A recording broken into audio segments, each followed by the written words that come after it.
This will be the syllabus for this particular topic, that is Linux. Under this topic, we do have different modules, and under those modules, we are going to cover Linux from a very beginner kind of a person to a pro person in the current IT industry in terms of Linux. So, if I talk about the modules that we are going to have in this particular uh, chain of, or I would series of Linux topics, then the very first module will be the understanding Linux concepts. Okay, so those who are not aware about the terms Linux, after that we are going to discuss about in depth of Linux. So in module 1, understanding Linux concept, the very first one we are going to work on what is Linux, why Linux is being used in everyday.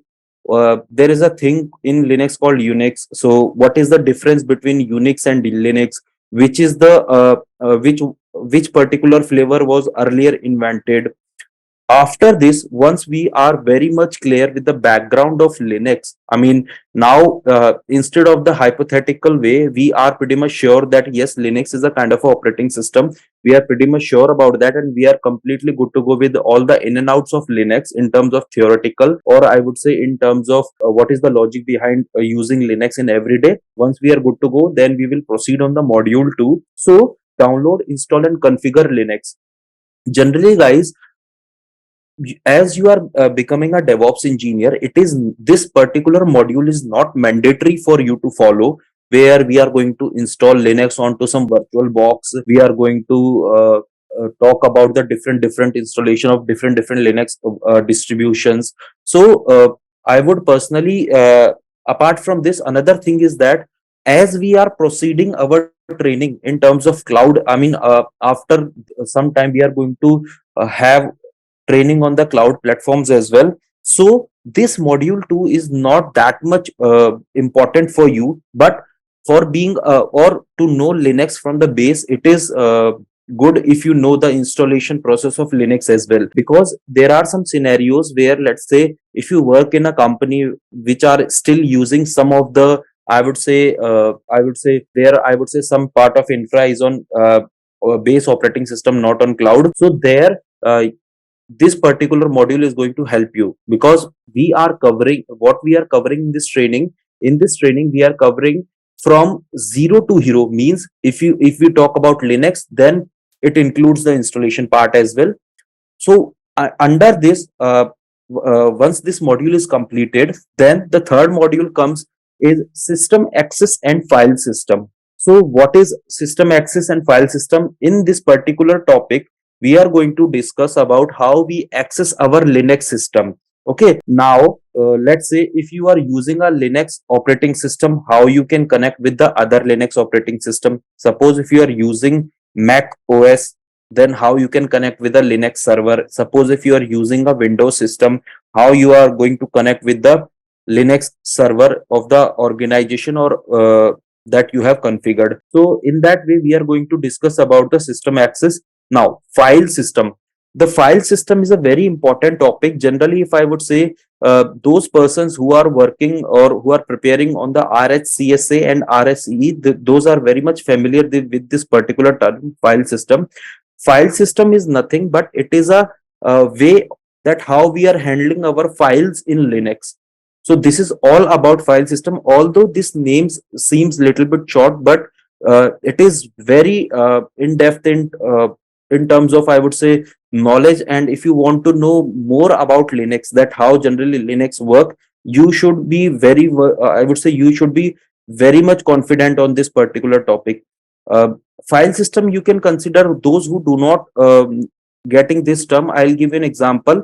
Let's say if you are a Windows user, because now or in the past everyone has used Windows. So let's say we do have C drives in our Windows. In under the C drives, we have the system related configurations. We do have D drives, we do have F drives. The similar way Linux also works. It has some directories, it has some drives where system related configuration files, I would say your application related configuration files. Apart from this, if you need to do some kind of a customization where you need to put those particular customizable files, So all these things we are going to cover under this file system. Okay. Then under this file system, we are also going to introduce about some of the important commands that are being used. Let's say find, locate, uh, what is the difference between find and locate? Because after this, when you are going to jump into, I would say, scripting part, then this find command is going to be very useful. Suppose if I'll ask you that, hey, you need to search something into your operating system, how you are going to do that? In Windows, it is very easy. Why? Because we do have a GUI there. GUI means we have graphical user interface there. But this Linux is completely, I would say, reverse to it. We are not going to work on the GUI part there. We are completely going to work on the CLI part, that is command line interface part. And we are going to compare each and every task. Let's say if you are searching something in Linux, then what are the other parameters we can use? Let's say if you want to search on the basis of a file which is having space of less than 10 GB, or let's say you want to find on the basis of the name, let's say you want to find on the basis of the date of creation of the files. So such kind of a scenarios we are going to have in this particular topic. Because uh, as being a DevOps engineer, there are some little automation task you can get. Let's say for the server maintenance, what you have to do, you have to create some scripts where, let's say if a script is some files are lesser than 1 month, you need to delete that. Then you are not going to look for each and every file. You are not going to look for each and every file's date. Oh, this was created at that time, so I can delete it. So there we are going to use this find command. So this is one of the scenarios that might be, I mean, most of the companies right now are using with the find command. Apart from this, how we can change password in Linux? The similar way we change password in Windows, the same way we can change password in Linux as well. Apart from this, what is wildcards? So suppose if you are not confirm about the complete name of the file, so Linux provides you a facility of using wildcard, where just putting some alpha, or I would say some special symbols, you can search for, let's say for some files, for some directories. So you can search on the basis of this. Then we are going to discuss about the soft link and hard links in Linux, because this is very important. When we are working with Linux, we should know about the basics of soft link and hard link. Even the guys who are preparing for the RSCSA interview in some organization, or they are preparing for the system admin job, definitely they are going to face this question, that what is the difference between hard link and soft link, how we can unlink a hard link or soft link. We are also going to, in the previous module, we are also going to compare what is the difference between the Linux and Windows, that why we are using Linux in into this particular course, why we are not using Windows. Then on to the module 4, we are going to cover up the syntax. Let's say we are going to cover up the daily users command. Let's say user add command, user delete command. Suppose if you need to monitor some server's performance, then we are going to cover that thing as well. The file permissions, because as being a DevOps engineer, it is your responsibility that each file in your server should not be accessible to each person. It should be accessible to the person who is authorized to use it. Let's say if I give you a scenario, you work as a DevOps engineer. So generally DevOps engineers are having the all the root privileges, or I would say super user privileges with them. I'm not saying 100% super user, but uh, somehow they can access all the files. Okay. Now let's say if a developer come to you, so it is your responsibility that developer can only access the files which is required for the development of my software. There is nothing related to the infra files for the software developer. So there we are going to put the file permission. We are going to work on the file ownership, means who owns the file. Apart from this, we are going to use some helping commands as well. Let's say man command, let's say what is command, and other as well. Now in Linux, it is not mandatory for you to type the complete command. What you can do, if you know one or two characters of the command, or one or two words of the command, using the tab, the keyboard tab, you can complete your commands.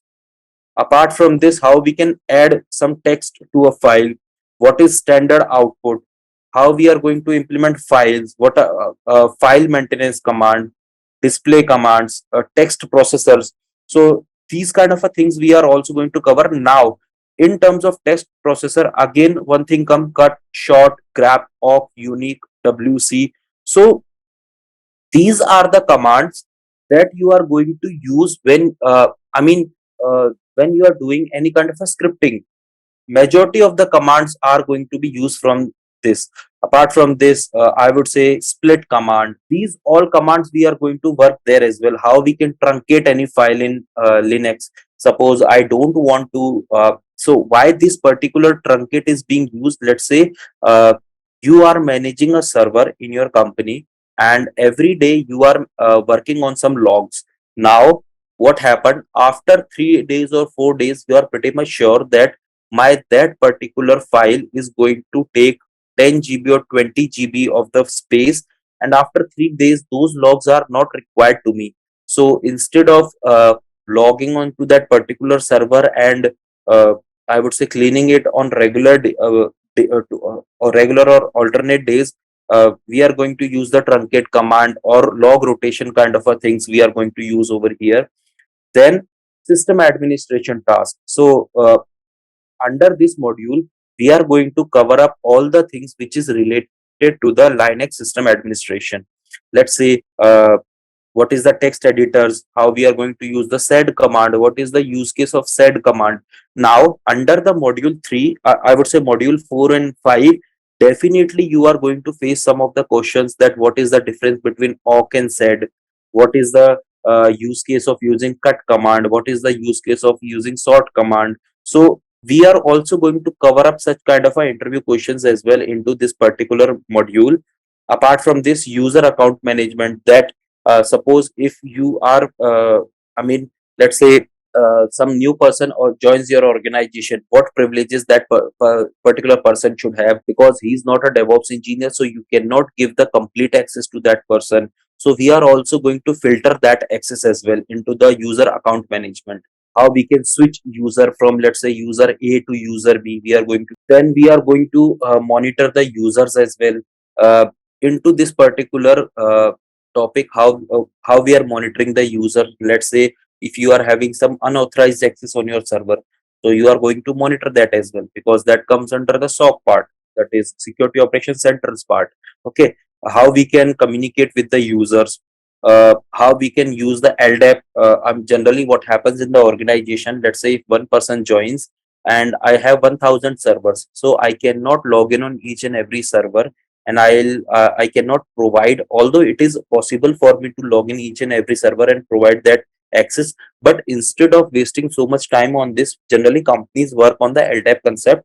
And what they do, they have a centralized server where they put an entry of the user, and that user can access the all the servers which comes under that particular rule. So we are also going to discuss on this. We are not going to have a complete practical implementation on this, but we are going to have the idea that how generally LDAP works. Okay, because suppose if you join one organization, they are using LDAP in different manner, and in some organization they are using LDAP in different manner. So I don't want you to be in a confused state. So that is why we are going to discuss this particular thing as well. Now, system utility commands we are also going to discuss. Let's say what is date, uptime, hostname command. So whatever the day-to-day commands that we are going to implement, we are going to uh, have in this particular module as well. Now, schedules. So this is very important. Let's say why this process and schedules is so important. Let's say I'll give you a scenario. Suppose I'll give a scenario to Suman. Hey Suman, this is the script and you have to execute this script at 2 a.m. every day from Monday to Friday. So now there are two approaches you have. One is that Suman should wake up at 2 a.m. and he is going to execute it from Monday to Friday. Instead of this, what he can do, he can schedule this so that, let's say, he put a script or he put a cron. Generally, scheduling something in Linux is called cron. So he is going to do a cron which should run at 2 a.m. on every day. So such kind of a approach we are also going to use, because these kind of a questions can be asked to you. Suppose I need to implement a script to run at this particular time, how you can do that. So this we are going to capture that. Okay, now system monitoring commands. Let's say if I give you a scenario that my server got crashed. Now, as being a DevOps engineer, it is your responsibility to find the RCA for that particular things. So these commands you are going to use when you are looking for that particular issue. Let's say if my server got crashed, what could be the possible reasons for that? Or if my server is having some latency, what could be the possible reasons for that? So we are going to cover up this as well. Now, OS maintenance command, system logs generally at which path the system logs maintains, because without logs we cannot troubleshoot anything in Linux. Not in Linux, I would say in any technology, without logs we cannot troubleshoot anything. How the logs are maintained, how and what is the location of the logs. So we are also going to discuss that. Generally, we can change the location of the logs, but this in this particular topic we are going to discuss about the default logs location. Okay, now how we can change the host name, and what is the host name, what is the use case of host name. So this will be covered up here. Now, finding some system information, this is also a system administration kind of a task. What are the different architectures available right now? Some terminal controls keys. Apart from this, what are the terminal commands that we are going to implement? How we can recover the root password? There is SOS report. Generally, this is not considered in RSCSA exam SOS report, but some of the organizations are working on the SOS report concept. So I'll just give you idea on this as well. Now, what is environment variables? How we are going to use the environment variables? Apart from this, once these modules are covered, then we are going to jump on to our new. You can consider it as a module, or you can consider it as a technology, because shell scripting, as being a DevOps engineer, it is good that you have some hands-on on some scripting, whether it is Python, whether it is shell scripting. But in this particular course, we are going to cover up the shell scripting part, where we are going to discuss Linux kernel, what is shell, type of shells, shell scripting, that what are the scenarios being covered in the IT industry, basic shell script, what are the loops there, and on the basis of all these things we are going to cover up some real based scenarios. Let's say I'll give you a project to create a script that take a database backup on this particular time. Let's say I'll give you a scenario of create because such kind of a scenarios are being asked to you whenever you are going to give a DevOps engineer interview. Definitely people are going to ask you, do you have any knowledge in any of the scripting language? So we are going to cover up in that manner that you can even answer, yes, I have knowledge in this scripting, and such kind of a scenarios I have created by my own. I have done the scripting for this part. So we are going to cover up this. Let's say right now, if I would say those people who are giving the DevOps interviews, some bubble sorts are being sorting questions are asking to you, asked to you. Apart from this, there is a scenario called fizz buzz concept. This is also being asked. So we are going to cover up such kind of a scenarios. What I'll do after each and every topic, I'm going to tell you that you can face this kind of a question into your interviews. You can face this kind of a question in the interviews, so that suppose if you are not able to recall it that time, but you at least know the concept of that thing. Okay, then networking and servers. So this networking is related to the Linux networking. Okay, let's say under this particular thing we are going to cover up with the how we can troubleshoot in Linux on the basis of if there's some network related issue there. Okay, this is not again I'm saying this is not the network administration, but this is the part of Linux networking. Okay, what is the NIC port, how we can download files using the URL, what is the curl and ping. Apart from this, this is very important thing, yum, that is yellow update modifier server you are going to configure, because in Windows generally what we do, we go onto Google and just check particular package for the Windows. The similar thing happens in Linux, but you have to download the package using CLI. So we are going to work on that scenario as well. Then there is a thing called patch management in Linux.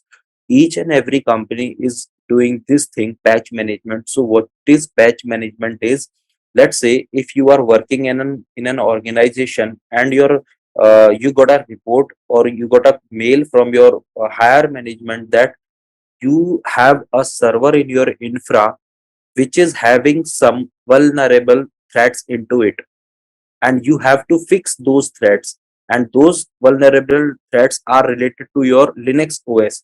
So how we can resolve that particular threat? So we are going to cover up that. Or let's say if you have updated some particular package or updated some particular software in Linux, then how you can again degrade it.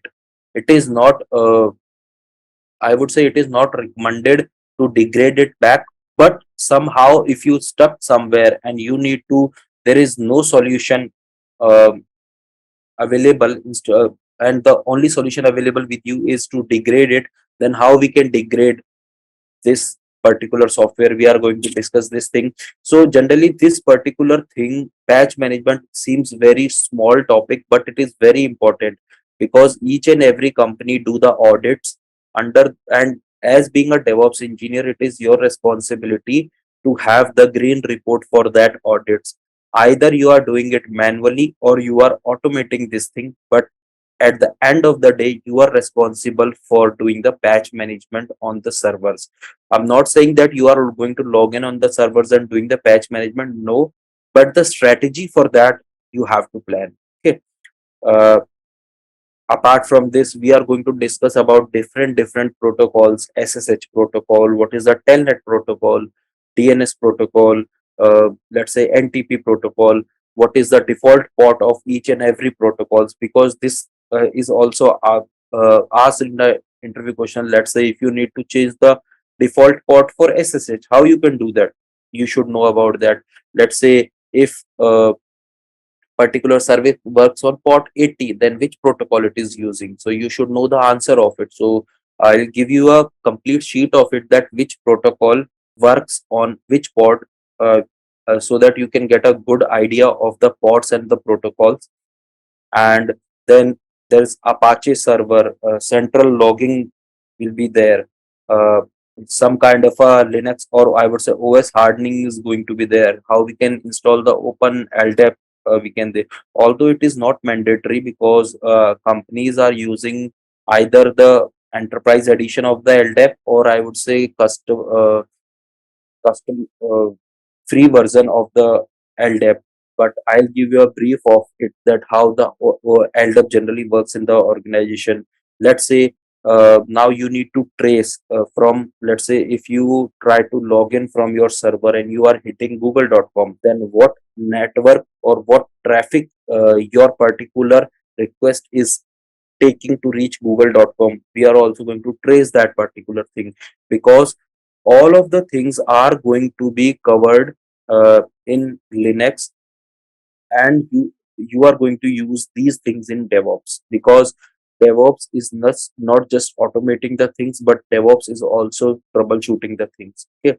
Now disk management, generally how we can increase our disk, generally and guys, believe me, all the things that we are going to do, we are going to do on the cloud servers. We are not going to do on the physical servers. Why? Because the same thing, maximum of the market is on the cloud. So the, as per the demand of the market, we are going to cover it on the cloud. But the concept behind increasing or decreasing the disk partition will be the same, either in cloud as well as in data centers. So why this disk management is very important for you, and what is this run levels? Because generally each and every operating system works on some predefined run level, that says 0, 1, 2, 3. So what is the use case of each and every run level, and how whenever we are accessing any server, on which run level it is working. So we are going to discuss that as well. Apart from this, if I talk about the disk partition, so how many disk is being utilized, because in the windows you can just click on to that particular location and you can see, okay, I have 500 GB of the space, out of which 200 has been used. So you can check. But how you can monitor the same thing in Linux.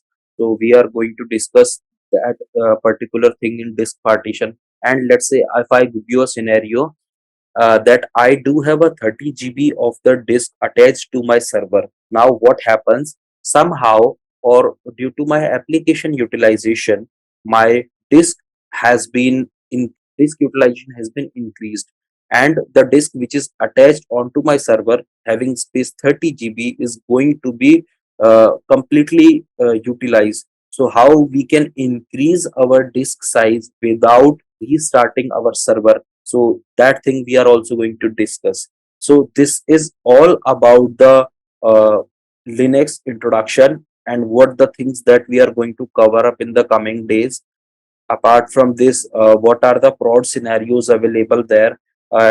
So we are also going to discuss that thing. And guys, apart from this, after each and every module, I'm going to give you some interview questions so that you can just go and check that what kind of a questions that you can face in the coming days when you are preparing for the DevOps engineer. So after this call, what I'm going to give you, I'm going to uh, give you the names of some prerequisite software for the persons who are Windows users only. Because for the Mac and for Linux, it is not required to have those software because we do have the shell available for that. So मैं software का आपको नाम बता दूंगा, आप एक बार उनको try करना इंस्टॉल करने का. If you are able to install it then that's good. If you are not, we can have or we can install in the next class. So in this way we are going to process our training. Apart from this, initial में मैं आपको एक server बनाना बताऊंगा Linux का on AWS और any cloud I would say, but generally we are going to cover up AWS. तो आप लोग अगर चाहें तो डायरेक्ट उस पे काम कर सकते हैं for the persons who are not Windows users. आप चाहें तो डायरेक्ट उस पे काम कर सकते हैं. But if you want to work on Mac और Linux which is your local laptop, so you can work on that as well. But in the future, definitely we are going to completely work on cloud. Okay, so guys, इसके अलावा, I mean, apart from this module, there are some if there is something new is added, so we are going to cover up that. Let's say if there is a scenario, or I would say I have faced that scenario where I was giving you training on to, I'll just give you a scenario. Let's say when I was giving you training on this system monitoring command, then I'm going to give you the training in the way that you are debugging the on prod scenario. Let's say one scenario I'm going to tell you right now, that suddenly you have a CPU utilization of 70%. Okay, due to which what is happening, your website is, because your website is hosted on to that particular server, so your website is having little bit latency. So as being a DevOps engineer, as being a SRE, as being a Linux engineer, what are your task, or what the things that you have to check, and how you are going to respond on that? Let's say if your system is down, you are not directly going and uh, doing the debugging on it. The very first task that you are going to do, you are making your system up. Once it is up, you have already captured the required logs, then you are doing the debugging. So in that scenario we are going to work. Then another scenario, let's say if you have scheduled a cron and the cron got failed, how you can check and what is the reason of that particular cron failed, and how you can generally how a DevOps engineer debug that particular scenario. Apart from this, let's say if you are doing some scripting, then under scripting, what is the best way that you can minimize your code and you are getting the same output? What are the compress strategy that you should follow in your organization, and how we can compress and uncompress thing, and what is the use case of compress and uncompress? So all the things will be covered up there. Okay, now yeah, apart from this, there is a thing called soft link. Now you will say that suppose if I have created a folder, then what is the use case of creating a soft link for that? So I'm going to give you a scenario in that as well. Let's say how the soft link is working, how the things are. Soft link generally you are going to do for the reference purpose. Okay, let's say if you have a directory 1 and directory 2, your base directory will be directory 1, but you have to make your instead of using your base directory, you have to put a reference to some other directory or to some other location. In that scenario, soft link is you have to use soft link. Okay, and what is the difference between hard link and soft link? Please make the concepts clear on that, because definitely you will face such kind of a questions. And related to the scripting part, I have already told you that how we are going to approach that thing. Apart from this, suppose you are doing the hands-on by your own, and you encountered with an issue. So please don't keep that issue with you. Try to ask that issue in the class or in the group that we are going to have, so that other persons, let's say if one person has faced the issue and after some time some other person has faced the issue, so please do not keep that issue with you. Please try to broadcast it so that other person, even might be, I'm not saying, there are some scenarios which even I don't know, and you have resolved it at your own. So that will be a new learning for me as well. So please broadcast the information whatever you got. Okay. Now go to the other topic. So this is the very first topic of Linux, that uh, understanding Linux basic. Okay. So why Linux is so important? So I mean, those who has used Linux, the very first thing is Linux is free to use. I'm not saying it is completely free, but there are some distributions available of Linux which is free. But the similar case is completely reverse with Windows. Although there are some persons who are downloading Windows from different sources of Google and use it freely, but logically Windows is not free. You have to purchase a license for Windows, but that thing is not required in Linux. There are some distributions, let's say distributions like CentOS, Ubuntu. So such kind of a distributions you can use freely. There are, whereas some distributions which you required licensing, let's say Linux, Red Hat. So such kind of a flavors you are going to have the license for them. Okay. So before going deep into the topic, let's get back to the basics. So what is Linux? The very first thing is Linux is an operating system. Okay. So just consider this thing. Let's say this is your operating system, this is your hardware, and this is your user. Okay, and whatever the things are processing, all the things are processing between the hardware or user is doing with the help of operating system. So if anybody is going to ask you what is Linux, so your answer to that Linux is an open source operating system. Okay. Please try to include that word open source operating system whenever you are defining about Linux. So again, come to the back seat. Again, if anybody is going to ask you what is Windows, then your answer that Windows is an operating system, but that is not open source. Now, what is open source? Let's say my name is user A, and I have joined open source community, or when I'm using a Linux, I'm using Linux, so I'm part of open source community. But I think that this particular thing into my Linux operating system is not uh, suits me. Okay, and I want some kind of a changes into it. So you can customize those things in Linux, whereas that thing is not available in Linux. And even when you customized it, you can broadcast that thing as well. You can push your changes to the open source community, and if that is good for the operating system, they can release it into their next branch, okay, or next version, whereas this thing is not uh, available in Windows. Let's say if I say you have to customize something in Windows, so is it possible for you that you can customize, let's say, VLC media player, or I would say any kind of a software available in Windows, available for Windows? Can you customize it?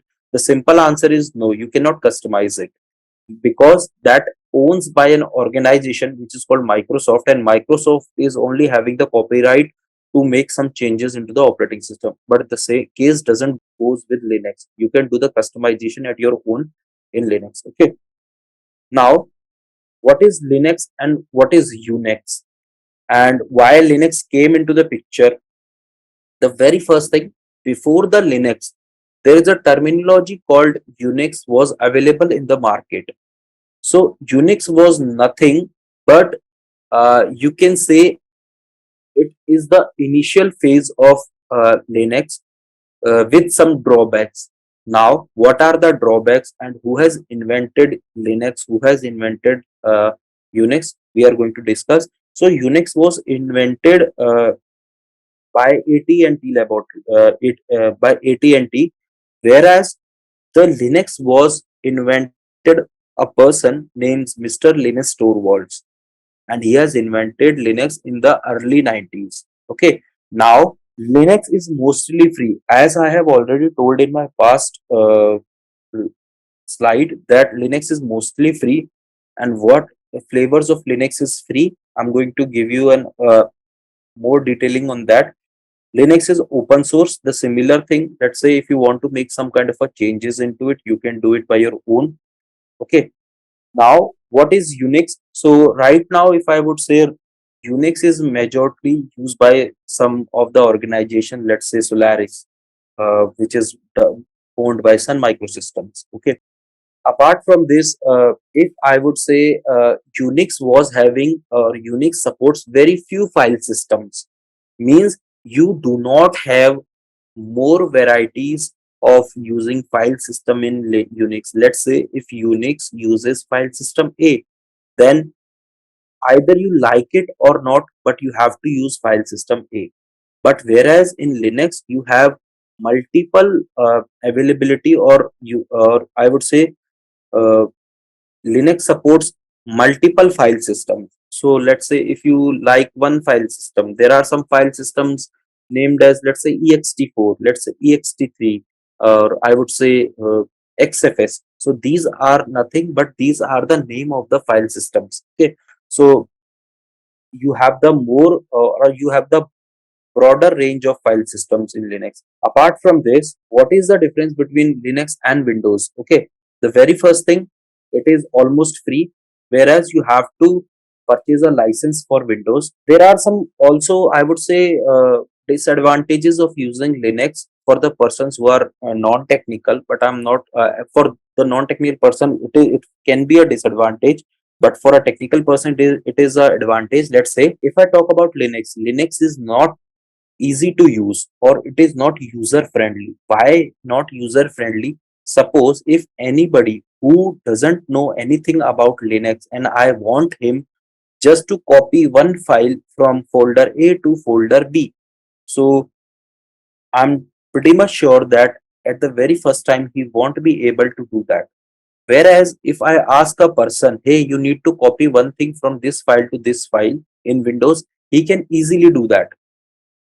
Okay.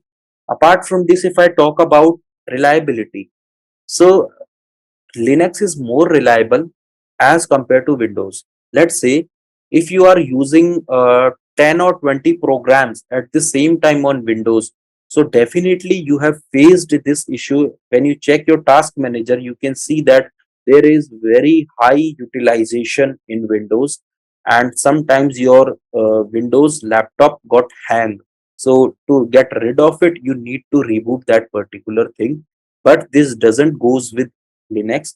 In Linux, what you have to do, let's say you can run multiple programs at the same time, and there is no requirement to uh, reboot that particular Linux server. And not only the day one, you can run the same program for a very longer time, because it is not, I mean, reboots are not frequent in Linux, I would say. Apart from this, Linux is being used by most of the enterprises just to create their software. Whereas, suppose Windows you are using in day-to-day life, let's say creating your PPTs, let's say you are doing some game, you are uh, just playing some games or you are watching some movies. So you are doing such kind of a stuff with the help of Windows, but this kind of a stuff you cannot go with Linux. Okay. Now, if I talk about the multitasking, let's say you are running a script on your Linux server, and at the same time you are doing something else, or you are doing, I would say, or you are running different scripts on the Linux server at the same time. So such kind of a facility is available in Linux. Just don't consider it for one or two scripts. You can consider it for n number of scripts or n number of tasks. But if I talk about it in terms of Windows although comes with the multitasking, but it has some foundations on it. Means you cannot open multiple files at the same time in Windows. So definitely you are going to face some kind of issues in that. Apart from this, in terms of security, Linux is far away as compared to Windows. Why?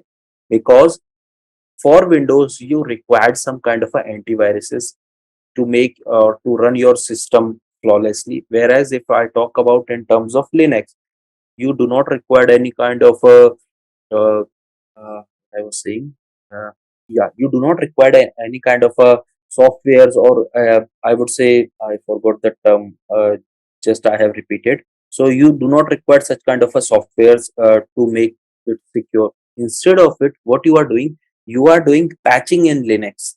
So what is patching? I have already told you. Let's say you got a red report. You can say you got a red report from your management that this particular software can cause such kind of a security threat in your Linux. So what you can do, instead of purchasing any external software, you can upgrade the version of that particular software by your own. So in that terms, it is very secure. Apart from this, if I talk about in terms of information security, whatever the algos, or whatever the algos are created, it is not easy to crack any code in Linux, because in the background Linux works on some algos. Let's say some chop algos. These are the name of the algos. Some, I would say, sorting algos. So Linux works on those, whereas this thing doesn't goes with Windows. Okay. Now, in terms of open source, Linux is open to public. Anybody can use it. What you can do, you just go onto the official website of, I would say, CentOS, or I would say Ubuntu. You can download the distribution that you like, or the version that you like, and you can install it in your system, and you can easily use it. There is no requirement for you to pay for the support of it. Whereas this thing doesn't goes with Windows. What you have to do, although you can download the Windows, there are some cracks available to downloading of free Windows, but you cannot use it freely. Definitely at some point of time, definitely you need to purchase your license, or you need to upgrade to a licensed version instead of using the free version.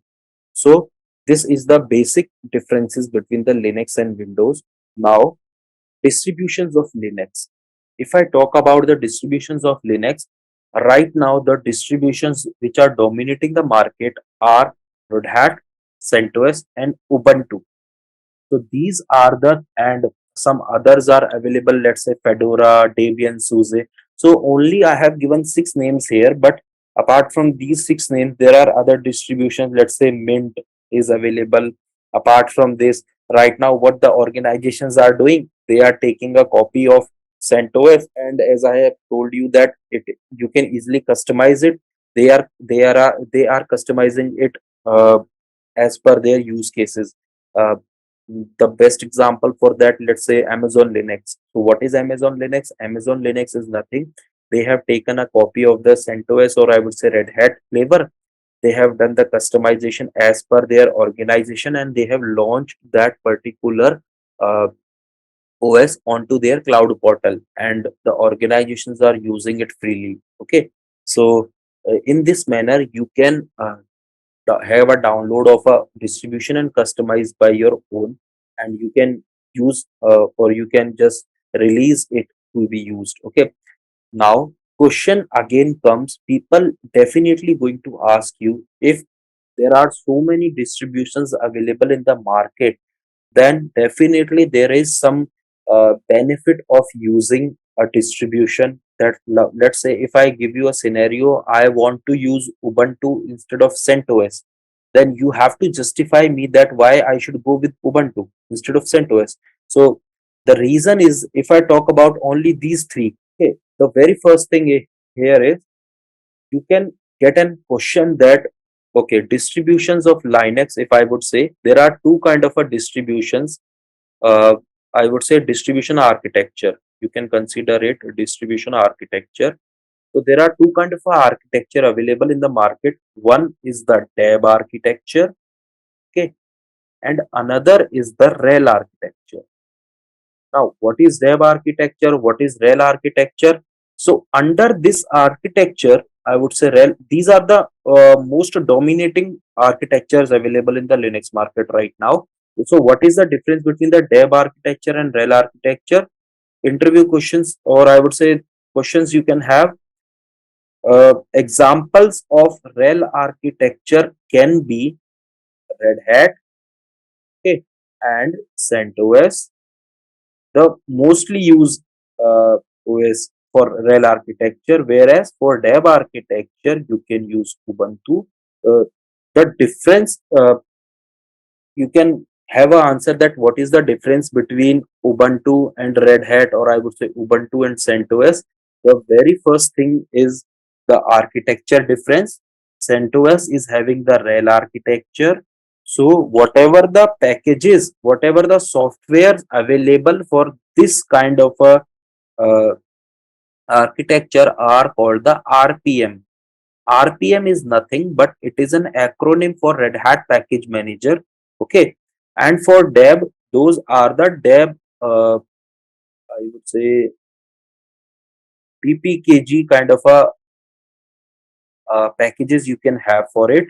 Now, apart from this, if I talk about the updation, then Ubuntu gets the frequent updates. When you check for the any new update available in the new district, or any new update is available, if you compare the updation, then Ubuntu provides you more frequent update as compared to CentOS. Why? The reason is, as I have told you, that CentOS uses the RHEL architecture and Red Hat is not free to use. Okay. So what actually happens? Suppose if Red Hat provides an update, then it is only available with CentOS, or CentOS provide an update. Then after some validation, uh, or after some time, it is get released. Whereas Ubuntu is free, so that is why anybody can provide the update, or anybody can have the updated packages in Ubuntu. So this is the major two differences between the RHEL architecture and DEB architecture in Linux. So who are the users of Linux? So you just name the organization. All of the organizations are using Linux. Suppose the best examples, you can say NASA is using Linux, US government agencies is using Linux, any healthcare company is using Linux. Uh, Whatever the bullet trains are running, the servers behind are Linux. The ATC, the air traffic control servers, are completely based on Linux. Any stock exchange is completely based on Linux. So I would say any entertainment industry who is running their website is completely hosted on Linux operating systems. Any e-commerce leaders in the market, they all are the users of Linux. These are the major contributors, or I would say the big users of Linux right now available in the market. Instead of this, I would say, even you will shocked to know that Windows is also, Microsoft is also using Linux in the back end. So any organization who is launching their website, who is creating their website, their product is completely developed on Linux. Why? Because of the uh, use cases that we have discussed here. So these are the reasons that everybody is going on Linux. Okay, I would give you some prerequisite so that you can be on the same stage in the training. What I required from you, those are the Windows users, those who are the Windows users. What you have to do is uh, Windows users. Okay, you have to install these softwares. Uh, Either you can install MobiXterm, okay, or you can use Putty, or you can use iTerm. So these are nothing but these are the uh, I would, or you can say you can install Ubuntu WSL.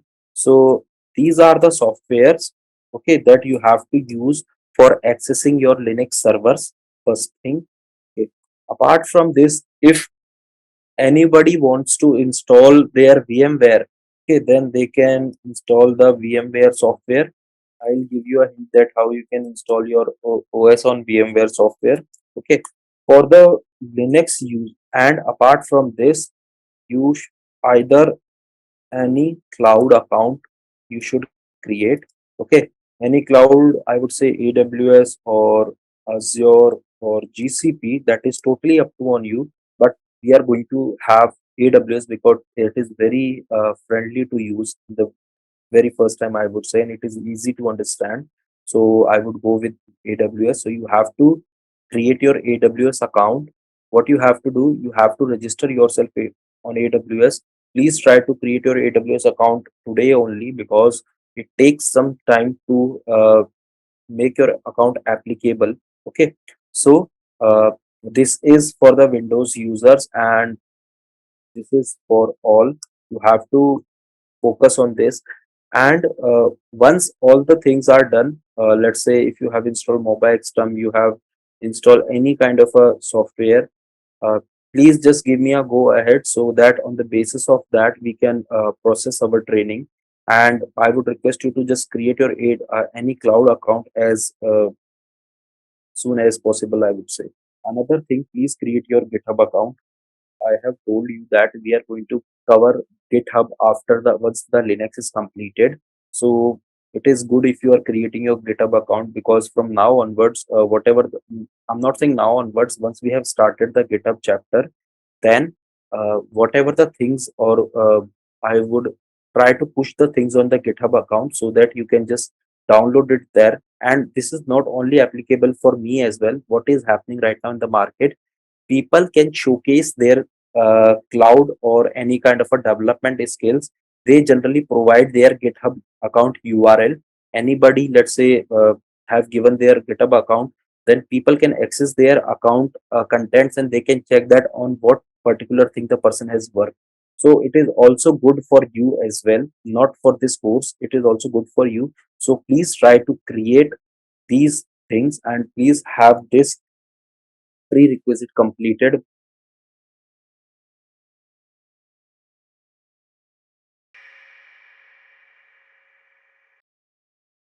This was the syllabus that we were discussing about. What I'm going to do is just wanted to know that who has tried to create their account. So in that series, I'm going to show you that in cloud, I would say in cloud, how we can create our own Linux system or our own Linux server. There are two things right now. When the cloud is immersed so much in the IT, then people are not provisioning in-house setups. They are completely going on to the cloud vendors, and they are creating their own clouds over there.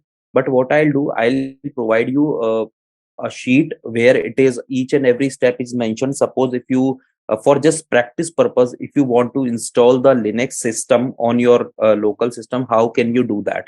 But let's just start our first class by creating the first server. This is the very first class, by creating the server onto a AWS account. So guys, for that, what you have to do, once you create your AWS account and you are logged in into your AWS account, so there's a thing over available here. You can see it is saying some Mumbai geographic location it is giving here. So in terms of cloud, if I would say, this geographic location is called region.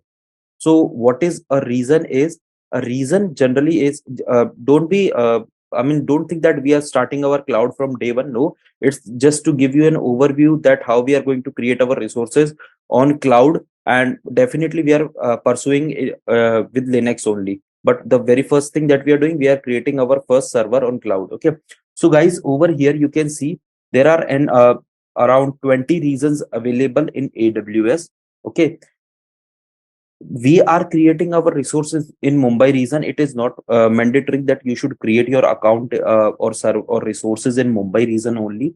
You can create your resources in any of the regions. Okay, but why I'm choosing Mumbai region? Because it is very near to my geolocation. So that is why I'm picking Mumbai over here. Okay, so once you selected over here, so there might be a probability that you can face the latency, but there might be a probability. I'm not saying that definitely you are going to face that, but for the good practice, it is said that if you are launching a server which is very nearer to your from where you are hosting your application, then that is good. And apart from this, each and every geolocation on the basis of the availability of the resources does having the costing. Let's say if I talk about the AWS has launched their first region as North Virginia. So after that, they have developed so many regions that we are seeing right now: Ohio, California, or Oregon, Mumbai, Osaka, and all those. Now, if I talk in that term, after selecting this particular region, so now I'll tell you what is reason is. Let's say uh, this is a reason. Okay, let's say this is your Mumbai region. So it is nothing but it is a geolocation. Okay, so under this geolocation, what it exactly the thing is working behind that, you are creating your resources in Mumbai region. Actually, uh, this thing is called your reason. First thing, there are two things generally in AWS. One is reason, another one in zone. So what is reason? Reason is the uh, geolocation for any data center. Okay. Whereas what is zone is nothing but it is the physical availability of the data centers. Let's say this is my data center A. I would name it as D1 and D2. So now, if I say that what is the difference between a data center and a region is that the very first thing, a region can have multiple data centers. The very first thing, the region can have multiple data centers. Why? Because if a region is having multiple availability zones or multiple data centers, then it is providing the concept. Then we do have a concept of high availability. Let's say we do have in Mumbai region, we do have two data centers. That is one D1 and another is D2. Somehow, what happens that there is a some kind of a downtime in region in data center D1. Now, what will happen as cloud provides the high availability feature? So, whatever the application we do have at that time, our application is not completely down. The traffic will start to serve from the another availability zone. So, in that manner, generally a high availability works in clouds. It is not related to only AWS. The same thing works in any of the cloud vendors. Okay. Now, so, are you clear with this reason and availability zone concept? Can we move forward? So, I'm not saying that only there will be two availability zones in any region. There can be three availability zones as well. Depending on the region, it varies from two to three. But I think only there is one reason. I would say far beyond there is only one reason where it was only a single availability zone. I think it was located in, I think, Osaka. I'm not sure. Might be it has been upgraded now to two availability zones, but earlier it was having a single availability zone. So now the server service in AWS is called the EC2. So EC2 is nothing but it is an acronym for Elastic Compute Cloud. Okay. So for creating your server, what you have to do is you have to click on EC2. Okay. And over here, what you have to do, you can click on instances. So generally this dashboard is showing that how many servers are running. So you can see that I have created so many servers where only a single server was running. So as of now, I'm just stopping this server. Okay. Uh, and I'm trying to create a new server. So what I'll do is, let's say for creating a new server, I have to click on launch instances. So once I clicked on launch instances, here in the name and tags, I can provide the name of the server that I'm going to create. Let's say I'm creating this server as Linux test. Okay. So this is the very first server that I'm creating over here, Linux test. Now when we goes down, application and OS images. So this is the actual thing that we are configuring for our server. It says that what kind of a flavor server you want. Let's say you want to configure Amazon Linux, you want to configure Mac OS, you want to configure Ubuntu Linux, you want to configure any Windows, Red Hat. So you have so many options available here. So depending on your use case, you can choose any of the server, but we are going with Amazon Linux. Okay. So under here you can see that it is providing the AMI. So AMI is nothing but it is for Amazon machine image. So this is the ID of this particular image that we are using. Okay, and you can see the name here is Amazon Linux 2023. So it is the latest one. So using a latest AMI can reduce the cases that you need to do the frequent updates in your I would say in your infra. Let's say if you are using some AMI which was launched in 2022, so definitely there will be some updates available. So you have to do it after some time. But when you are using the latest one, then it is having the most latest updates with it. Okay. Now, under the description, you can see that it says that you are launching this image, and uh, this was, I think, this on this date, this particular image was launched. This is the architecture. It is 64-bit. Generally, as you are aware, either it is Windows, Mac, or I would say Linux. Each and every OS has been divided into two parts. One is 32-bit, another one is 64-bit. So right now, it is a 64-bit, and that is it is having the kernel 6.1. So what is kernel? We'll discuss it after some time. Let's just create our first server. So here we can check our architecture. So we have to create the x86 one. Okay. Now here, this is the instance type. So what is instance type? Instance type is nothing but you are giving the your server specifications over here. So when you click on T2 micro, so generally for the free use cases, I would recommend you to just go with this instance type. Why? Because this is free tier eligible. Instead of this, if you are going to use any other, let's say T2 small, so it is not freely available. For the practice purpose, you can start with T2 micro. Okay. Now under this T2 micro, you can see one is family, another one is the vCPU. So in cloud, everything is called vCPU, that is virtual CPU. And because when you I mean, when you are taking any server, definitely you are going with the specs of it, that what kind of how many cores of CPU you are going to use, how many GB of RAM you are going to use. Okay, so such kind of a thing. So I'm going with the one CPU and 1 GB of RAM as of now. Now, in cloud, generally what happens for the authentication purpose, we require some key pairs. Uh, so, uh, so that we can connect with the server, and even cloud can understand that the person who is having that particular key is connecting to the server. So this is being used for the authentication purpose, because if you are present physically, you can easily log in into the server. But what about the cloud? So cloud is won't be able to understand that who's going to log in, whether the person is authentic or not. So that is why we have to create a key over here.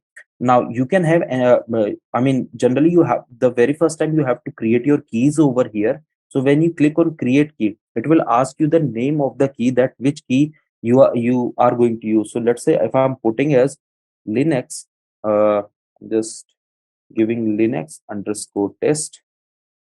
So here we do have key pair type RSA and ED255 and PAM and PPK. Okay. So the persons who are working on MacBook or Linux, please install this key pair RSA and PAM.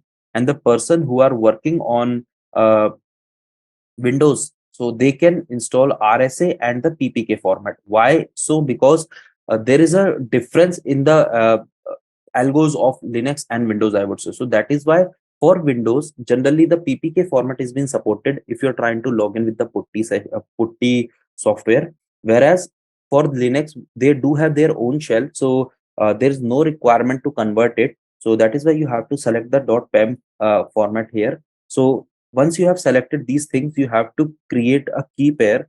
So now when you create the key pair, it will ask you that where you want to download this particular key pair. So I'll just choose my location. Now this key pair will be saved on your local system. So the next time when you are trying to log in onto that, Okay, so you have to use this particular key. The very first time, I'm saying the very first time when you are creating a new server, I'm again repeating my words. When you are creating a new server, you have to create a key pair. And once you are logged into the server, then you can do the customization in that. And next time, it is not mandatory for you to use that key pair. Okay. Now it asks for the network settings. So as of now, we are not making any changes into the network setting. We are just taking it as default. And I'll just give you a brief of it that it is the VPC that is we are using, or I would say the network that we are using. So this is the default network of AWS. We have not created our custom VPC. When we are digging more into AWS, we will start creating our instances in custom VPC, and those servers won't be accessible to the outer world. Those will be accessible in the custom network only. In that manner, we are going to create our resources. Okay. So under here in the configuration storage, it asked me that how much GB storage I required. Each and every operating system required some space to boot up. Okay, so that volume is called the root volume. So that is why we are taking our root volume here. Let's say I'm initially giving it as 8 GB only. Okay, so once I have selected that, there are some families of the storages are also available. Now what we are going to do, when we clicked on the configure storage, let's go down. Okay, and there will be chances that you have to create additional volume, you have to attach additional volume with your server. So we will do it later, but as of now I'm just creating a default server for you. So just click on the launch instances. I'm again going to show you the configuration. I have nothing I have done. I have just given the name, I have selected the image, and this I have selected the instance type, I have created a key pair, and then I have uh, I have configure my storage, and I'm clicking on launch instance. So once I click on launch instance, so what actually AWS is doing right now, it is creating an server for me in the Mumbai region in its data center. And what I'm doing right now here, I am creating that resource by the AWS console. Okay. So to check that what whether my server has been created or not, either you can click on instances or you can directly click on the this instance ID. So instance ID means the server that you have created. Each and every server is having a unique ID associated with it. So that ID is called the instance ID. Uh, so no two servers can have the same instance ID. Each server will have the unique instance ID. So when I click here, you can see this that my server has been right now in the running state. The status is initializing. Now, what does this initializing means? So it is actually creating the it is just allocating the network to my server. It is attaching the I would say hard drive to my server. It whatever the specifications I have selected, it is configuring my server in that way only. So let's just refresh our window that and see whether our server is so. After I would say few seconds, you can see that right now the status which is showing initializing here, it is going to show you as status check or status passed. So when you click on this, you can see that there are details here. So what details are these? That this is your instance ID. Okay. Now this is the details about your Linux server. This is the public IP address of your server by which we are trying to access our servers. Okay. This is the private IP. Now, what is public IP and private IP? I'll tell you about now the instance state. What is the instance state? It is right now running. This is the DNS. So DNS is nothing but it is an acronym for domain name service. So what it actually is, I'll give you a brief of it. Let's say if I ask you, hey, you have to remember my number instead of my name. So is it easy for you to remember my number or is it easy for you to remember my name? I think it will be easy for you to remember my name, correct? So in that manner, server also work. Each and every server is having their own IP. So it is not easy for us to remember each and every IP of the server. So definitely we resolve that IP with some name. Let's say we'll name this server as Linux test. So next time if I'll ask you, hey, just log in onto that Linux test server, so it means I'm asking you to log in on this server whose name is Linux test and IP is this one. Okay, I'm not going to say you, hey, log in onto, even it is not possible for me, or it is not easy for me to remember the IP of the server. So that is why we just denote each and every server with some name. So that thing is called domain name service. Okay, so it is not related only with server, it is with IP as well. Okay, and here you can see the host name of the server. Okay, this is the private IP DNS, this is the public IP DNS, and this is the private IP DNS. And this is the instance type that we have selected. The auto assigned public IP is this one. Apart from this, if I would go down, you can see when I switch to the security one, we have not done any kind of a customization in the security. So nothing is there. It is completely default.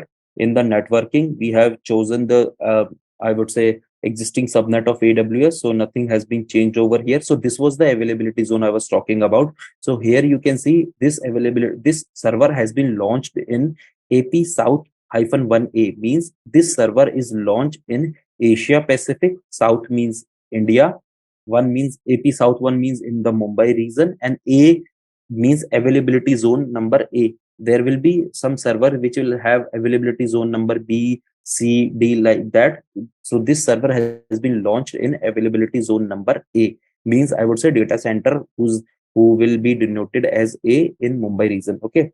So now when I switch on to the storage, you can see that my storage has been attached with my server, and you can see the device, root device name is this one.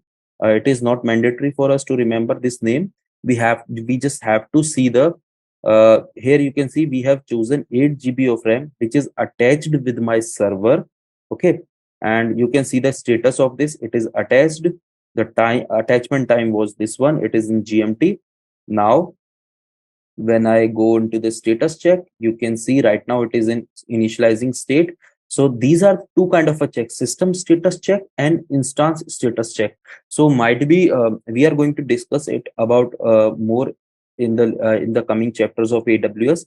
But definitely you are going to face such you can, the question can be asked that what are the uh, checks available in AWS. So your answer would be there are two checks available in AWS. One is system check and another one is your instance check. Custom or I would say default monitoring dashboard of your server.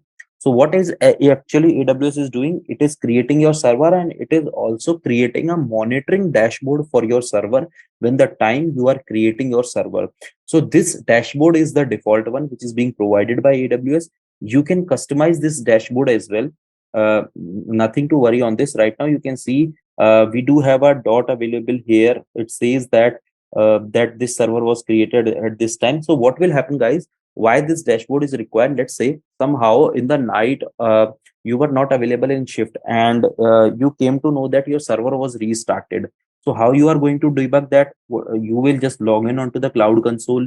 You will check that at what time the server got restarted. So for that, what you have to do, you have to select the server and you have to switch on to the monitoring part.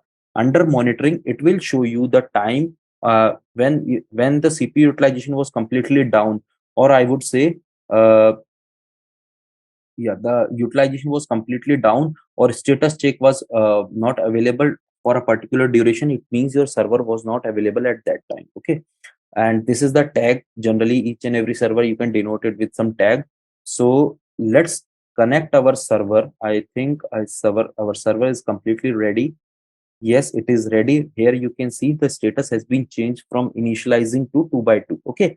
So what we, for connecting to our server, what we have to do is we should copy the this particular IP. This is the public IP, and we can check that by which username. Because let's say if you are logging into a Windows operating system, definitely you are logging with some username associated with it. Let's say user A, user B, user C. Because whenever you want to log in into any system or in any server, definitely there is a username or a user for that. So let's see what is the default user. Generally each and every cloud provides a default user to log in into the cloud console very first time. Okay, so we are going to use the same default user. So for checking the default user, what we can do, we can click on the connect. It says that your default user is EC2 hyphen user, so we are going to use that user only. Okay, just this one. Now what I'm going to do is, the protocol that I have to use to connect my Linux or Mac operating system with the Linux system should be SSH. So SSH is nothing but this is called the secure shell. Okay, this protocol works on the port number 22. Remember guys, each and every protocol is having a unique port number associated with it, because networking works on the protocol and ports. Because suppose if I'll give a command, let's say SSH, so my networking topology is not going to understand what is SSH. So I have a default port number associated with each and every protocol, which is defined by the I would say Internet Authority. So then I'll give a hyphen I option. Hyphen I is for the identification. Okay, now I'll choose my, just a second. Yeah, I'll go into the, don't be confused about that. First of all,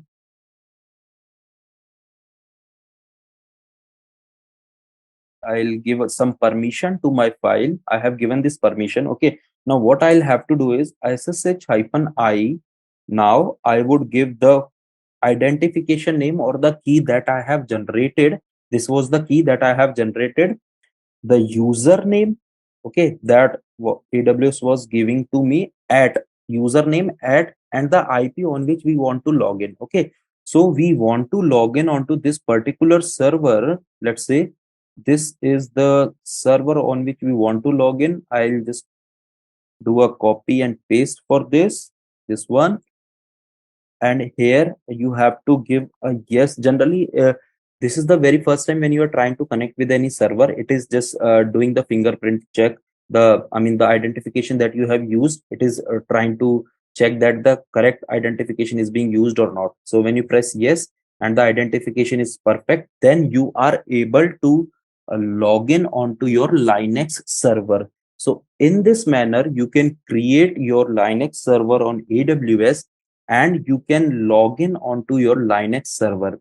Now, before connecting to this server, you can see I have told you that SSH generally works on the protocol 22, but I have not given anything related to 22 over here. Why? Because SSH by default works on 22. If my protocol is being customized, let's say from 22 to some other protocol, let's say 122 or 222, then I have to give an option of providing the custom port for that. But as I have used the default port, so it is not mandatory for me to provide a port over here. Now this is my AWS server. Okay, now if I show you that I have connected to the correct server or not, the very first thing that I can show you is this one. The RAM that I have chosen was around 1 GB. Here you can see 1 GB. So guys, this command, that is free hyphen m command, this command is the command in Linux which you can use to check the RAM of your Linux server. With this command you can check that this is the total RAM of your server, how many of the RAM is being used, how many RAM is free, how many bytes or KB data is shared, how many is in buffer, and how much RAM is available to use. So with this command, you can check that what is the RAM specification of your server. Apart from this, we have attached a 8 GB of storage to our Linux server. So when this command df-h, which means disk, it will say disk free hyphen h means human readable format. When I click on it, it says that this was the hard drive name that we have connected. Let's say if I'll show you again, I'll go into the storage. Here you can see it was xvda. Okay, and it is having xvda, correct one. Okay, 8 GB was created, so this is the 8 GB storage has been attached. and the remaining storage that you are seeing here, let's say dev temp fs. So this is the uh, storage which is attached by AWS by default, so that they can boot up their system. Boot up means they can start, at least start their system, or make their system to be in a available state. So in this manner you can create your own Linux server on AWS. Now if I talk about this, okay, so let me just finish some more things as well. Okay, so let's say if you are using a Linux system, okay, and you are using a Mac, and you are using a Windows. Now, the and suppose you have created a Linux server. So how you can create a Linux with this? For connecting a Linux system with a Linux system, you have to use the SSH protocol. Okay. For connecting a Mac with a Linux, you have to use a SSH protocol. Whereas for connecting a Windows with Linux, either you can use the putty, okay, or you can use the Ubuntu WSL, or I would say you can use the custom softwares like just a second, MobiXterm. So these are the custom software that you can use for connecting your Windows with Linux. Now again, let's say if you are using putty, then you should download your, either you should download your key as a PEM file, and later on you can convert, and there is another chance that you can download it as ppk file and then you can import it. Whereas for Ubuntu WSL and MobiXterm, there is no requirement for you to convert your PEM file. You can directly, the way I have connected, the same way you can connect as well onto your Linux system. So and apart from this, guys, it is please do not lose your key, because suppose if you lost your key and you have not imported your identification onto the server, then next time it is not possible for you to log in on your server without the key. So the first time when you logged on to the server, please import your identification on the server, and then you can work this in the same manner. Okay, so click on Start Local Terminal. It's good if you have installed MobiXterm. Okay, so do one thing. Although it won't be possible for you to log in. Just a sec. Yeah, it won't be possible for you to log in as of now. What I can do, just for the training purpose, what you can do. Okay, SSH EC2 user, enter this one, and the IP was, yeah. I have given a command to execute on your MobiXterm. Can you please try to execute it?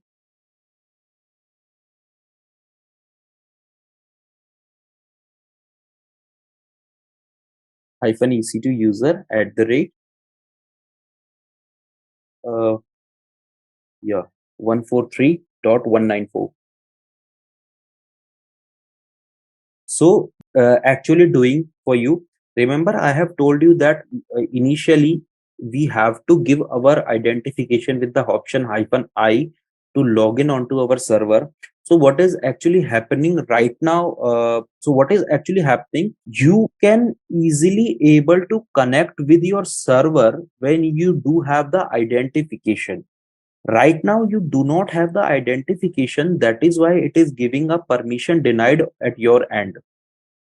So let's say when the next time you create your AWS account, and once you have created your AWS account and you have created your server, and when you after next time what you have to do, you just write this command SSH-I along with the username and IP. In that scenario you will able to log in onto your onto your Linux server. Either you want to use the MobiXterm or you want to use the WSL, you can go with any of the approaches. I would suggest that you can use the MobiXterm. Even what I'm going to show you, run the command free space -m. Okay, so even you can see the command that I have executed on my Linux server was giving the same output, whereas when you are running the same command on Windows server, or I would say Windows system, and you do have a Linux plugin installed on your system, it is giving you the respective outputs. Let's say this command I'm using in Linux to just check my RAM. Even you can see when Syed has executed this command at his end, he is also getting the RAM. I'm sure that Syed, you are using 16 GB of system in your 16 GB of RAM. And can you please try to execute df space -h command?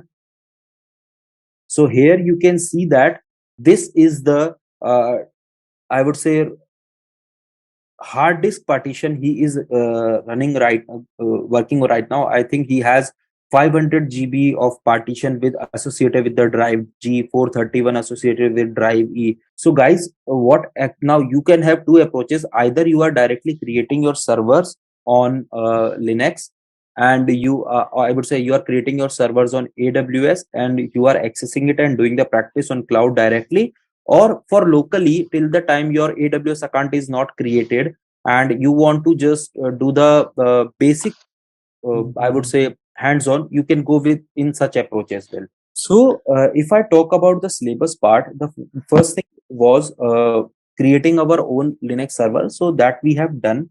Okay, we have discussed about the Linux versus Windows, and some more part on this we are going to cover up. I'm going to share you the slide where you can, if let's say for the practice purpose you want to install Linux on your local system using a virtual box, I'll give you a slide. You can try at your end, and if you face any issue, you can come to me. But we are taking cloud here. Okay, so if I would go back to my server, now you can see I was connected to some remote server. Okay, so as I was connected to some remote server, each and every server is having some timeout limit. So as I have not done any work for the time which is associated for the timeout, my server has thrown me out from the server because let's say if 5 minutes was a timeout there and I have not done anything on my server, then it will throw me out from that. Okay. Apart from this, guys, you can see here I have used the command chmod 600 and the key name. So what does that command? This is related to some Linux permission.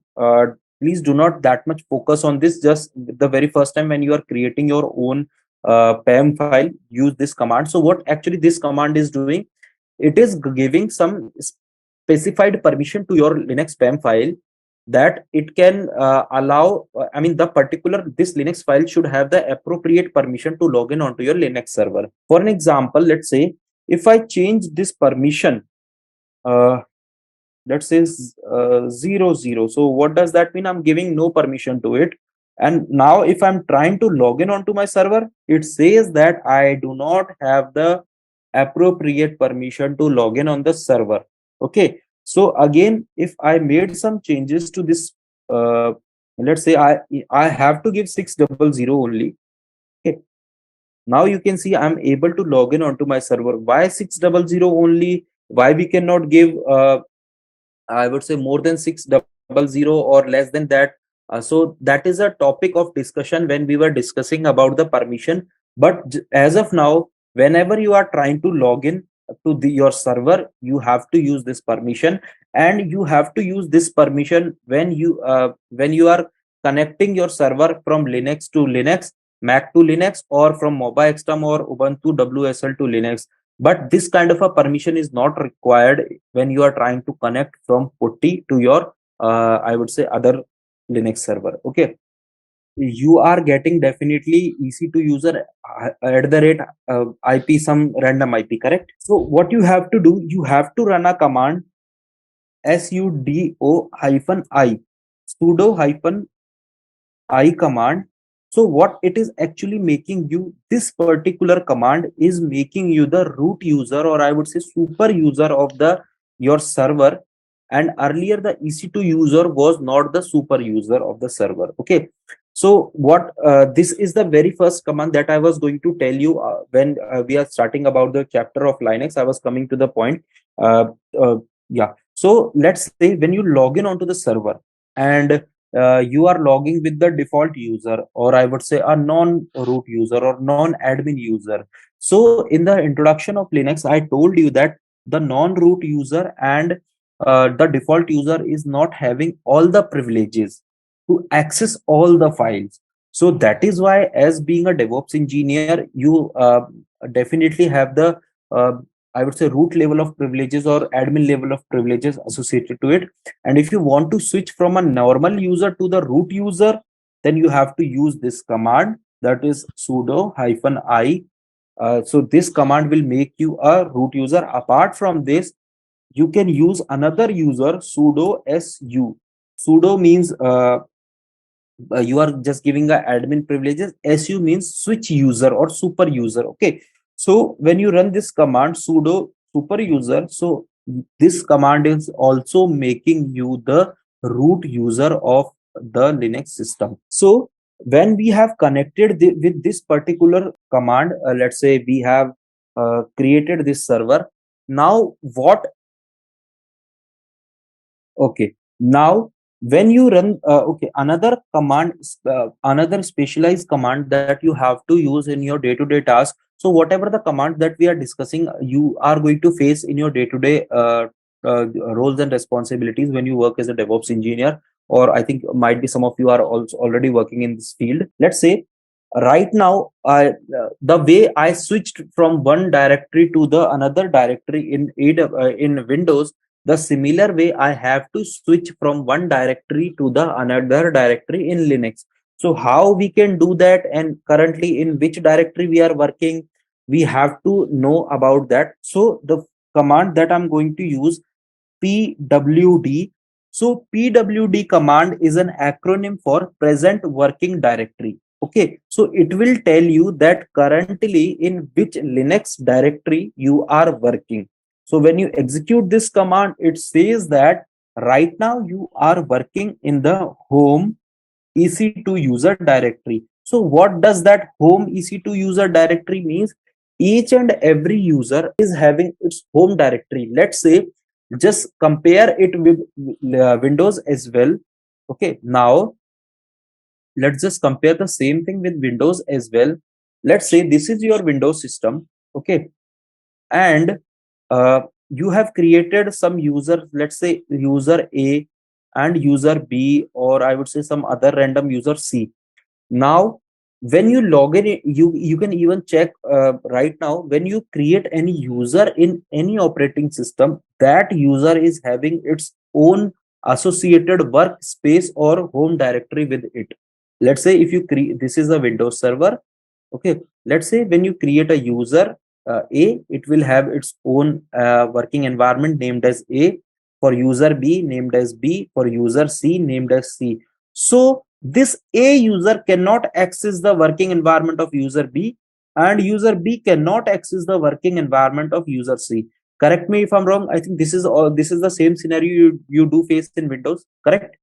Yes, yes. Okay, so now, and let's say again in this Windows, I do have a super user, or I would say admin user here. So I think admin user is the person who can access all the directories. He doesn't require any kind of a special permission to access this, correct? Because he's already having all the privileges. He can access all the directories, correct? Yeah, the administrator, I think he can access all the user directories. And you can also see the other users who are the non root user, NRUs. The NRUs or non root user cannot access the admin directories as well, admin home directory or admin working directory, correct? So the same thing goes with Linux as well. So when I say this home EC2 user, it means this directory is the working directory for the root for the user EC2 user. Now let's say when you create another user in Linux, it will create another working directory for him. N number of users you are going to create, you are going to have n number of user directories. I'm again clear with my words. No two users can have the same working directory. Okay, let's say Okay, so suppose if you want to check that what are the things available into your current directory, or you want to list the contents of the directory. So what you have to use, you have to run the command ls. Ls means list. When you run it, it says that right now you do not have anything in this directory. That is why it has not given anything to you. Okay. Now let's say if you want to change the directory. So what you have to do, cd space slash. So in Windows, every the directory that you are trying to access should start with a slash. Okay. Let's say I want to switch to the root user directory. So when I run again a command ls, this particular directory is also not having any files associated with it. When I do the present working directory, it shows me that right now I am into the root user directory. Okay.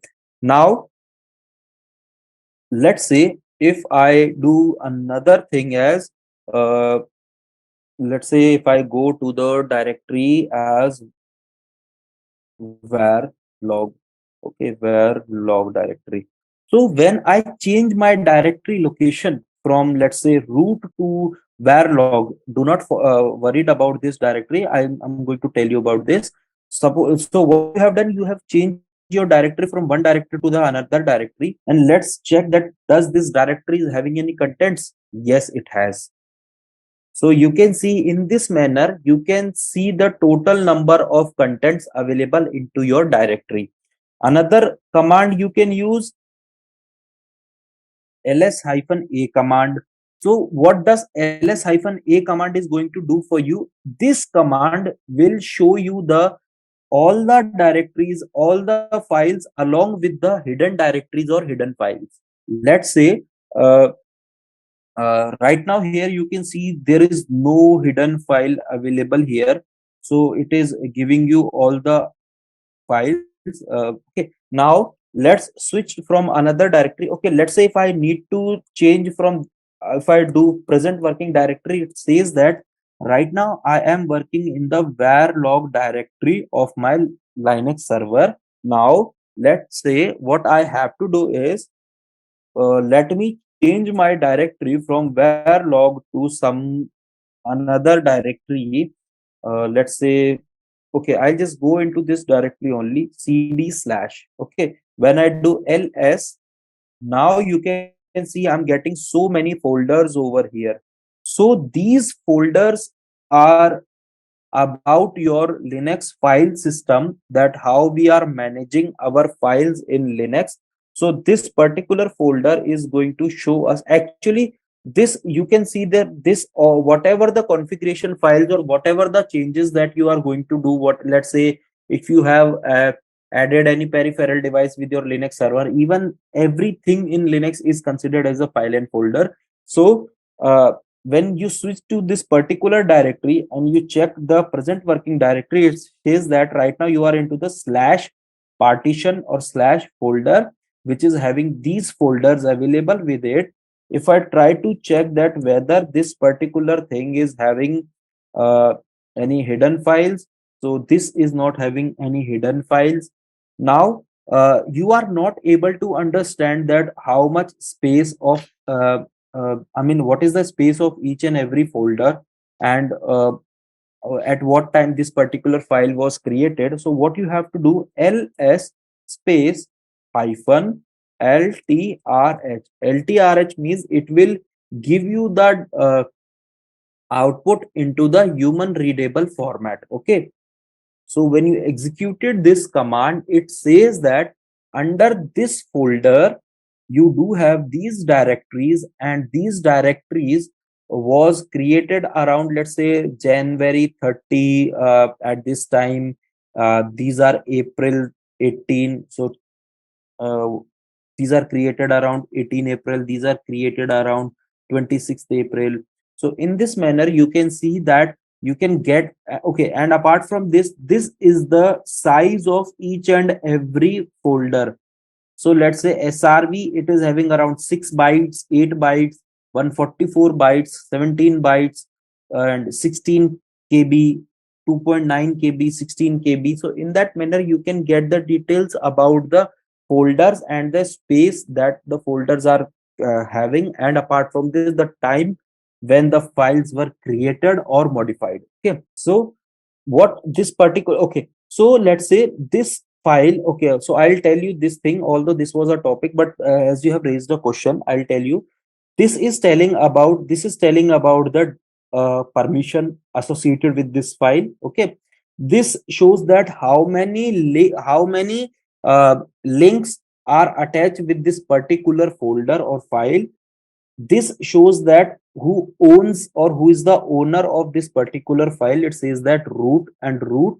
So what does that root and root means, I'll tell you a little bit, but for now you should know that this particular thing is related to the ownership of the file. This is I have told you that this is your space, this is the month of creation, date of creation, and time of creation. And apart from this, here, let's say if I segregate, so let's start with this command only. Let's say if I pick this particular thing, okay, let's say now let me segregate it into different things. So when I click on it, let's just segregate this thing D R X. Okay, this one. Okay, now, or what I will do is, now what actually each and every command is doing here is, let's say, so if I talk about this particular thing, here you are getting the name as D. So this D means this particular type of a file or this particular thing that you are listing is directory. If any file is having D associated with it at the very beginning, let's say this one, this is having D, this is having D, this is having D, this is having D, this is having D. It means this is the directory type. Directory type means it is a folder in Linux. Now, what is this L means? L means that it's a link. I mean, remember I was talking about a soft link and hard link at the very beginning when we were discussing about the basics of Linux. So this L denotes the soft link. Okay. Now, if I, let's say, if I create a file in Linux, let's say if I create a file in Linux with V1, now if I do ls-ltrh, it shows that neither I have D nor I have L, I have a dash. So this dash means that this particular thing is a file. Now you can denote it easily that D means a directory, okay, L means a soft link, and dash means a file. So in this manner, each and every file or folder is segregated when you are trying to get the permissions and details about it. Now, about this one, this particular thing, it tells you about the permission that this particular file and folder have. I would say I'm not opening this chapter because files and permission and ownership is completely a dedicated topic in Linux. But as of now, you should know just one thing, that this is the permission associated with this file or folder. Okay, now this is the total number of links attached with this particular file and folder. uh, the root means the permission, who owns this file. This thing is also related to the permission, this thing related to the ownership of the file. Okay, this is the space, and this is the date and time of creation. Now, okay, back to this. Okay. Now, I'll ask you another thing. Let's say, just segregate our, I mean, even with this particular name, you can check that in which file and folder you are, or what is the task that you are doing right now. Okay. Let's say if I do one thing, and let's just segregate in different forms. This one. Okay. And when I make little bit difference into it.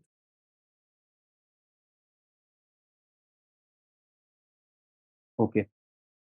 Now, what this thing tells you about, this is the user, okay, by which you are logged in onto Linux. At the rate means user at the rate and the IP or the host name by which you are logged in. Okay. Apart from this, what kind of a user he is, and I mean, which kind of a directory it is. Okay. Let's say if I'll tell you this particular dollar thing means right now you are not a super user, you are a normal user. If you become a super user, here you can see the denomination change from dollar to hash. Hash means that right now you are the root user. Okay, let's say if you move to some other directories as well, home EC2, still you can see it is having a hash associated with it. Now if I talk about this particular thing, it tells you in which directory you are right now. Let's say if I move to where log directory, it tells me that I am currently into the log directory. So in that manner you can segregate your initial naming of the I would say command. Okay, now this is the root user, and now let's say if I do this thing, so what does that mean? So this means that we are, if I segregate all the things, okay, now what this particular thing tells us about is, let's say, this tells that I am the root user, okay. This is the IP of the server, I would say host name of the server. I am into the root user, or I am into the home directory, home root user home directory, I would say root user home directory. So home directory means root user work environment, I would say. Okay, this is, and another approach is, let's say if I go into cd root, now what does that mean? Directory slash.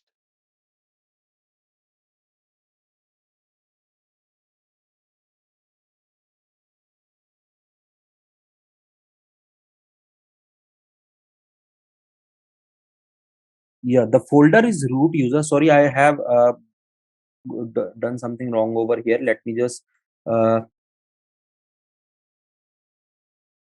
do this thing again. Okay, so what does that thing means? The difference, it is very important for you to know the difference between these two things. Okay, so if I do this command, let's say this one, and there is another command available, that is this one. So the both the things denotes in that manner. Let's say now user is same. Okay, the user is same over here. This is the same, IP is the same. The only difference over here was the slash and the tilt. So what does that mean is, it means if I talk about these two things are same, that is your user, that is at the rate at which you are trying to log in, this is the host name, and this particular thing means this is the root directory of your Linux server. Mark my words, there are two different things. One is the home directory of root user, another thing is root directory of your Linux server. Okay, this is your root directory of Linux user, or I would say root user, and this is the root directory of your Linux server. Now, what does that mean? Let's say when you do ls-lt, you are not getting anything. Okay, when you do this, and now you do this particular thing. Now it means that you are under the root directory of your server or the main directory of your server, or you can symbolize it as the C directory of your server. Let's say C directory is having C directory is the I would say is having all the configuration, is having all the I would say whatever the things are required to make your Windows server available to use. The same thing is related to this directory. This slash means the root directory of the Linux server. Getting my point? Okay. So I think that you are clear with this. So just answer me one thing. Let's say if I create a file, let's say A, or I would say A, that where this particular file is created, root directory of my Linux server or root directory of my root user. So when you do this thing, it is created in your root directory of your Linux server. Whereas if I do this thing, tilt means this is the work directory or work environment of your Linux super user or root user. Okay. So when I create a directory over here, so here you can see when I do ls, or I would say this one, you can see this file is created. So this touch command means, guys, when you want to create a blank file in Linux, you can create it with touch command. Here you can see this file is having this permission. Here you can see at the very beginning it is having a dash hyphen here, which means that it is a file. Total number of links associated with it is 1. This is the ownership. Right now root is the owner of this. Total space and the time at which this particular is created. Okay, now let's say if I ask you, I need to check that what is the time on my server right now. So you have to run a command date which tells you that right now this is the time of your server. Generally AWS provides the time in UTC format. If you want to change the time, you can change it. We'll talk it about later on. So it tells you that right now it is Wednesday, April 26, around 4:50. If you take it back to, 5.5 hours, it is almost around 10:30. So in that manner, you can just check that what is the date on your server right now. Okay, apart from this, Linux is a very smart operating system that you have not used any kind of a manual for your Windows, but Linux provide the manual for each and every command. Let's say if you want to see the manual and you want the more detailing about the Linux commands, then what you have to do, just type the command. Let's say ls command, you want to know more about the ls command, space, do one thing, man means manual. So it is man ls means manual of ls command. So it tells you that the name of the command is ls, which means list directory or list contents. Okay, synopsis is this. In that manner you can use the command. This is the direct description of the command. Okay, what kind of options you can so what kind of options you can use with this command? Okay, let's say -a author and -b block size, what is ignore backups.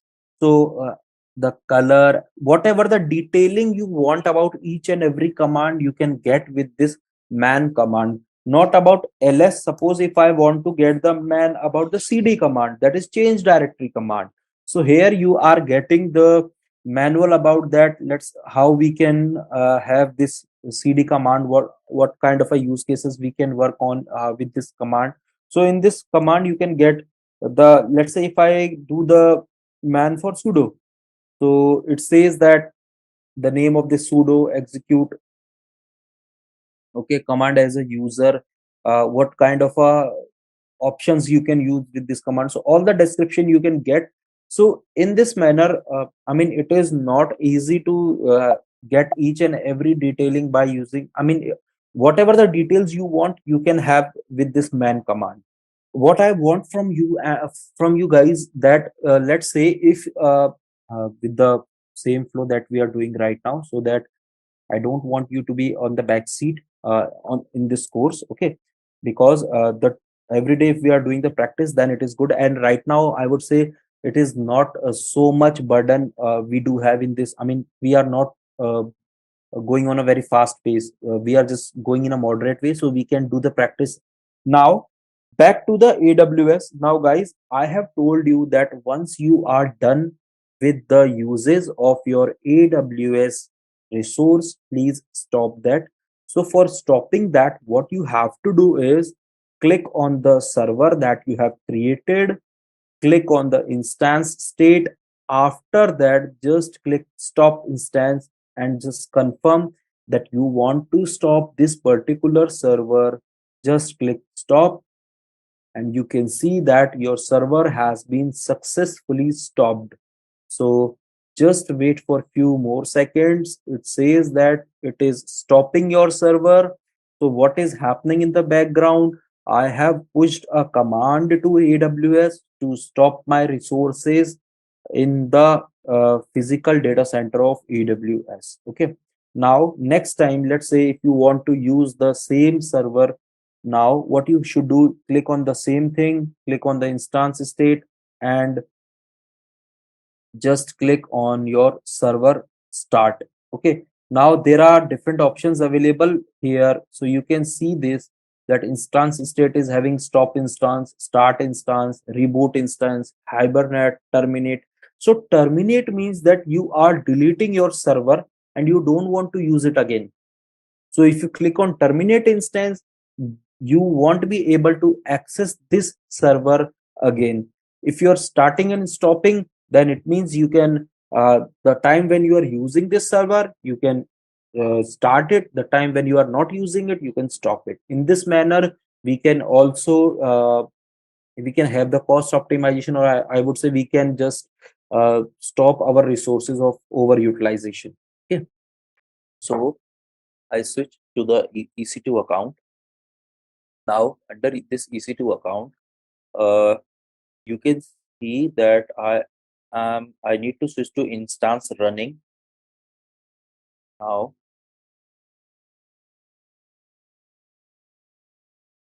this was my server. I'm starting my server.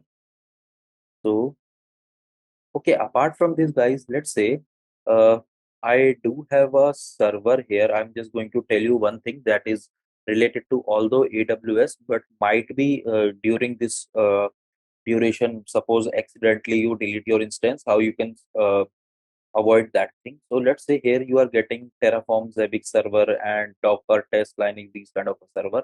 So let's say if I click on one of these servers and if I just click terminate instance, and suppose accidentally I have clicked on that. Now what you can see here is that my instance is getting terminated. Terminated means I have deleted my this particular instance. I will not, from now onwards, I will not be in a state to recover this particular instance or particular server. So to stop such kind of accidental damages in our EC2 infra, we can also enable the accidental termination policy in AWS. So what does that mean is, let's say this is my server, okay, and I have to go into the actions. Under actions, I'll go into the instance settings. There is a thing over here which is called as change termination protection. So you have to click on this. You have to just enable this for now. Okay, let's say, and I have saved this policy. Now, what will happen when I click on this instance? Before that, I just wanted to show you. Let me just reload it. Here you can see that my service, my account has been, this particular instance has been terminated. Okay. Now, let's say I have enabled this policy in my Linux test server. When I try to do terminate instance, okay, so here you can see that I'm not able to terminate this particular instance. It says that failed to terminate an instance. This is the instance ID, may not be terminated. Reason, I have to disable termination instance attribute and try again. So why this policy is implemented in the this policy? I'm not saying that I'm implementing this policy in my AWS account. This policy is implemented in productions and organizations as well, because let's say if you there is one server which is very important for your organization, suppose that that is an Jenkins server, and you have not enabled this policy. Now what happened, a new person came to your organization. He was just looking for some instances, and what happened, somehow he has deleted that instance. I would say that can be accidental thing, but he has deleted. Now you won't be in a state that you can recover the instance until and unless you are having the backup for that particular instance. So it is good practice that you are enabling this particular policy. So this policy is not uh, related to your instance start and stop. I mean, after enabling this particular policy, you can even start and stop your instances. But just to avoid such kind of accidental damages, you can enable this particular policy in your instances. Okay. Coming forward, whenever we are creating our servers, right now we are creating our servers with AWS console only. In the coming days, we will create our resources with Terraform. So at that time, we will not be logging into console and we are creating the instances the way we are creating right now. In the coming days, we will do the same thing with the coding exercise. Okay, with I would say with the help of Terraform.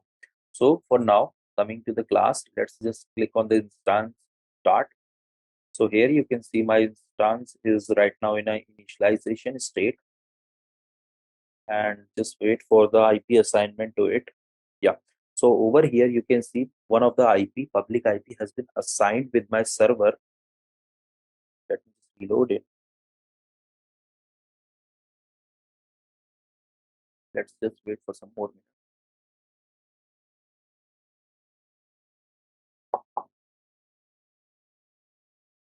Okay.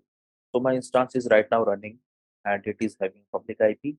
So in the previous class, you can see that when I run a history command, this was the IP. This was the IP that we were using the previous class. But today we got a different IP. The reason is same. We have not assigned any static IP over here. Okay. Now, if what I'll do is I'll hyphen I Linux test CR. Okay. To user there is one, and with this. So now, right now, I am in my server. When I check the date, this is the date on my server.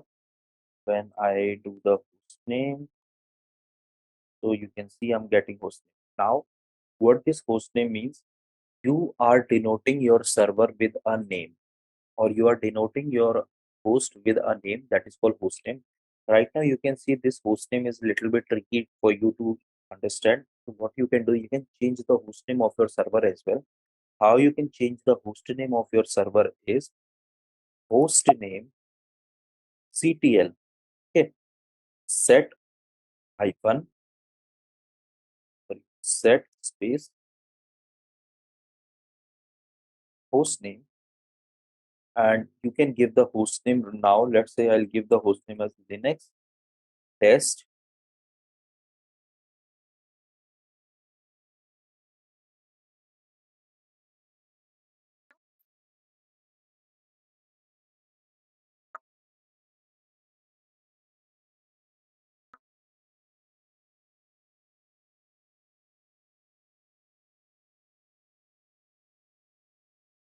So here you can see actually what has happened, guys.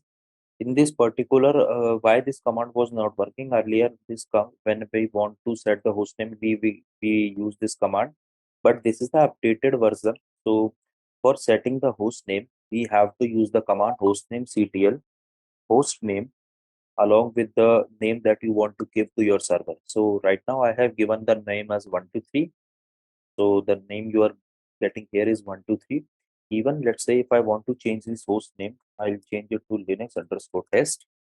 Now when I'll do this, you can see that I do have the host name as Linux test. This is the private IP of my server. Now uh, this host name thing is done. Now what I wanted to tell you was, so this was the Linux file or directory properties. Okay. So what does that mean is, let's say if I'll go into this particular thing, let me just take few examples. Okay. Now what this each and every terminology means we are going to discuss it. Let's say well, copy thing.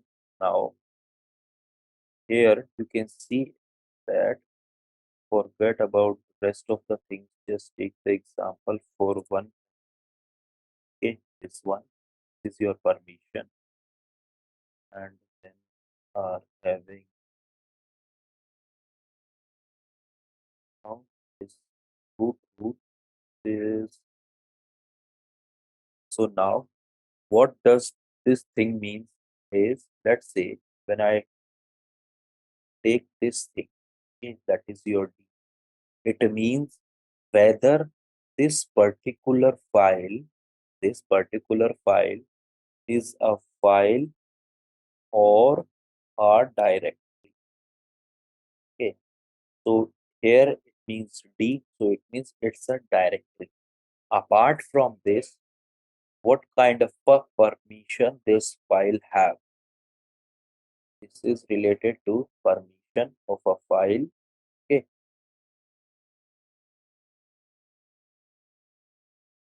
apart from this thing will tell you how many links. Uh, links you can see. This is for the how many links are available for this particular service. This thing will tell you that who owns this file. Owner. Okay. Now here again we are segregating this thing that we are getting two owners. So this is not the two owner. The first one is the user who owns this file, and the second thing is the group who owns this file. Okay, this is the size of the file. This was the month when the file was created, and this is the time when the file was. This particular thing is the time of file creation. So this is all about whenever you got a file name or a file permission. So in this manner you can check the file and size. Okay, again when I switch to another thing, instead of this D, definitely there will be some scenarios. Let's say I'll consider this thing. Okay, this thing I'm considering. So all the things here are same instead of this L.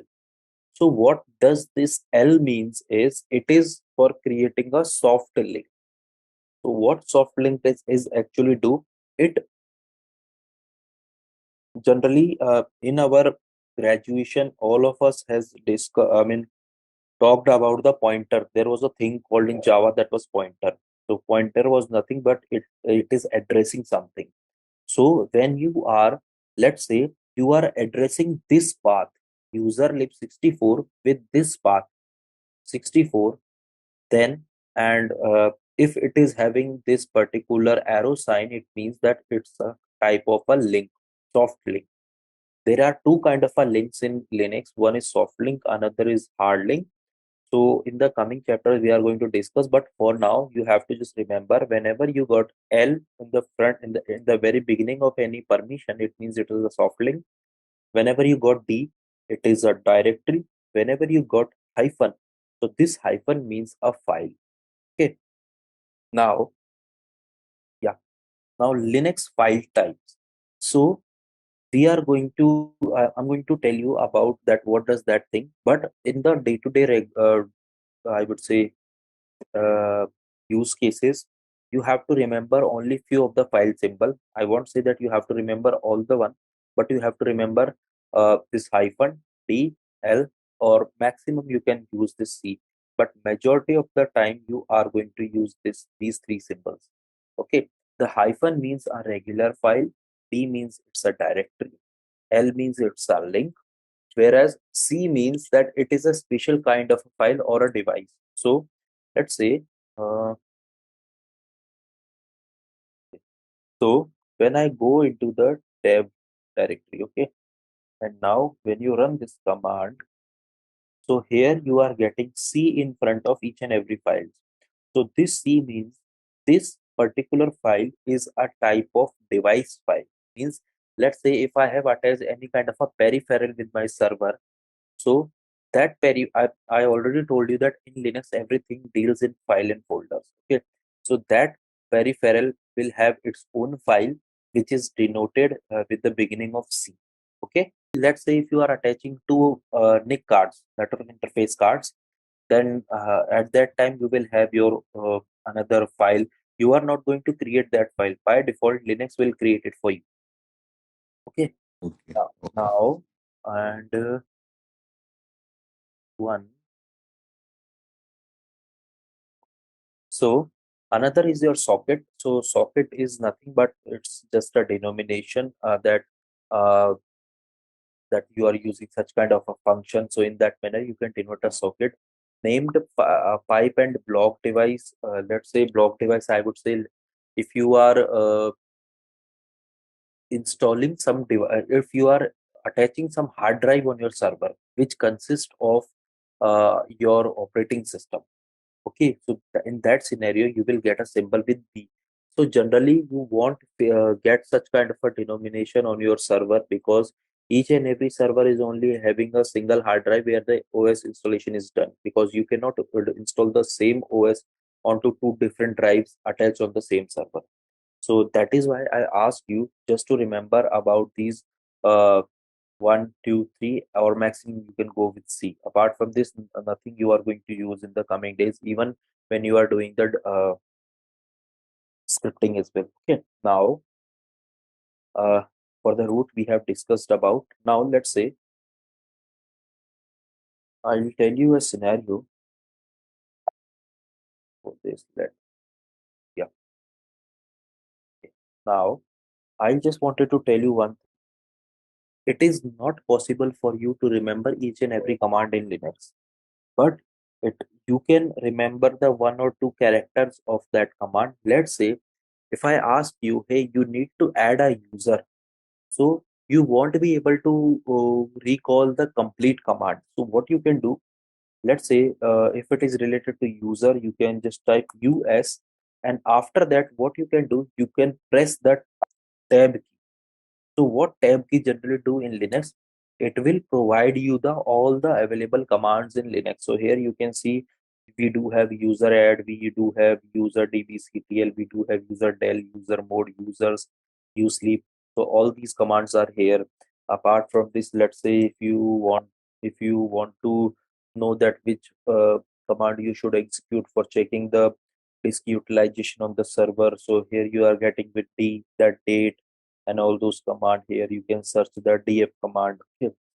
So in that manner you can check that what command exists in your Linux system for a particular operation. Let's say if you want to see the RAM, so for RAM you can type free and you can just press the tab. The number of time whenever you are going to press tab, it will give you the outputs. Okay. Let's say free, and when we run -m command, it shows that the Linux is having 1 GB of RAM attached to it. So in that manner, you can recall each and every command in Linux. Okay. Now, so just wanted to know one thing. Any doubts as of now, or shall I proceed? Okay. Now I'll ask you a question. If I execute this command, so can any one of you tell me what is the hard drive partition here? Which one is the hard drive partition here? With DA1. Okay. Uh, and I mean, how you know that this is your hard drive partition? फिर इसमें Depp के अंदर जो भी हमें दिखा है वो सारा Correct, हार्ड डिस्क का ही होगा ना. correct, correct. So it means dev, I mean device, and this device is created for you. So even let's say you have not mounted this partition. Mounting means although you have attached a partition on your server, but you have not made that server applicable to use that partition. You can only get such kind of a partitions here. But let's say if I have attached a partition on my server and I want to check how many total hard drives are attached to my server, then what I have to do, I have to execute a command lsblk. It means list block devices or list block. So it says that only a single hard drive which is having name xvda is attached with your server, and the majority of the partition is used with xvda1 partition. So in that manner, you can get the idea of all the hard disks attached with your server. For an example, as if now, let's say you are having this server which is having only a single storage here. Okay, now let me attach, or let me try to attach a storage.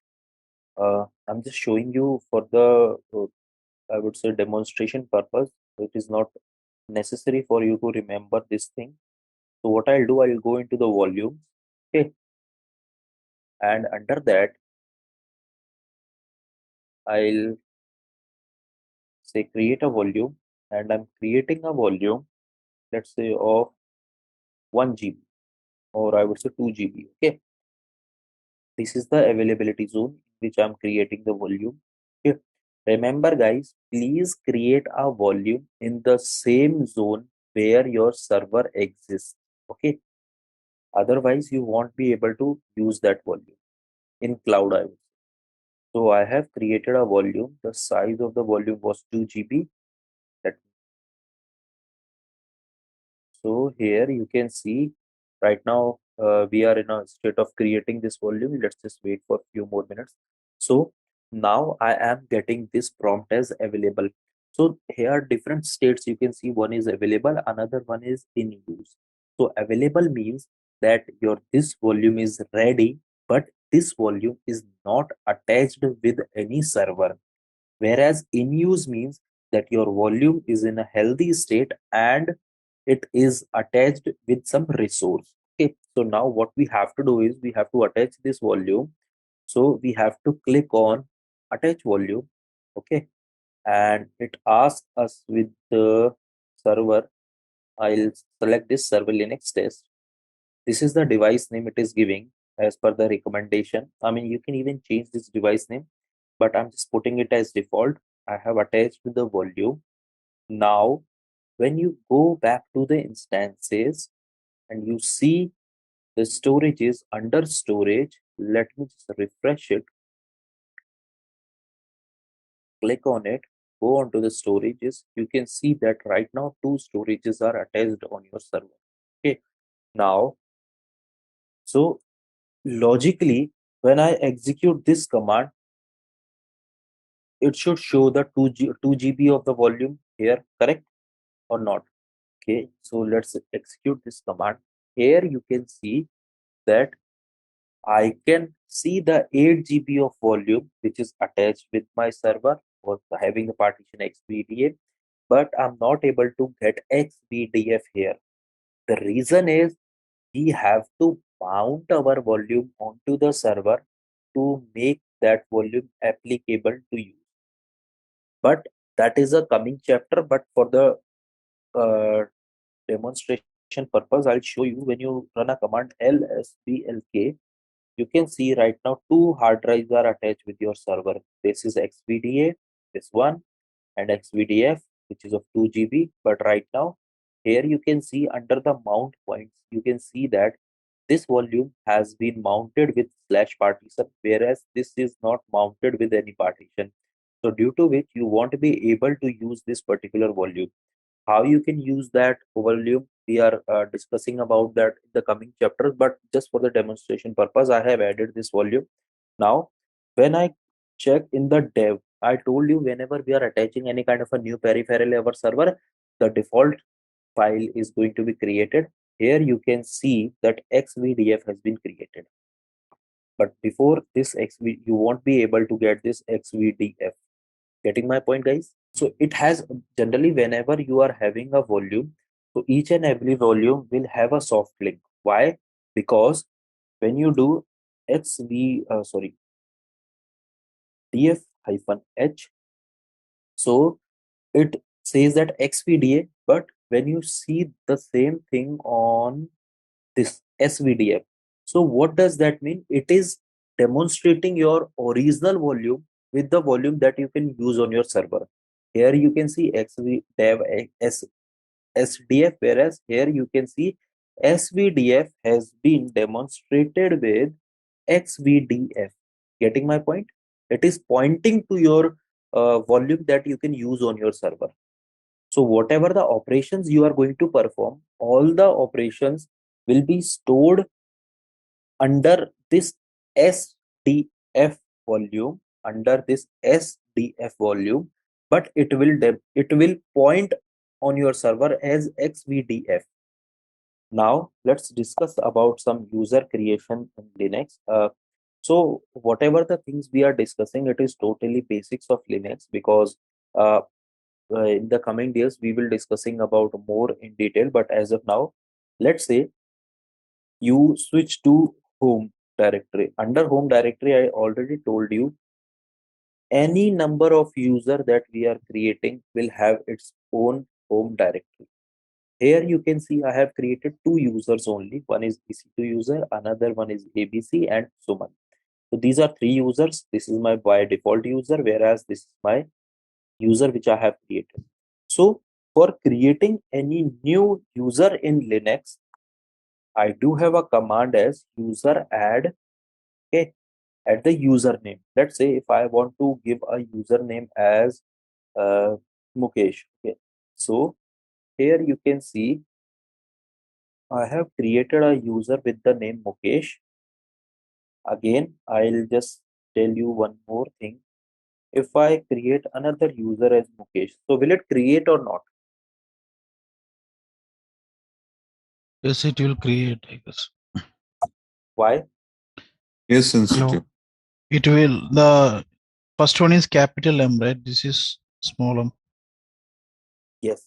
So, just I mean, you are very much clear now with the concept of I would say case sensitiveness on Linux. So it will create a user. Now this user and this user, although names are same, but these are two different users. This particular user cannot access this user file, and this user cannot access this user file. Okay. Now in that manner, you can create different users. Again, I'm going to, let's say, if I want to create a user, add user. Now let me create a user with the name Rakesh. So will this command work or not? Because as per my understanding, for creating a user on Linux, I have to use this user add command. But right now I'm using add user command. So will this command work or not? So the answer is yes, this command will work. Now I'm giving you a task that tomorrow you should come with a desk. I mean, I would say some detailing about what is the difference between user add command and add user command. That is a homework. You can note it down that what is the difference between these two commands, because there are two commands available in Linux. So definitely there will be a slight difference between these two commands. Okay. Now, whatever the users we are creating on Linux server, all the users are going to stored in a file. So that file is called your shadow file. What is so where this particular file is located, you can just do one thing. Okay, whenever you want to open a file in when you want to open a file in Linux, you can use the Vim. Vim is basically the vi editor, or I would say editor in Linux. Okay, the file is under etc shadow. So here you can see we have created Mukesh user, we have created this user, this user, this user, and this user, and this user. So these are the users which are created in Linux. Okay, and there is another file in Linux that is passwd file. So what does that file mean?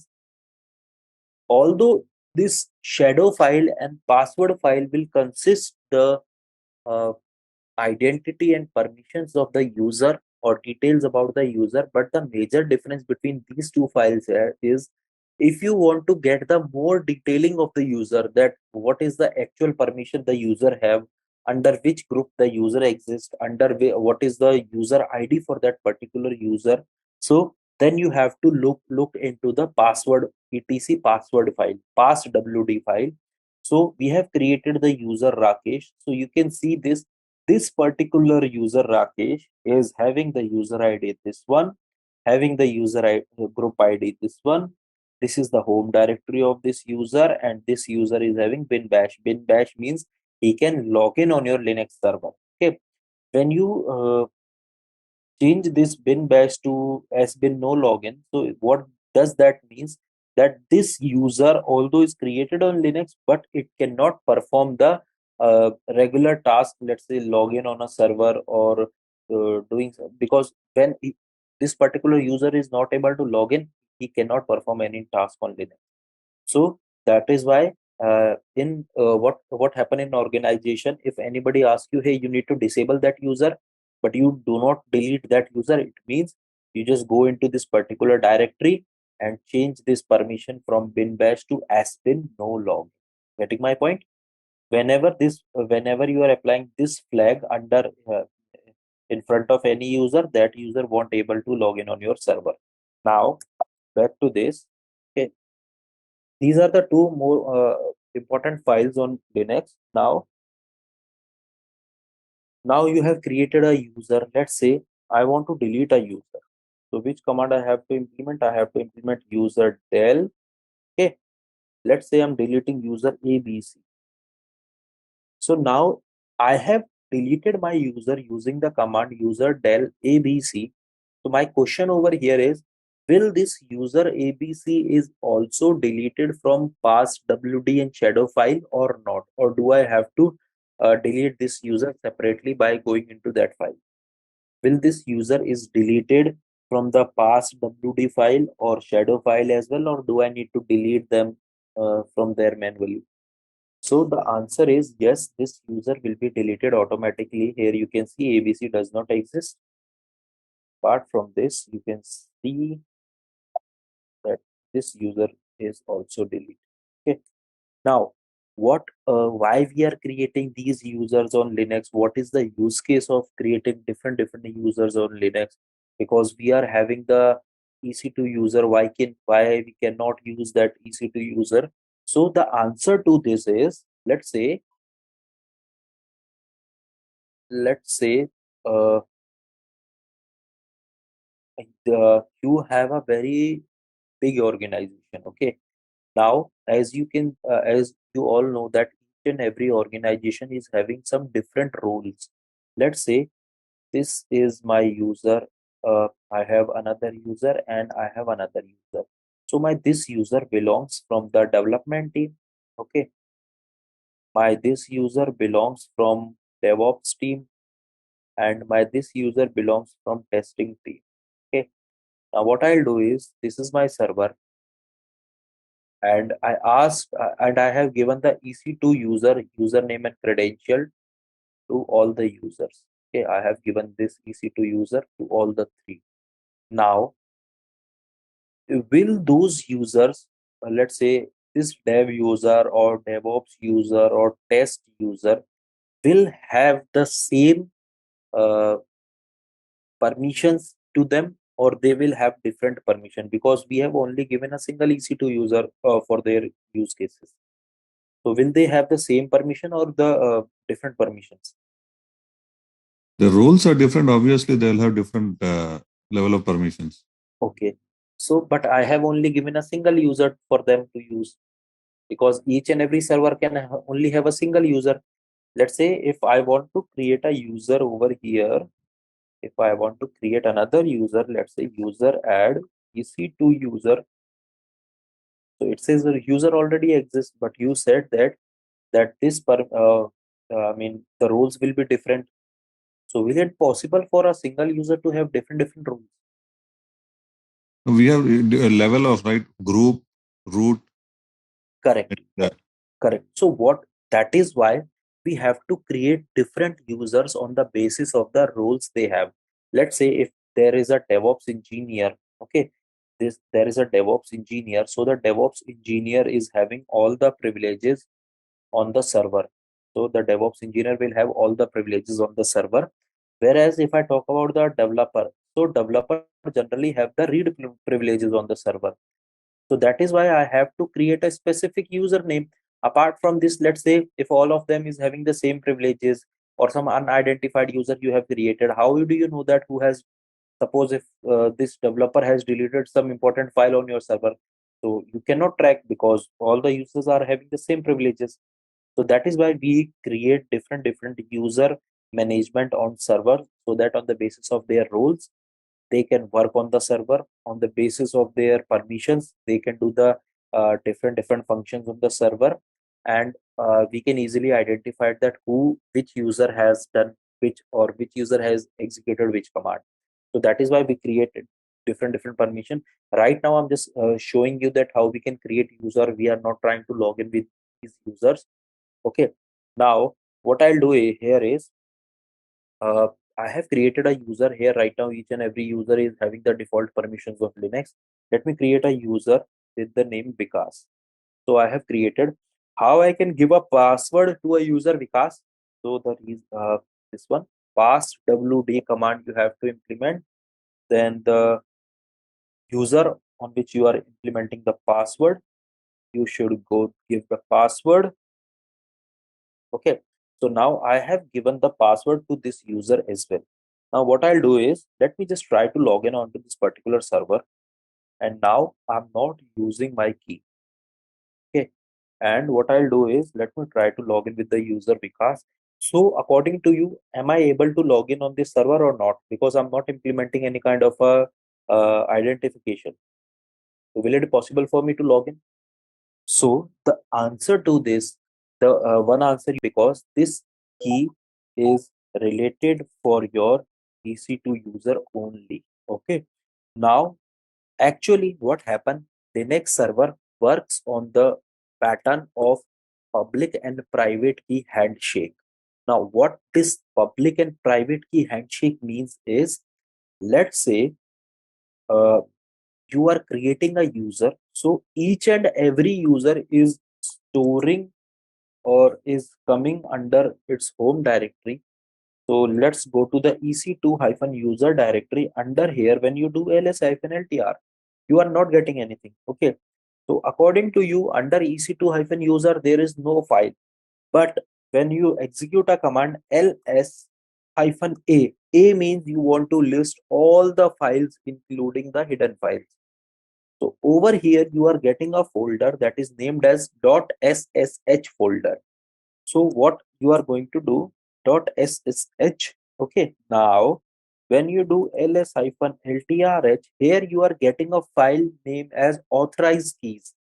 So what this authorized keys is about, that your server will keep your so when you see this authorized key folder, okay, when you see this authorized key folder, here you are seeing that there is one key available on the server. Okay, this is the key available under your this path. This is your path, and just a second. Okay, now okay, so I'll just continue, but I just answer one my one query. Okay, just a second. If I go into the home EC2 user dot ssh. Okay, now I'm exiting from the root one. Okay, I'm executing this command. Okay, and let's say I am executing. I'm again getting exit, coming to the normally, and I'm executing this command sudo su. What is the difference between both the commands? Can anyone of you tell me what is the difference between these two commands? One is your sudo -i and another one is your sudo su. What is the difference between these two commands? Even we are also the super user in this command as well. You can see we are the root user. So here you can see, when you executing sudo super user command, it is putting you in the same directory in which you were working earlier. Whereas this command is directly logging you under the tilt, or I would say its home directory. Again, see, if I go under this one, this is the person working directory, root users directory. Whereas when I'm okay, what I'll do, I'll just go onto the home because Budrist.s. Go under this one, or I would say instead of this, I'll go under the EC2 -.ssh, and now I'm just giving Control D. When I'm executing this command, now you can see I'm into this home EC2 user. I'm into not the root users directory. So this is the only difference between this command, sudo su and sudo -i. You do have other differences as well, but this is one of the reasons that I have observed. You can also check that what are the other reasons of using this sudo -i and sudo su command. Okay, now, so I was on a part that when you do when you go into the .ssh folder, here you can see you are getting a authorized keys. So this, or what is this authorized keys and why it is only accepting my EC2 user key that I was running. So I'll do one thing. I'll go into the directory once again. What I'll do, I'll go to the directory. This is my directory.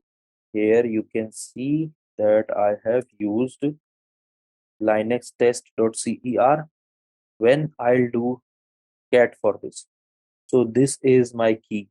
So now what actually this means, in Linux, everything works on the key handshake. Now what key handshake means, whenever you are, let's say this is your instance, okay, you have created this instance on your server.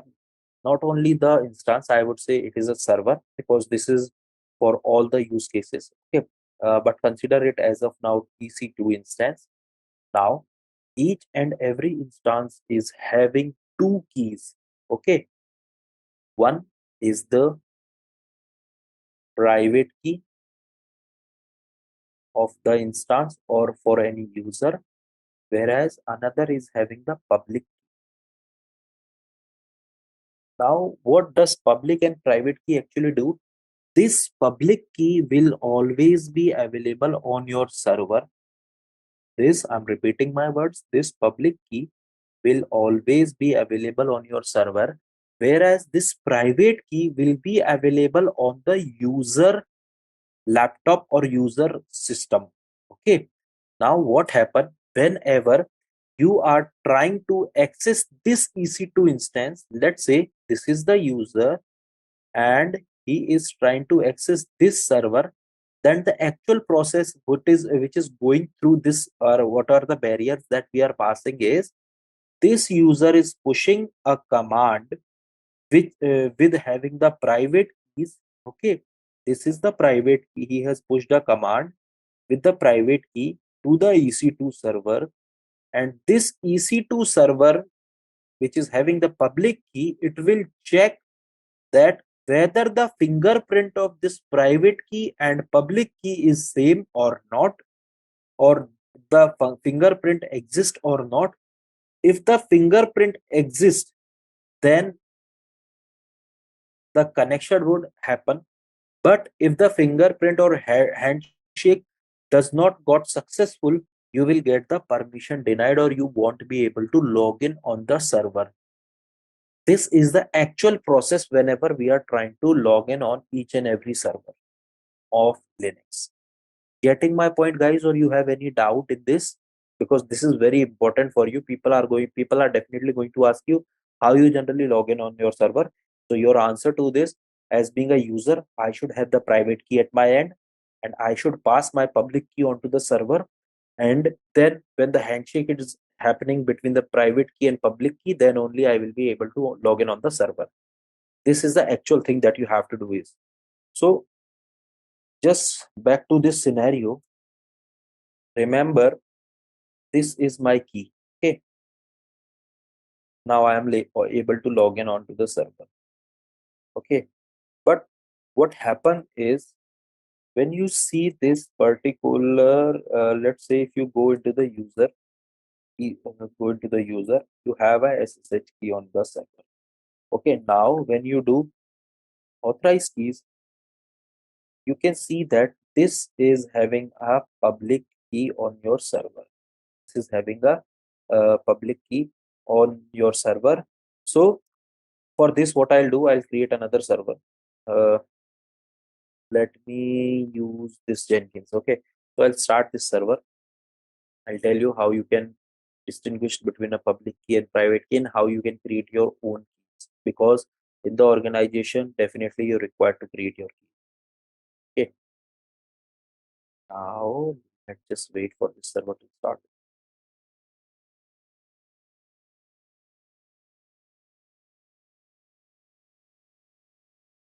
Okay, so my server has been created. Let me just see which key I'm using Linux testing.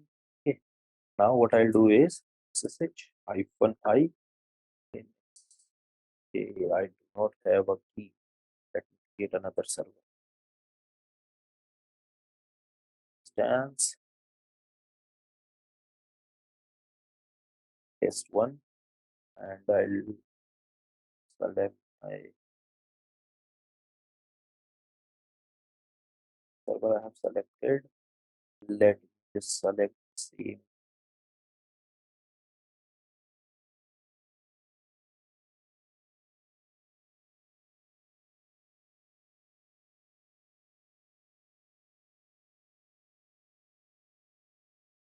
Create, and I would say one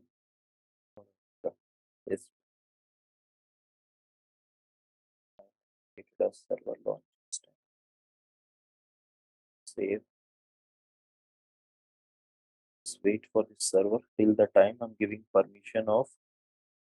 I remember this when the first class you said when we create an instance, we have to create a key also, right?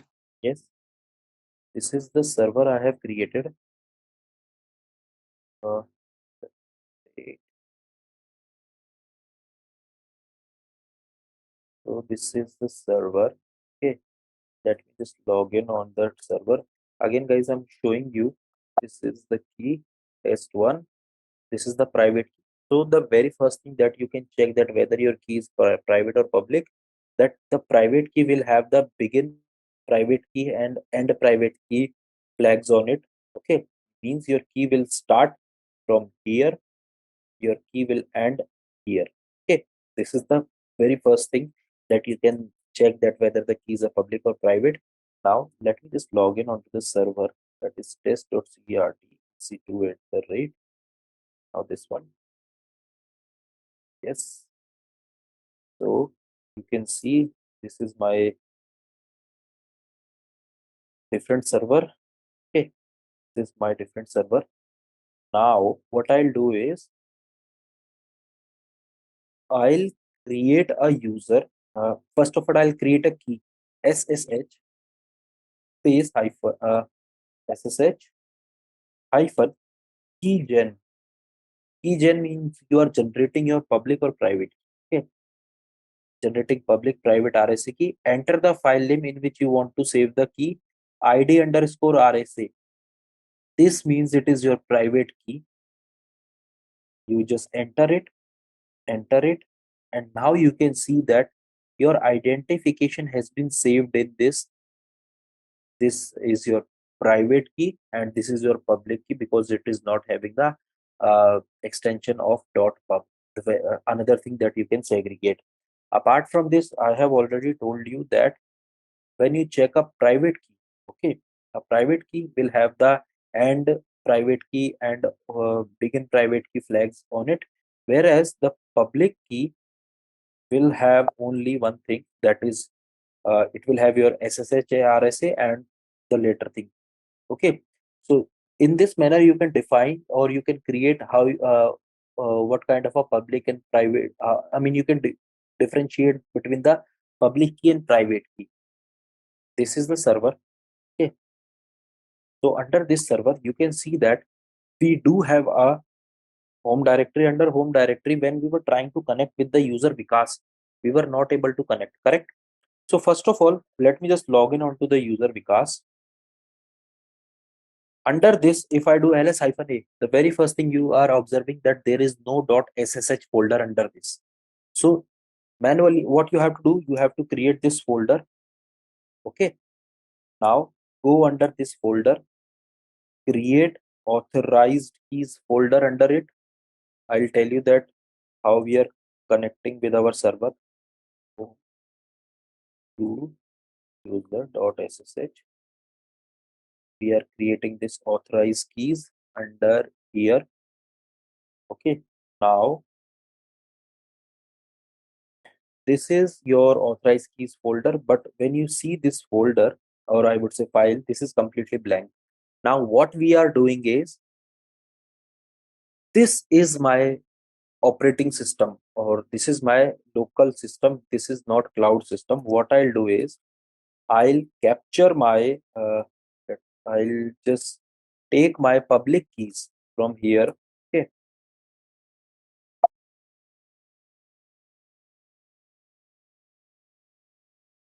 What I'll do is, I'll generate my keys. This one, yes. So I have generated my public key. I will take my public key, my user public key. This public key is not associated with your Linux instance. Okay, this is my public key. So what I have done now, let me just go under this. I have copied my public key. Okay, now saved it. Now what I'll do here is, initially, let me just give the permission as chmod, I would say chown hyphen r vikas hyphen r vikas colon vikas. I'm giving this. So just forget about this command. Now what I'll do is, let me just do one more thing. Instead of all these things, what I'll do, now I'm able to connect with the user Vikas. Why? I have my private key and I have pushed my public key onto the EC2 instance, correct? And this handshake appears, due to which I have logged in onto my EC2 instance. So earlier what was happening, guys, this was my EC2 instance. Okay, this was my EC2 instance, and uh, although I have created a user Vikas name here, but this user was not having its public keys. This user is not having the public keys by which it wants to connect. Okay, now what I done, I have just run a command onto my local system, that is ssh keygen, and this, just remember, this is my local system. Okay, I have executed this command. Now what this ssh keygen has done for me, it has created a id underscore rsa file, where an id underscore rsa dot pub file. Now what I have done, I have copied my public file onto the server, and I have kept my public key with me. When next time when I'm trying to log in with the user Vikas, I can easily log in. Even you can also log in with some other username, but what for that, what you have to do, you have to create a .ssh folder under it. You have to pass the key, and then you can log in with any of the user. So generally in that manner, the user authentication works in Linux. And what happens in the IT organization, this is also not your task, but I have given you the scenario because there are some organization where the user management is also managed by the DevOps team. But what happens in the IT team, IT team is responsible for managing the user management, and what they do, they create a LDAP server. That is a very far topic we are going to discuss, but for the scenario, they are going to create a server, and this server will sync with all your server. They will just create the user onto the LDAP server. They are not creating user on each and every server. From that LDAP server, your user authentication is going to be happen. Nothing they are going to do, but at the backend they are doing the same thing. They require your public key and they will push your public key into the LDAP server. Nothing than that they are doing. The concept will be same in every organization.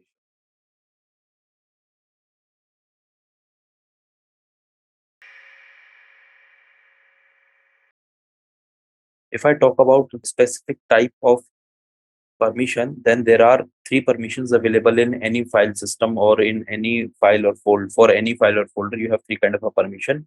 One is your read permission. Okay. Another one is your write permission, and another one is your execute permission. So there are three types of permissions available with every file or folder. Now, if I talk about that, what does that mean a read? What is mean by a write? What is mean by a execute? So it means that Yes. let's say if you do have a file, so if you have a R permission for that, it means you are having the privileges to read the content of that file. Okay.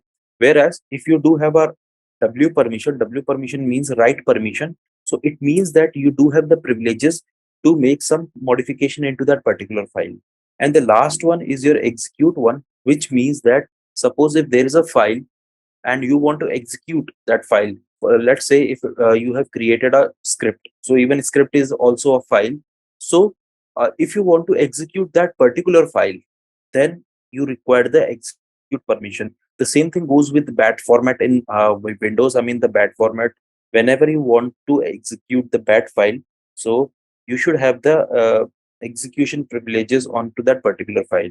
Okay, so what I'll do, let me connect with the server. So this is the server by which I'm trying to connect. So generally in Linux, everything consists of RWX. We are there. So if I talk about the file permission, so file permission are always treated in two different manner. The very first thing is that what kind of a privileges you have. Apart from this, who is having what kind of a privileges. So those things are called, let's say, user. We do have group and we do have others. So what a user, group and other means, what does read, write, execute means. So you have to be very much clear on this concept. Why? Because I would say in your whole life, whenever you are working on Linux, now I would say 99% of the cases are there where you are getting the issues related to file permissions or the privileges, that what kind of, who can execute that particular file or folder.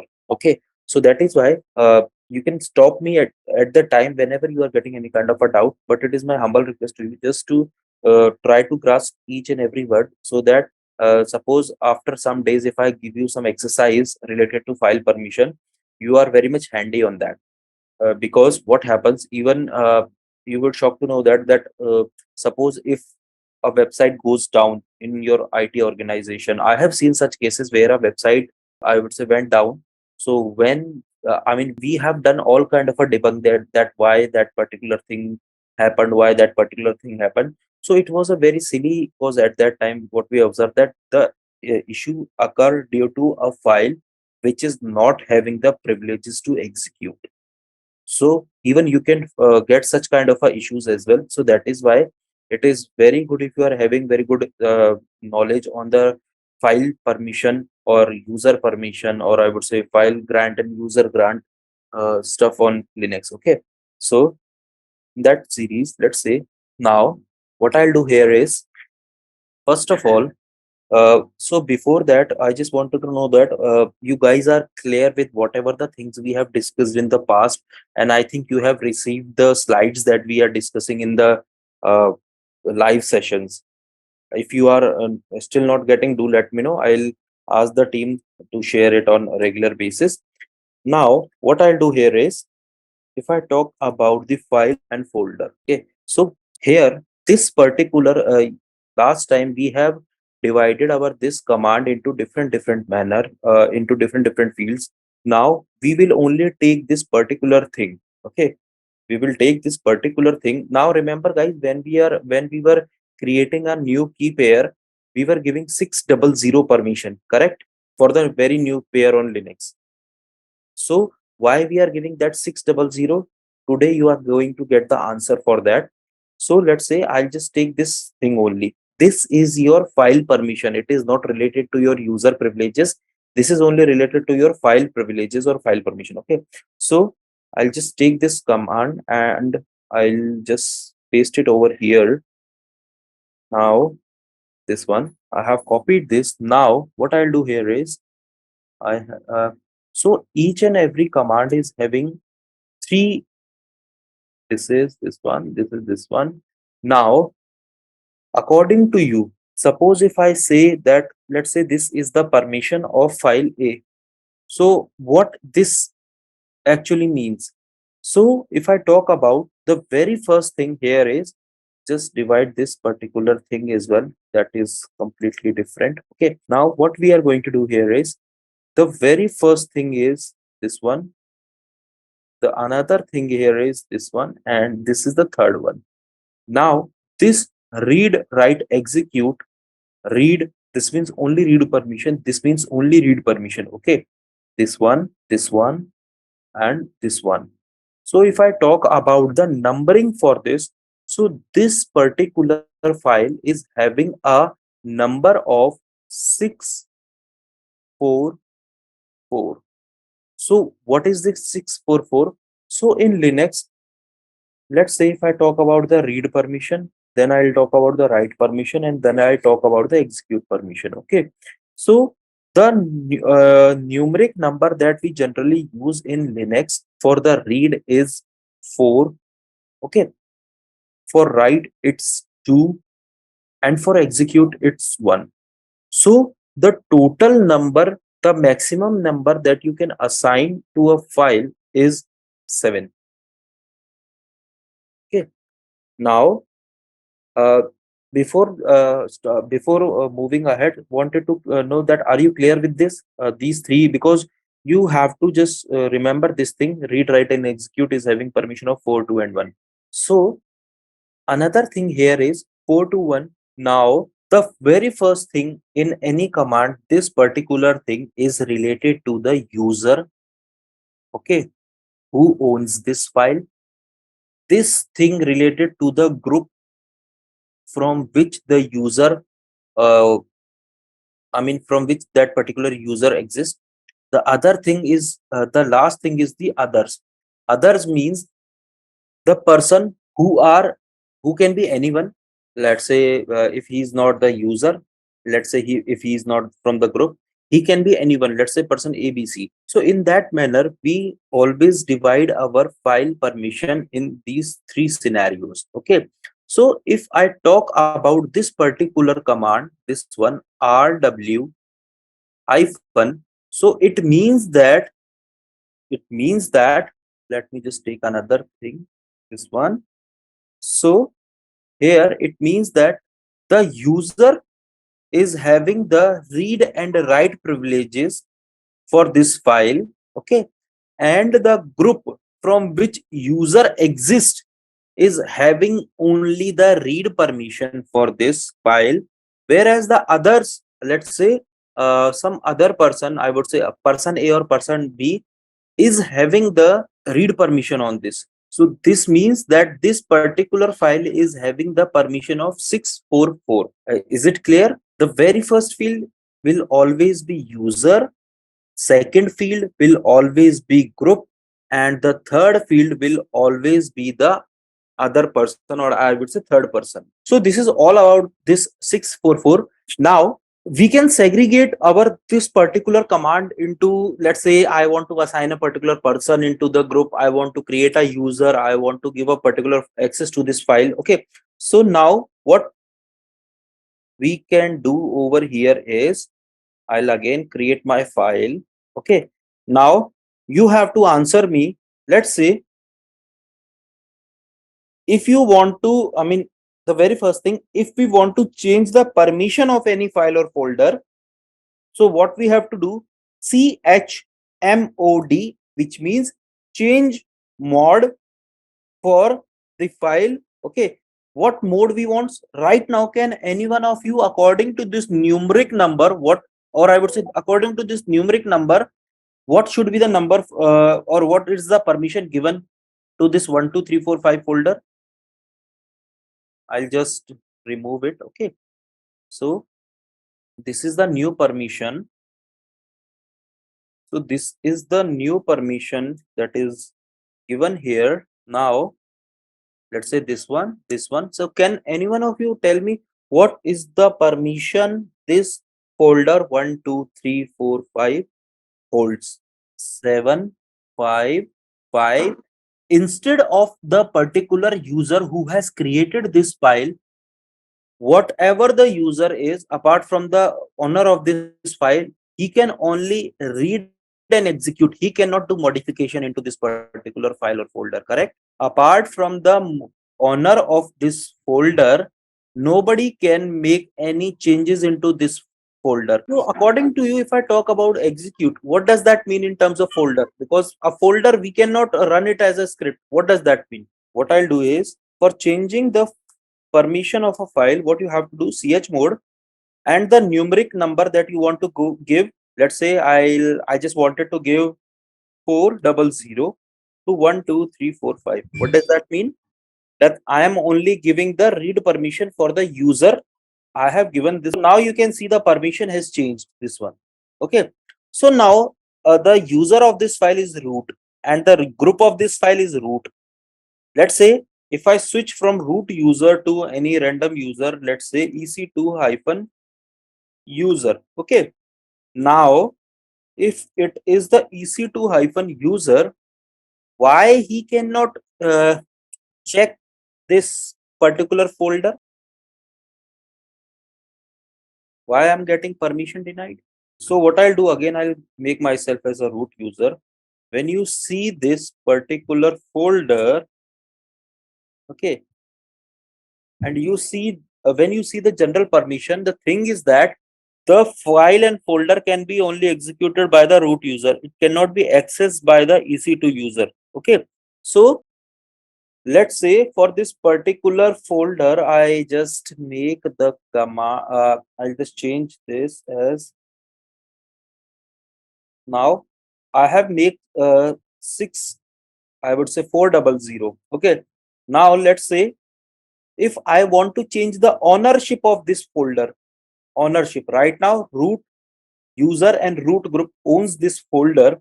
I wanted to change the ownership. So how I can do that? Ch own means change ownership to which you want to change. Let's say this one. I would say EC2 hyphen user should be the user, or I would say the person who can access this file, and the similar I wanted to choose the user group as well, and I'll give 1 2 3 4 5. Now what does that mean? That EC2 user, and I mean EC2 user is the one who can access this 1 2 3 4 5 folder. So let's change from EC2 user to some other random user. Let me check which are the users available.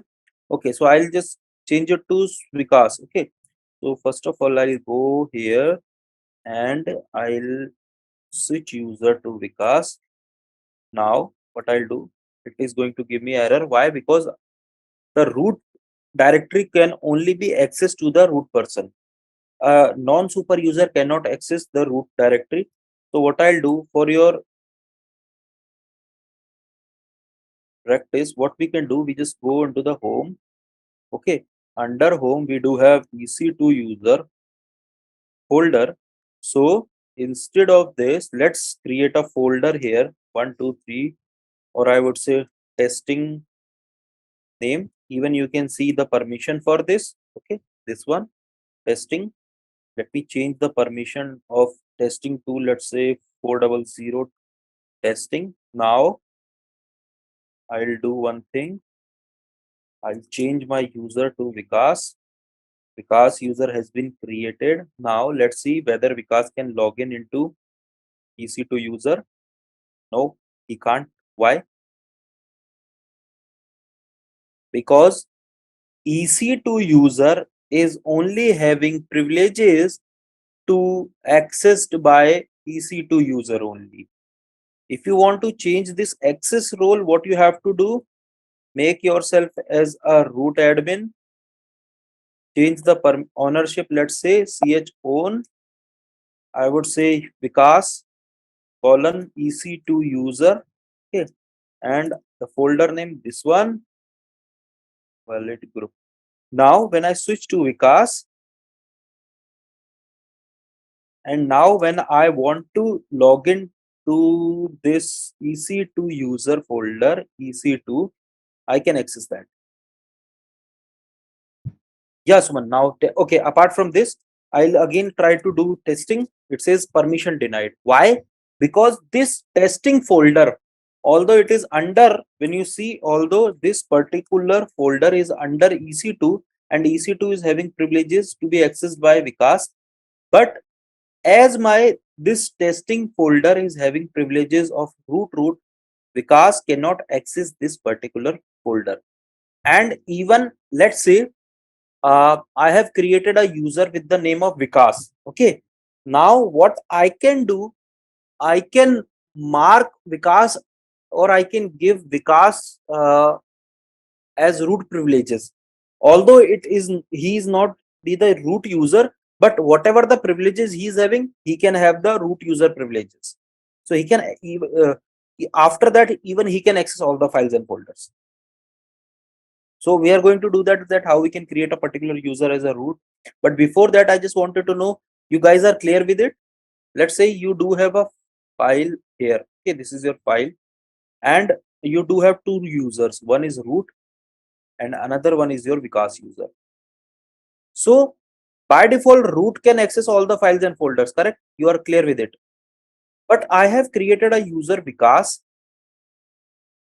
By default, he cannot access everything. He can only access the files and folders which is having the privileges or which is having the permission of Vikas. Okay, but as a root user, what he can do, he can give some special permissions to Vikas. I mean, let's say whatever the permissions root user is having, if we give the same permission to Vikas user, then even Vikas can access all the files and folders which can be accessed by a root user. This is different thing. This is the user, but Vikas is a user who is having some specific permissions. Okay, this is related to the permission of a file and folder, but this thing I'm talking about, it is related to the permission of a user created on Linux. Okay, how you can give root permission to a user? Just go into this file, vim etc sudoers. Okay, under here, permission denied. Okay, I'll just make myself as a root user. Okay, now what I'll do here is etc sudoers.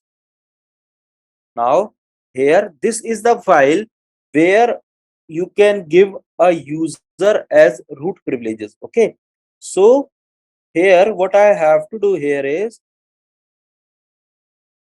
you can see allow root to any commands anywhere, means if I give, instead of root, if I give Vikas. Okay, now it means I have given the root privileges to user Vikas. Now let's say, let me switch to as Vikas user, and let me make Vikas a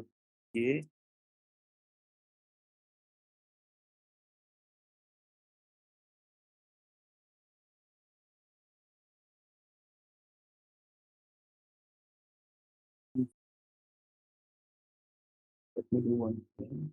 cd, as I have given the root privileges to Vikas. So what I'll do here is, let me change the password for Vikas first of all, because I forgot the password.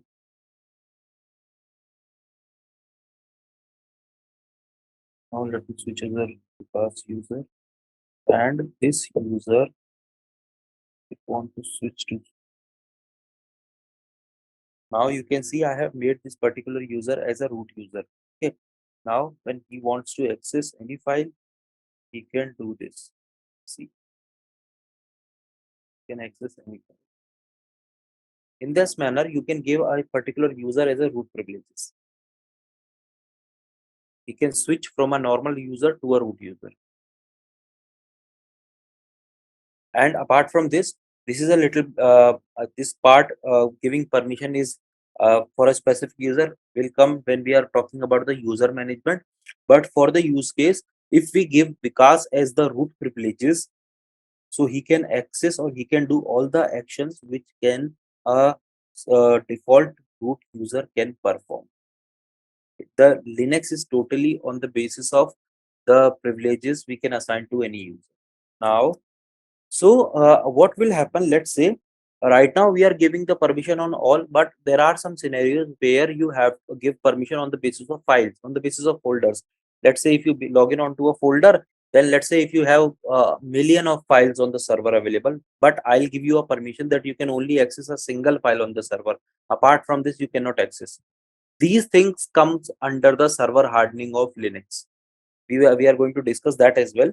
But as of now, just wanted to clear your concepts on the changing permission. Okay, let's say if I want to give this user a permission of 600, how can I do? I mean, what permissions I'm giving to this particular folder?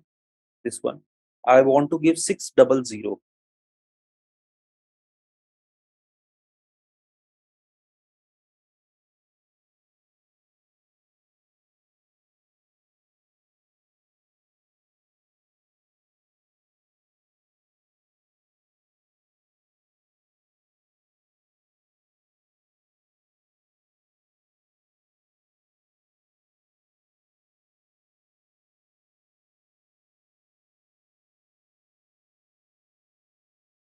We have given 600 permission to, I mean, read and write permission. So guys, remember when we were launching any new key pair, we are doing 600 permission, or we are giving 600 permission to that particular file. What does that mean over there? That we are only giving the read and write permission to the file to a specific user. Let's say I'm downloading it on my laptop, so I'm the owner of that file. Let's say if you're downloading that on your local laptop, you are the owner of it. Apart from this, it is a very bad idea as per the security and compliance concern. If you are giving 777 permission to any file, although you can log in, but that is not a good practice to do that. Okay, now what does this 777 means? Suppose if I give chmod 777 permission to Suman. So what does that mean? That this particular folder here, you can see now it's in green state. It means this folder is having the complete permissions. Means anybody can read, write, and execute in this folder. Anybody, any group can do anything, or any person apart from a user or a group can do anything in this particular folder. Now, what I'll do here is, this is we were talking about Suman. So let's say I'll just create a file, a script. Okay, how we can implement the things in script? Let's say I'll create a script for ping. Okay, ping.sh. Okay, now I'll give ping as www.google.com. Okay, now this one. Now I want to execute. Okay, so guys, so for executing any script in Linux, what you have to do, either you can just do ping sh as ping.sh. It is working. Why it is working? Because this ping is having the read write privileges by the root. Okay, but let's say if I change the permission as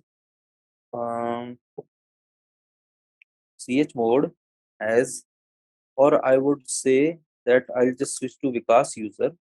Now I want to execute this ping file. Will it going to work or not? Let's see. It is working. Why it is working? And just a specific entry to this chmod 600 to ping.sh. So let me just change it to, just a second, and what I was trying to do. Set, yep, switch user to Suman. Now let me just try to first of all change the permission for this file.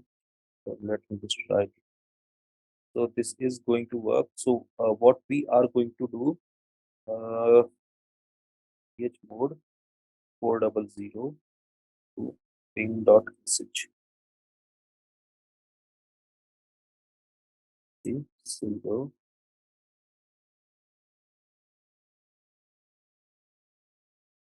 chmod 400. Okay, now let me just become a summon sh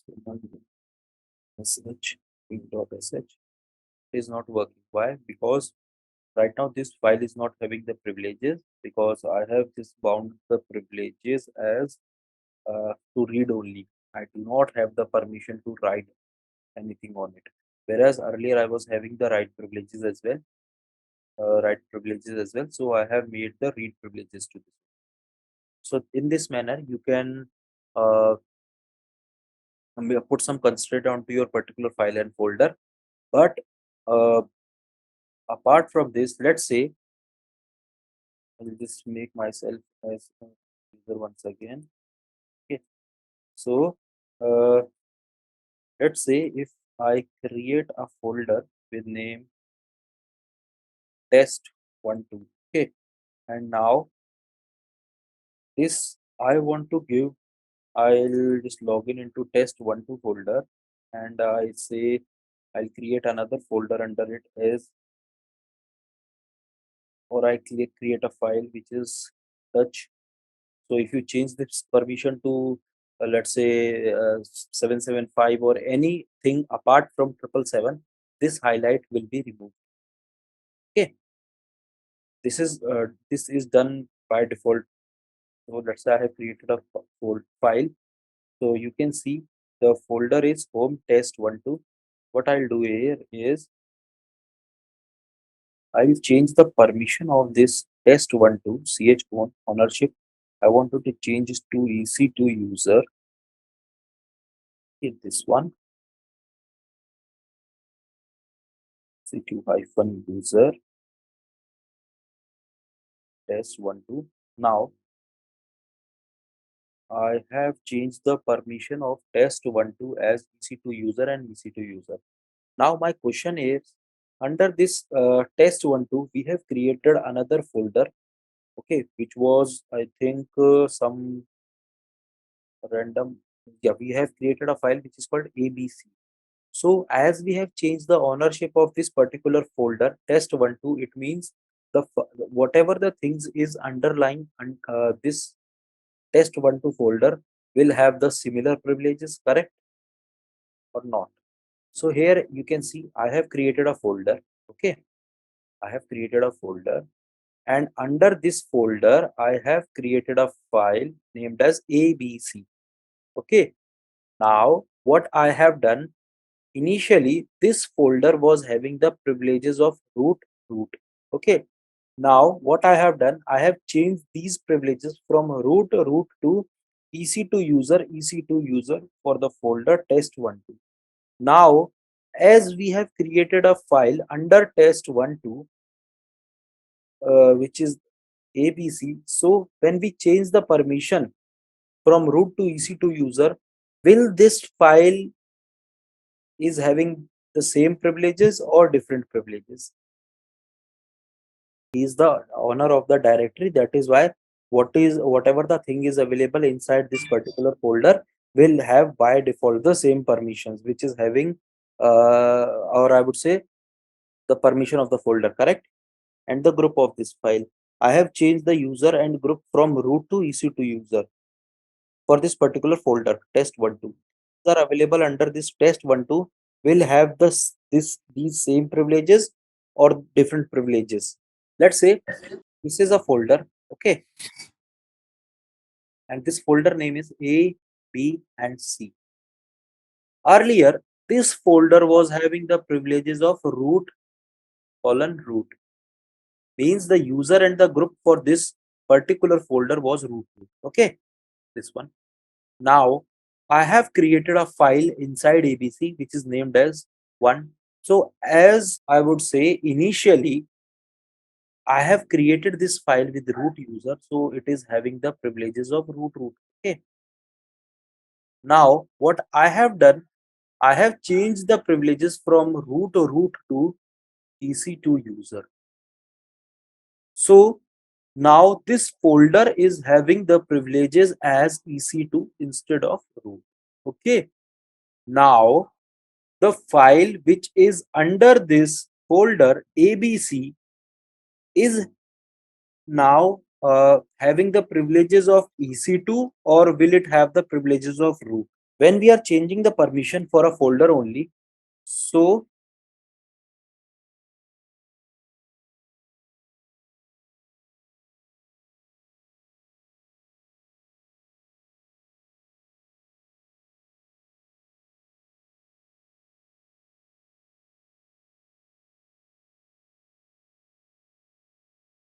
we have changed the permission for EC2.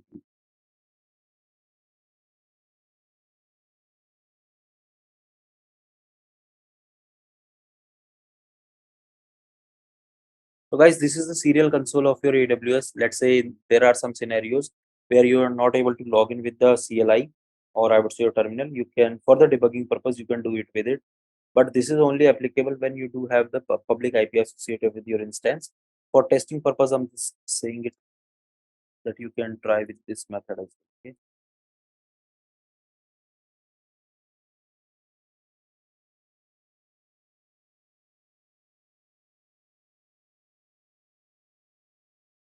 Home, under home, this is EC2 user. Okay. So chown EC2 user, column EC2 user,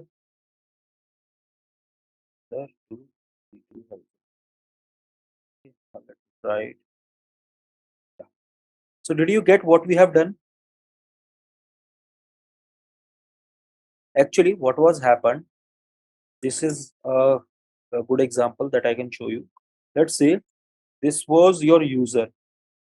Okay, let's say this is your user, and you have changed this permission from EC2 to some random user. So this user won't be able to log in on your server. Why? Because you have changed the ownership of this particular folder. That is why he won't be able to log. So what I have done, I have just logged in onto the AWS console and changed the ownership of that so that he can log in. So this is your actual production scenario. This happens sometimes because every person is doing some kind of a debugging onto the servers, but some are not aware about the files and permission, and they make some changes onto the particular folder, particular user directory. Let's say you are a DevOps engineer and your junior is not aware about the file permission, and he made the changes onto your home directory. Why home directory? Because home directory is responsible for because whenever you are creating any user, its home directory is getting created. So let's say if he has made some changes onto the home directory, you won't be able to log in. So that can be your debugging, that if you face such kind of a issue in the future, you can go in that manner as well. Let's say if a person say, hi, I'm using the same key, I'm having the same privileges, I'm using the same key, but still I'm not able to log in. So you can check this thing as well. Okay. So I was saying to you that when I log in into the test12, here you can see this test12 folder is having the privileges of EC2-user. So when I switch it to this, you can see this. Still, this file is having the root privileges. Why? Because we have not defined in our command that I want whatever the things are underlying into this folder should have the similar privileges that I'm changing right now. So for this, what you have to do is, let's say, create another file for an example. I'm not saying you have to create another file, but just for the testing purpose, let's say touch. I'm creating 1, 2, 3, 4, 5, 6, like this, some random number. Okay. Now change the ownership. When you are changing the ownership, chown -r means apply recursively means whatever, let's say under this test12 you have n numbers of file and folder. So it is not mandatory for you to go and change each and every file permission. You have to just give this -r option. So as you have given -r, I want to change this EC2 user to, let's say, some Mukesh user. Okay, this one Mukesh, Mukesh, and this EC2 use, or I would say test12 folder. When I have invalid user Mukesh, why? Okay, Just a second. Because Mukesh is not having the privileges, I'll just choose this Mukesh one. Now you can see this. This folder is having the privileges of Mukesh. When I go under this folder and I'll see the permission, these are the permissions that I have. Now these permission will be changed for your user and group. It won't change your file permission. It will change your user and group permission, not your file permission. So for changing your file permission, you have to apply the same command chmod -r, whatever the permission you want to give, and the folder name or file name that you want to execute. So in this manner, we can have a briefing of the file and permissions. Suppose I want to give a file as a permission of no permission for any user, for any group, or for any other permission. So what command I should use then? I do not want to give any permission to anybody for a specific file. What should I use? 000. So it means nobody can access this file. Nobody can, let's say if I want to log in into this file, I can do that because I'm the root user. Okay. But apart from root user, nobody can access this file. Question, let's say I'll go under the home directory. This one. Here when I go into the Vikas directory, you can see that I have this. When you see, or I would say you do ls-la, you can see this .ssh is having the Vikas permission. Instead of Vikas permission, why I have not given any other permission to this particular folder? Instead of Vikas, why I have not given any other permission to this folder? So if it is the home directory of Vikas, then let's say if I change the permission to ch on, okay, -r as Mukesh and Mukesh : Mukesh to Vikas. Okay, I have done that. So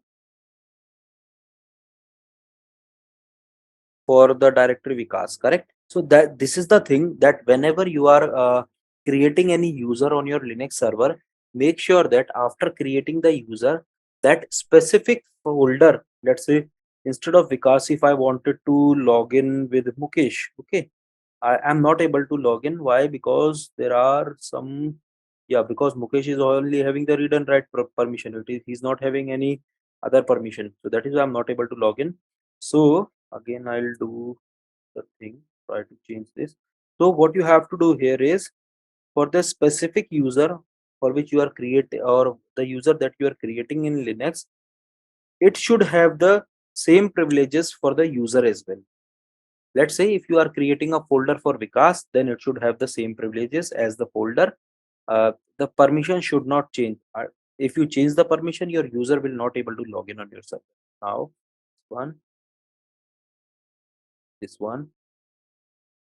Okay. Now let's say I have given this 777 permission to this folder, Suman, and I want to delete some permissions on this particular, or I want to change the permission, let's say from 777 to 771. How can I do that?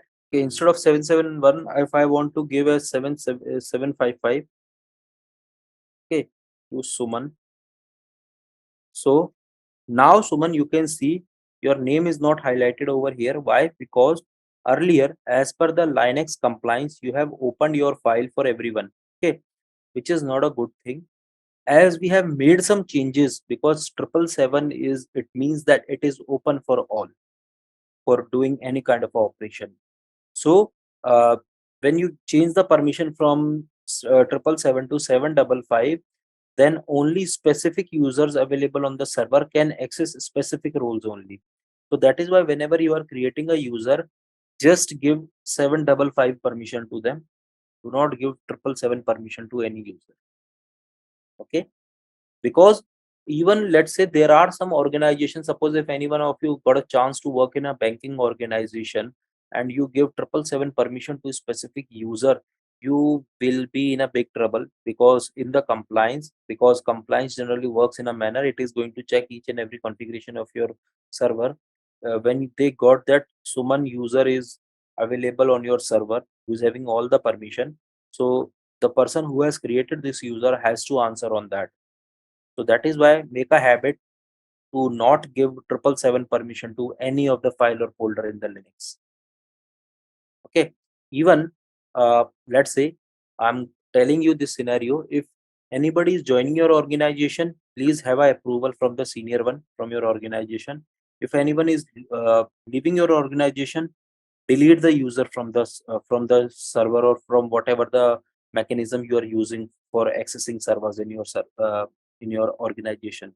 Although it is I mean, people are not going to question you on this initially, but in the compliance there will be a chance that you will be in a big trouble, that people are going to ask you, hey, this person has left the organization, but still you have created his username on the server. Because there are some persons who can access that server by putting, I mean, let's say I'm using a personal laptop, office laptop, I wanted to do some work, so I have placed my keys onto the specific server.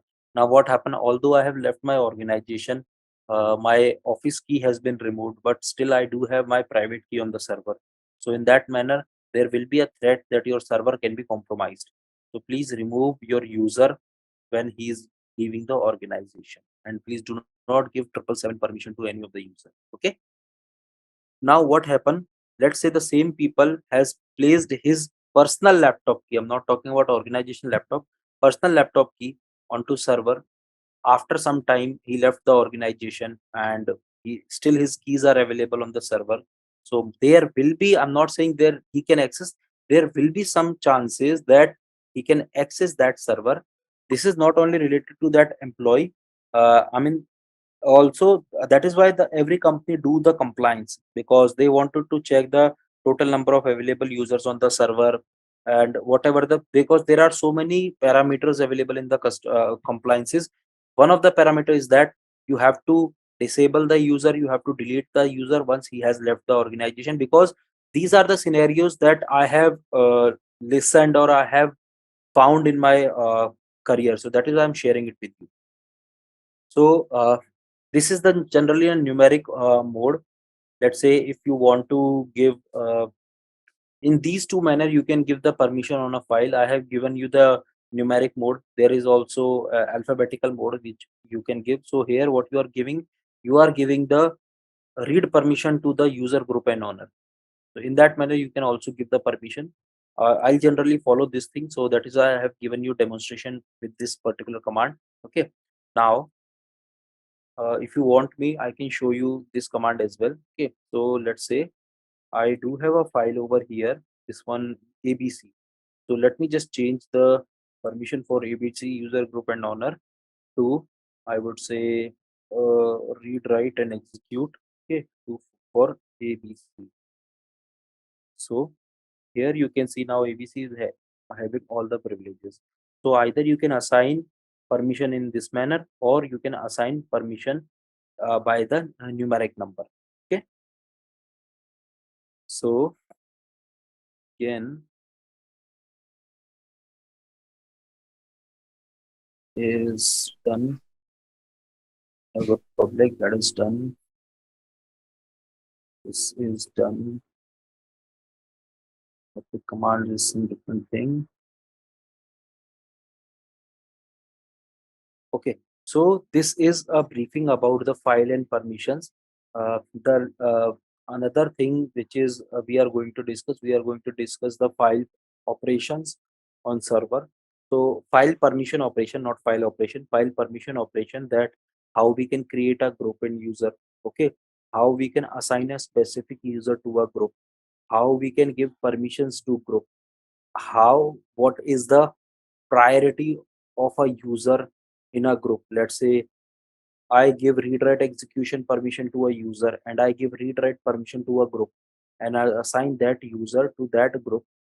So which permission will comes first, or which will the user is having the first priority, or the group is having the first priority? So this is history. History is to what is today's date? 4th May 025.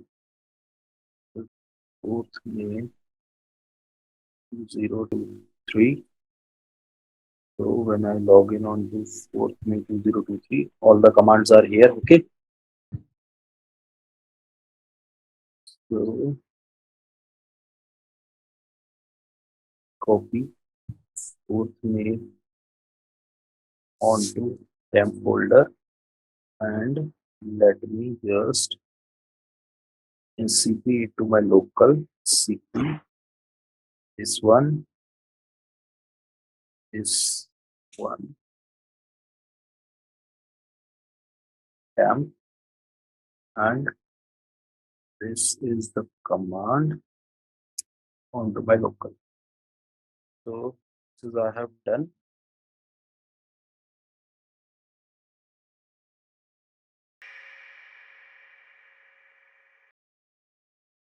Basics of Linux servers. Okay. Second one, your DNS. Third one is your FTP service. We can, if we want, we can consider NFS, but when the cloud comes into the picture, I would say NFS is not that much required. Apart from this, there is another thing which is called Ansible, which is totally a complete different technology. So this is not a part of Linux, but it is a part of RHCE, that is Red Hat certified engineer. So generally, earlier what happened, that the RHCE exam is all about these servers. Okay, but whereas in the latest module, what happened, people have introduced Ansible exam as well there. So when we are discussing about Ansible, I mean the time when we are discussing about the Ansible, your whole RSCE module will be covered. I'm not introducing Ansible in between this, because before this, I would like to tell you so that you can have a better understanding of cloud technologies, Git technologies, and apart from this, the scripting basics, because there are some loops are going to be used over there, which could be tricky for you if we are introducing it in the mid of this session right now.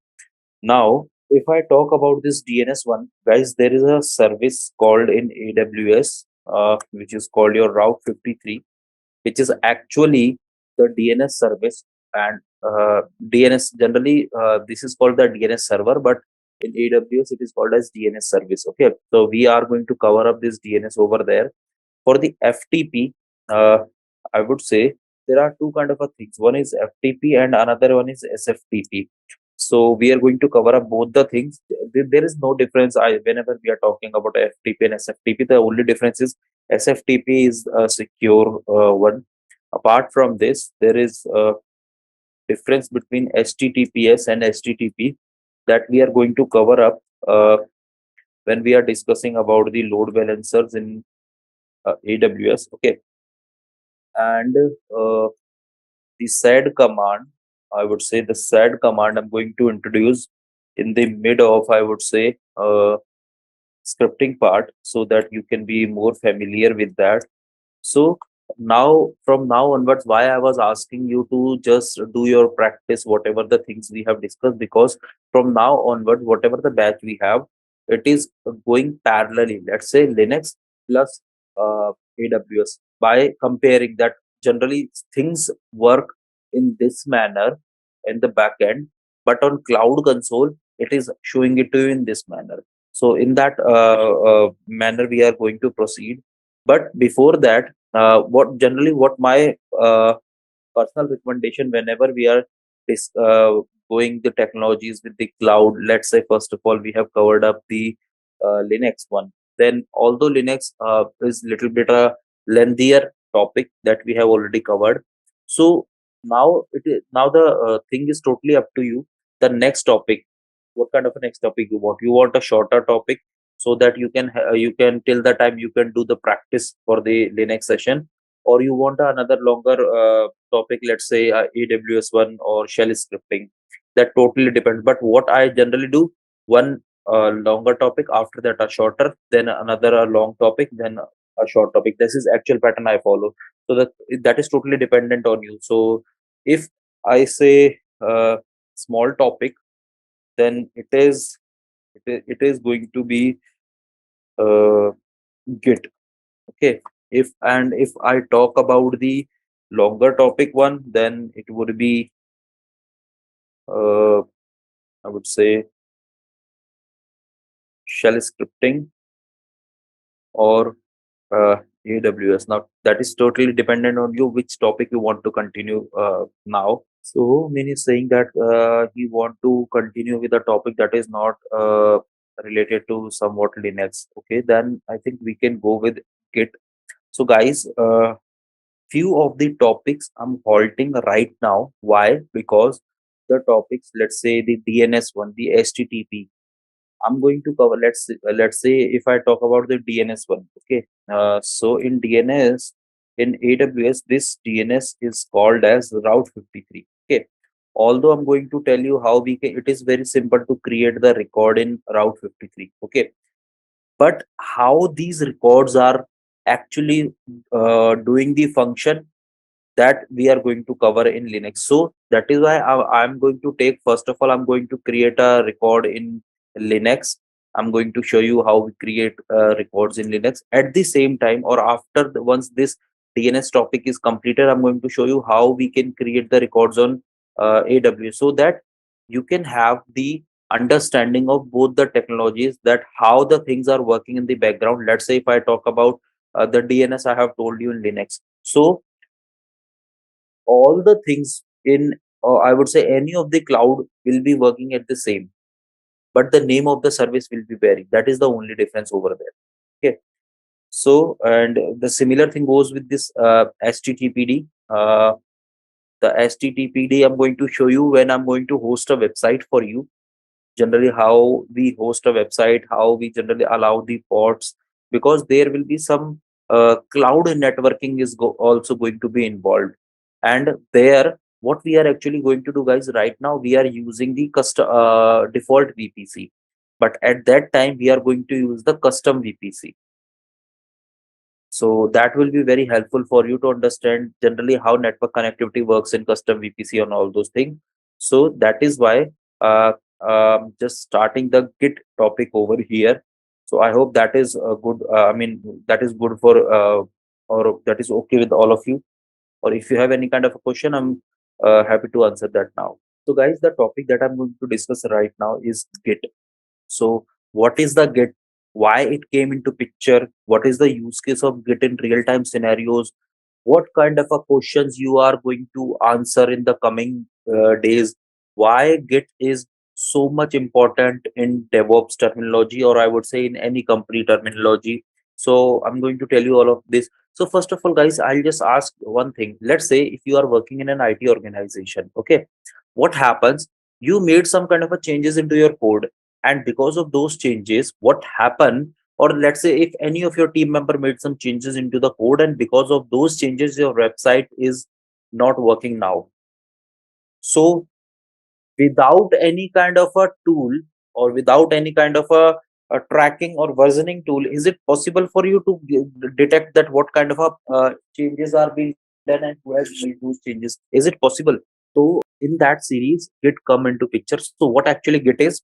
Git is nothing but it is a VCS. Okay, VCS. So VCS is an acronym of version control system. Okay. So guys, right now there are n number of members available, or I would say n number of vendors in the market for Git. So the vendors could be, the first one is your GitHub. And guys, before starting this Git chapter, I mean, although I'm starting it is not going to be harder for you. What you have to do, just go onto the website github.com. Okay, and just create your account over here. What you have to do, just click on sign up. Okay, just give your email address. What it is going to ask you, just give your email address and register yourself on Git. Once you register yourself on Git, you can easily practice your things. And apart from this, the complete this training will be on complete prod based scenarios. Let's say if I'm making any changes onto my server or onto my local system, those changes I'm going to push to Git server so that those changes can be available for everyone to check.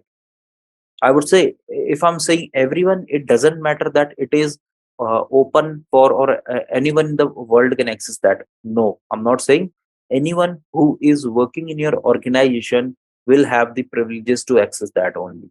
So that is why just create your GitHub account, just go on to github.com, provide your email ID and just sign up over there. Okay, so once you are done with that, why we are going with GitHub? The reason is because GitHub is one of the most used version control system in the world. Apart from this, it is for the beginners. uh, Generally it comes with two kind of approaches. One is enterprise edition, another one is your free edition. Okay, so we cannot purchase the enterprise edition because it is just a matter of licensing and all those. So we are going with the free approach. There will no difference in the command in free version and as well as in the uh, I would say enterprise edition. Commands will be same, logic will be same, whatever the download and upload you are doing, that will be same in both kind of a edition. But why we are picking free edition? Because we do not want to purchase any license. Okay, so guys, the vendors available in the market, what happened, Linux was having flavors. Okay, one is your Red Hat flavor, another one is your Ubuntu flavor, whereas GitHub is having vendors. Okay, or I would say, so there are so many vendors in the market for the Git, that this technology is called the version control system technology.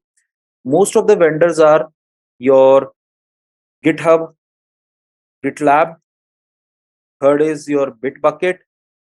Okay, so these are the three most used vendors in the market for GitHub. Now, who created this GitHub? So what happened, guys? You will shock to know that the person who has created Linux, may I know the name, please, of that person? So the person who has created Linux, which is Linus Torvalds, the same person has introduced Git as well. So how he has introduced Git? What was the use case that I mean he stuck that he introduced Git over there? So let's discuss about that as well. Okay, now let's say if we talk about Git for version control. So in the early 2000, Linus Torvald introduces Git. Okay, so what is the goal of Git? Why it is being used into your organization, and how it is totally changing the perspective of IT scenario? Let's discuss about that. So guys, let's say I have this is my website. Okay, this is my company website and this is running by some code. Now what happens, some there is a person sitting over here which is A, another person B, another person C. So every person has created some files. Now let's say if each and every person is trying to push or upload their changes to the website, first of all, what is going to happen? My website code is going to be bulky. First thing. Second thing, let's say at every random time, each and every user is making any kind of a changes into the website, that will cause the downtime, because every time I need to make some changes, I need to restart my website. So that is going to cost so much downtime in my infra. Apart from this, as the downtime is there, cost is also going to be effect, because my business will be in completely shutdown mode at that time. So here Git comes into picture. So what Git has actually done, let's say guys, what Git actually provides, Git provides your remote repository. Okay, on that remote repository you have to upload your things, and you need to download your things from that Git repository. So what happens actually, this is your Git. Now, okay, generally Git is also of two types. So before this, I want to tell you Git is having two types. One is your distributed VCS or distributed Git. Another one is your centralized VCS. Okay, so the approach that we are going to use will be the distributed VCS. Why we are going to use the distributed VCS? So I'll tell you. So let's say this is your repository. This is your, I'm considering it as G1. G1 means GitHub repository 1. Now, in this repository, you are having your all company code or whatever the scripts you have created for your website to run flawlessly. You have put all those under this repository. Okay, so you just consider repository as some remote location where you are storing your changes, where you are storing your codes. Okay, now what happened? Let's say I have a user A, then I have a user B, I have a user C. Now what happened? Each and every user download from this single GitHub repository. Now what happened? They can have two kind of approaches. First one, this is the default one. I'm not talking about the additional features. Let's say if every person has downloaded the code onto their, now this repository is on remote. Consider it, let's say a website which is GitHub. The user A, B, C are downloading it on their local laptop. Okay. Now what happened? Let's say user C created a file which is a.txt.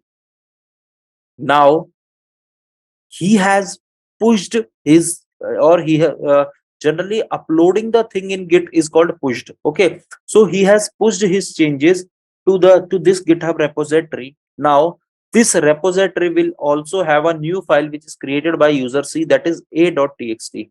Okay, similarly this person or user B has created a repository that is 1.txt. Again he has pushed his changes. This user is having, let's say, ab.txt he has created and he has pushed his changes. Now what happened? Whatever the work of each and every user has done, all will be available onto this remote repository. Why? Because after doing their work, they have pushed their changes onto the remote repository. Now in the same pattern, what will happen? There is a concept of parallel branching in Git. So what does that parallel branching means? Let's say if I have a remote repository, which is this one, if user A is downloading something, so what it on his local laptop, what he is actually going to do, he is going to create a branch or a parallel folder for himself, let's say as A. What he is going to do, he is going to push the changes into the A, and at the end he is going to merge it with the Git, so that at the end there will be a single repository which is handling all the codes of all the users. This is not only in respect of user A. Let's say if you have thousands of users in your organization, each and every user is creating a branch. Branch means each and every user is creating its own working environment onto his local system, so that at the end he can made the changes to the end result or end repository. Now what will happen, guys? Your website will serve the traffic or your code will be picked from this centralized repository, but it won't be picked from here. Whatever the changes you are making here, you have to upload those changes onto the GitHub repository, and your GitHub repository reviewer, generally this reviewer is the DevOps engineer. He is going to check, okay, the changes is good, that's okay. Then he merged his changes. Let's say this is my master repository. He merged the changes of this a branch with this master repository, and at the end all the traffic will be served from the master branch only. So this is the concept of how the things generally work in GitHub. Now what happens, guys? Let's say at any interval of time, user C has made some changes into any file and uploaded his change and pushed his changes into Git and merged. Now what happens? Unfortunately, there is something goes wrong with your website, and the best way or the shorter way to check that why this has happened, the DevOps engineer is directly going to check the which is the latest merge is done into the website or into the GitHub repository. On the basis of that, he can easily check that what are the changes being done, who has made those changes, and the DevOps engineer is directly going to catch that person and ask, hey, you need to revert your changes, otherwise the website will be in the down state. So in this manner, guys, you can get a track of each and every changes into your organization. Generally, this is the actual scenario happen in the IT industry. So in this scenario, this Git branching is being done. So there will be two kind of a uh, VCS are available. One is centralized VCS and another one is your distributed VCS. So what happens in centralized VCS and distributed VCS is, let's talk about, let's say if I talk, let's say CVS, that is centralized version system. Okay, there is a person over here, this one, another person, another person. Now let's say generally companies goes with distributed version system. Why? I'll tell you reason. Let's say if a person A is here in the organization, there is a person B and there is a person C. He has made some changes and pushed his changes over to this. Okay, another person made his changes to this, another person made his changes to this. But what will happen every time, the first thing would be here in uh, centralized VCS, that centralized VCS will not have the official copy of your actual code. So what does that mean? Let's say if I say at the very first time, this person, let's say, has made the changes, next time he has to get all the what next time he has to do the same thing from the zero level.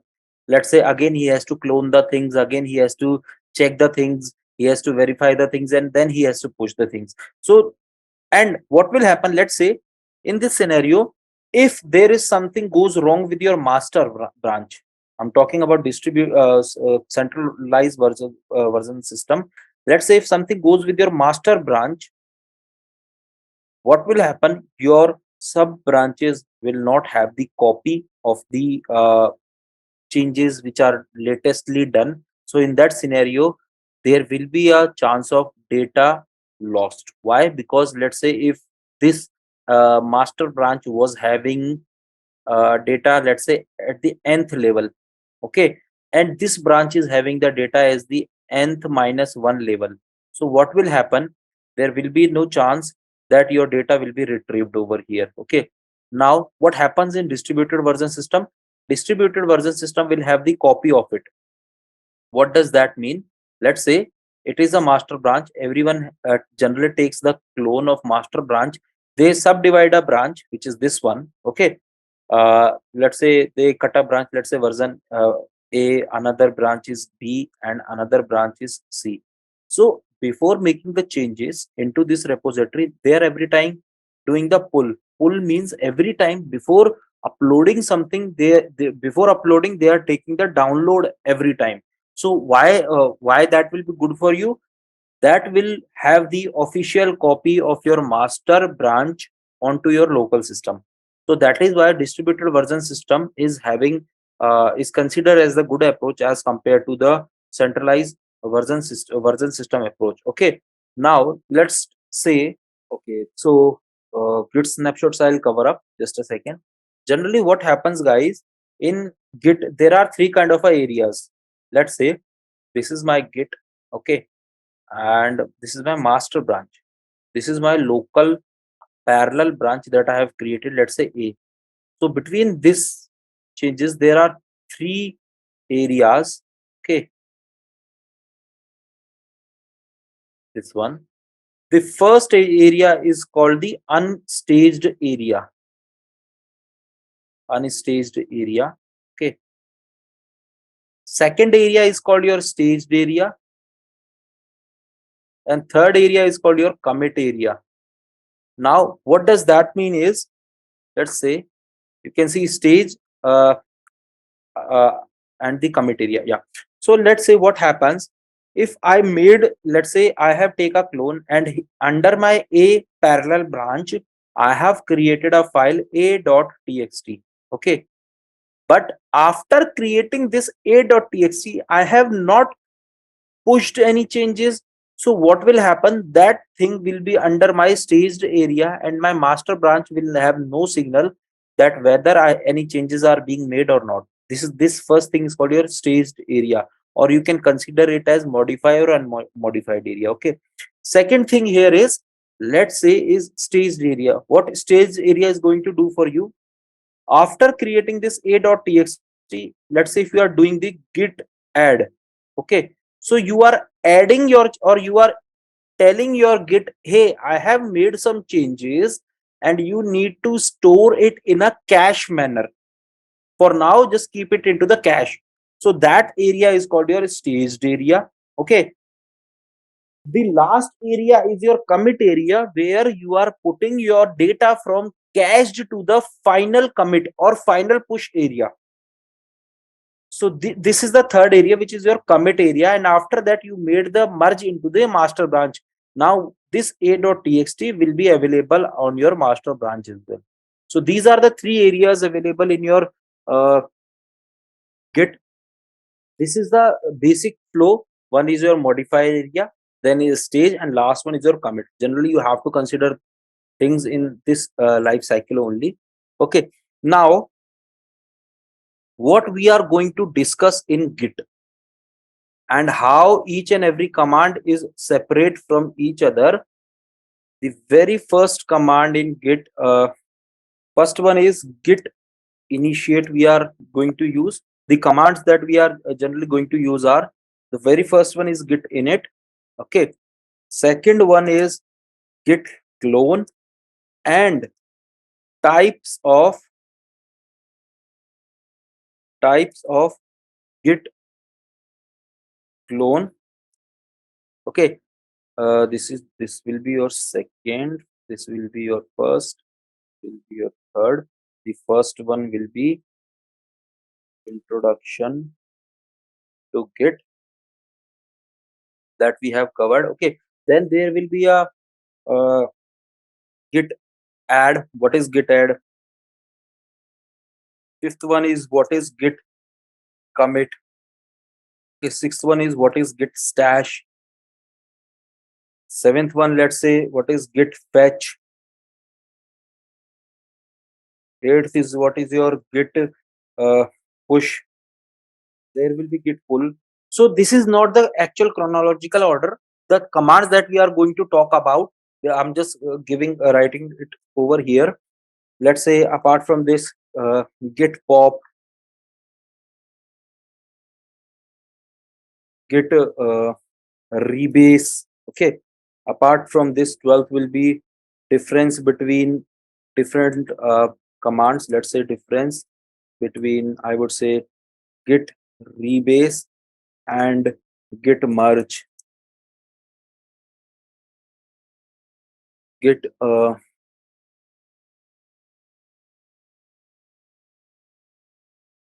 how to manage remote repository. Okay. 14th one is your git security. Generally how we are going to secure our git so that nobody can, or the persons who are who or whom we are authorizing are going to use this actual git. Okay. So generally it will be like, let's say if I have uploaded 100 files into a single git repository, I'm not giving permission to each and every file. I'm directly going to give the permission to the respective repository only. Okay. Apart from this, git ignore. Why git ignore is being used in IT, how we can ignore the files, what is the use case of git ignore. Apart from this, so these are the although I have covered most of the commands, but if I found something left over here, let me just check once more. If I go this one, git one, yeah, checkout and branch tagging. There will be git checkout.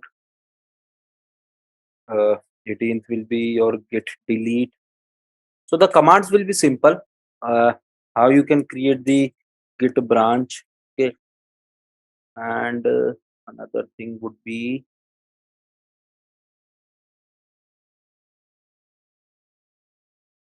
reset push. Yeah. 20 will be your git log, 21 will be your git tag. So these are the maximum of the commands we are going to use. So first of all, so guys, these are the total commands that we are going to use. Now, what kind of a questions you will get? Hey, I need to ignore some file in git. How I can do that? So your answer would be git ignore. Let's say if what is the difference between git pull and git clone? So we are going to cover up what is the difference between git fetch, how we can do git merge. So these are the basic questions. There is a concept of git conflict. There is a generally in git people will encounter a problem which is git conflict. So how we can generally resolve such kind of a error, because this is the maximum error that you can generally face in git. Okay, apart from this authentication related problem you can get, these are the 23 use cases or 23 commands where your whole git is going to be covered up. After that, you can easily work in an IT organization. If I say as a basic of and this all these commands will be from basic to the advanced level with each and every use case. So let's start our git chapter first of all. So guys, as I told you that you have to create your account on git. If you do not have, you can create. And those who are having the account on git, guys, generally what happen whenever you create your github account, this is the home page of your github. Okay, now what you have to do here is go onto your profile, the bell icon, uh yeah, the third one, this the third one, this one, the yeah, this one. Okay, so this is your github profile. Generally what happens whenever you log in onto the github, you will get an option that how you can manage your profile. First of all, after creating, just go into your profile. So here guys, you can edit your profile. Let's say if you want to use some kind of a github repository, if you need to make some kind of a changes into your profile. So let's say if you want to add your pic as well onto your profile, so you can just do it with the edit profile. Okay, now you can just click on the same, yeah, same icon. Just go into settings. So guys, this is related to your GitHub account setting. Okay, the first thing that you have to do after creating your GitHub account is just go into SSH and GPG keys. SSH and GPG keys just below the session, password and authentication, on the very left side. Yeah, just click on this, your new SSH key. Okay, now guys, here what you have to do here is you have to add your RID underscore RSA dot pub key here. Why we are going to do? We are going to authenticate our GitHub account with our system. Let's say if you are using GitHub on your local, then you can give your local address. If or I would say local ID underscore RSA dot pub file, the key you have to copy and paste it over here. If not, what you have to do, you let's say if you want to use it onto cloud, or I would say Amazon, so the server on which you have installed git, you have to pass that server SSH key over here. Why? Because there are two kind of a mechanisms in git to access your code. So for this, Suman, I'll just ask you, just go onto the similar profile icon, click on your repositories. So guys, this is your home page to check your repositories. Let's say if you do not have any GitHub repository, how you can create a GitHub repository? The first thing, generally what happens, this GitHub repository will be in the organization. This GitHub repository will be created by your IT team. It's their responsibility to create a GitHub repository. Let's say if they have not created it for you, now here you have to give the repository name. Any kind of a name you can give. Okay, so now there is a option for you what kind of a privileges you want to give to this repository. You want this repository to be public or you want this repository to be private. Generally in the companies this profile is private, okay, and but for this uh, session we are going to have the public repository. Okay, just just make it as public. Tick on this add a readme file. Okay, this one is done. Just create repository. So this is your first repository that you have created, Suman. Now you have to access this repository from CLI, because you can't perform this action into GUI every time. Now you can see, Suman, it is showing one branch, and under that branch it is showing main to you. So this means whenever you are creating a repository, by default, it is going to create a main or master branch for you, where your all the end changes are going to be merged. Okay. Now, what you can do, just click on code.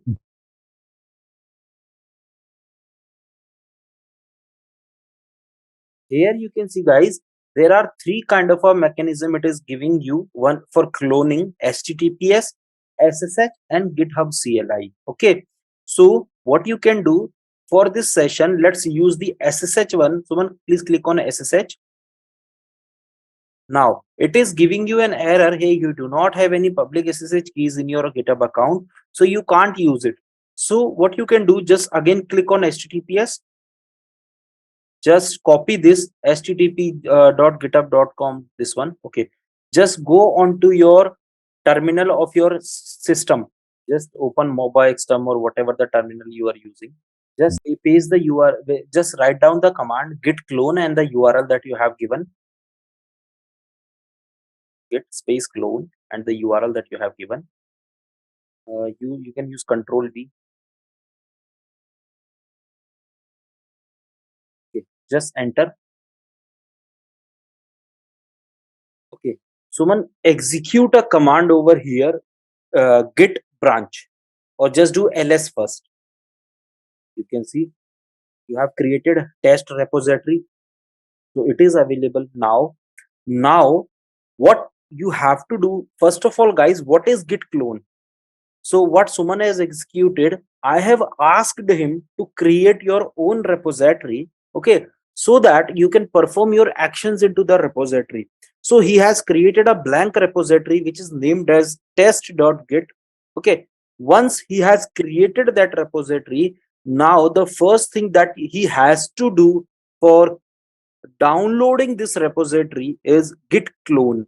So what git clone is going to do, the very first time when you want to download any repository on your local system, I'm repeating, when you want to download any repository on your local system for the very first time, you have to clone that repository.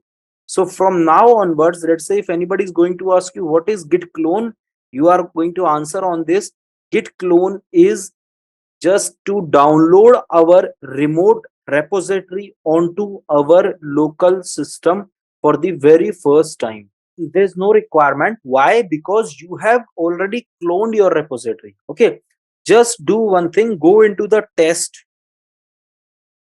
cd test. It should be caps. Just exit from this one. Just exit. Yeah, cd space double dot. Okay, just do ls. Now cd and test. Make t as the uppercase letter. Okay, go into it. Okay, just do pwd. You can see you are in the test repository. I think इसने test नाम का एक नया folder बना दिया है. ये देखना पड़ेगा, बट जनरली ये केस होता नहीं है, बिकॉज जनरली केस सेंसिटिव होता है. Just do one thing. Just write down a command that is git space branch. It is not like this, git space branch. You should not type space. It should be space button. Right. So it is giving you that right now you are into the main branch. Okay, why? Because you can see your asterisk is right now available on your main. It means this is your main branch or this is your master branch. Okay, just make yourself out from this one. You can see that right now you are into main branch.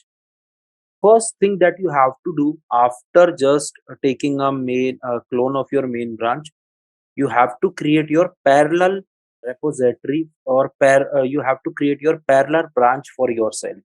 How you can create your parallel branch?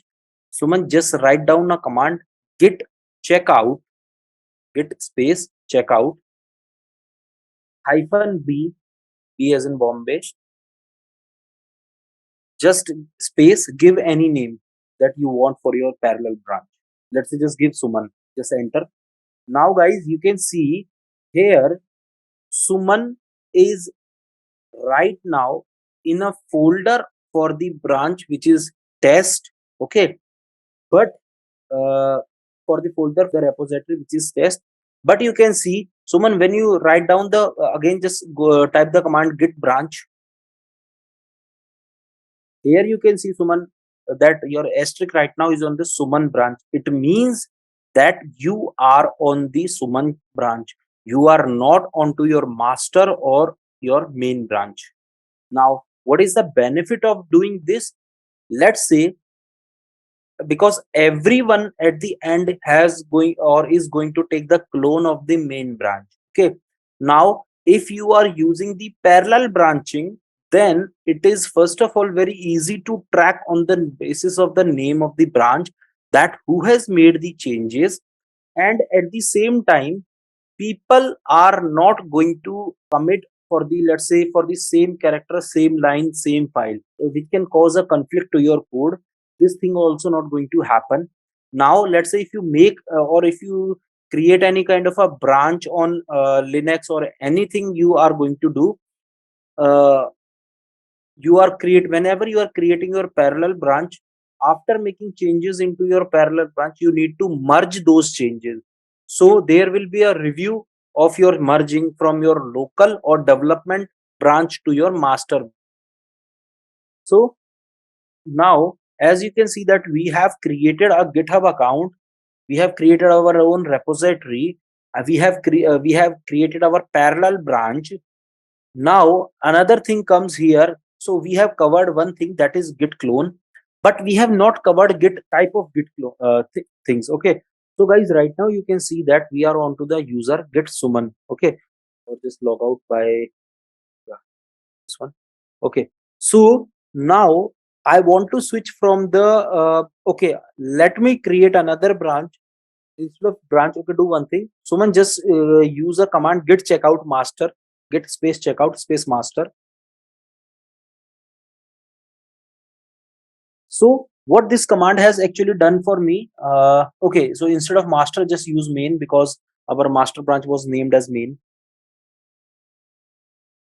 So now guys, you can see that earlier we have created a branch which is called as Suman. We were in that branch, and now again we have to be available into the another branch which is main. So we have to use the command git checkout mains. Means I want to check out from the current branch, and the branch name that I'm giving, it will take me to that branch only. Okay, so these are some of the examples.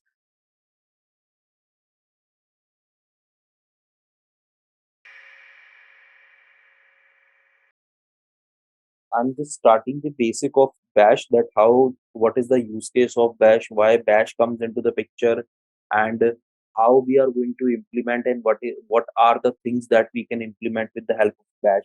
Okay, so uh, in that series, I just wanted to know one thing from you guys, as all of you is having some idea about Linux. So let's say if I ask you, hey, you need to take a download of a specific folder. Okay, then what kind of approaches you can have?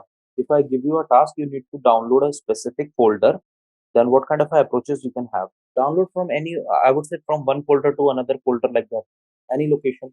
So let's say if I give you a task, okay, you need to copy one folder to some other location, you need to SCP one folder to some other location, you need to to top of a server. Now, what happened, guys, with a scenario? There is a concept called, or in automation.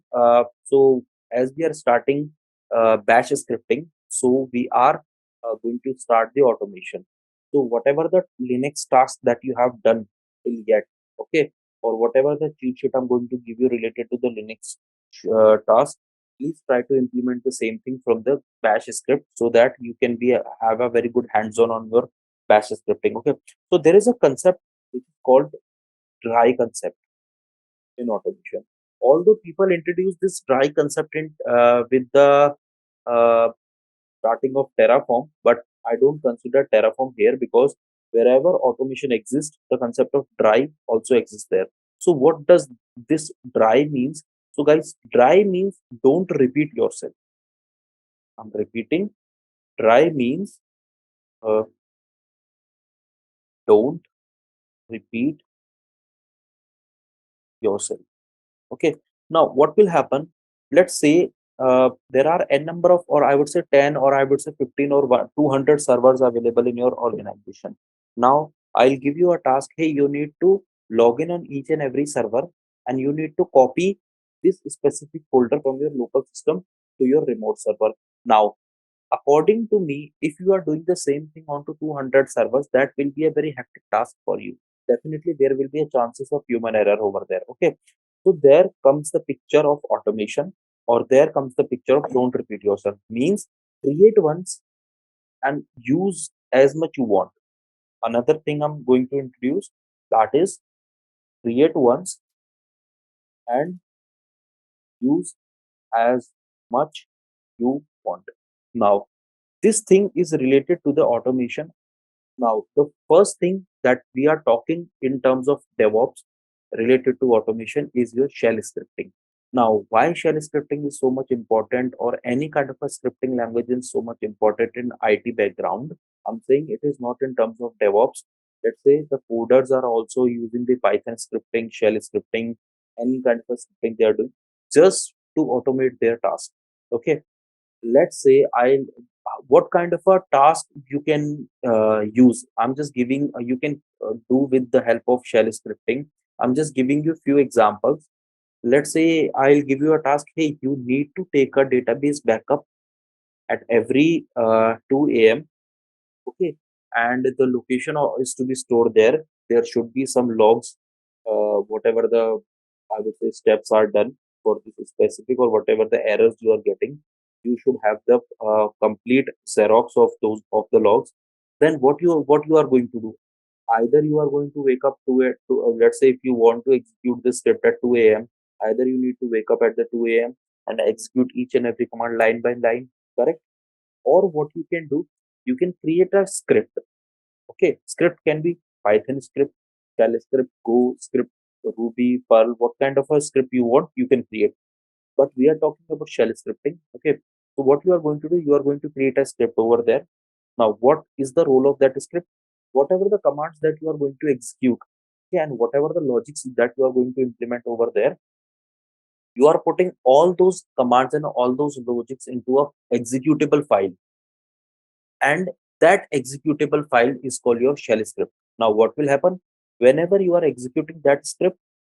Whatever the commands are written into that file will be executed. Okay. Now, what is the uh, advantage of doing this? First thing, although you have taken some time to create your script, but once your script is created and it is tested, your script is completely, you can easily mobilize your script. Okay, you can easily simply SCP to any other server, just change according to the environment, and you can simply run your script. So these are some of the advantages of creating a script. Apart from this, let's say there are some tasks available in Linux, or I would say any kind of a operating system which require some kind of automation. Another thing that you can have, or that you can achieve with the help of a script, that your time of execution of the task is getting reduced, because generally whatever the once you have tried and tested your script, so definitely you are sure that okay, my script, this script is going to take that much amount of time, this script is going to take, or this specific step is going to take that much amount of time. So you are putting your intervals as well, and you are pretty much sure, okay, my script is going to be take, I would say, half an hour or 1 hour or 2 hour, and if it is getting failed, then I'm getting the output to the respective folder. So these are some of the examples that you can achieve with this script. Also, guys, what you can do, the servers that we are creating right now from the GUI. GUI means graphical user interface of AWS. The same servers you can create with the help of a script. Now, what will be the advantage? Can any one of you tell me what would be the advantage of creating your servers with the help of any script? So, what I am asking, or what I'm expecting, is it going to, so that is it going to reduce your human intervention or not? So if the human intervention is lesser, so the chances of human error is also lesser. Correct. Now, guys, I'll give you a scenario. Let's say you are having 500 servers, or let's say forget about 500 servers. You are having 50 servers in your organization. Suddenly, due to some issue, your 50 servers are deleted. Okay. Now your manager told you, I don't know how to create or what to do. You just have to create those 50 servers in an hour. So is it possible for you without any kind of automation? So the simple answer is no. Now, what will happen? Let's say if you have an automated script for that, what you will do? Okay, I do have a script. It is not going to take, I would say, 1 minute or 2 minutes for me to create the instances. So you can automate your task in that manner as well. Question can be asked to you, although you have not, guys, even you can note down this question. Definitely, you are going to face this question. What is the difference between shell script, Ansible, and Terraform, and which one to choose, and why Terraform came into picture when Ansible and scripting is already available in the market? Definitely, you will face this kind of a question in your interviews. Although we have a shell script available for automation, but there are some limitations as well for the shell scripting according to our infra.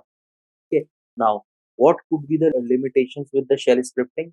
So we will discuss the limitations as well when we are discussing, let's say, Ansible and Terraform there. But you just remember, or you can pen down this question that uh, what is the difference between a script, Ansible playbook, and a Terraform? Okay. Now, let's see, guys. So, okay, yeah. So this was, I was telling you completely that why shell scripting is being used and how to create your shell scripting. Now, why we generally write shell scripting? The first thing, to avoid repetition, that I already told you, that is the concept of dry. Okay, that is, don't repeat yourself. Another thing, to automate difficult tasks. You can have so many difficult tasks, or definitely you are going to automate your task, so that you do not want your resources to be stuck on a single task. So anything that you can, I mean, anything is possible with the help of shell scripting, that you can reduce your manual intervention. You won't believe, guys, that in my company I never log in onto my Google Cloud Console or AWS console. Let's say if I need to create any resource, I generally creating the resources with the help of script over there. Why? Because let's say if somebody is going to delete my infra, I do have a script for that. I'll create my resources with the help of a script. Okay. And even when you become a DevOps engineer, you are not going to work on to the any cloud console.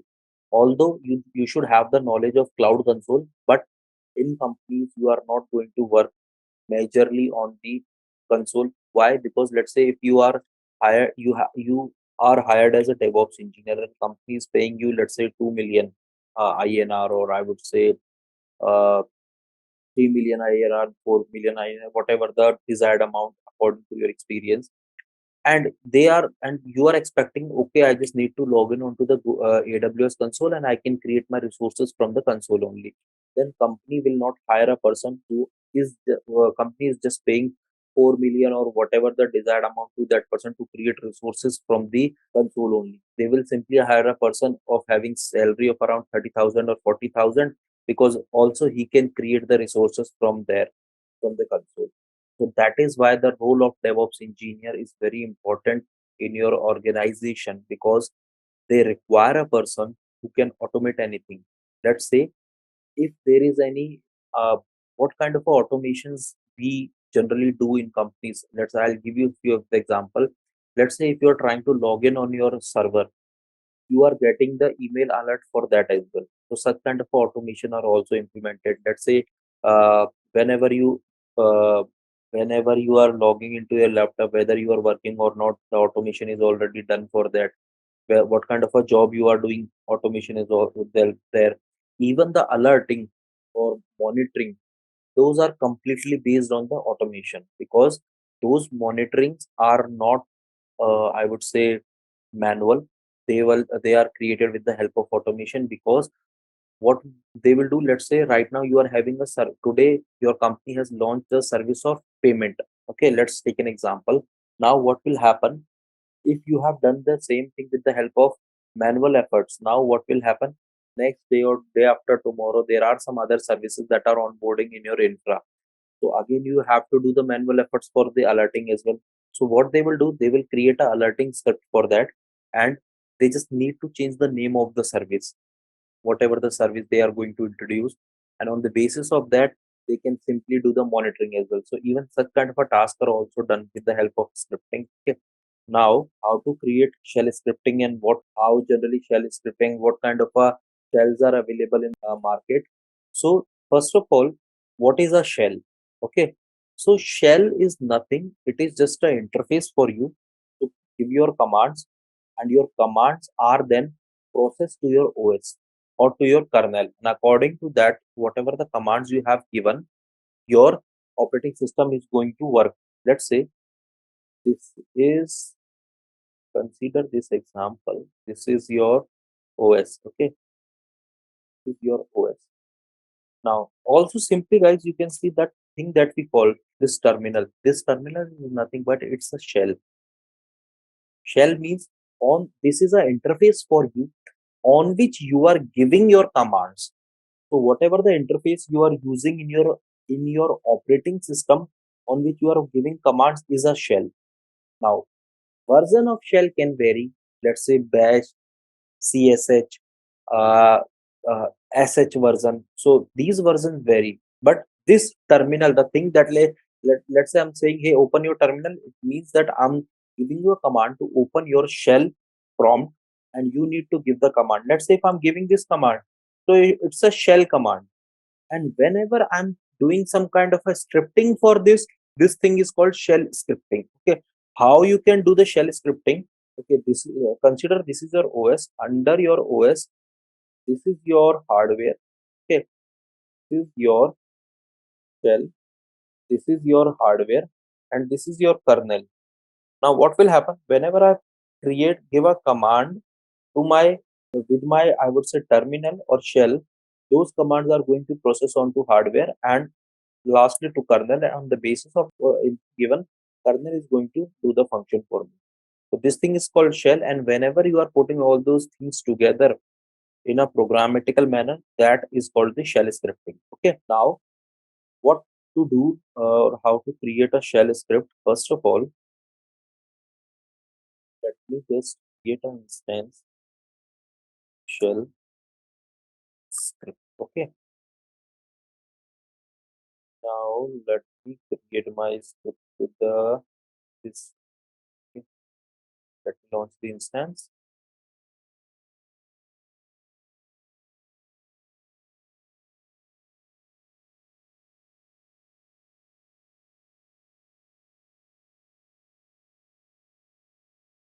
So this is my server.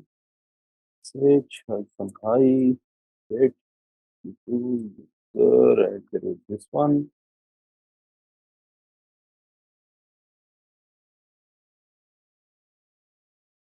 So first of all, let me see which version of shell I'm using. This shell scripting is also called as bash scripting, that is born. Bash is an acronym for born again shell. This is the latest version of any kind of a shell. Okay, so you can see that the version right now here is something, yeah, 5.2.15. Okay, now how to create a shell? First of all, whatever the shell script you are creating, it should have the a file extension as .sh. Okay, so let's create a script ping.sh. Okay, every time whenever you are creating your shell script, it need to be started with a shebang. What is shebang? Now this thing this thing is called shebang. It means that you are telling your shell script that I am beginning my programming from after this line. Okay, so let's say if you introduce when you have introduced, now you can give any kind of a command. Okay, let's say if I'll give you a command ping. Okay, let's say I'm giving ping space, let me add this, start this server.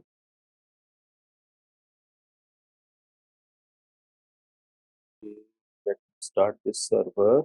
Okay, start. Let me give this security group,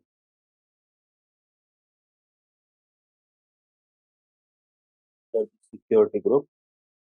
There is no need to do this thing for you. I'm just doing it for creating a script. Okay, so I have started this server, and the IP of this specific server is, what I'm going to create a script, guys. I'm just going to create a script to do the ping from your shell script server to the git testing server, whether that server is reachable or not. Okay, so what I'm going to do before this, I'll tell you. First of all, let's try to ping it. You can see that it is pinging now. I'll create a script ping this, okay, and redirect the output. Remember, guys, this sign we have discussed in Linux part. It is for redirection, and redirect the output to a file in temp, and let's say ping.txt file. Okay, so now my shell script is created. My script is created. For executing your script, you should give a permission of execute. Let's say 755. I'm giving it. Now you can see that your script is created. What we are going to do, we are how to run a script. There are different various method. First, you can use dot slash your script name. Your script is actually executing. Why this specific process is not terminating? Because our ping command is running in the background. Okay, due to which uh, whatever the command that we have given inside the shell script is still active, due to which this specific process is not getting terminated. What I'll do, let me just stop the instance.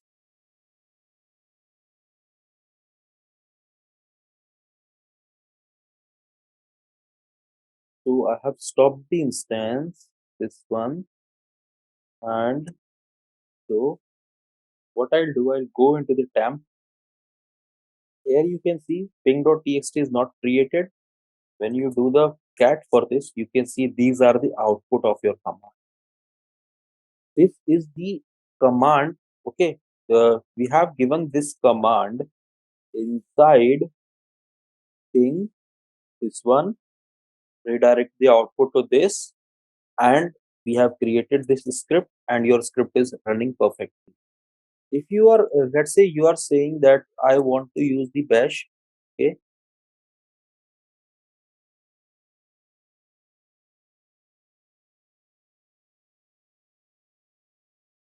now let me try that whether I can execute this or not. So it is working. Okay, now when we see the another thing was, want to check our output under the slash temp. So you can see that it is also working, but there is a very slight differences between each and every shell.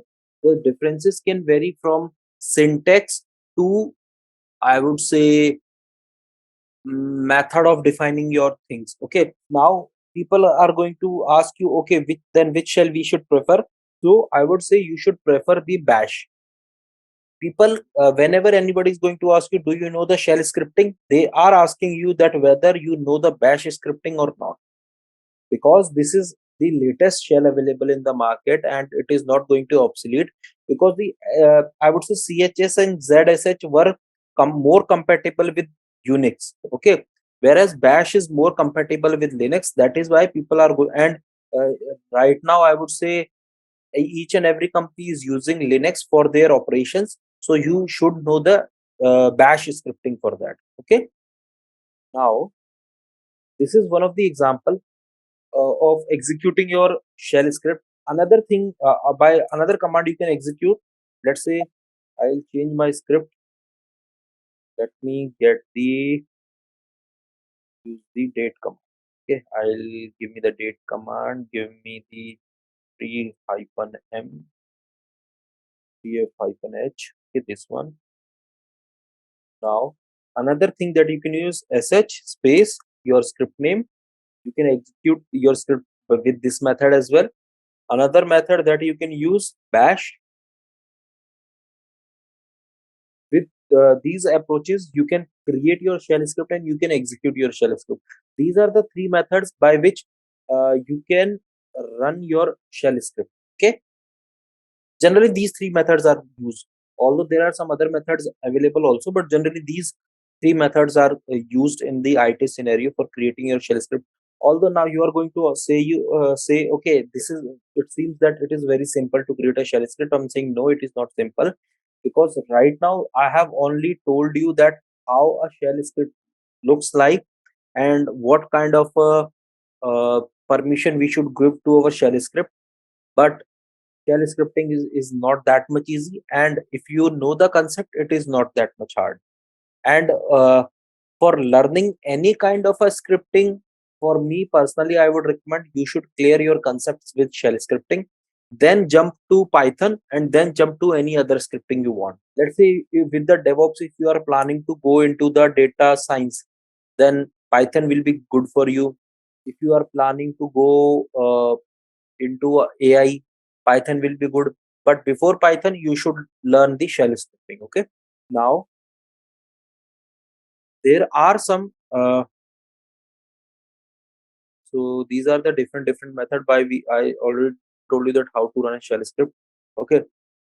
There are some things that we can define in shell script. Those are called variables or environment variables. How do you define environment variables?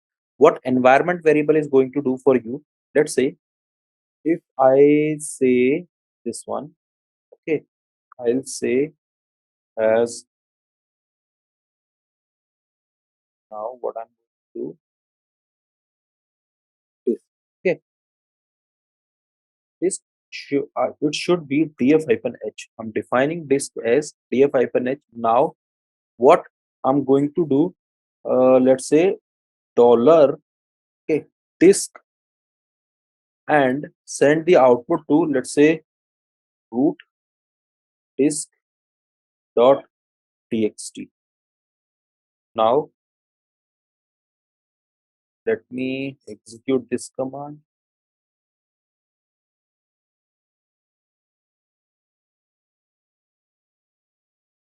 Now actually what I'm trying to do, whenever I'm calling this disk here, okay, so this is not just giving the output. Whenever I'm calling this dollar disk, it is going to give me or it is going to refer some other value. So I don't want to define my value again and again into the Linux shell scripting. So that is why it is a good practice if you define the environment variable in your shell script. Apart from this, guys, if I tell you, there are some the things that we are going to learn in this shell scripting. You can also check the any, I would say, syllabus. You can compare this syllabus. The thing in introduction to shell script. Okay. Second is data types. The topics can be changed, but the series of the topic can be changed, but topics will be same. Data types, loops, automation with shell scripting. Okay, automation with shell scripting. This one, loops, instruction, types of shells, data type, automation with shell scripting, type of shells, and environment variables. Okay. Yeah, so these are, I'm forgetting other topics, but majority of the things are going to be covered over here. So let's say if I'm saying automation with shell scripting, I'm covering all the topics uh, till you can create some programs. Okay, if I'm saying loops, so loops, although it seems a 5-word letter, but it is not this one. It is having n number of loops. Let's say for loop, while loop, if else loop, and case loop. So such kind of a loops we are going to use. Apart from, if I talk about data types, what kind of a data types, like let's say integer, let's say long int, so such kind of a things are going to be used. If I talk about the type of shell, that what kind of a type of shells are initially available, why bash come into the picture. Apart from this, environment variables and interview shell questions. Okay. If I say interview shell questions, it does not mean, let's say if I give you 20 questions, then definitely you are going to face those 20 questions. But I'm going to give you the latest questions that are generally right now asked in the market. Okay, so you can do the practice for this. Once you are very much good with your practice, just tell me, I'll give you another solution for your uh, task to be done in time. But before that, I want your hands to be dirty with shell scripting. Okay, now under this shell scripting, guys, you can remember that when we were discussing about Linux, there was a topic I left there, which was environment variables. Okay, so I'm going to introduce that topic here so that you should know how environment variable is useful in Linux and in shell scripting. I have left a topic which is called SED. I'm going to tell you that why I have left that topic over there and how you can use that specific topic here said. So on the basis of that, and apart from this, there are some other topics are also left, so which we are going to cover up with the technologies coming as per the topics. Okay, I would like to tell you one more thing related to the scripting part as well. The way we are handling our AWS. Okay, like this one, we can also handle the same with the help of CLI. That is called AWS CLI. Why I am telling you to know about the AWS CLI, because whenever you are going to create any kind of a script, or I would say shell script, or any kind of a script for your cloud automation, then there whatever the commands that you are going to be used, they can be related to AWS CLI, or let's say if you are using GCP, that it will be GCP CLI or Azure CLI. Okay, so now what you can do, although it is not to do now, but after some time, what you can do, you can first of all just search that how to install AWS CLI on your laptop. Okay, and if you are able to do that, try to first install AWS CLI on your laptop. So let's come to AWS CLI. Yeah, so we are talking about shell scripting. So this is the basic of shell scripting. Let's say now this is generally a symbol for kernel, what your kernel is and how your shell scripting is going to work. Okay. So as I already told you that kernel is the heart of any operating system, or simply you can say that it is an interface between your hardware and your software. Okay. Now what happens? Let's suppose that this is your operating system. Okay. Now what happen here, whenever a user pushes some command to run. Okay, or let's say whenever our user requests to run any application, so that request need to be go to kernel. because the kernel is the brain of your operating system. Simply, we can say, uh, uh, I would say, brain of your Linux operating system. If I talk about in terms of software, then also you can consider it as the heart of your operating system. Now, what will happen? Whenever you give a command, kernel is going to process accordingly and give you the output. So this is your user and this is your hardware. So here you can see there is a one interface available here. This interface you can see is a subset of both your hardware and software. So that is called your shell. Now what will happen? Let's say if this is my terminal and now I want, okay, I just wanted to see what are the files are downloaded into my current folder. Okay, so I'm just giving a command, and this command is going to give me the output. Now, how this command is actually working? Although the UI I'm getting here is, you can simply say some Linux-based programs or like that. But what will happen? I have give a command here, and this data is stored into my hardware. Now, on the basis of the command that I have given, kernel is going to encrypt or I would say do the encryption or decryption according to whatever the command I have given and going to provide me the result for that. Now, what the you can say that this is your user. Okay, you can simply consider this is your user. This is your OS, and whenever you are giving a command to your OS, definitely you require some kind of an interface. So this thing here is running as a shell for you. So on the basis of whatever the command that you are giving onto the shell, the result are going to be given to you. Okay. So this thing is called shell. Now, let's say guys, if you need to know the path of that where your shell is stored. So just a second, I have used. So this is giving the path that where generally your shell is stored or like that. Okay. Now let's say, so again I'm going to tell you what is a shell. So generally shell is simply like a container for you, or simply you can say interface between your user and kernel, whatever the thing you can say. Any of the three, I would say, definitions you can use to tell what is a shell. Now, let's say if you want to find a shell in your operating system, that which shell you are using, which is the version of your shell, and what are the available shells available, what are the available shells in your operating system, then how you can check for that. Okay, let me show you. Let me first start my server once.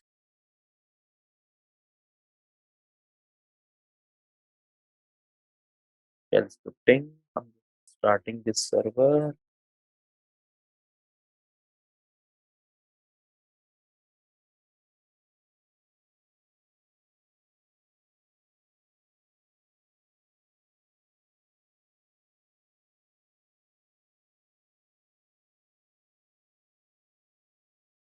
So my server is started. Let me connect to the server. Okay, SSH hyphen I EC2. This is the IP. Let's log into the server. Now I want to know that which shell I'm using in, or which shell I'm using in my laptop. So with this command echo $0, you can get an idea that you are using bash in your operating system. So I would request you, all of you guys, those who are using Linux, or I think if all of us are using Amazon, so definitely we are going to get the bash only. Okay. But if I show you the same thing on my MacBook is going to give me some other output. So here you can see it is ZSH. So now generally this ZHS is being supported into the Mac OS. Now we are going to cover up. So ZSH is generally being compatible with MacBook OS, or you can consider as DOS OS. You can consider them as initial of the Unix, not I would say the current Unix which are running in the market, but the AIX based operating systems are use or support ZSH. Okay. Now here you can see that this is my completely Linux based operating system. Okay. You can see that TCOS release. So in this actual operating system or Linux based operating system supports Bash. If I talk about the right now scenario in the market, whatever the Linux based operating systems are running, majority of them are using Bash with them. Okay. Now this is going to tell you that these are the total shells available in your operating system. Okay. So you can see that I do have sh with me, then I do have bash with me, then I do have bin sh with me, bin bash. So bin sh, so you can consider this one and this one similar to this one. Okay, I have csh, tchs. So these are the shell which are supported in my operating system. Okay, so if I show you the same thing in my MacBook, then you can see, I'm not sure whether it is having etc or not into it. Yes, so here you can see that these are the acceptable ones. Even we can use bash as well, but majority of the task, or you can also change the shell of your operating system. Okay, let's say if you want to use zsh, if you want to use chs, but it is preferred that you should use the default shell for your operating system, because let's say if you are not using default shell, then you have to make some kind of a modifications into your binary so that your programs can run. Okay, so if I talk about the default shell for MacBook, then you can consider it as ZSH. The default shell for a Windows-based operating system is Bash. Okay. Now, another thing here is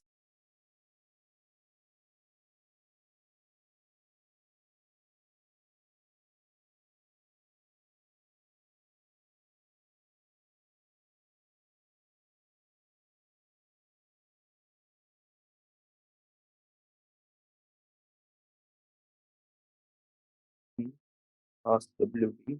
So here you can see that I am getting at the end bash in my etc pass WD. You can simply there see that I'm not getting any other shell into my pass WD. So all have discussed about this pass WD file. So we are pretty much sure that whatever the user we are going to create, we are getting the entry for those users into our etc pass WD. So like I told you that generally we should prefer the default shell of our operating system. So you can see that for this specific operating system, the default shell is bash, due to which whatever the user profiles are created on the basis of bash. Now what happened, let's say if we change our default bash, then we have to make adjustment into whatever the profile files we have in our operating system. Might be you will face issue, or you might not face the issue, but generally it is recommended to go with your default shell. Okay, now I can show you the same thing with Windows MacBook as well. Okay, so under MacBook you can see that we do have our default shell as, just a second. Yeah, so here you can see that I'm not sure about this entry because Mac is on little bit different platform. There been, this is not this one. This is something not related to this. This for the root user. Might be we are not getting this entry into this Mac laptop, but onto the Linux based operating system, you can see that what kind of a shell we are using. Okay. Next thing is, generally in Windows, if we say, people can ask you, do we have shells available in Windows? So your answer to them, yes, we do have shells available in Windows as well. But generally Windows is being operated by GUI, that is graphical user interface. But if you want to use the shell of an a Windows operating system, you can switch to your command prompt and you can check that what are the shells available in your Windows laptop. Okay. Another thing is Linux KDE. So KDE is something related to the AIX or PBX servers like that. So there we generally use the GUI version of that. Okay.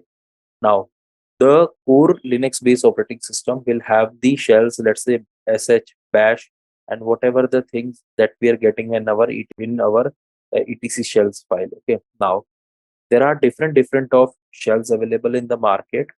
The first one is sh, second one is bash, third one is ksh, fourth one is csh. This slide is little bit older, so we do have some other shells available that I have shown you into our etc pass, etc shells. Okay, so tsh, we do also have that one as well. So what is the difference between each and every shell? It is not mandatory for us to know the difference.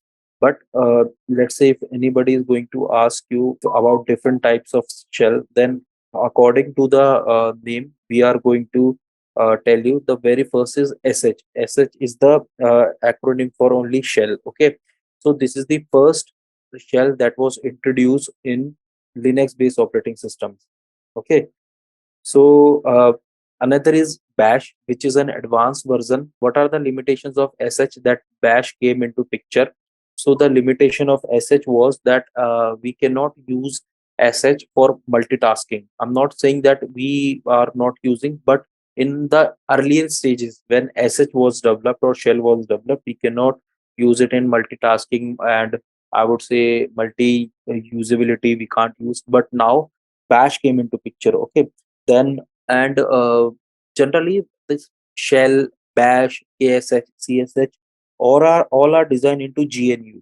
Okay, so gnu is nothing but it is, you can say, a different organization which are contributing for these bash, shell, or whatever the linux components or utilities we have. Okay, then second thing is born again shell, which is having some advanced version. Multi-tenancy is being used here. Multi-threading concept is being introduced here. Apart from this, we can say multi-usability we can use here. Now, another is KSH. That is, I'm not sure about the complete name, but this was Conch shell. Yeah. So this was developed into the AT&T laboratories by a scientist named as David Kohn. Okay, and why he has introduced this thing? Because he want to improve the bash concept. So he was trying to, let's say, if you want to, there are some programmings which are done into KSH. Let's say if you are going for a RBA, that is robotic.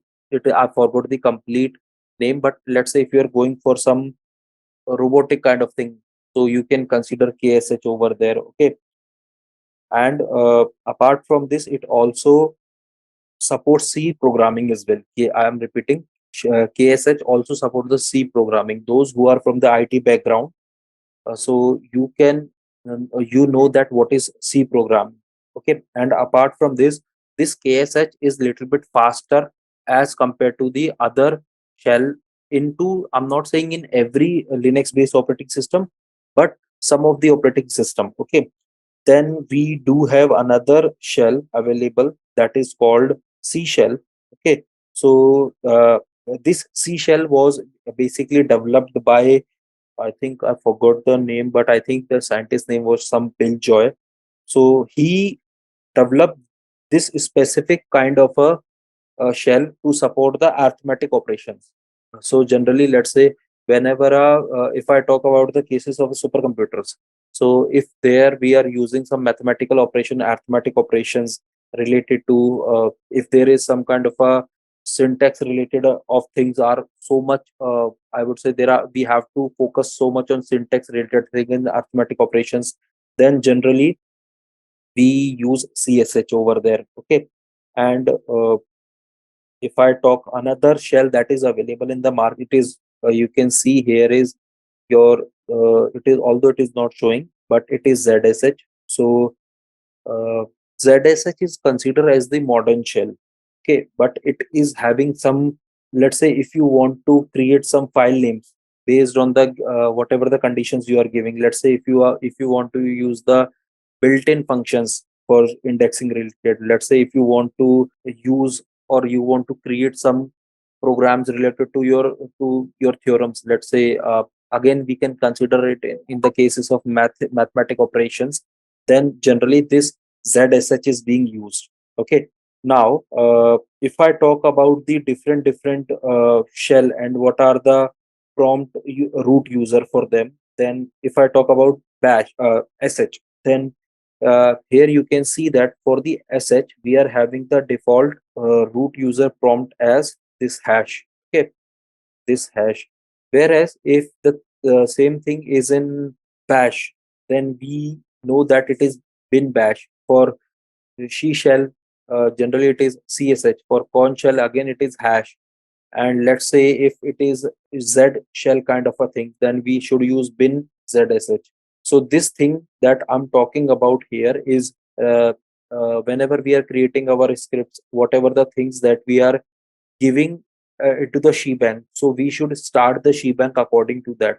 So that is why you can see here, when I created this script at the initial, I have used this hash. So it means I'm giving an query or input to my script that I'm going to use the bin bash script into my shell programming. Okay. So these are the different shells available in the market. And apart from this, one more thing that I wanted to tell you here is, uh, definitely you are going to ask you, okay, all the shells are seems similar with each other, then which shell we should prefer? So I'm again saying it, you should use the bin bash, because we are not going to do the arithmetic operations. We are not going to do the AIX or PBX kind of a programming. So that is why we should go with the bin bash. And apart from this, what is this AIX and PBX? So those persons who are working in the telecom sector, they know that what is AIX and PBX servers. So those are the calling these servers. So there, what a kind of a programming we are doing. I'm not talking about the scripting. What kind of a programming we are doing over there? Those are to be done into the CSH. Yeah. Definitely, I'm going to give you a definition that what is shell scripting. So simply, you can say whatever the things that we have done as of now in Linux, and we are putting all those things into a single file, and that file is executable. That file is called shell script. Now, question will be, then how that shell script is going to execute? It is going to execute in a manner the way you have given your commands. Let's say if you have given this disk df-h command first, then you are going to get the output for this command first, second for this, third for this. You are not going to work in bottom to top approach. Always shell scripts work from top to bottom approach. Okay. Now, generally, a shell script consists of these four things. Apart from these four things, you are not going to use anything in a shell scripting. The very first thing is your shebang. This thing is called shebang. I'll spell it as, okay. So next thing is the comments that we are going to use. Okay, so why we are giving comments, I'll tell you an example. Let's say, guys, let me create a new script. Okay, so the script will have, let's say I'm going to create a script for folder.sh. Okay, now first of all, I'm giving my bank over here. Now I'm going to give a comment. Why commenting is used in the script is starting from here. Okay, now let's say you are starting your script. Let's say cd to where root. Okay, change the, again I'm just giving a comment over here, change the directory. Okay, change the directory to root. Okay, now for the next step, let's say I'm also giving a command, create a folder.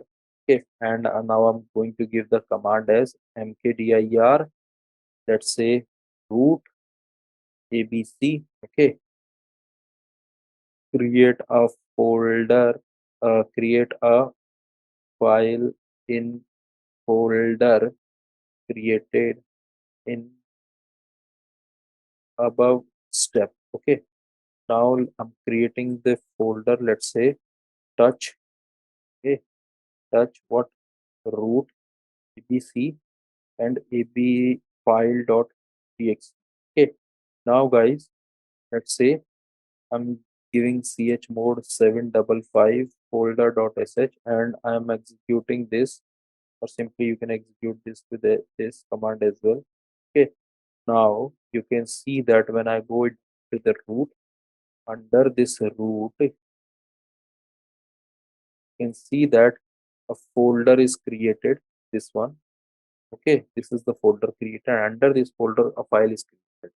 Now when I again go into the my file,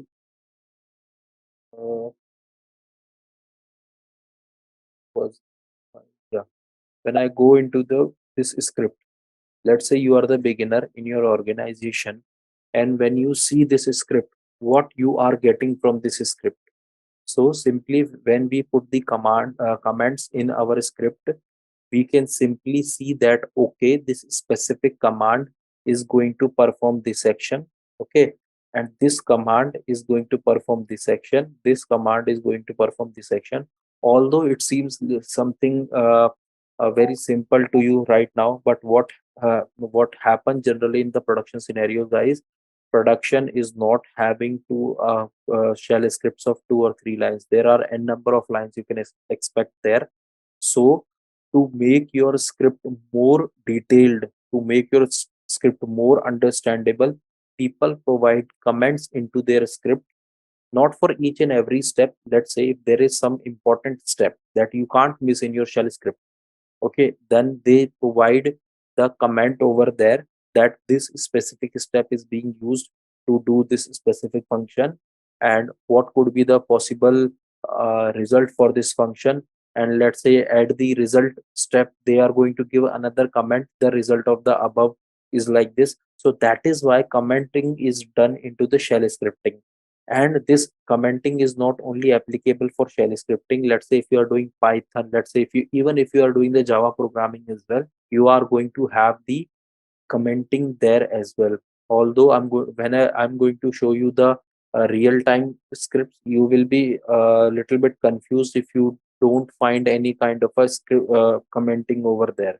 Although if you are a pro, you can simply go from top to bottom, and you can easily see okay, this script is going to do this function. Okay, but what if you are a new person to the organization? Let's say if I'm going to give this script to a non-technical person, that he don't know what these commands are going to do. So that is why we generally provide the commands in our shell scripting. Okay, folder.sh, you can see that okay, at the line number 12, again going to folder cat folder.sh, you can see this is the you can expect this as our line number 12.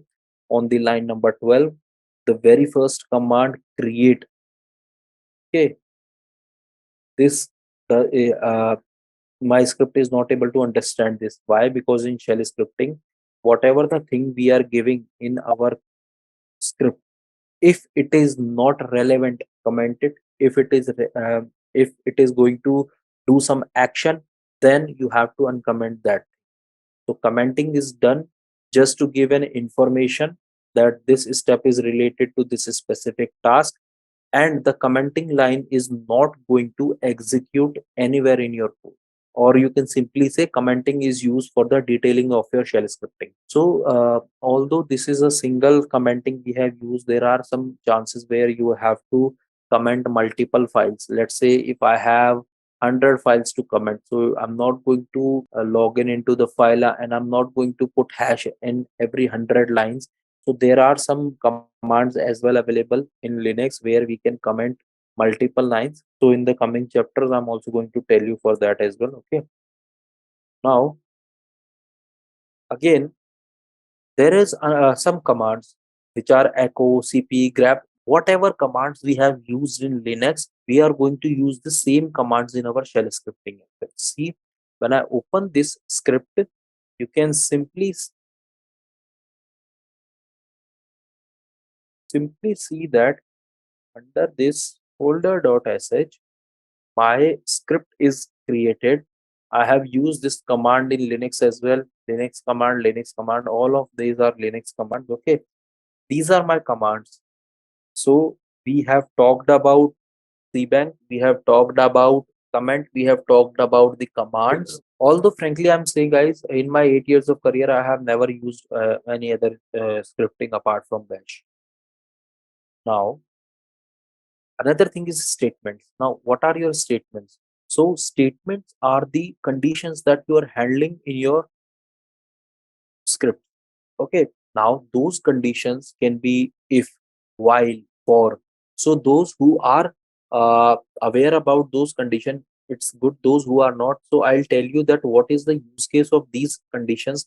There are 5 to 7 statements available in shell scripting which are going to do the operations according to your things. Okay, first of all, yeah, before starting this statement, some other detailing also left. Now, whenever you are creating your shell script, I'm again repeating, do not give 777 permission to your shell script, but your script should have the executable permission. Doesn't matter you are giving the right permission as well to your other end groups. You should have the right permission for your users specifically. Okay, and do not give 777 permission to any of your script.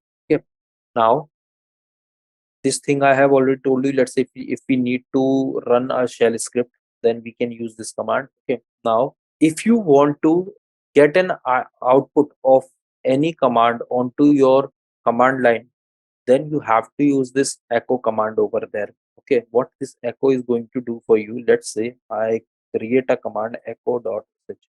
You can give any name, but I'm just giving this command echo.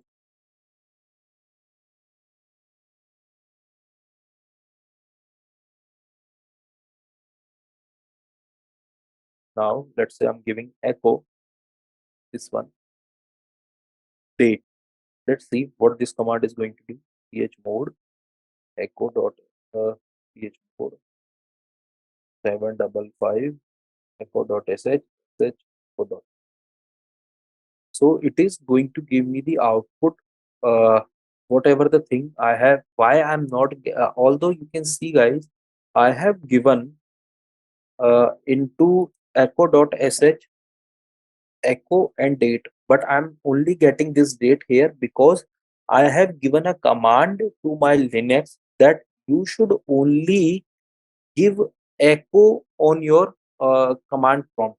Echo is a command to show your output onto the your terminal. Okay, now let's say if you want to how to create different tasks, so we can use these and we are going to use the text processors as well. So cut, awk, grep, sort, unique, wc. So we have used all these commands in Linux. One thing is left, that is said now input and output of any script.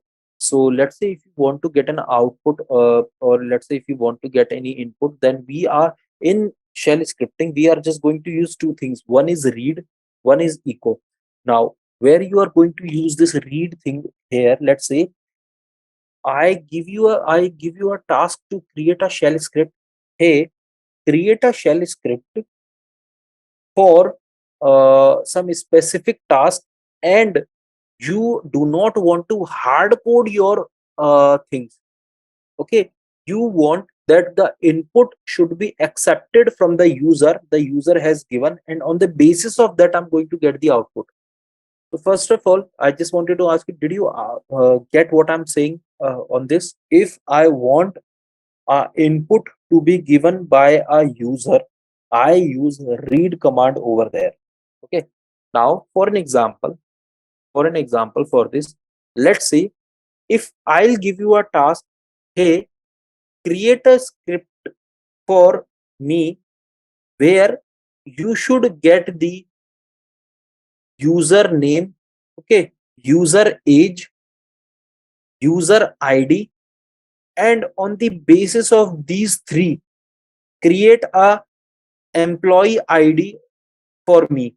Okay, now what you are going to do here, you are going to take the read means give a username. Okay, first thing, read for age and read for user ID, and on the basis of those three inputs that you have given in your shell, as per your shell script, you are getting an output which will be in your echo, or you can say which will be into your redirection file, whatever you are using, and you are getting output stored there on the basis of the input that you are given. Now let's say if I show you in this command, you can see I have done the hard coding. Means I want let's say if I use a command read, okay, this one, but I'll give a command as dollar.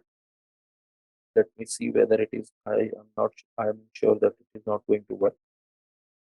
Yeah. Now,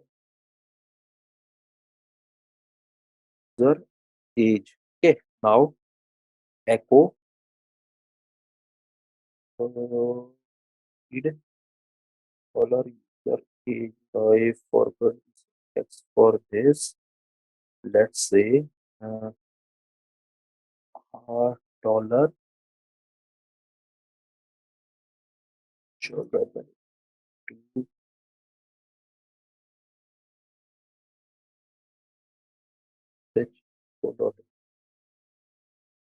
Yeah, so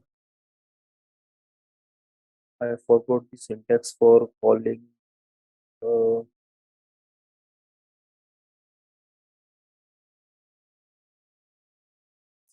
text in shell script.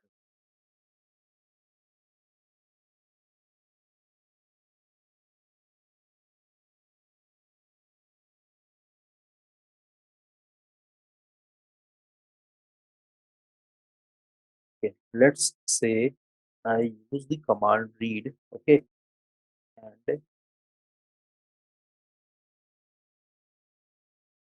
let's see sh echo sh echo hello world. So here you can see I'm giving some input here. Okay, I'm giving some input here. So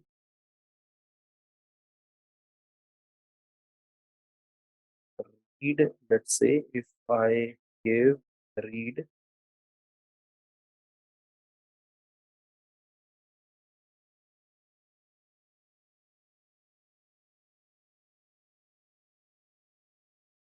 for dollar input. Now, what this thing is going to do for me, let's say sh. So I'm going to give a command which is my name is Vikas and I learn DevOps. Okay. Now you can see here the first one is the you can say the first one is the input that is given by user, and the second one is the output that we are getting on the basis of the read that we have, or the input that we have given. So in this scenario, in this way we can use the read and echo option in Linux. Although this is seems this looks little bit easier, that what is the again how we are going to implement this thing. So I tell you that you are going to create some scripts where you are not hard coding anything. Hard coding means, let's say you are not defining anything. Let's say a equals to 5 means a equals to 5. You are going to give a equals to input, and whatever the input you are going to give, you are getting the data according to that. Okay, so in this manner we are going to use a read and echo. Now next thing here is statements. So these are about your statements: for loops, while loops, case and case, so aliases. So these are all the loops that we are going to use. Before this, I just wanted to know any kind of a doubt you have in input and output of a script. Just let me know. Now there are some statements available in Linux. Okay, let's say what if uh, there are different statements that we are going to learn. Those statements will be if, okay, if else, okay. Then we do have do while, okay, for, case. So case is also part of, yeah, yeah. So we are going to use these statements. What these statements is going to tell us about. So first let's talk about this if else. What if else is going to tell us. So let's say if I'll give you, okay, I'll give you a scenario, guys. If you are able to practice Linux, then it is good. Okay, or I'm again repeating, if you are able to practice Linux, then go for DevOps, else don't go for DevOps. So such kind of a situations are handled in if and else statement. Let's say if I give an input over here, if this thing works, then it is a positive thing, or then it is a good thing, else it's a negative thing. So uh, such kind of a scenarios we are going to handle in if else condition. Okay, more I can answer. Let's say if I'll create a scenario, I'll create a script. Let me try to create a script. Okay, math math.sh. Now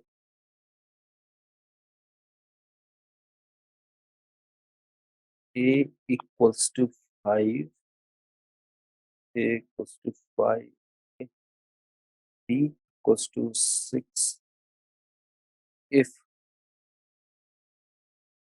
a is greater than b. Okay, print a is smaller. Okay, else print b is smaller. Not sure whether it is going to work or not. Let's see. Yeah, it is not going to work. But let's try. But try. Search math.sh. There are some, yeah, there are some syntax error. So such kind of a situations you can handle. Let's say if you are going to compare between two things, a, let's say a equals to 5 and b equals to 6. Let's say if a is greater than b, then perform this action, else drop the action here only. So such kind of a situation you are going to handle in if and else condition. Apart after this if else condition, there are some other conditions as well, which are if else condition. So what if else condition? There are different scenarios you are going to match. If a equals to b, then perform this, else perform this, else if, that is, yeah, this condition is called else if, perform another action apart from the above two. So this condition is called if else or else if condition. Okay, now another thing here is for condition. For condition means you are giving a value. Okay, you are giving a value, the value should be like this. Let's say if you give for equals to 5, so what it is going to do, it is going to run your commands for 5 times, or it is going to check your condition for 5 times. After 5 times this command is going to stop. Okay, in this condition, whether the condition is getting matching or not, my command will stop. In this condition, let's say whatever the number I have given, let's say 4 equals to 5 I have given, so my command should execute or do the operations 5 times. After 5 times this script will stop. Okay, next is case condition. So what happens in case condition is, let's say, so such case condition are being generally used when we are taking some inputs from the user. Let's say if we give read, in read, if we give uh, let's say if user a selected 5, do this action.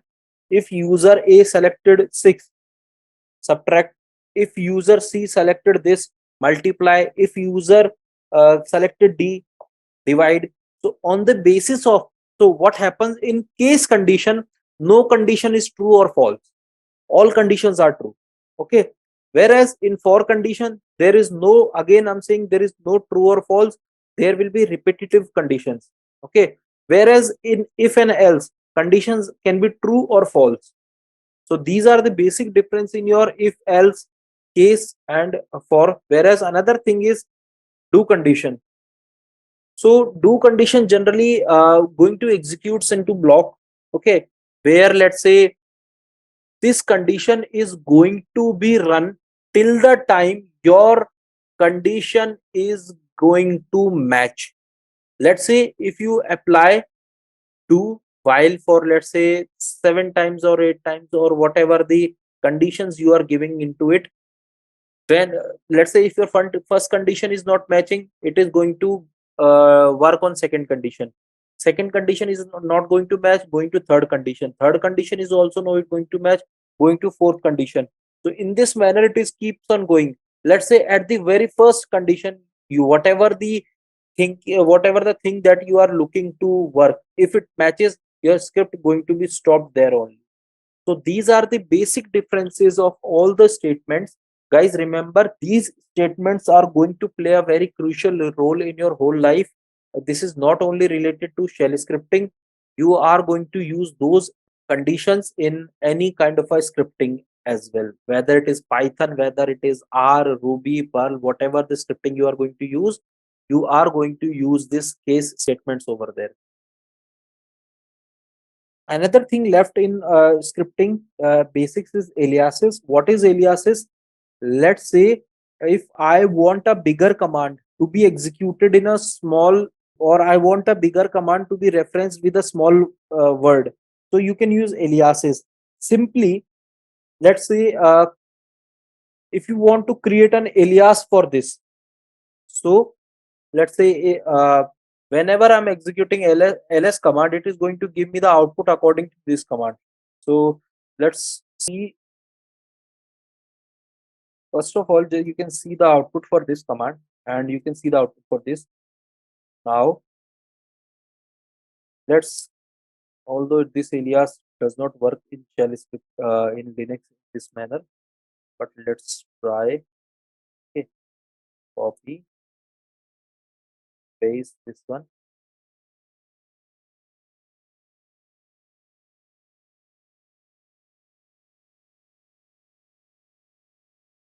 Now you can see that whenever I'm doing this ls command, or let's say if I'll create alias a for what,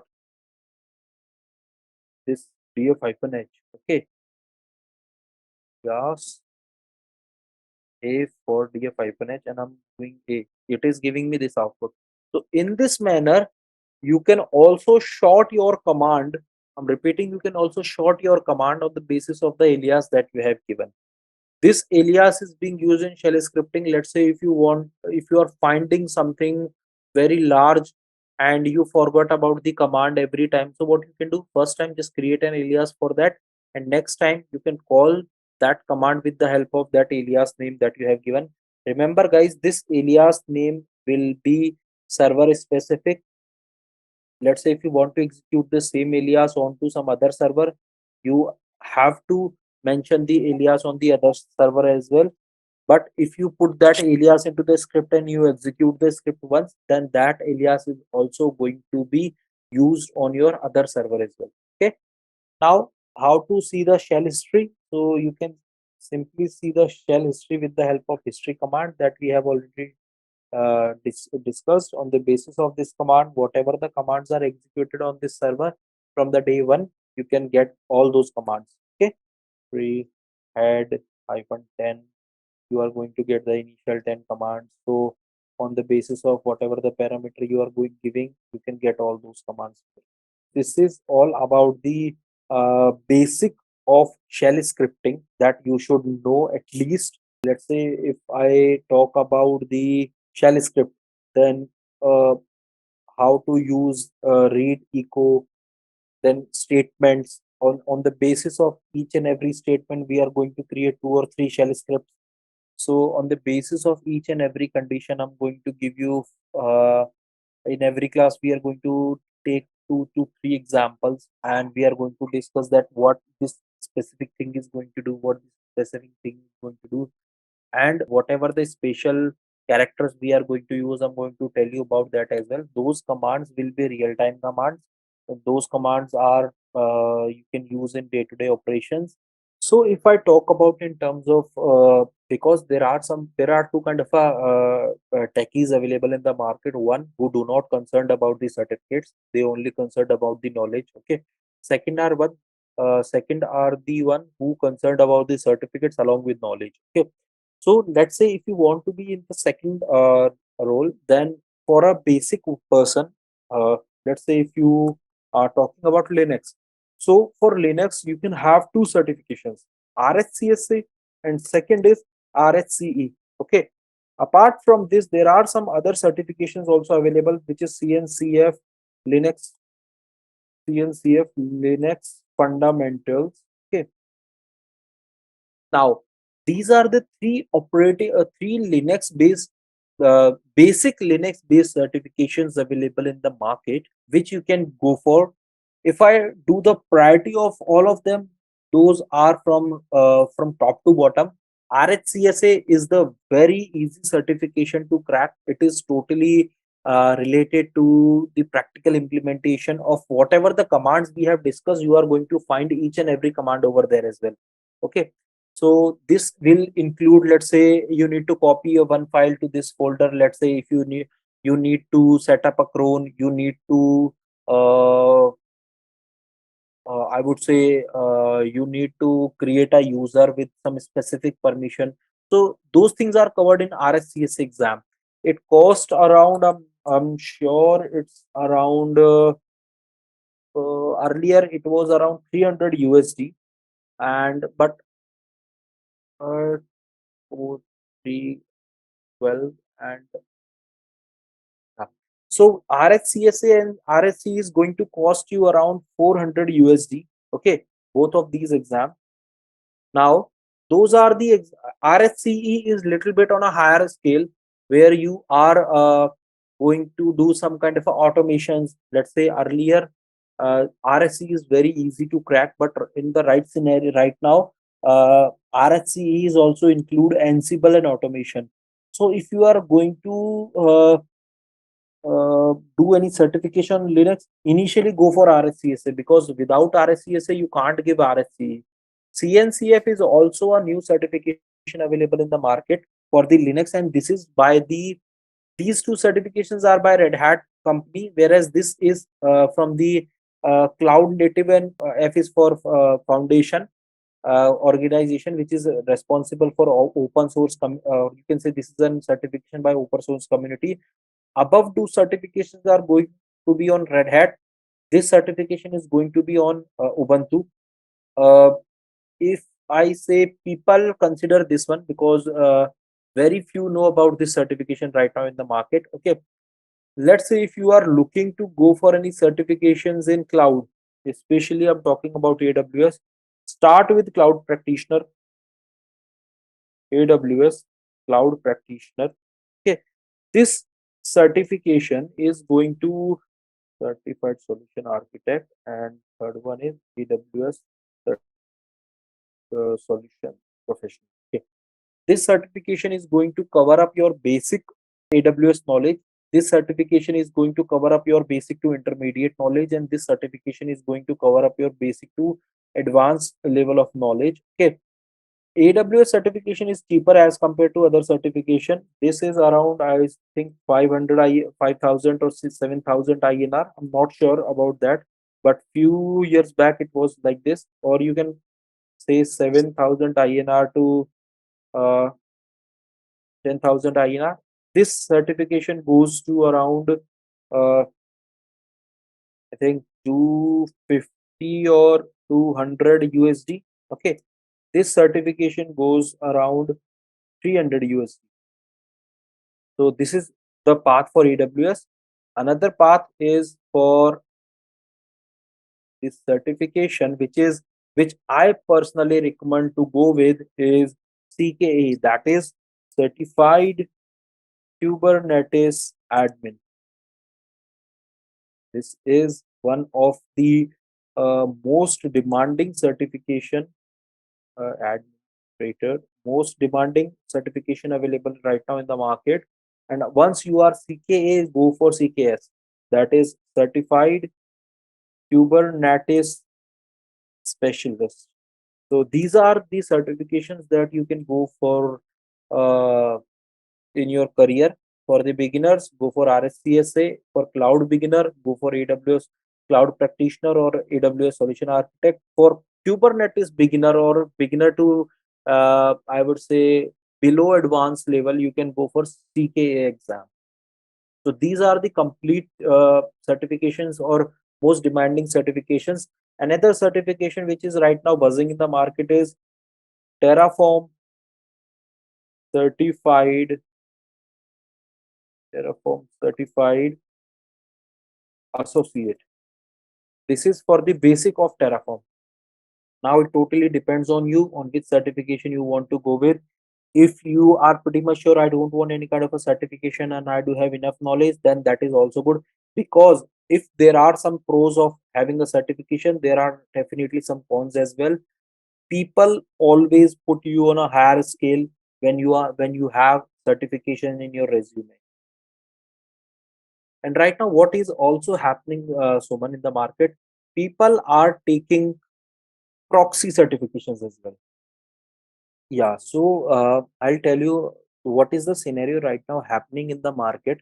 It is, I would say, you will laugh to know that what HRs are doing right now in the market, they don't know what is DevOps profile.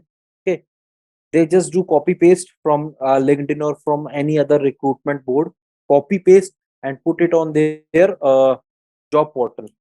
And even you will shock to know that in uh, uh, when I was giving interview, so they have mentioned that they required an AWS certified solution architect and AWS certified security specialist for their organization. So I have applied for that. And when I was giving interview, the interviewer told me that we don't use AWS, we only use Azure in our organization.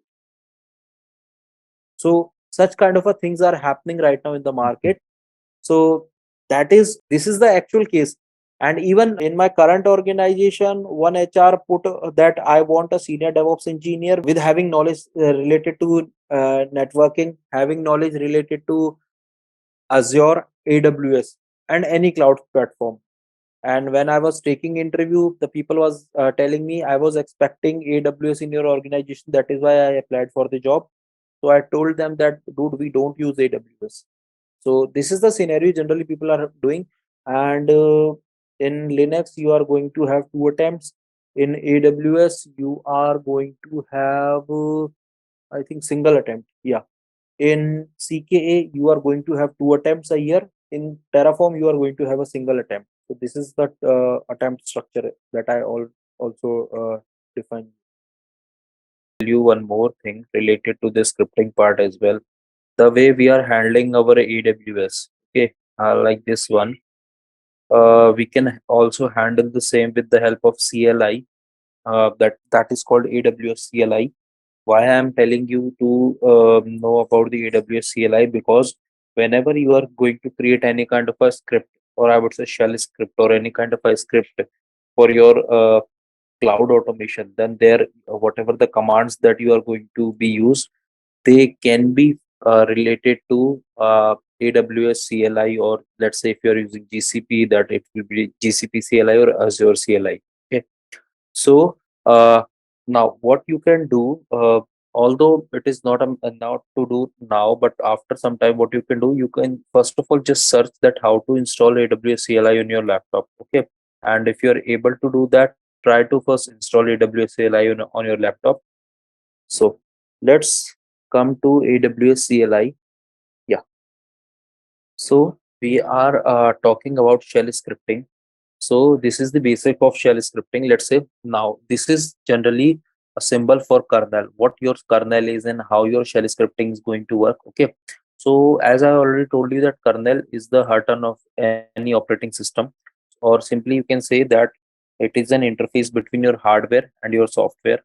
Okay. Now what happens? Let's suppose that this is your operating system. Okay. Now what happen here, whenever a user pushes some command to run, okay, or let's say whenever a user requests to run any application, so that request need to be go to kernel, because the kernel is the brain of your operating system, simply we can say.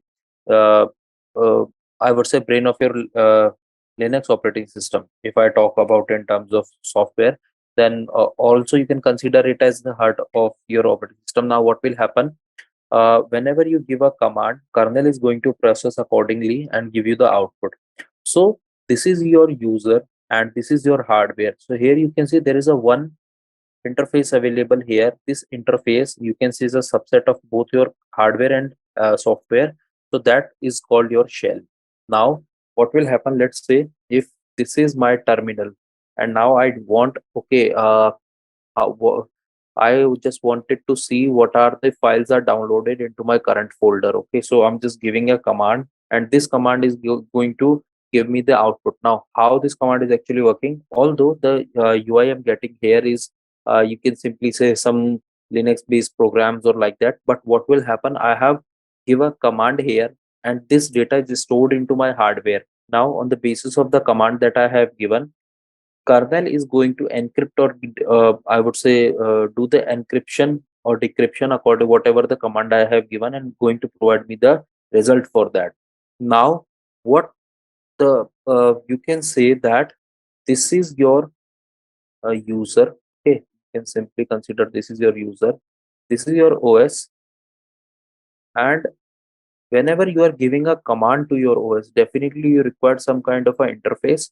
So this thing here is running as a shell for you.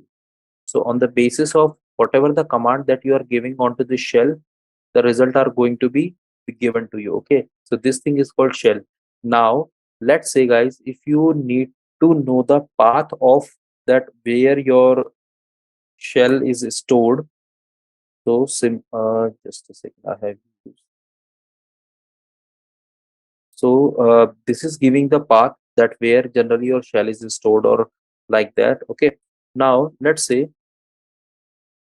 so again I'm going to tell you what is a shell. So generally shell is simply like a container for you, or simply you can say interface between your user and kernel, whatever the thing you can say, any of the three I would say definitions you can use to tell what is a shell.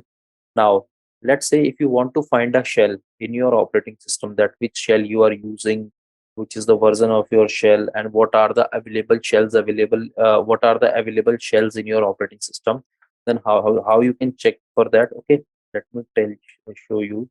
Let me first start my server once.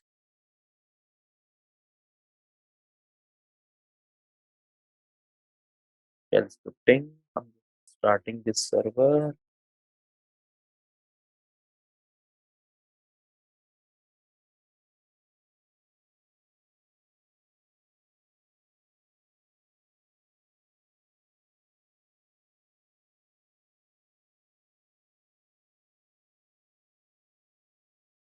So my server is started. Let me connect to the server.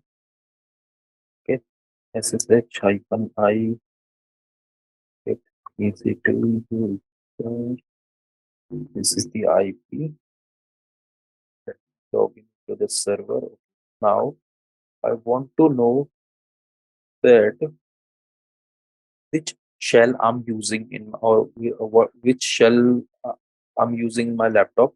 So with this command echo $0, you can get an idea that you are using bash in your operating system. So I would request you, all of you guys, those who are using Linux, or I think all, if all of us are using Amazon, so definitely we are going to get the bash only. Okay, but if I show you the same thing on my MacBook is going to give me some other output. So here you can see it is ZSH. So now generally this ZHS is being supported into the Mac OS. Now we are going to cover up. So ZSH is generally being compatible with MacBook OS, or you can consider as DOS OS. You can consider them as initial of the Unix, not I would say the current Unix which are running in the market, but the AIX based operating systems are use or support ZSH. Okay, now here you can see that this is my completely Linux based operating system. Okay, you can see that TCOS release. So in this actual operating system or Linux based operating system supports bash. If I talk about the right now scenario in the market, whatever the Linux based operating systems are running, majority of them are using bash with them. Okay, now this is going to tell you that these are the total shells available in your operating system. Okay, so you can see that I do have sh with me, then I do have bash with me, then I do have bin sh with me, bin bash. So bin sh, so you can consider this one and this one similar to this one. Okay, I have csh, tchs.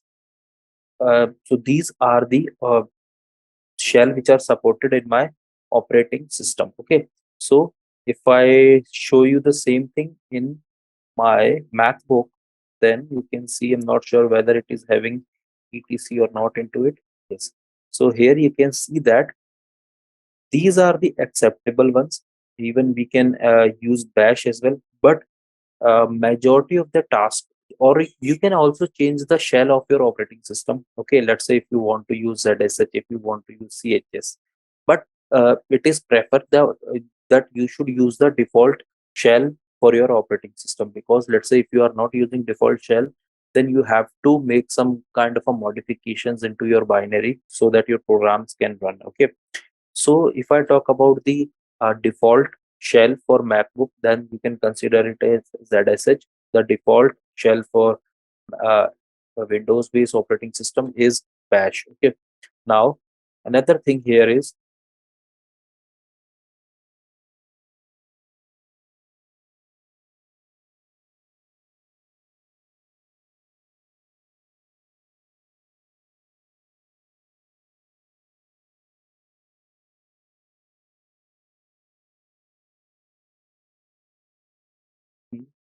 WD.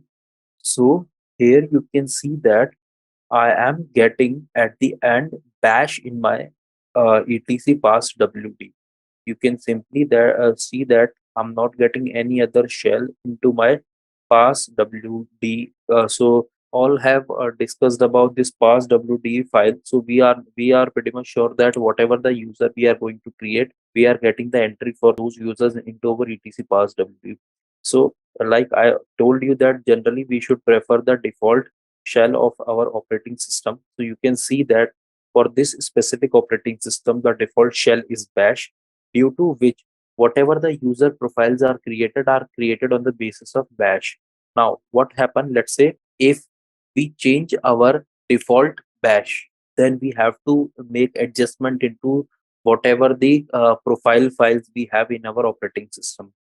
Might be you will face issue, or you might not face the issue, but generally it is recommended to go with your default shell. Okay, now I can show you the same thing with Windows MacBook as well. Okay, so under MacBook you can see that we do have our default shell as, just a second. Yeah, so here you can see that I'm not sure about this entry because Mac is on little bit different platform. There been, this is not this one. This is something not related to this. This for the root user.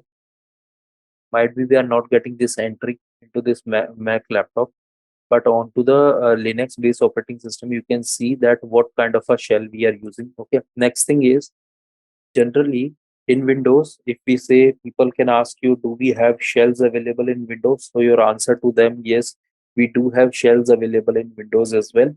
But generally Windows is being operated by GUI, that is graphical user interface. But if you want to use the shell of an or a Windows operating system, you can switch to your command prompt and you can check that what are the shells available in your Windows laptop. Okay. Another thing is Linux KDE. So KDE is something related to the AIX or PBX servers like that. So there we generally use the GUI version of that. Okay. Now the core Linux based operating system will have the shells, let's say sh, bash, and whatever the things that we are getting in our etc shells file. Okay. Now there are different of shells available in the market. The first one is sh, second one is bash, third one is ksh, fourth one is csh. This slide is little bit folder. So we do have some other shells available that I have shown you into our etc pass etc shells. Okay, so TSH, we do also have that one as well. So what is the difference between each and every shell? It is not mandatory for us to know the difference. But let's say if anybody is going to ask you about different types of shell, then according to the name, we are going to tell you the very first is SH. SH is the acronym for only shell. Okay. So this is the first shell that was introduced in Linux based operating systems. Okay. So another is Bash, which is an advanced version. What are the limitations of SH that Bash came into picture? So the limitation of SH was that we cannot use SH for multitasking. I'm not saying that we are not using, but in the earlier stages when SH was developed or shell was developed, we cannot use it in multitasking and I would say multi usability we can't use. But now Bash came into picture. Okay, then and generally this shell, bash, ksh, csh all are designed into gnu. Okay, so gnu is nothing but it is, you can say, a different organization which are contributing for these bash, shell, or whatever the linux components or utilities we have. Okay, then second thing is born again shell, which is having some advanced version. Multi-tenancy is being used here. Multi-threading concept is being introduced here. Apart from this, we can say multi-usability we can use here. Now, another is KSH. That is, I'm not sure about the complete name, but this was Corn Shell. Yeah. So this was developed into the AT&T laboratories by a scientist named as David Corn. Okay, and why he has introduced this thing? Because he want to improve the bash concept. So he was trying to, let's say, if you want to, there are some programmings which are done into KSH. Let's say if you are going for a RBA, that is robotic. I forgot the complete name, but let's say if you are going for some robotic kind of thing, so you can consider KSH over there. Okay, and apart from this, it also supports C programming as well. I am repeating, KSH also supports the C programming. Those who are from the IT background, so you can you know that what is C programming. Okay, and apart from this, this KSH is little bit faster as compared to the other shell. Into, I'm not saying in every Linux based operating system, but some of the operating system. Okay, then we do have another shell available that is called C shell. Okay, so this C shell was basically developed by, I think I forgot the name, but I think the scientist name was some Bill Joy. So he developed this specific kind of a shell to support the arithmetic operations. So generally, let's say whenever if I talk about the cases of supercomputers, so if there we are using some mathematical operation, arithmetic operations related to if there is some kind of a syntax related of things are so much, I would say there are, we have to focus so much on syntax related thing in the arithmetic operations, then generally we use CSH over there. Okay, and if I talk another shell that is available in the market, is you can see here is your it is, although it is not showing, but it is ZSH. So ZSH is considered as the modern shell. Okay, but it is having some, let's say if you want to create some file names based on the whatever the conditions you are giving. Let's say if you want to use the built-in functions for indexing related. Let's say if you want to use or you want to create some programs related to your theorems. Let's say again we can consider it in the cases of mathematic operations. Then generally this ZSH is being used. Okay. Now, if I talk about the different shell and what are the root user for them, then if I talk about bash sh, then here you can see that for the sh we are having the default root user prompt as this hash. Okay, this hash. Whereas if the same thing is in bash, then we know that it is bin bash. For she shell, generally it is csh. For corn shell, again it is hash. And let's say if it is z shell kind of a thing, then we should use bin zsh. So this thing that I'm talking about here is, whenever we are creating our scripts, whatever the things that we are giving to the shebang, so we should start the shebang according to that. So that is why you can see here, when I created this script, at the initial I have used this hash. So it means I'm giving an query or input to my script that I'm going to use the bin bash script into my shell programming. Okay. So these are the different shells available in the market. And apart from this, one more thing that I wanted to tell you here is, definitely you are going to ask you, okay, all the shells are seems similar with each other, then which shell we should prefer? So I'm again saying it, you should use the bin bash, because we are not going to do the arithmetic operations. We are not going to do the AIX or PBX kind of a programming. So that is why we should go with the bin bash. And apart from this, what is this AIX and PBX? So those persons who are working in the telecom sector, they know that what is AIX and PBX servers. So those are the calling these servers. So there, what a kind of a programming we are doing. I'm not talking about the scripting. What kind of a programming we are doing over there? Those are to be done into the CSH. Yeah. Definitely, I'm going to give you a definition that what is shell scripting. So simply, you can say whatever the things that we have done as of now in Linux, and we are putting all those things into a single file, and that file is executable. That file is called shell script. Now, question will be, then how that shell script is going to execute? It is going to execute in a manner the way you have given your commands. Let's say if you have given this disk df-h command first, then you are going to get the output for this command first, second for this, third for this. You are not going to work in bottom to top approach. Always shell scripts work from top to bottom approach. Okay. Now, generally, a shell script consists of these four things. Apart from these four things, you are not going to use anything in a shell scripting. The very first thing is your shebang. This thing is called shebang. I'll spell it as, okay. So next thing is the comments that we are going to use. Okay. So why we are giving comments? I'll tell you an example. Let's say, guys, let me create a new script. Okay. So the script will have, let's say, I'm going to create a script for folder.sh. Okay.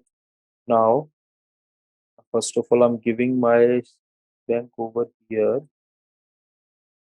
Now, I'm going to give a comment. Why commenting is used in the script is starting from here. Okay. Now let's say you are starting your script. Let's say cd to where root. Okay. Change the, again I'm just giving a comment over here. Change the directory. Okay. Change the directory to root. Okay. Now for the next step, let's say I'm also giving a command, create a folder. Okay. And now I'm going to give the command as mkdir, let's say root abc. Okay. Create a folder, create a file in folder created in above step. Okay. Now I'm creating the folder, let's say touch. Okay. Touch what? Root abc and ab file.txt. Okay. Now guys, let's say I'm giving chmod 755 folder.sh, and I'm executing this, or simply you can execute this with this command as well. Okay. Now you can see that when I go to the root, under this root, you can see that a folder is created. This one, okay, this is the folder created. Under this folder, a file is created. Now, when I again go into the my file,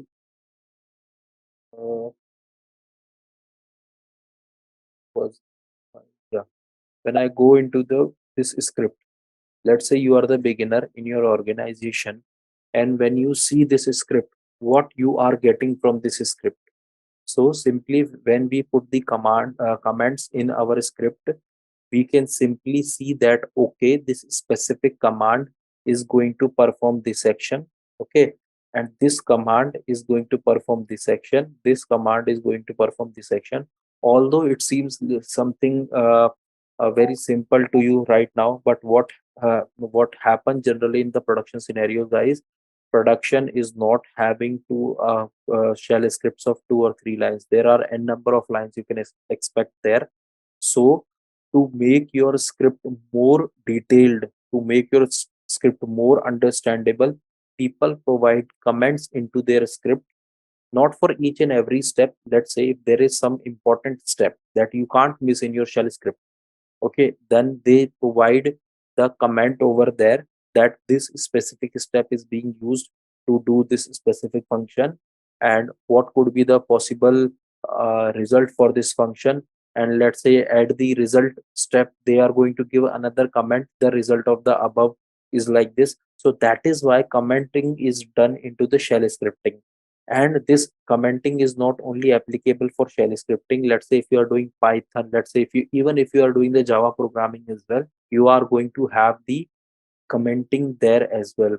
Although I'm going to show you the real time scripts, you will be a little bit confused if you don't find any kind of a script commenting over there. Although if you are a pro, you can simply go from top to bottom, and you can easily see okay, this script is going to do this function, okay. But what if you are a new person to the organization? Let's say if I'm going to give this script to a non-technical person, that he don't know what these commands are going to do. So that is why we generally provide the commands in our shell scripting, okay. Folder.sh, you can see that okay, at the line number 12, again going to folder cat folder.sh, you can see this is the you can expect this as our line number 12. On the line number 12, the very first command create, okay, this the my script is not able to understand this. Why? Because in shell scripting, whatever the thing we are giving in our script, if it is not relevant, comment it. If it is if it is going to do some action, then you have to uncomment that. So commenting is done just to give an information that this step is related to this specific task, and the commenting line is not going to execute anywhere in your code.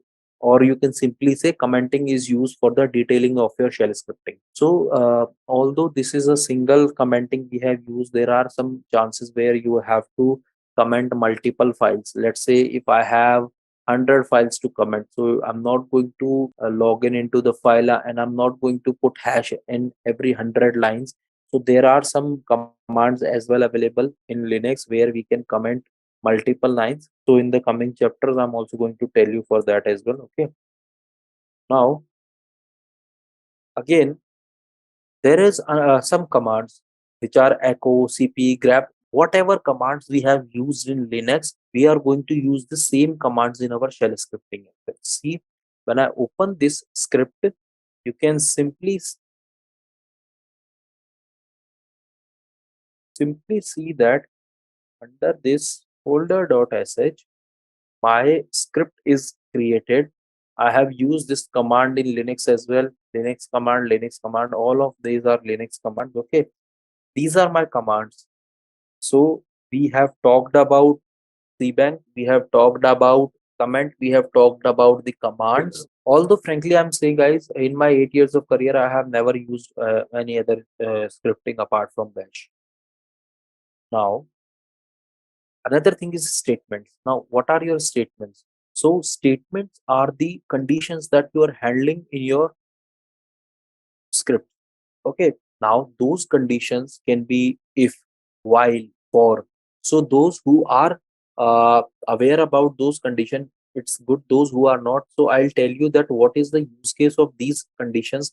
There are 5 to 7 statements available in shell scripting which are going to do the operations according to your things. Okay, first of all, yeah, before starting this statement, some other detailing also left. Now, whenever you are creating your shell script, I'm again repeating, do not give 777 permission to your shell script, but your script should have the executable permission. Doesn't matter you are giving the right permission as well to your other end groups. You should have the right permission for your users specifically. Okay, and do not give 777 permission to any of your script. Okay, now this thing I have already told you. Let's say if we need to run a shell script, then we can use this command. Okay, now if you want to get an output of any command onto your command line, then you have to use this echo command over there. Okay, what this echo is going to do for you, let's say I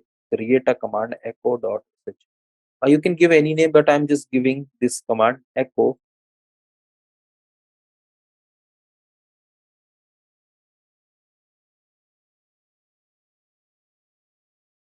Now let's say I'm giving echo this one date.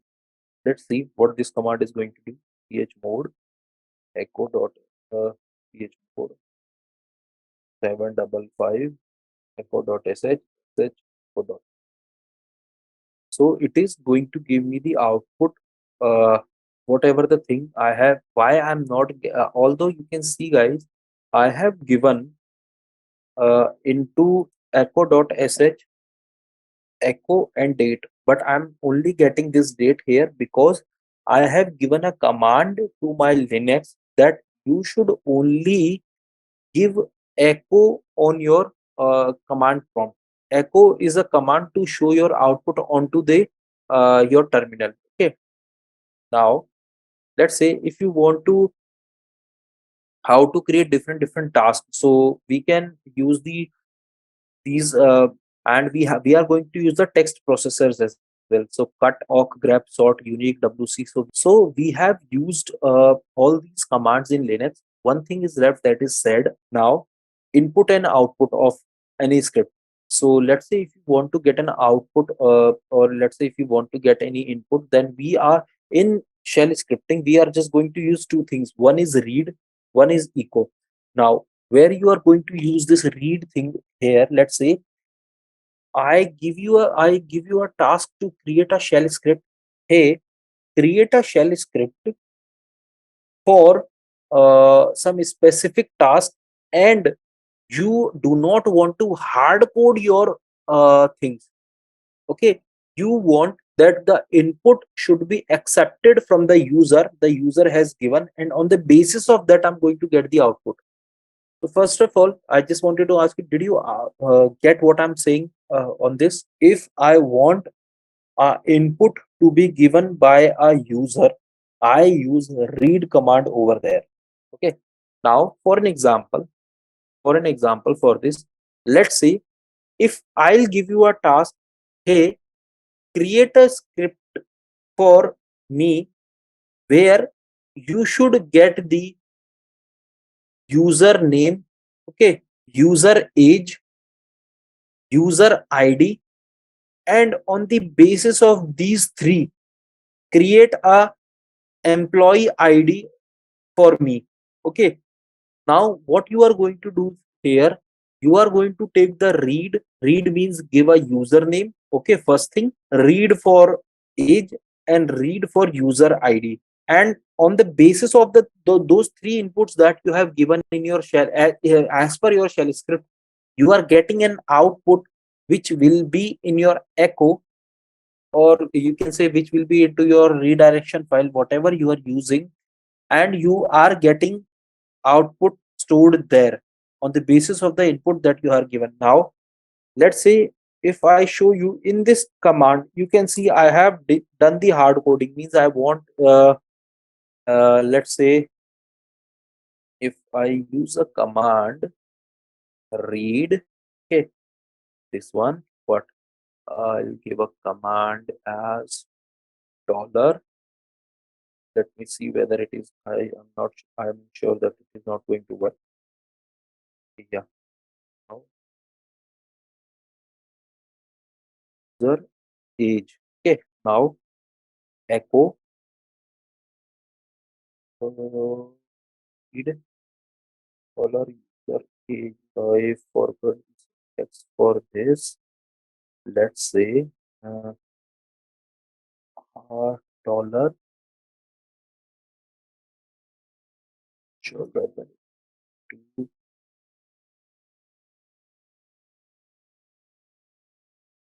fetch dot. Yeah. So I forgot the syntax for calling uh,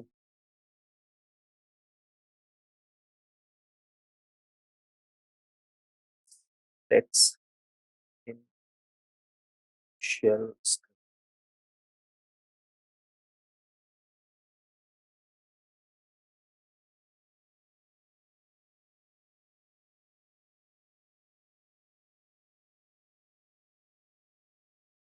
Okay, let's say I use the command read, okay, and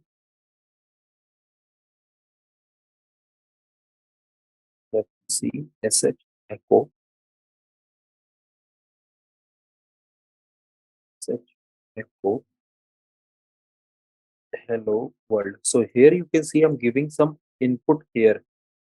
Okay, I'm giving some input here. So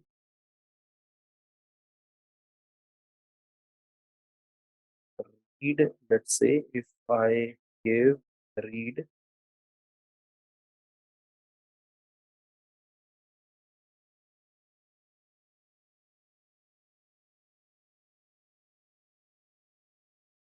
for dollar input.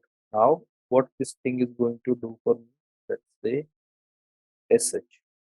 So I'm going to give a command which is my name is Vikas and I learn DevOps. Okay. Now you can see here the first one is the you can say the first one is the input that is given by user, and the second one is the output that we are getting on the basis of the read that we have, or the input that we have given. So in this scenario, in this way we can use the read and echo option in Linux. Although this is seems this looks a little bit easier, that what is the again how we are going to implement this thing. So I tell you that you are going to create some scripts where you are not hard coding anything. Hard coding means, let's say you are not defining anything. Let's say a equals to 5 means a equals to 5. You are going to give a equals to input, and whatever the input you are going to give, you are getting the data according to that. Okay, so in this manner we are going to use a read and echo. Now next thing here is statements. So these are about your statements: for loops, while loops, case and case, so aliases. So these are all the loops that we are going to use. Before this, I just wanted to know any kind of a doubt you have in input and output of a script. Just let me know. Now there are some statements available in Linux. Okay, let's say what if uh, there are different statements that we are going to learn. Those statements will be if, okay, if else, okay. Then we do have do while, okay, for, case.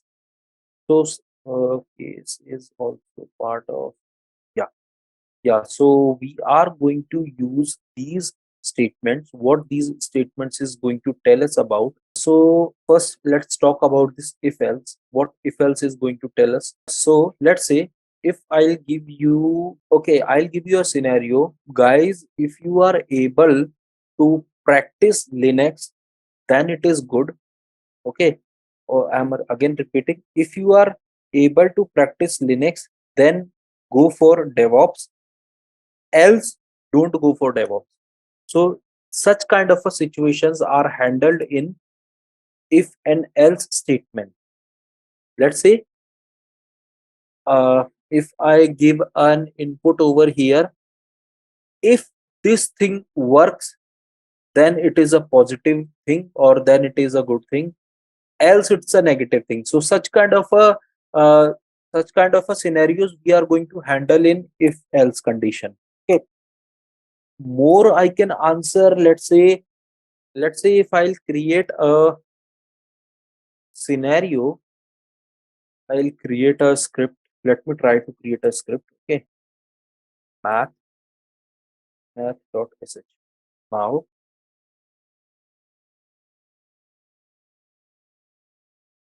a equals to 5, a equals to 5, okay, b equals to 6 if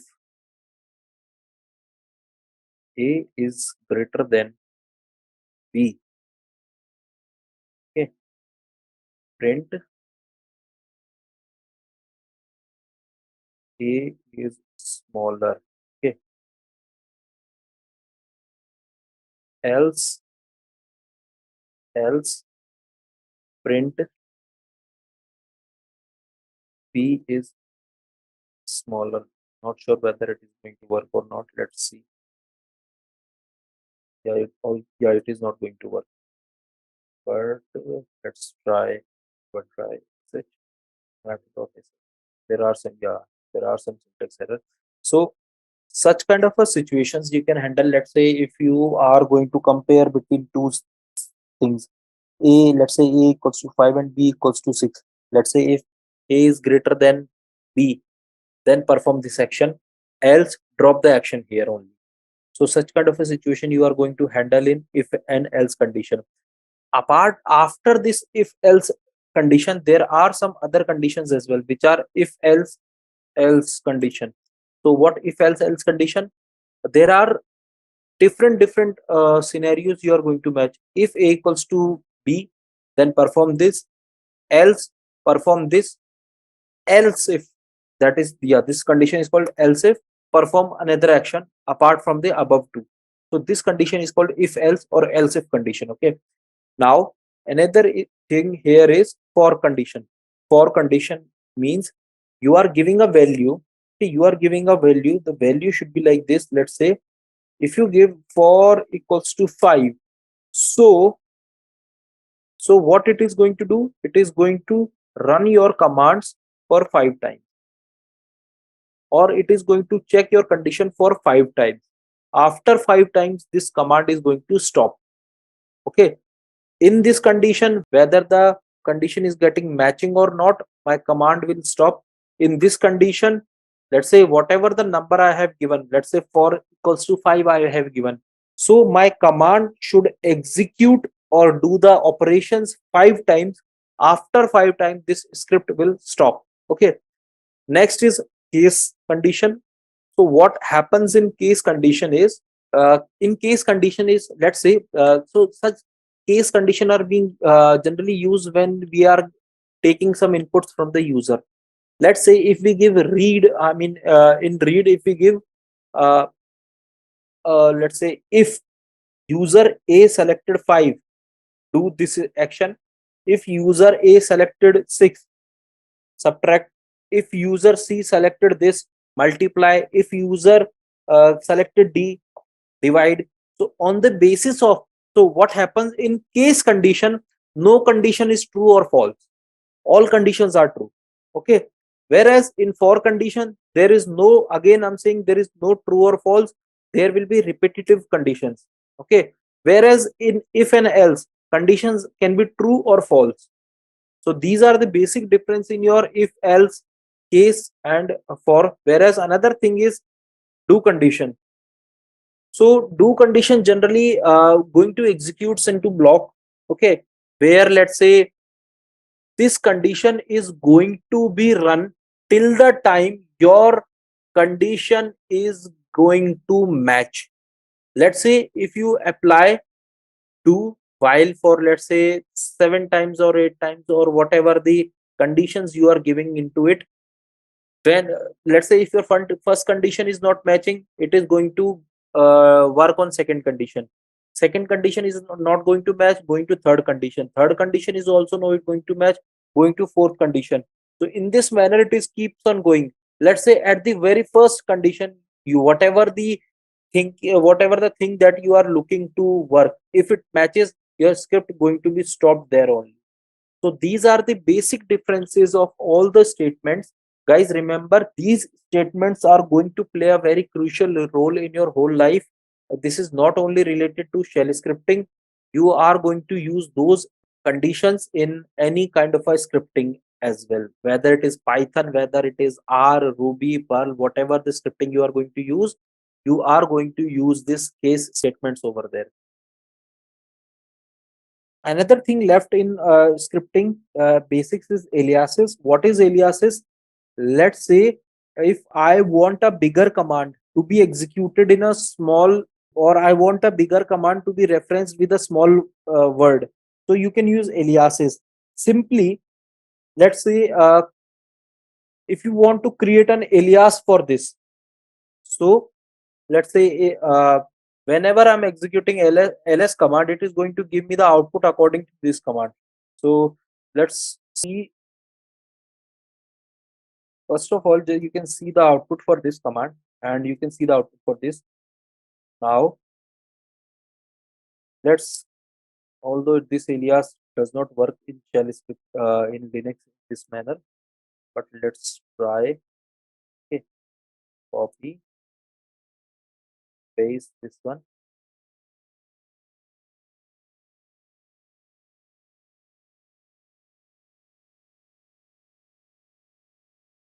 Now you can see that whenever I'm doing this ls command, or let's say if I'll create alias a for what, this df-h, okay, alias a for df-h, and I'm doing a, it is giving me this output. So in this manner, you can also short your command. I'm repeating, you can also short your command on the basis of the alias that you have given. This alias is being used in shell scripting. Let's say if you are finding something very large and you forgot about the command every time, so what you can do, first time just create an alias for that, and next time you can call that command with the help of that alias name that you have given. Remember guys, this alias name will be server specific. Let's say if you want to execute the same alias onto some other server, you have to mention the alias on the other server as well. But if you put that alias into the script and you execute the script once, then that alias is also going to be used on your other server as well. Okay, now how to see the shell history? So you can simply see the shell history with the help of history command that we have already discussed. On the basis of this command, whatever the commands are executed on this server from the day one, you can get all those commands. Okay, free head -10, you are going to get the initial 10 commands. So on the basis of whatever the parameter you are going giving, you can get all those commands. This is all about the basic of shell scripting that you should know at least. Let's say if I talk about the shell script, then how to use read, echo, then statements. On the basis of each and every statement, we are going to create 2 or 3 shell scripts. So on the basis of each and every condition, I'm going to give you in every class, we are going to take 2 to 3 examples, and we are going to discuss that what this specific thing is going to do, what this specific thing is going to do, and whatever the special characters we are going to use, I'm going to tell you about that as well. Those commands will be real-time commands, and those commands are you can use in day-to-day operations. So if I talk about in terms of because there are two kind of techies available in the market. One who do not concerned about the certificates, they only concerned about the knowledge. Okay, second are the one who concerned about the certificates along with knowledge. Okay, so let's say if you want to be in the second role, then for a basic person, let's say if you are talking about Linux. So for Linux, you can have two certifications, RHCSA and second is RHCE. Okay. Apart from this, there are some other certifications also available, which is Linux, CNCF Linux Fundamentals. Okay. Now, these are the three Linux based, basic Linux based certifications available in the market, which you can go for. If I do the priority of all of them, those are from top to bottom. RHCSA is the very easy certification to crack. It is totally related to the practical implementation of whatever the commands we have discussed. You are going to find each and every command over there as well. Okay. So this will include, let's say you need to copy a one file to this folder. Let's say if you need to set up a cron, you need to I would say you need to create a user with some specific permission. So those things are covered in RSCS exam. It cost around, I'm sure it's around, earlier it was around 300 USD, and but uh, 4, 3, 12, and yeah. So RHCSA and RSC is going to cost you around 400 USD. Okay, both of these exams.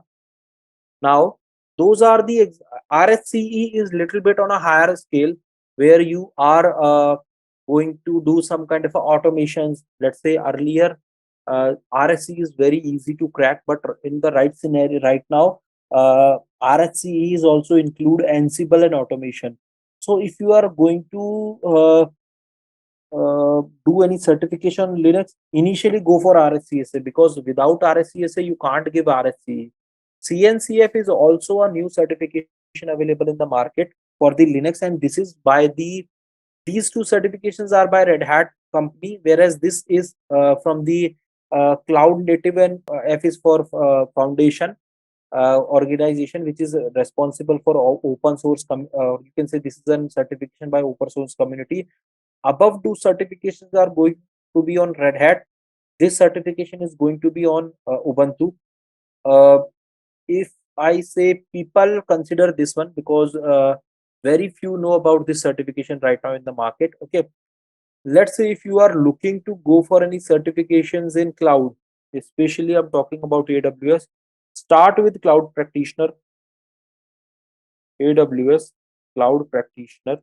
Okay, this certification is going to Certified Solution Architect, and third one is AWS Solution Professional. Okay. This certification is going to cover up your basic AWS knowledge. This certification is going to cover up your basic to intermediate knowledge, and this certification is going to cover up your basic to advanced level of knowledge. Okay. AWS certification is cheaper as compared to other certification. This is around, I think, 5,000 or 7,000 INR. I'm not sure about that, but few years back it was like this. Or you can say 7,000 INR to uh, 10,000 INR. This certification goes to around, I think, 250 or 200 USD. Okay, this certification goes around 300 USD. So this is the path for AWS. Another path is for this certification, which I personally recommend to go with, is CKA, that is Certified Kubernetes Admin. This is one of the most demanding certification, administrator, most demanding certification available right now in the market. And once you are CKA, go for CKS, that is Certified Kubernetes Specialist. So these are the certifications that you can go for uh, in your career. For the beginners, go for RSCSA. For cloud beginner, go for AWS Cloud Practitioner or AWS Solution Architect. For Kubernetes beginner or beginner to, I would say, below advanced level, you can go for CKA exam. So these are the complete certifications or most demanding certifications. Another certification which is right now buzzing in the market is Terraform certified, Terraform certified associate. This is for the basic of Terraform. Now it totally depends on you on which certification you want to go with. If you are pretty much sure I don't want any kind of a certification and I do have enough knowledge, then that is also good, because if there are some pros of having a certification, there are definitely some cons as well. People always put you on a higher scale when you have certification in your resume. And right now, what is also happening, Suman, in the market, people are taking proxy certifications as well. Yeah, so I'll tell you what is the scenario right now happening in the market. It is, I would say, you will laugh to know that what HRs are doing right now in the market, they don't know what is DevOps profile. Okay, they just do copy paste from LinkedIn or from any other recruitment board, copy paste and put it on their job portal. And even you will shock to know that in uh, uh, when I was giving interview, so they have mentioned that they required an AWS certified solution architect and AWS certified security specialist for their organization. So I have applied for that. And when I was giving interview, the interviewer told me that we don't use AWS, we only use Azure in our organization. So such kind of a things are happening right now in the market. So this is the actual case. And even in my current organization, one HR put that I want a senior DevOps engineer with having knowledge related to networking, having knowledge related to Azure, AWS, and any cloud platform. And when I was taking interview, the people was telling me I was expecting AWS in your organization. That is why I applied for the job. So I told them that, dude, we don't use AWS. So this is the scenario generally people are doing. And in Linux, you are going to have two attempts. In AWS, you are going to have, I think, single attempt. Yeah. In CKA, you are going to have two attempts a year. In Terraform, you are going to have a single attempt. So this is the attempt structure that I also define.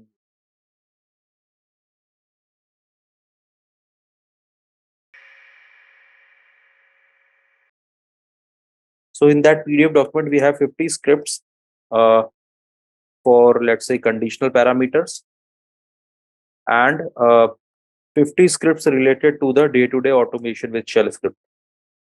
Automation with shell script. And also that PDF will consist of a definition in shell script.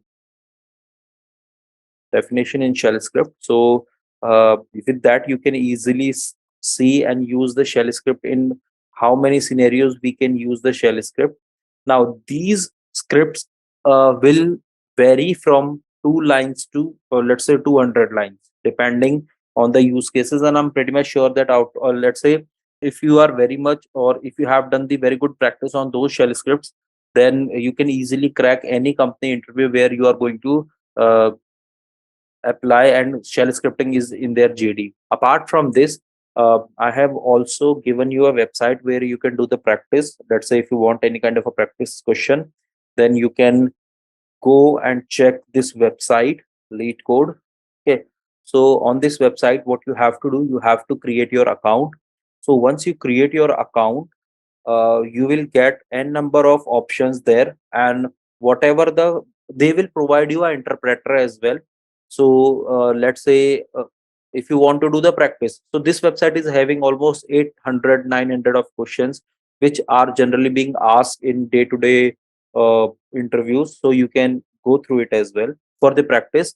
And apart from this, uh, most of the big companies earlier, they were following few of the websites, let's say shack.com.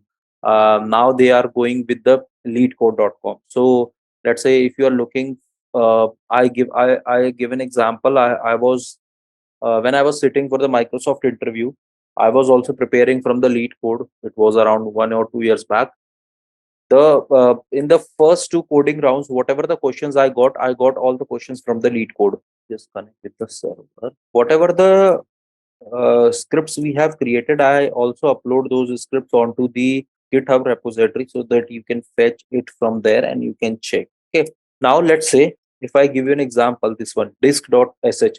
So whenever you want to create a program, okay, there are two kind of approaches you have. The very first is the pseudo code, okay, and the second approach is where you are doing the actual coding.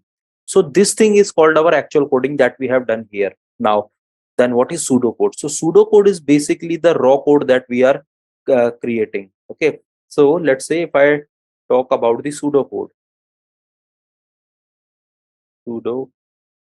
yeah. So let's say if anybody is going to ask you, most of the companies are they are not going to tell you, okay, you need to do the program, but what they want, they require a pseudo code from your end. Pseudo code means that you are giving a theoretical representation of whatever the coding you are doing. Okay, let's take an example for this.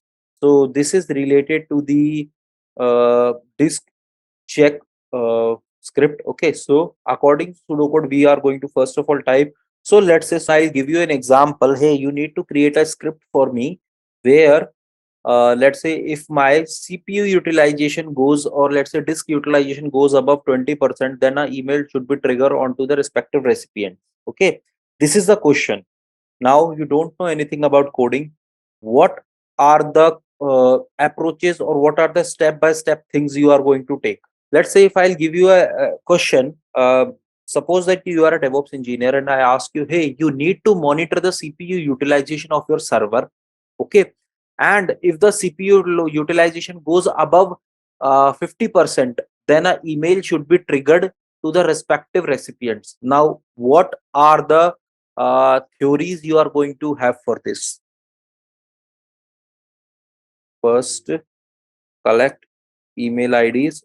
So let's say setting threshold value. Okay, based on threshold, mail will be triggered. Okay, then so guys, only with these three steps you can create your shell script. So when else condition for threshold match, then echo message, this echo message will this he's asking, he's telling about this echo message which will be sent to the recipient email. Okay, so okay, let's say we will use the subject. Okay guys, still the logic is missing, because this is the actual scenario you are going to face in your interviews. People are going to ask you first about the pseudocode, and after that, if your pseudocode is correct, then they are going to ask you to create a program on that. This is the real-time scenario I'm asking to you. I'm repeating the question.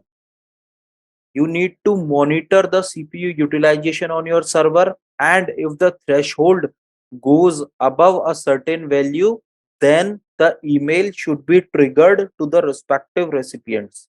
This is the question. Now just recall the question and check that whatever the steps. So this logic is missing in this. Now tell me, according to you, what should be the logic? So I'm opening this one of the example of the disk monitoring in front of you. Just tell me what should be the logic. Okay, disk uses, then let's say forget about disk usage, it's a CPU uses. Okay, and you have called dollar top command. Okay, now then, okay, so guys, this actual thing, this whatever the story we are writing on our notepad is called the pseudocode. So what pseudocode is? Pseudocode is not related to that you are doing your programming. Pseudocode is means that you know the logic, but you are not aware with the syntax. As you know the logic, you can create a raw step by step or a raw procedure of that program. Okay, now whatever the things we have written here are the random things. Now let's say when we take all the steps, and whatever the program we are creating, let's say first of all we have to set the threshold value, then we have to collect the email, then we have to give a triggered value, then we have to monitor. So step by step procedure that you have written in a text format is called a pseudocode. Now, for an example, let's say, forget about this thing. Let's take another pseudocode. I'm giving you, okay, guys, you need to add two numbers. Okay, I'm repeating the question.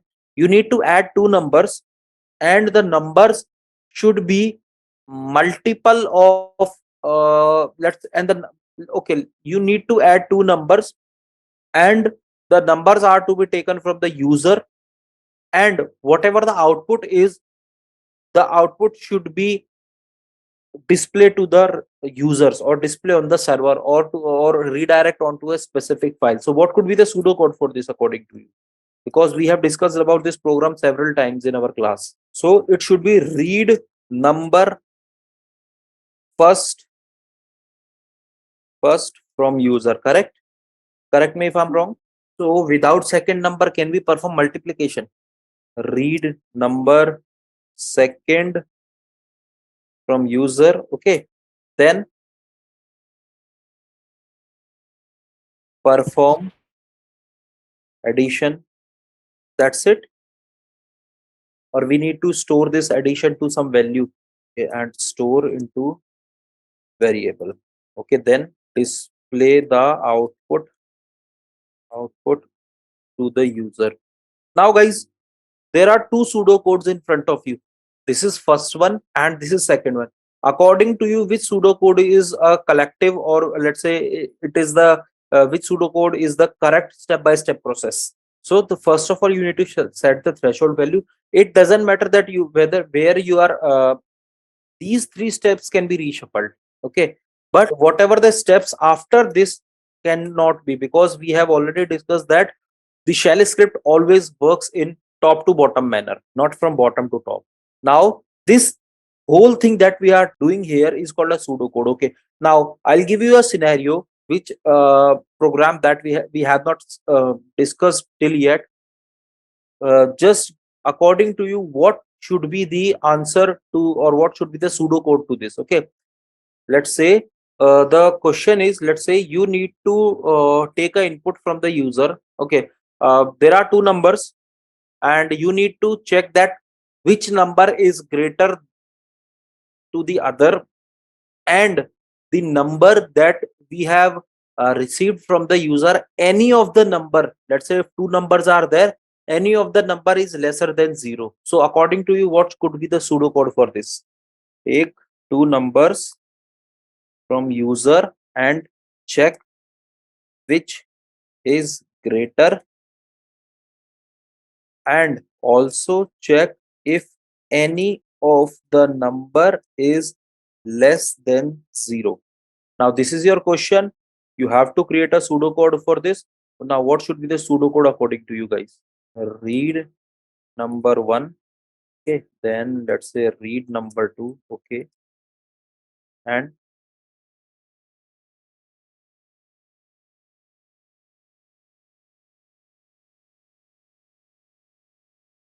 then which kind of operator we are going to use there? We have discussed about logical operator, arithmetic operator, which kind of operator we are going to use. That is why I have given you all the example prior to coming to pseudocode. Now which kind of operator, because this is the actual thing that the interviewer is trying to get it from you. Okay, he's aware about, okay, this kind of a logical operator we are going to use. Conditional operators, using comparison operator to check which number is greater. Okay, after that, what we are going to do now, this is your third condition. What is the fourth condition you are going to put here? Yes, so we are going to go with the 2 if condition in this program. Okay, after this third condition, we are going to display the greater number. Okay, this is condition. Now on the fifth condition, apply another conditional operator. Conditional operator means if else. Apply another conditional operator to check which number, to check any number is lesser than 0 or not. Sixth is output whether is lesser than 0 or not. Okay, so guys, now in front of you, you are having a pseudo code. So now let's say if I ask you, can you create a shell script for this pseudo code? Is it possible for you to do this right now? Okay, if not, then no issues. In this, let's say you have given your answer to this stage, there will be a chance that you are going to be appear in the second round. Why? Because most of the companies are looking for a person who knows the logic. They are not looking for the person who is completely, or let's say 100% perfect in scripting, but they are just looking for the logic. That is why whenever you are creating any shell script, please try to create its pseudo code before creating its shell script, so that you can be more, let's say, you whenever you are creating a shell script, you are having a more logical thinking, because you already have a pseudo code of it. You just need to check the pseudo code, and on the basis of that, you are going to do your operations. So this is what is called a pseudo code. Now onwards, whenever you are creating a shell script, you are also trying to create its pseudo code, correct? This is what pseudo code is. Now let's jump on to another topic. Not say top, yeah, let's say there is a thing in shell script is called special variables. Okay, today's session will be more of theoretical, because most of the practical implementation we have done in our past classes.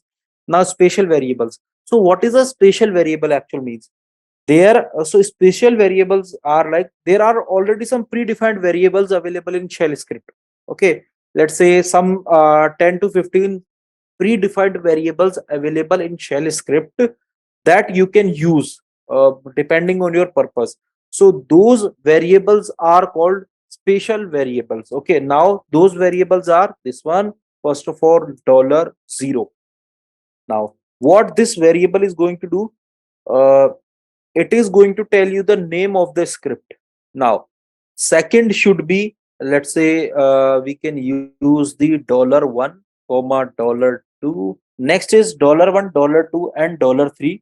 So these are three kind of a command line arguments, or these are three kind of a variables, where let's say the $1 will represent, let's say if you are giving different arguments in your script, so whenever you are calling $1, it means it is going to call your first argument of the command. $2 means it is going to call your second argument. $3 means it is going to call your third argument. Let's say if you have used cd slash abc space and any other argument you have given, so whenever you are calling $1, it is going to get the result for this. Whenever you are calling $2, it is going to give you this value, where $3 is going to give this. So this is $1, $2, $3. Now another here is dollar at the rate. Now this special thing related to uh, all the command line arguments, all the command line arguments. Okay, now uh, this one, so it is going to tell you number of command line arguments passed to your script, number of uh, command, I'm giving CLA command line arguments passed to script. Okay, this one. Now let's say this one, what is the exit value of your script? Okay, then we have $, which means the PID of script. What is the PID of the script? Okay, then we have dollar this sign, so PID of the last background command executed. Let's say if any of the command is used in the script which is having some background process, then this specific special variable is going to give us the PID for this. Okay, now another thing here is, okay, now this is going to show your all this command line argument as a single string. Okay, another thing is $pwd, which is going to tell you the present working directory. Okay, present working directory. So these are some of the special variables which are used in shell script. Okay, now let's take some of the examples of this. Now let's say for this, let me reconnect with my server. Now let's say special variable.sh. Now what I'm going to do here is I'm simply going to use this bin bash. Okay, this one, echo what, the name of the script is this one. Now I'm calling $0 here. Now guys, you can see that I have not mentioned any variable here. I'm simply using the special variable which is already predefined in our shell script. Okay, now let's say if I chmod special variable dot, where is this? Okay, chmod sv dot s, chmod 755 sv dot sh. Okay, sh. Now you can see that the script that we have created was sv.sh. Here you can see the name of the script is sv.sh. But when we see this script, okay, when we see this script, under this script, you can see that we have not defined any variable. We have simply called a special variable, and when we give $0, it is going to give you the name of the script. Now let's say, let's go on to the $1 another, which is $123. Okay, now do one thing. We are going to use echo what, the first argument is this one, and $1. Okay, $1, this one. Now let's say guys, you need to copy anything into a shell script, use $y. $y will print your line. Let's say if you are using 7$y, it means it is going to copy your 7 lines. And let's say if you want to print, just give the number and p. So here you can see we have copied 2 lines. Okay, so $1, let's say now give $2, now give $3. Now let's see what is the output we are getting, sv.sh. So here you can see that we have not given any argument into our script. Okay, that is why we are only getting this. Am I missing something? This one, let's say the arg1 space arg2 space arg3. Okay, yeah.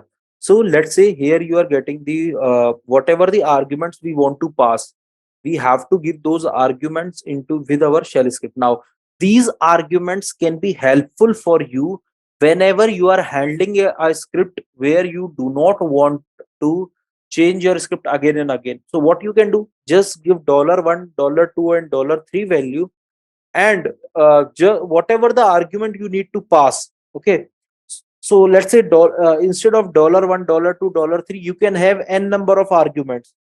Let's say if you give $4, $5, it means you are passing another arguments. Now what happened with the script? Okay, if you are passing some parameters, you can treat those parameters as your input as well.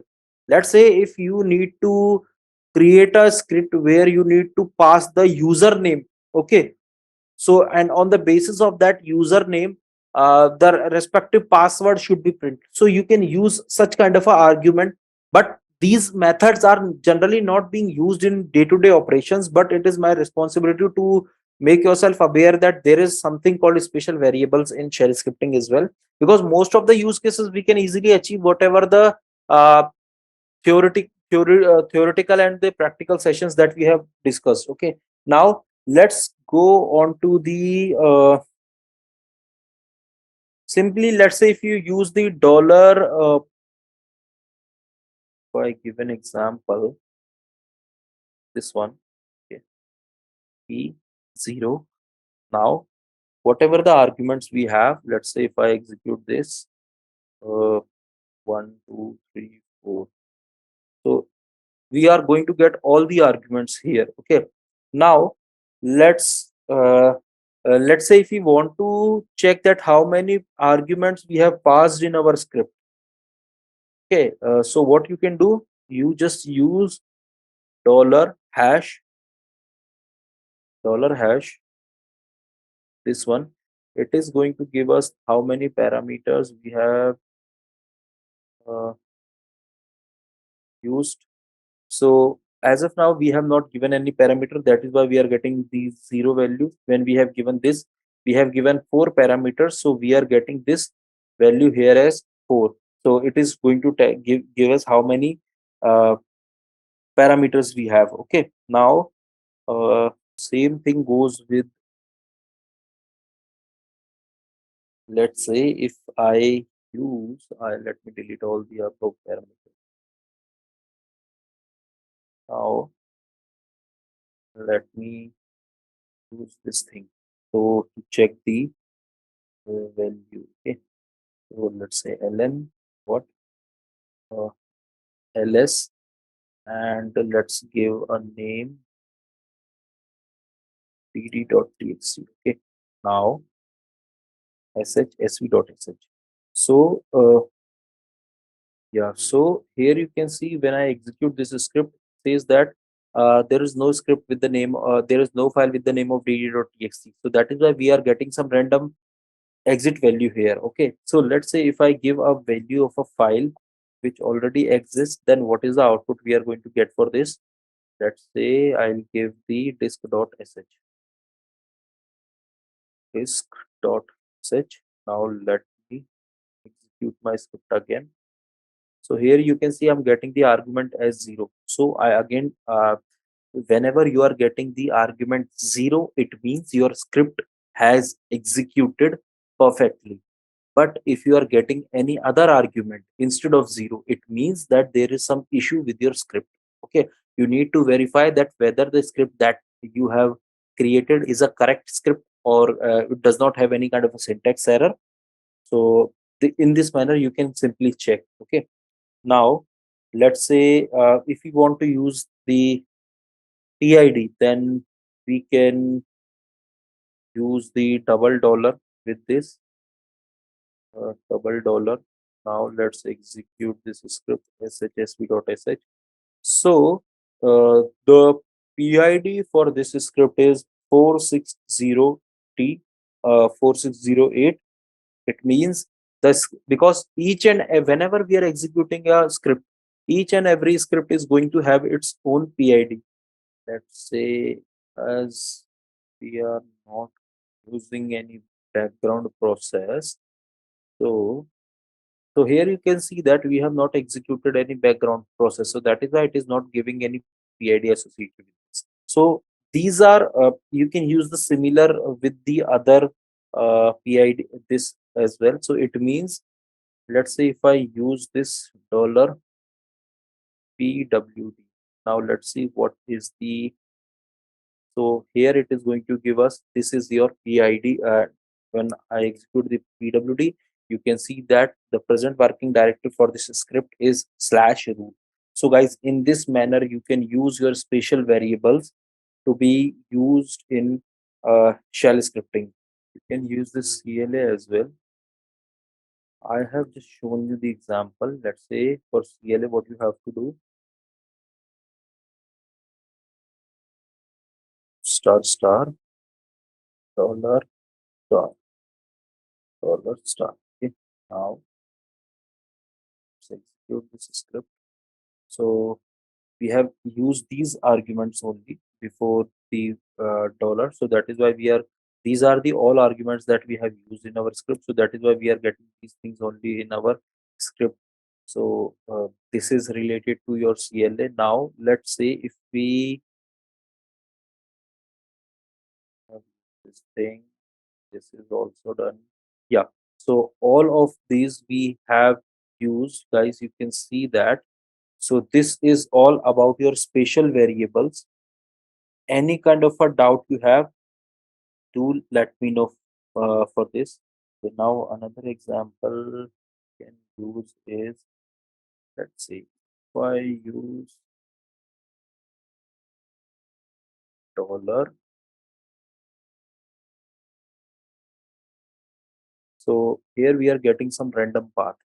So now these are some of the few examples. I think I forgot to add this path. So it is going to tell us the path of uh, the script from where it is picking. Path of the script, not this script that we have created sv.sh, but whatever the bash we have, it is going to give us that location. Okay. Now let's say if we want to use the other, that is user, then let's see what the output we are going to get for this. So who is executing this script? So root is executing this script. Okay. Now which shell we are using? Okay. So we are using bin bash. Now another thing here is what is the home directory? This is the home directory for this. Another thing here is let's say if I use $lan. Okay. Now so this is the default language we are using. So these are some of the examples of special variables. Now what could be the use case of your special variable? So guys, again I'm saying you can use your special variables whenever you are doing any kind of a scripting and automation. Let's say if you want to fetch all the arguments used in your shell script, let's say if you want to pass some arguments, then you can use those. So you can use your shell scripting there. Apart from this, let's say if you are configuring some kind of an environment in your script. Environment means from where your script is picking the values. Then we can use these special variables into the process management that I have already shown you. The PIDs that we are getting for, let's say, user specific things or session specific things, we can use this thing. Exit status or error handling we have discussed. So these are some of the examples where we can use this spatial variable things. Okay. So another thing that we generally use in scripting is called your exit values. Okay. Don't worry guys, you are going to get all the details in the PDF. So you can refer those things from there. Exit status.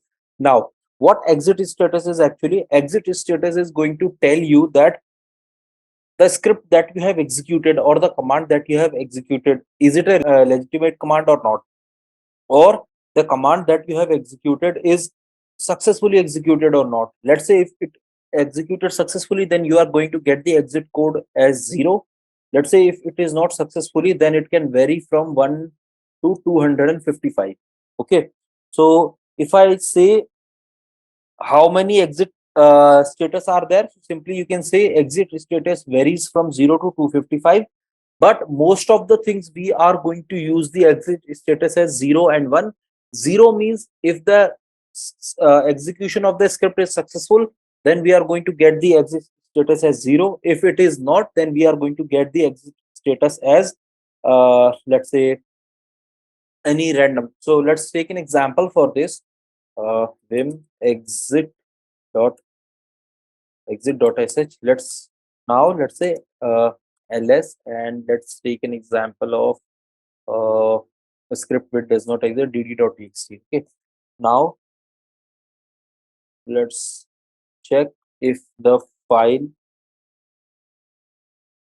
or let's say check the exit status.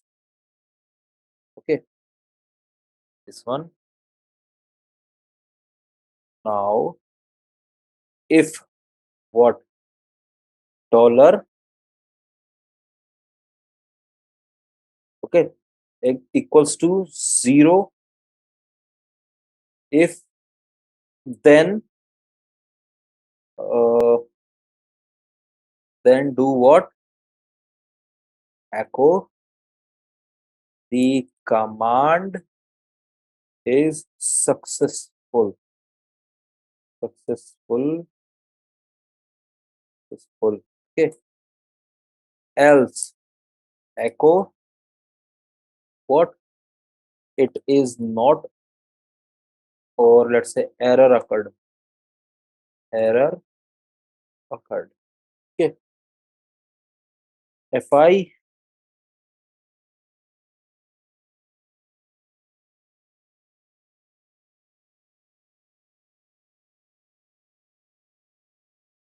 chmod 755 exit exit.sh exit.sh exit.sh. So I'm getting error occurred here. Why? Because there is no dd file here. That is why actually what happens in the background, my this script is going to execute this, and if this thing is getting into the current path, then I will get the command is successful. But what happens when I check for the $q, I'm not getting my value equals to 0. Not sure what is the exit status I'm getting. Let's say 1 2 3, whatever the exit value or exit status is here, but it is not equals to 0. That is why we got the error occurred here. Okay. In this manner, now another example we can use here is this one. Let's say, forget about this thing. Let's now give some condition. Let's say as, let's give a equals to 5 and b equals to 6. Okay. Now give the condition what? $a is greater than $b. Okay. Now let's say instead of this, I'll use exit 1, or I'll use exit 0. 1, end of this script, sh exit.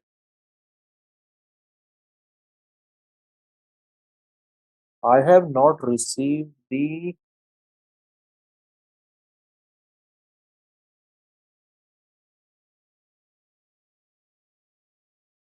is 5 greater than 6, then exit 1, else exit 0. So yeah, the condition is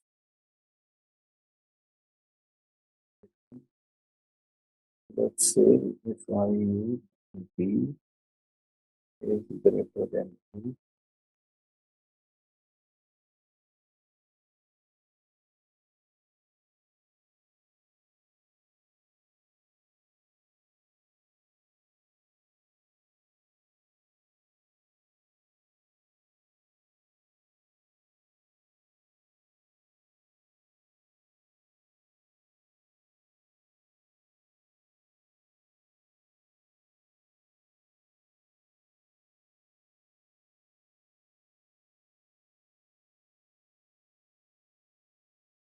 I have this file.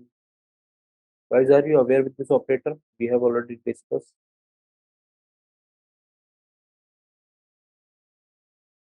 Hyphen f. Okay, just see when you are while,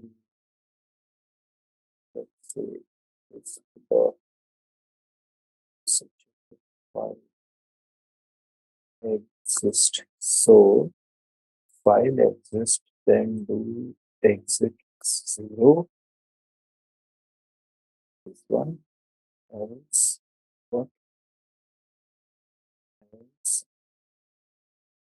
echo the file not exist. Okay, and then this one. Now let's give this script, which is it, this one, line number 10. Add the line number 10. Yeah. Now Then we are getting some error.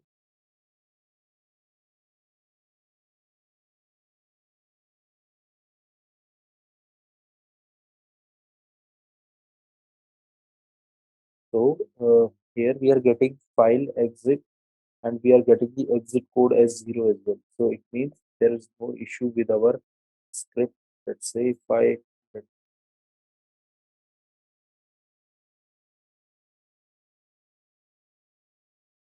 still is this one. So let's say 0 is here and 1 is here. Let's check for this 23.sh.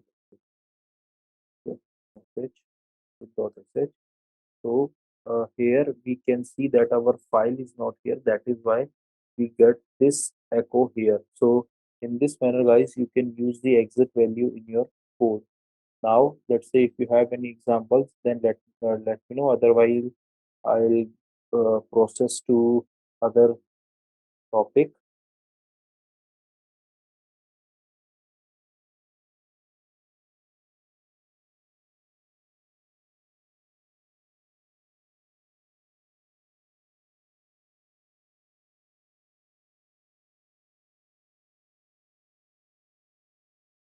Let me see which thing is left now. Exit 0. Then let's see what thing is for us.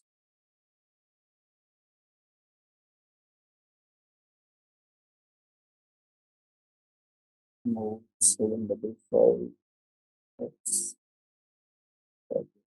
message. Okay, so here our script executed successfully. Now let's say let's create a script here.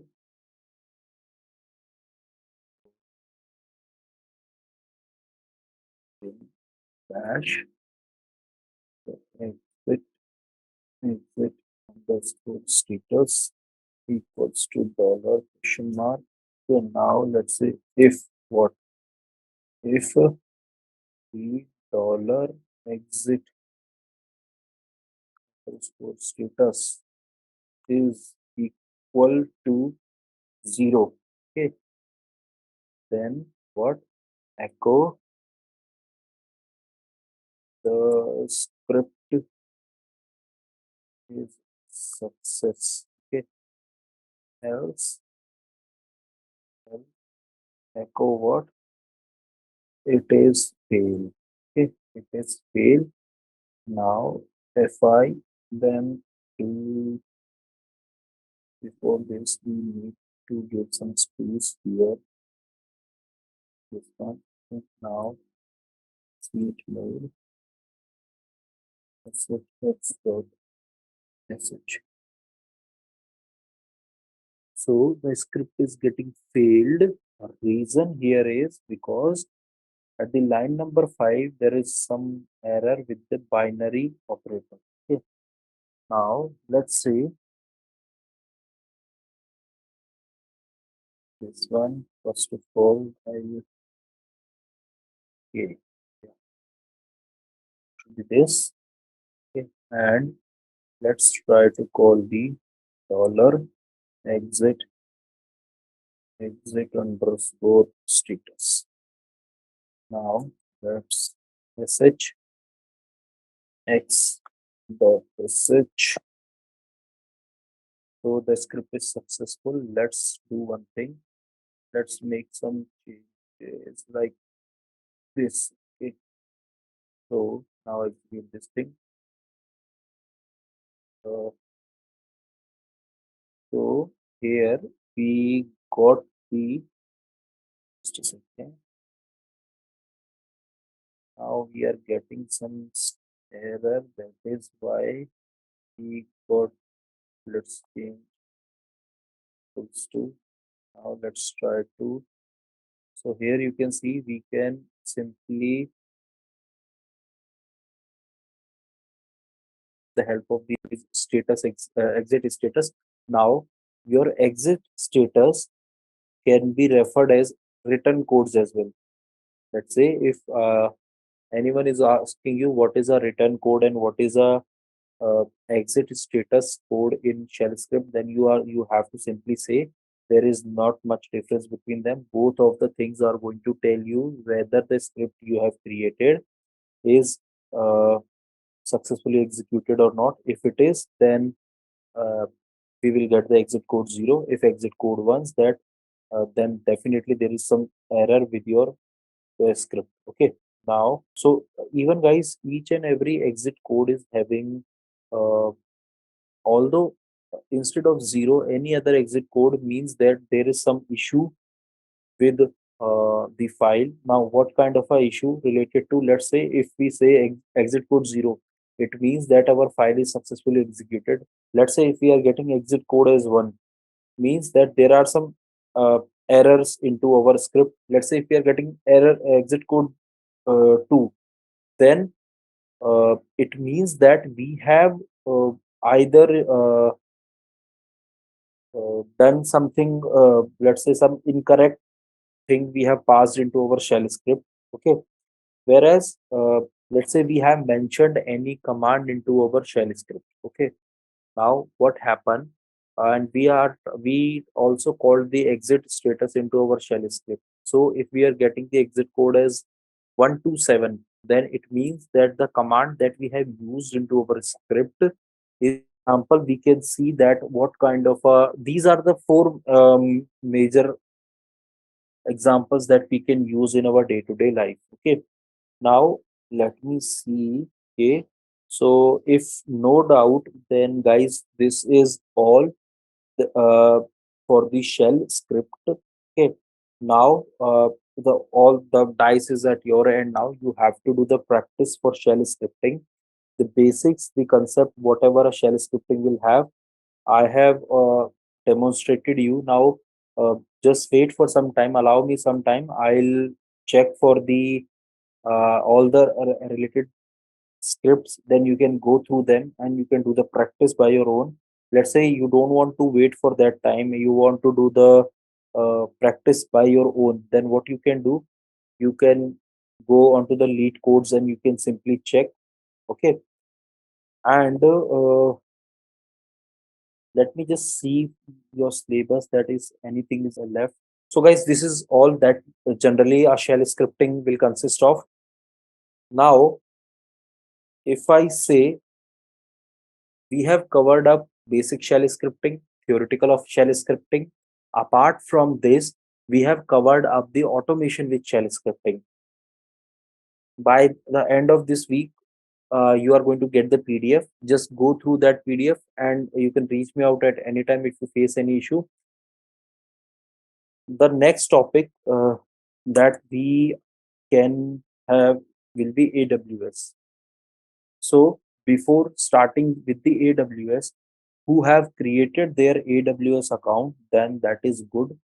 Those who have not created their AWS account, I'm again repeating, please create your AWS account. This under this topic AWS, we are going to cover up to a scale where you can simply appear into the Certified Solution Architect exam.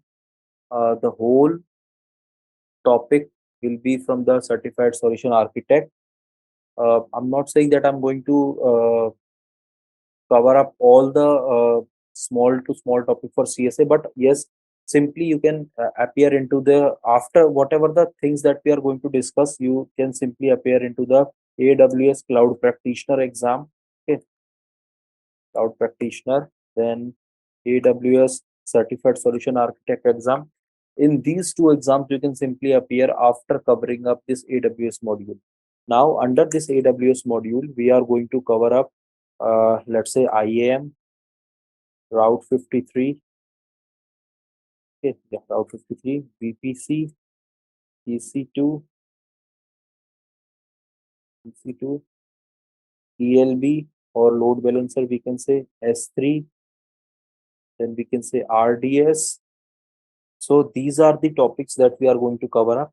Now people will say that, oh, there are some topics are missing from them. I'm not saying they are missing. That is why I have provided the etc. here. which will consist all the small to small topics. Uh, I'm again repeating, guys. Now we are going to on a let's say if you have done the practice thoroughly for the shell scripting, you can simply appear into a interview for shell AWS, or let's say SRE or DevOps. I'm pretty much sure that now you can answer 3 to 4 questions easily from, let's say if 10 questions are asked to you, you can simply answer 3 to 4 questions. Rest of the questions we are going to, or rest of the parts we are covering up in the coming days. After AWS, you can simply appear for a cloud engineer interview as well. And in this AWS certification, not certification, in this AWS topic, we are going to cover up all the prod based scenarios that you can face in your day to day life. And from now onward, guys, AWS using console, but we are also going to work using AWS CLI. Okay. So those who have not installed any kind of let's say mobile xterm or Ubuntu WSL or any kind of a Linux client, then again requesting them, please install that, because now that thing is going to be very useful for you.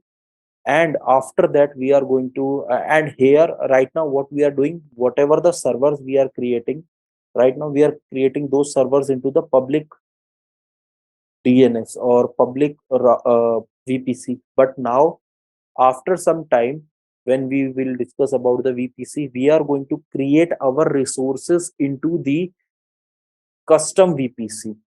So, whatever the resources you are going to create, those will be connect with the help of some. Now we cannot simply access them easily. We have to use some third party server or third server to log in onto those servers. So this is the actual prod scenario that generally we use in our day-to-day operations.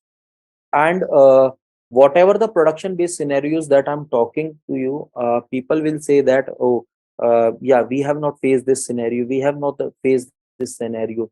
But I'm pretty much sure that 80 to 85% of the organizations always face same issues in their infra.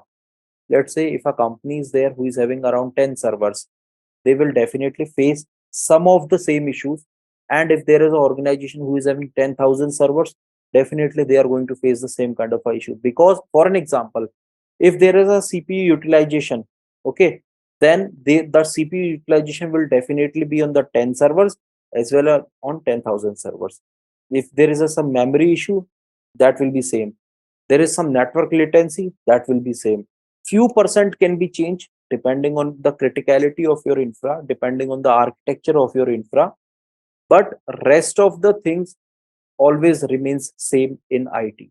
And some of you can also appear for the architecture role. Let's say if you are having a very good experience, you can appear for an architecture role. Let's say if I give you an example, Publicis Sapient, organization like Sapient, PwC, Accenture, L&T, they do have their architecture department, where the role of an architecture is to gather the information from the client, and on the basis of that create a infra diagram of an infra that this is going to fulfill your use case, and suggest that you should use these technologies, you should use these technologies. So that role is somewhat related to techno managerial kind of a role you can expect.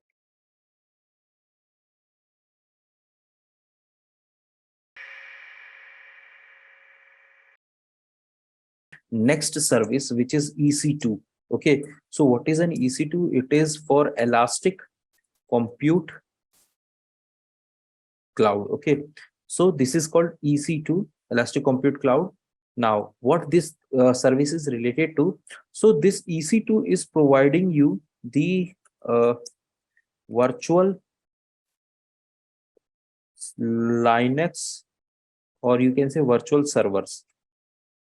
So these are your virtual servers.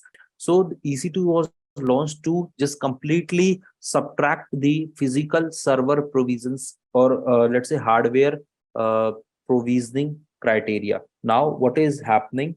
Let's say today I have requested my IT team, hey, I want some servers, okay, and you need to provision, let's say 4 GB of RAM and 2 core of CPU for me for a specific task. Now what happened? The whole process of provisioning those servers taken around a month. Now what happened? My requirement is completely changed now. Now I want 8 GB of RAM and 4 core of CPU. Now what will happen? Either I need to upgrade my existing hardware, or I need to order a new hardware according to this. Now again, the whole chain is going to take some more amount of time. And apart from this, we need to have a dedicated resource to manage all our servers. Okay, so that is why EC2 come into picture, where let's say if we want to provision any kind of a server, okay, we are provisioning, we are creating, we are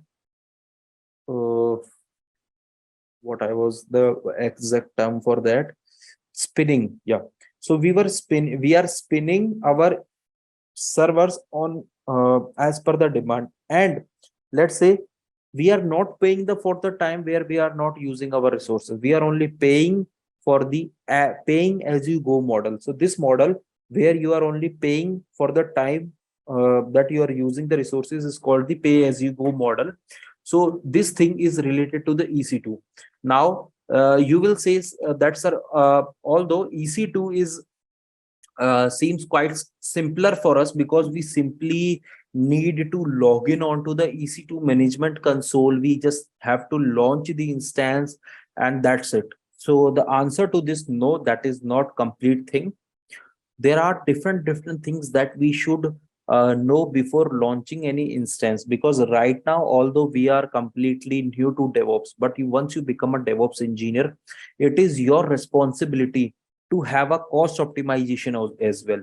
Let's say if I give you might be guys, in your initial duration of DevOps engineer, or initial time of DevOps engineer, you are going to get the tickets related to, hey, can you please give me the cost of 4 EC2 instances, can you please give? So you will be a little bit fed up at that time. No, this is not the case, because we are the DevOps engineer.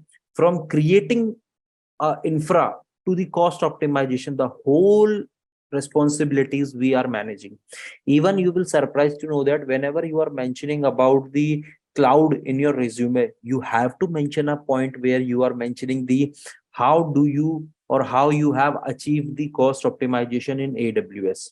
Okay, now let's say for an example, uh, AWS calculator. So simply how to calculate any pricing or anything in AWS. Let's say if anybody is going to ask you, hey, can you please give me how much cost is specific thing is going to take? Let's, so for that, what you have to do, this is the URL calculator.it. People are not considering this thing under the solution architect exam, but my goal is not to make you a solution architect, but also make you more friendly with the actual product culture.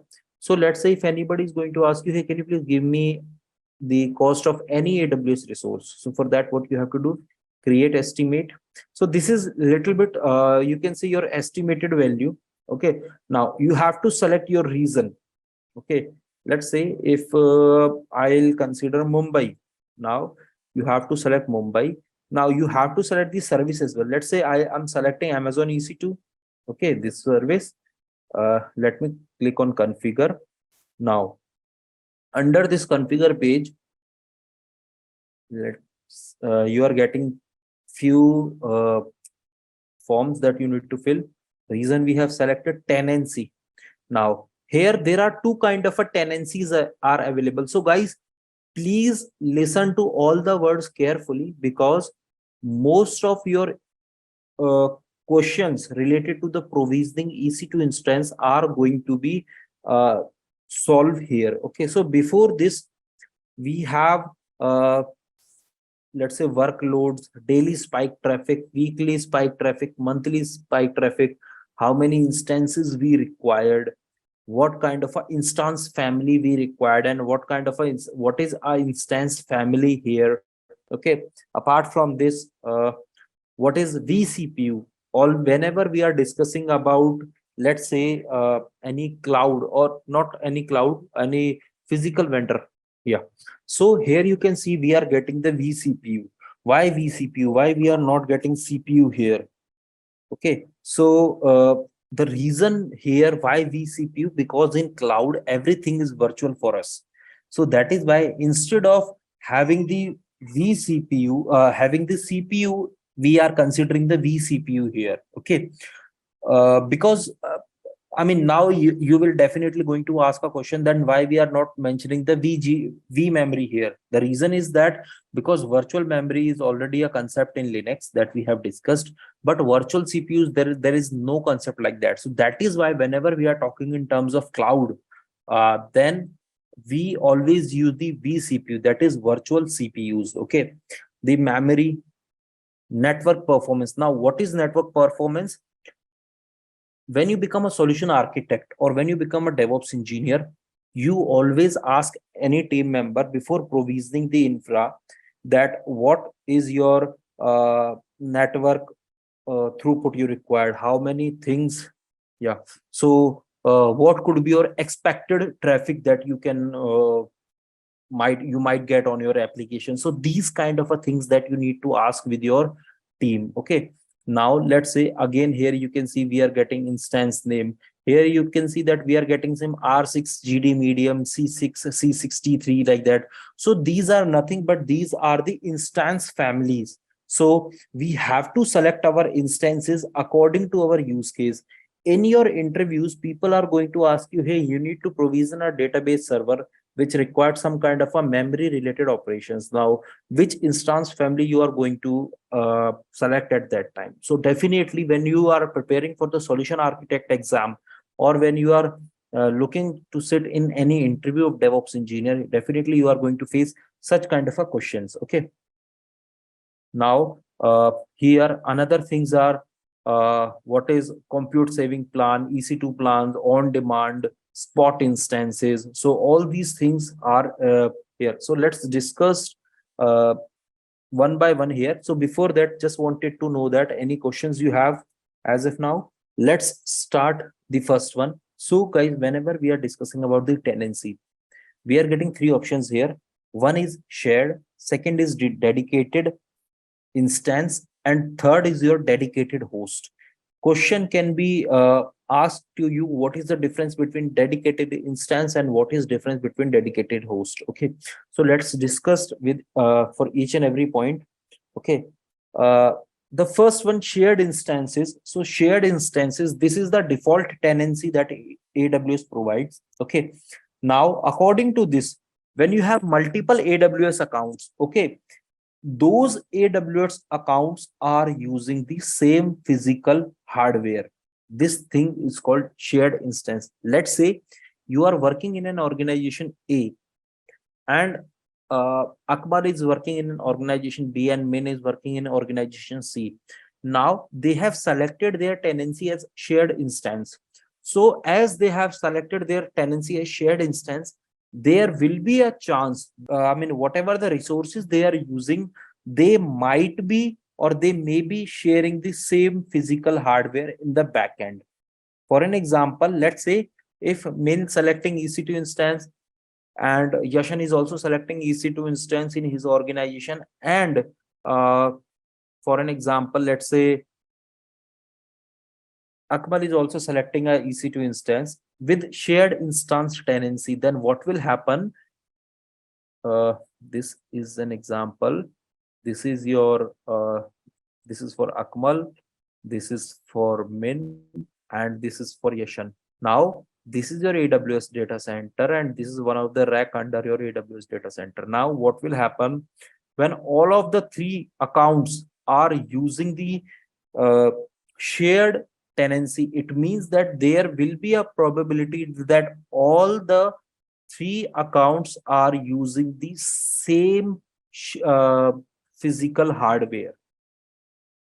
This thing is called your shared instances. Let's talk to the second one, that is dedicated instances. Now, what is a dedicated instance? Now, what will happen? Forget about this rule. Okay. forgot about this rule. Now what will happen? Let's say this is Min, Akmal and Yashan. Okay.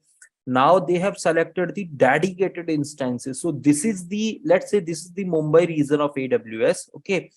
This is data center 1, this is data center 2, this is data center 3. Now, as they have selected the dedicated instances, then what will happen? Akmal will have its own hardware. He is not sharing his hardware. Min will have his own hardware, and Yashan will have his own hardware. So this thing is called dedicated instances. Okay. Now the another thing here is, and the last thing, which is called your dedicated host. Now what is dedicated host here? Let me tell you.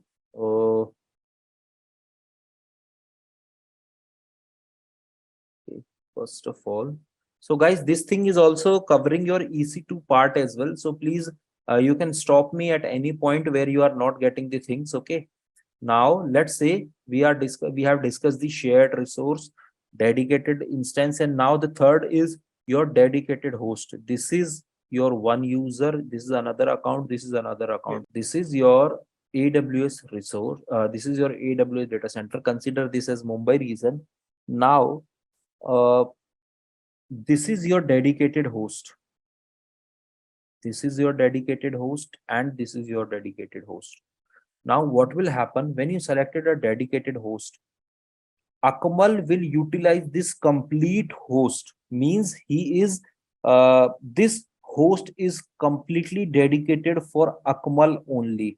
This host is dedicated for Min only, and this host is dedicated for Yashan only. Now what will happen? Consider a thing where, let's say, this host is having 3 GB of let's say 300 GB of RAM and 32 core of CPU. Okay, 32 core of CPU.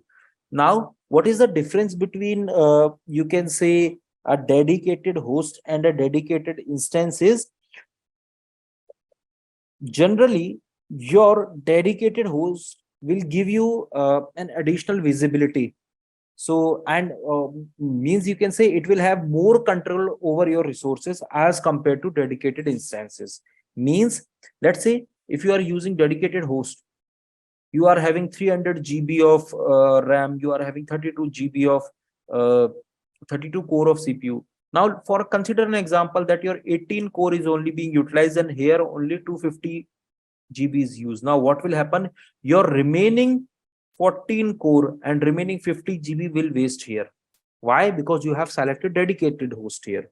Whereas if you select the dedicated instance, what will happen?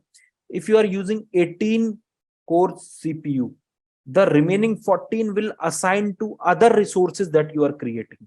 Let's say if you are creating multiple instances, then depending on the quota left, those resources will be attached to the remaining instances. So this is the major difference between your dedicated host and dedicated instances. So most of the companies use dedicated instances. Okay, so you have to select this option as well according to your use cases. Okay, which operating system you are selecting? Let's say I'm selecting the Linux one. Now guys, consider one thing here. When you are selecting only Linux, it is going to give you the Amazon Linux only. Whereas if you are selecting the Red Hat Enterprises, now you are going to be billed 2 times. How? One is for the resources that you are using from AWS, and another one is for the license of your Red Hat server. Because when we were discussing about Linux, I was telling you that whenever you are purchasing the RHEL or Red Hat Enterprise Linux, you have to purchase the license with it as well.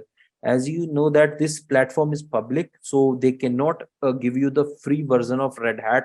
So that is why they are providing you this this version. So most of the companies either are using Ubuntu or they are using the Amazon Linux. In my career, very few cases I have seen where people are using Linux. Okay, now constant use, if you have any kind of a daily traffic, weekly spike or monthly spike, so we have to use the constant use. how many instances we want to provision. So for now, let's say if I want to provision one instance only, okay. Now here the whole picture comes, instance family. So what this instance family is about, let's discuss about each and every instance family in detail. Okay, so first of all, let me go with just a second.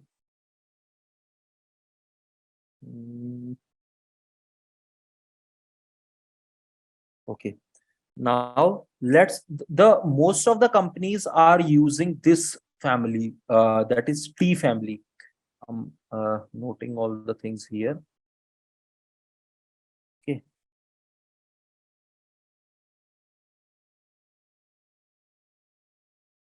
now AWS families, let's start with the T2 family. So what this T2 family is going to tell you about, let's say if you search for an example, let me just sort this thing. A, B, C is here. We are not having T, and R is T.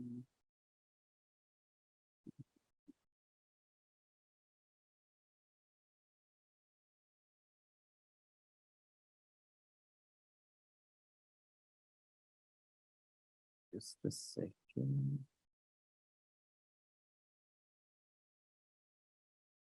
So not getting people here. Okay, so I'm not getting T2 family here, but let me tell you what is a T2 family here. So T2 family is a type of, let's say it is a type of burstable performance instances. Burstable performance instances. So these type of instances are generally considered, let's say if you have a baseline.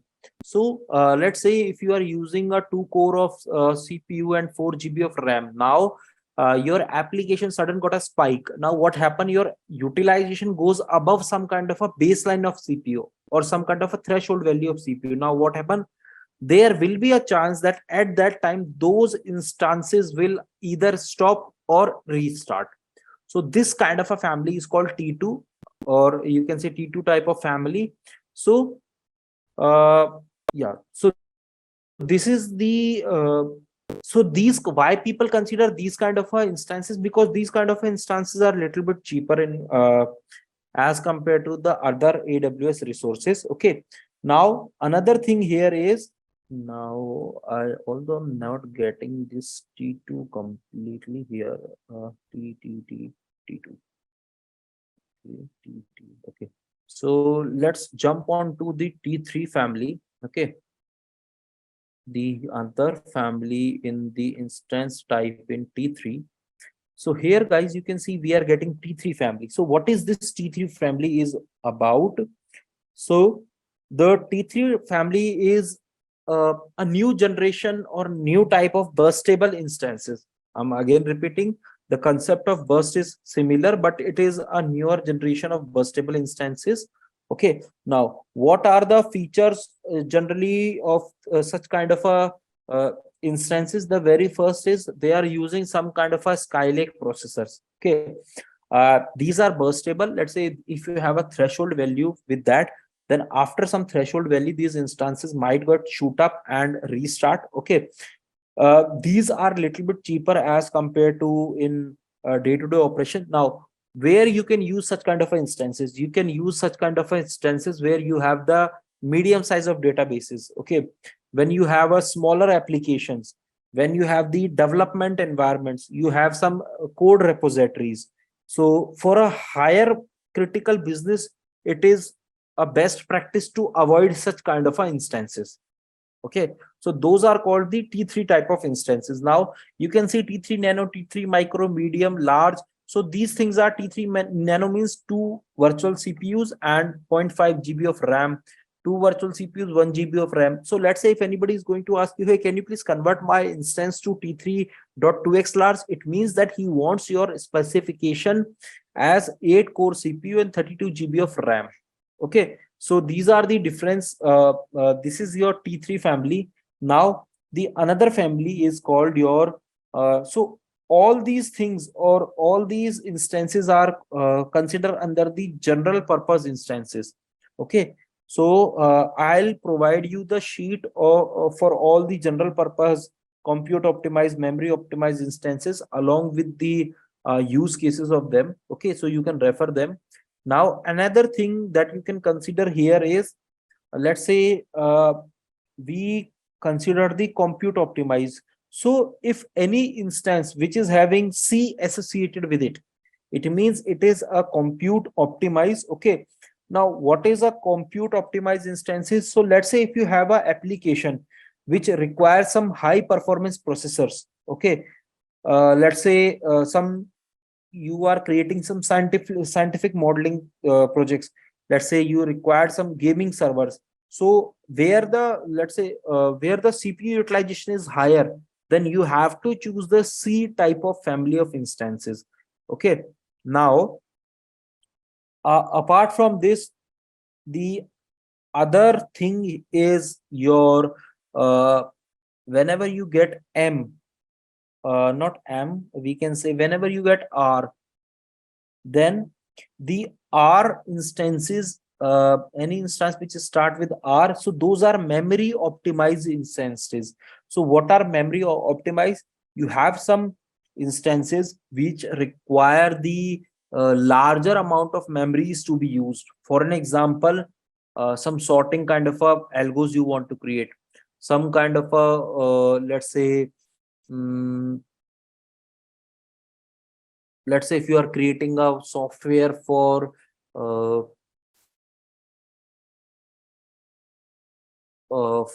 the best example that I can give you for memory optimize is those persons who are in India or let's say abroad, they might have seen the UI of what is it was New York Stock Exchange.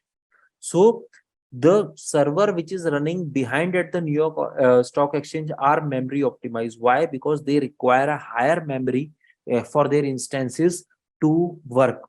So this is the best example that I can show you. Okay, another here is, let's say whenever we say we are considering the P type of instances, this is P type of instances, or you can say VT or G type of instances. So those are the computing based instances. So let's say the best example for this is the persons who generally use the mobile gaming. Definitely they have heard about the battleground.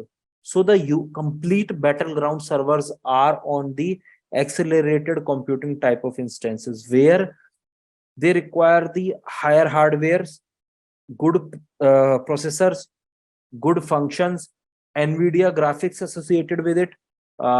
Some sorting algos need to be work at the same time. So they have to use the accelerated computing kind of instances. Okay. Another here is your storage optimized. So if I talk about the storage optimized, then let's say the these I type of instances are called your storage optimized instances. So these are basically used when you require some kind of a let's say you are having an application. For the best example for storage optimized, the Domino's servers are configured onto the storage optimized instances. I'm not saying that all the instances of Domino's are storage optimized, no, but the major one, let's say the UI one, let's say the whatever the sorting algo they are using the storage optimized. Why? Because they require the low latency there, they require the higher input output operations at that time. Whatever the trading UIs you are seeing in the current scenario, all most of them are using this storage optimized kind of instances. Okay, now the another thing here is HPC. So EFG, we are not getting this HPC here. So HPC is basically the higher performance computing instances. So these are being used, uh, let's say if you want to consider an example of Amazon warehouse.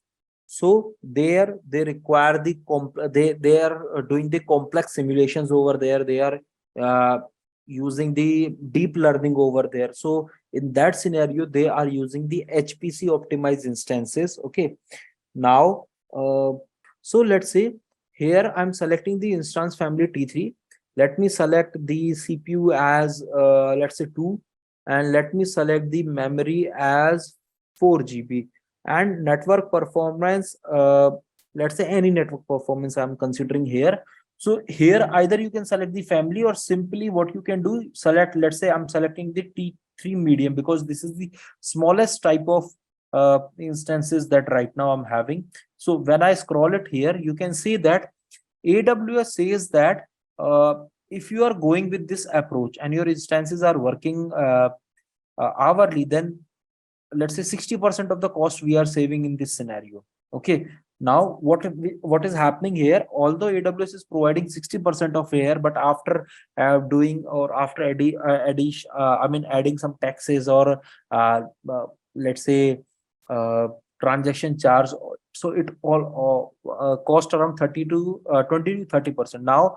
Now as we are taking the RI, what will happen, AWS will take all the bill from the console, and after that billing, let's say if they have a 50% of contract with us, let's say now we got a bill of 200 INR.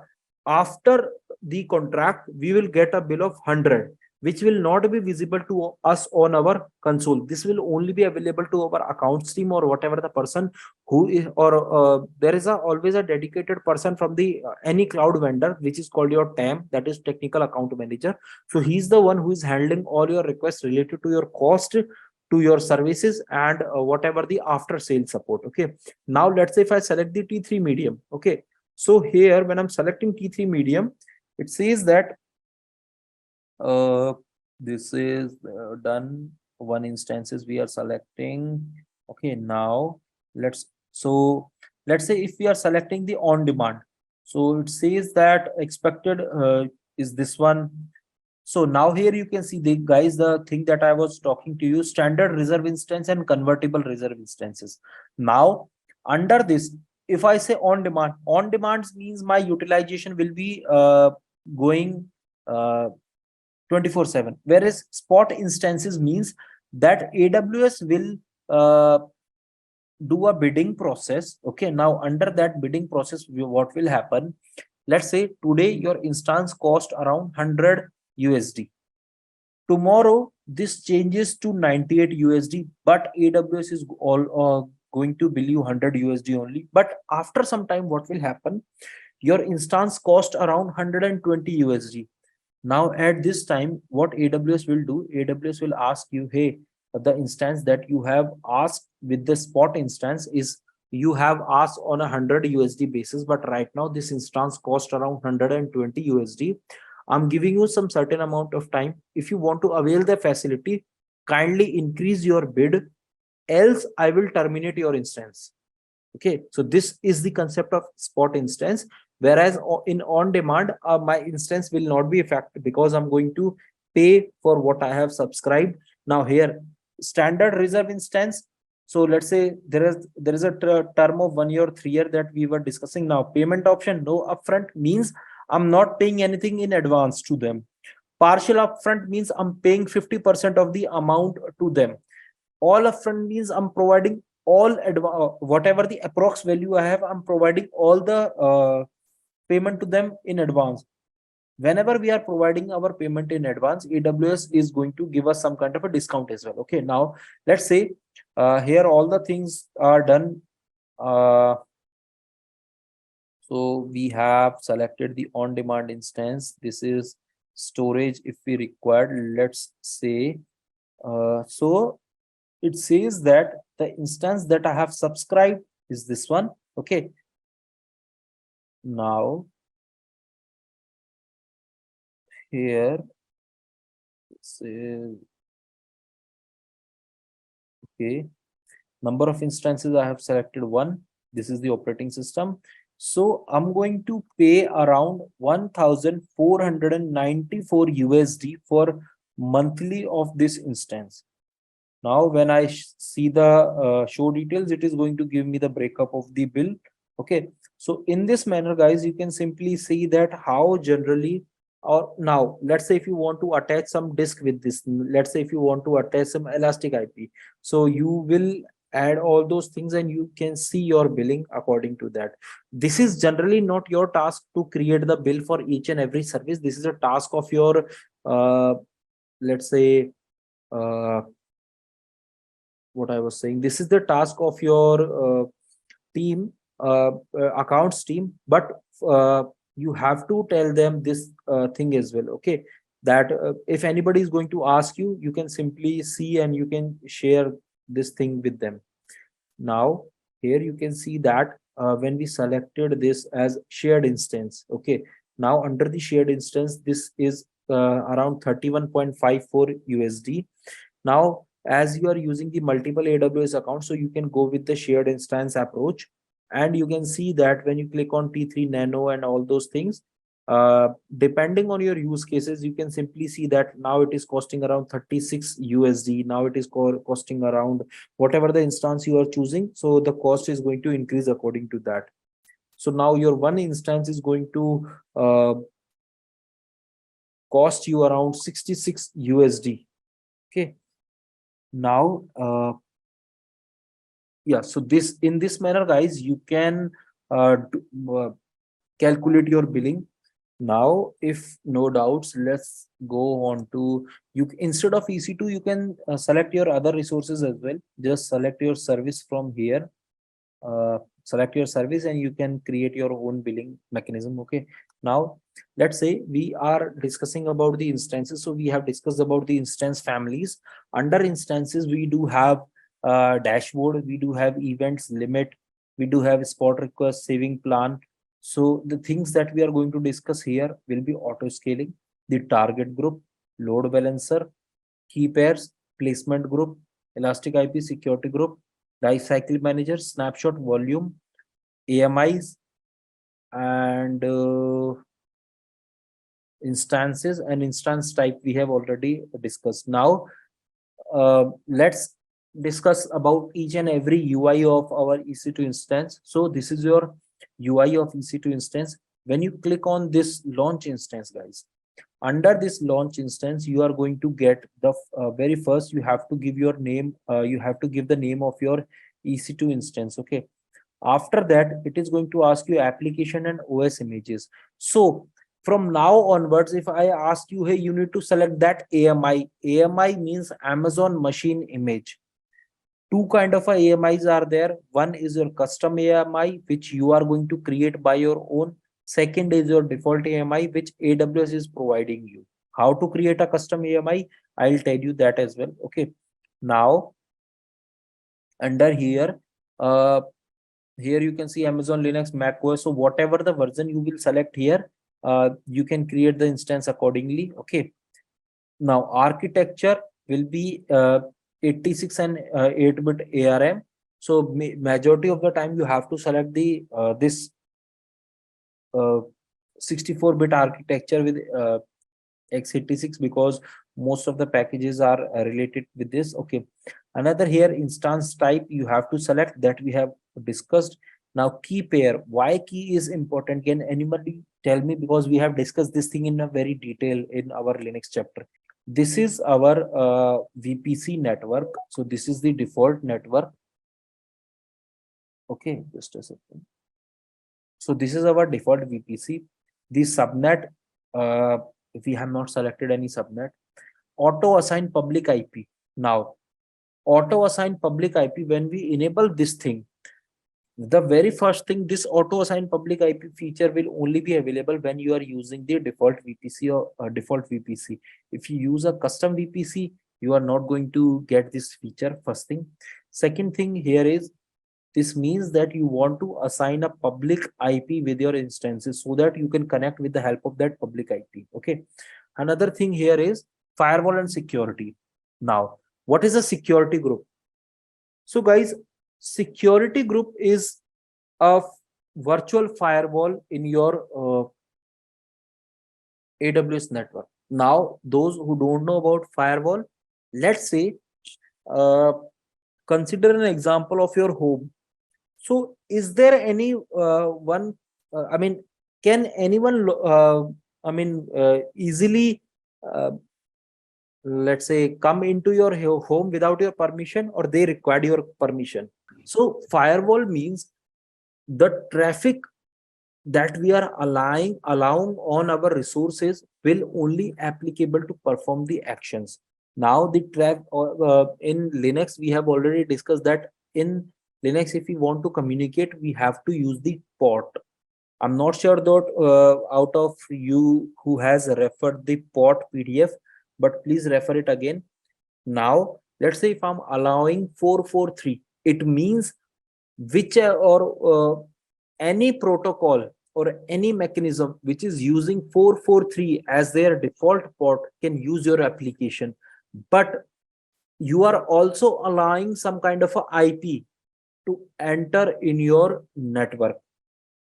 Let's say if I allow it for everyone, it means that there are some man in the middle is also sitting, there is some fishers are also sitting, there are some attackers sitting, so they can simply log in into your server. Why? Because you have allowed it for everyone.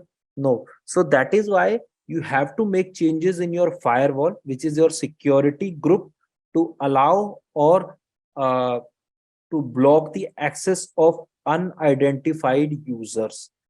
Here, after, you can see we do have configure storage section. So here we are configuring our root storage. Okay, so what is the root disk space we required? So we are going to mention that space here. Now under the advanced details, okay, under the advanced details, there is a thing called IAM profile. So this is related to attaching your IAM role within a newly created instance. So let's say if I attach this one, okay. Now let's say if you have some kind of a domain that you want to attach. So I'm not attaching it. Okay. Another here is instance auto recovery. So it means that, let's say, if you when you click on the info, you will get, let's say, so what this instance auto recovery is means, when you make a default, let's say if your instance gets down due to some kind of a check failed, now what happened, as you have enabled the default feature, your instance will recover by your own. If you have not enabled that feature, if you have disabled that feature, by default this feature is enabled. But if you disable this feature, then if there is any issue going on with your instance, you have to manually restart or manually recover your instance. Okay. Now another here is this stop hibernate behavior, which means that if you enable this stop hibernate behavior, your instance will not restart. They will be in a hibernate state where you can't perform any kind of action. By default, this feature is disabled. Okay. Now another thing here is stop protection, termination protection, that we have already discussed. That, let's say, if you want your instance to be not deleted accidentally, then you can enable this policy. By default, this policy is disabled. Now let's say if you want to require some kind of a detailed monitoring for your CloudWatch, you can enable or disable. Now guys, please be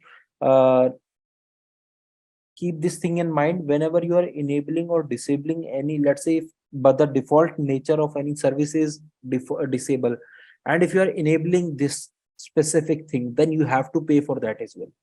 Although the charge will be very minimal, but yes, you have to pay for that as well. Okay. Now placement group, EBS optimize. So these are things are we are going to now, this thing is very important. People are going to ask you, what is user data in AWS? Those who have faced any kind of a cloud based or AWS based interview, definitely you have faced this question, what is a user data? So user data means, let's say, if you want some action to be performed in your instances, while your instance is booting up, then you have to put those steps under user data. For an example, if my this instance is going to be created, this will be created blanks. But what I want that uh, the HTTPD should be installed. Okay, systemctl enable, sorry, start HTTPD and systemctl enable HTTPD. Now, what will happen when my this instance is getting created? During the time of the my instance is create, I mean, during the time of instance creation, my instance will install HTTPD. My instance will start HTTPD, and my instance will enable the HTTPD. I'm not going to make those changes manually, or I'm not going to wait for the time that my instance is getting created. These steps are going to be performed when your instance is getting boot up. Okay, so this thing is called user data in EC2 instances. So today I'm just making you friendly with the EC2 dashboard so that you can use it conveniently. Okay, now when you click on this instances, under instances you will find the name, you will find the instance ID, instance state. This will be your start or stop state. Okay, this is your instance type, this is your status check. Status check will tell you whether your instance is live or not, whether you have configured any custom alarming with it or not. What is the availability zone? Is there any IPv4 attached with it, IP v6 attached with it, any public elastic IP, any IPv6? Have you enabled any kind of a monitoring for your instances? What is the security group you are using? What is the key? And at what time you have launched this instance? Now, this launch time is going to refresh every time you are rebooting your instance.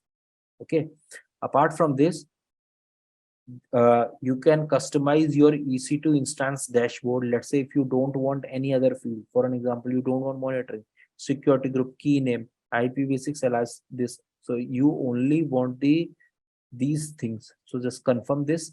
Now you can see that we are getting only the things which are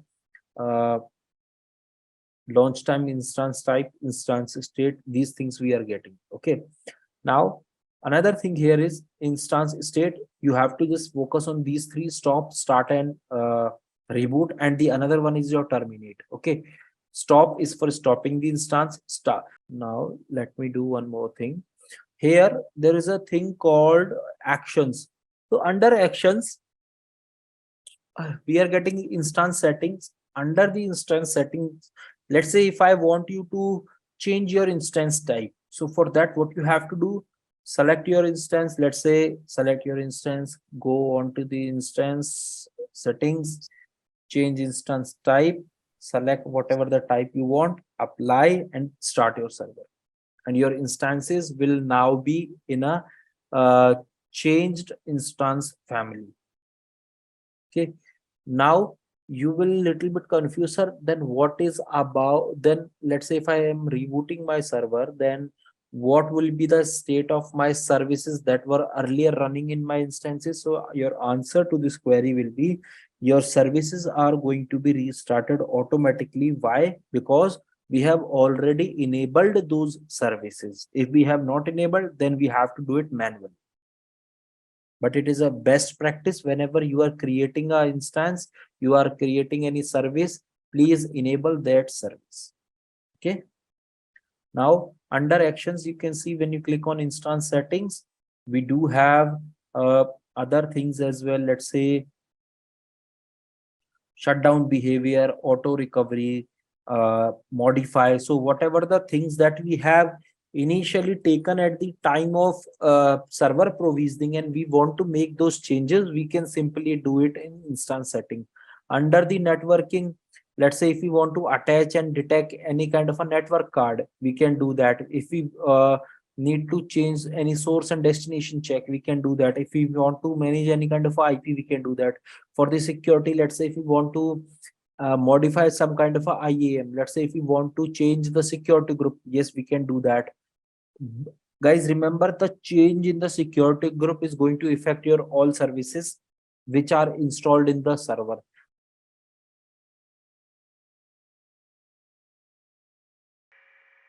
Now here, let's say if you have some unused volume, okay, unused volume as in say, let's say you have because as you are a DevOps engineer, so you should be make sure that you are also keeping in mind that the infra cost should be minimal. So for that, what you have to do is uh, you this is one of the scenarios where you can check your cost and how you can remove your unused resources. So let's say this is your instance. So this was created on around 472023. So let's do one thing. I'll detach this from the volume. So in this manner, I have detached this volume from the instance. Okay, now first of all let me start the instance.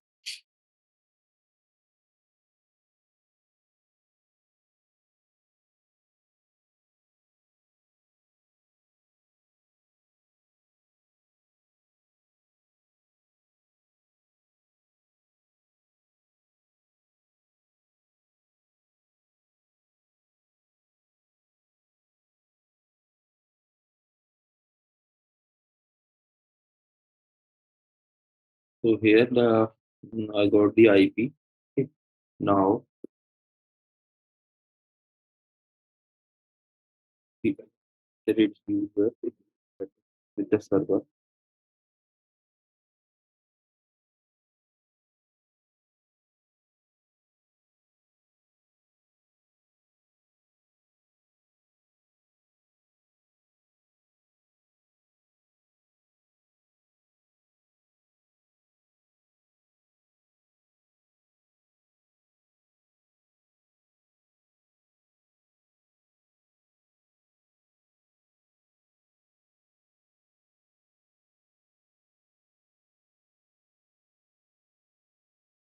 So there is, I think I have removed the wrong volume. Let me just reconnect this volume.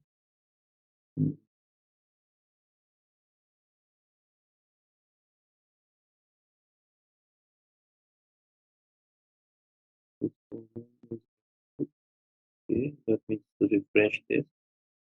So we go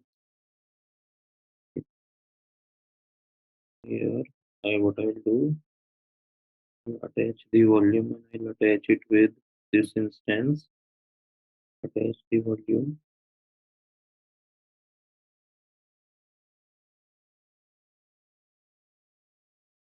Insufficient data.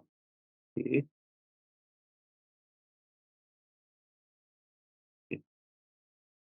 So guys, what is the error we are here?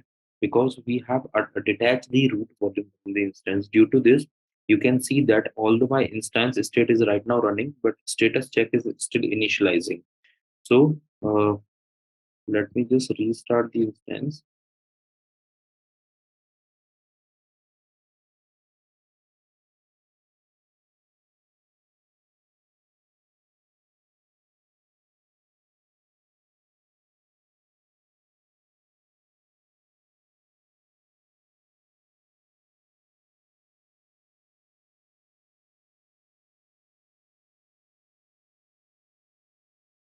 So guys, I think there is some issue with this instance. So let me just terminate this instance. I'll also terminate this one. Okay.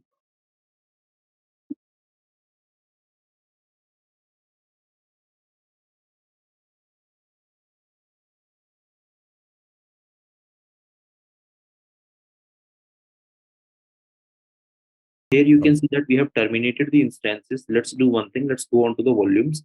Under the volumes, here you can see the guys. So whatever the root volumes are there, those are automatically deleted. So this is the additional attached volume. So what we have to do, we have to delete that volume. Now, there are no volumes right now available in our EC2, or you can say in our AWS account. So let's do one more thing. Okay. So yeah, what I was telling you, you just need to click on the detach volume. Apart from this, nothing special you need to perform. But again, let's say you are attaching a new volume, then you have to, I'm repeating, you are attaching a new volume, not the existing one that you have detached. Okay. Whenever you are attaching a new volume, simply you have to perform the same task where you need to format according to the file format of the server, and then you need to provide the entry into the fs tab. You need to create a folder and you need to mount that. Whereas if you want to uh, attach the existing volume that you have earlier detached, you have to just run the command mount, and whatever the partition name and the disk or the folder name you use, you should use that only. Okay. Now in the instances, so guys, first of all, let me create the instance.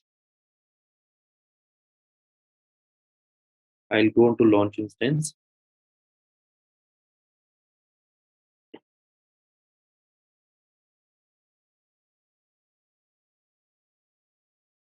Here we let's say underscore 8. Okay. Now here we have Amazon Linux. This one we do have the key. I'll select this key. Let me just launch the instance.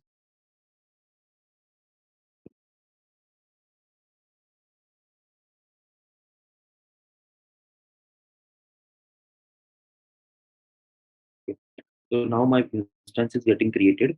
So now guys, the thing that I'm going to show you here is related to the cloning a server in cloud. Let's say if you are having a server A and you do not want to create another server, whatever the configurations that you have created in server A, you want the same configurations in another server. Then what we have to do, we have to clone that server, or we can say we have to create an AMI, that is image for that server. So how to do that? Let me first of all perform some actions. This is okay. Here SSH, this one I'll do this. Yes, sudo -i. Okay. So let's say you install HTTPD. I'm installing HTTPD. Okay. System CTL start HTTPD service. This one. Then first let me just see the status for this. Okay. This is the status. System CTL enable HTTPD. Okay. So I have enabled this service. Let me do one thing, cd, or what I'll do, add user because let me create another user. Uh, okay. Let's say I'll create another user as Yashan, or user as yeah, sure. Okay. And let's say I use Ashish. So these are the all the users I have created. Now, when you go onto the home directory, you can see that whatever the users we have created, we also have the user directory for those uh, users. Okay. Now, when I do netstat, you can simply see that guys, my HTTPD service is running by default. Whenever we are launching this instance, we are not having any configurations. Okay. So now we have done some kind of a configuration. We have created some users. Now what we are doing, simply, let's say if you want to clone this existing server. So what you have to do, click on instance, app. Click on image and now create. Now give the image name. Let's say httpd underscore test you have given. The image is required for test httpd. There is no there is there is, this is not mandatory to give the image description, but it is always considered as a good practice that whenever you are creating an image, please give some kind of a description, so that if a let's say if a new joiner is joining your organization, he is a little bit aware that okay, why this specific image is being created. Okay. Now here there's an option is called no reboot enable. Now with this I mean, this might be you will face this interview question. So why this thing is important? So when you do this, I mean, when you check this mark, now what happened? whenever AWS try to clone any existing server, okay, so it always stops that server for some amount of time, okay, and takes a clone of that. Now there is a probability that you will get the downtime at that time. So you can enable this thing. Now what happened? Your server is not going to be rebooted. Okay. Now, so whatever the associated volumes with that instance, those will be available under your create image. Okay. Let's say if you want to give any kind of a tag, you can give. Just click on create image. Okay. Now here you can see that when we go into the AMIs, okay, when we go into the AMIs, this HTTPD AMI is getting created. So once it is created, we will get a let's say available option here. So let's also I wanted to show you one thing. When you see the uptime of this image, you can see that this server has not been restarted. Why? Because we have check mark that no enable option. Although it is, let's say some people may say that it is a bad practice to enable that check mark because there is no guarantee of the complete data when we are taking such kind of a backup. Whereas you can perform the same thing. But I have always I have always created the image without, rebooting the server. So I have always enabled that thing. So I have I have not get any kind of an impact in that. So because it is going to take a fraction of seconds or some few seconds to take a clone. Okay. Not to take a clone, but to initiate the process of a clone. So once the process is initiated, then it will automatically start your server. Okay. Now let's say here, when I reload it, under the status, you can see that my AMI is still creating. That is why I'm getting this thing in pending state. Okay. Now, another question here is, whenever you are creating an image with a instance in ready state, or I would say in started state, and on the other hand, whenever you are taking a AMI with instance in stopped state, then the time will be taken a little bit more whenever you are trying to take a instance in ready state image. Okay.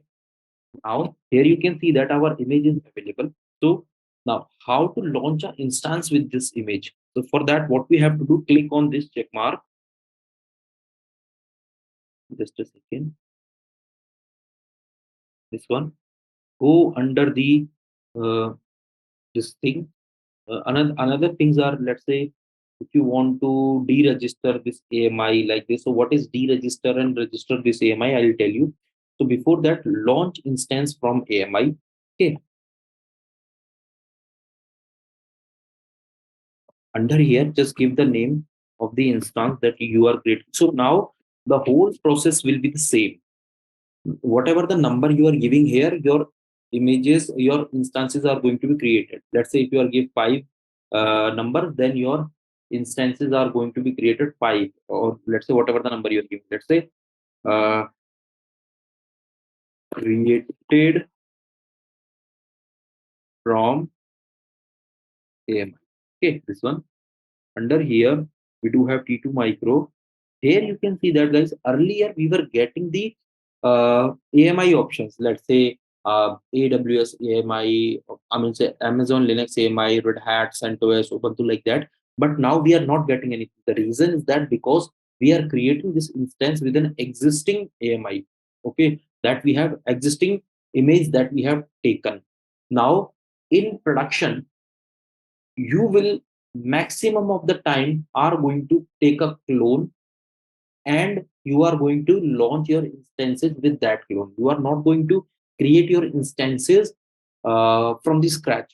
The reason is because whenever you are launching an instance in any infrastructure, there are some prerequisites which need to be fulfilled by the information security team according to your company infra. So they will create a golden image. That term is called a golden image, where they will do all the configurations. I'm repeating, they will do all the configuration according to the information security. Okay. Now the golden image that you are getting is uh, passed by your compliance team. Now on that, with that image, you are going to launch an instance, and after that, Once you create an instance, you are going to do the configurations according to your DevOps needs or whatever your client asks you. Now once you create that instance, you again going to take a AMI of the completely configured instance. Let's say the instance or the configurations of information security plus the configurations of DevOps. Now you are going to create that image, and from now onwards you are going to use that image only, where the infosec work is done as well as the DevOps work is done. Okay, so now consider this thing as a image where the infosec and DevOps work is done. Now let's say here we have to give the key name. You can take a different key depending, but it is not a good practice. Always use the same key that from which you have created your image. Here you can see that we have not selected any volume, specific volume. Why? Because the volume is already attached. You can see that storage volume of 8 GB is already attached. Now let me just launch the instance.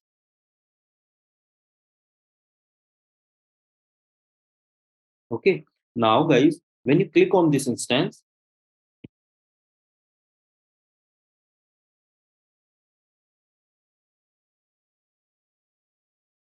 let me just reload this.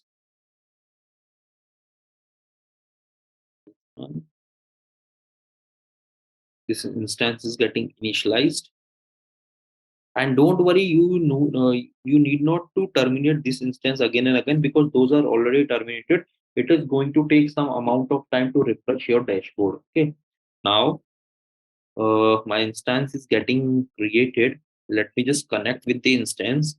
Okay, this now I'm connecting with the instance. Yes. Now you can see that if I do netstat -tnlp, the HTTPD service is not a raw instance. We have not created this instance from the scratch. What we have done, we have earlier launched a raw instance. On that raw instance, we have done some kind of our DevOps task, and after that, we have taken a clone of that instance, and now whatever the instances we are launching from that clone only. Okay, cd home. When you go into the home, you can see that whatever the users we have created, all the users are in this instance only. So in this manner, guys, the IT works, or our DevOps culture works. Now what happened, consider this scenario as 1000 servers. If we are going to configure each and every server manually, then you can think that how much tedious task is going to be for us. So that is why cloud is preferred in each and every industry. Why? Because we have such kind of a good facilities. Let's say taking an clone of an existing instance. Now you can perform any kind of operation in this clone. Now this is not your clone, this is your instance. Okay, you can perform any kind of operation, but remember, whatever the operation you are performing in this instance, it will be available only in this instance. It will not be available in the other instance that you have created with the clone. Okay, guys, there is an interview question that generally being asked to each and every person. Let's say this is my AWS account. First of all, this image that we have created is always a region specific. If you want to use this, let's say when you go in under the AMIs, so right now this is our Mumbai region. When I switch it to, let's say, North Virginia, you can see that I do not have any image in that region. So whenever you are creating an image, it is always a region specific. You can see that we are not having any images into the North Virginia region. Why? Because we create into the Mumbai region. So if we need to transfer our images, yes, we can do that.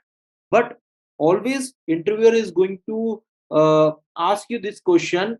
If I have created an image in region 1, can I use it into the region 2? Your answer should be, sir, by default, we cannot use that, but we have to transfer our image from one region to another region. Okay, so how to do that? Let's click on this image.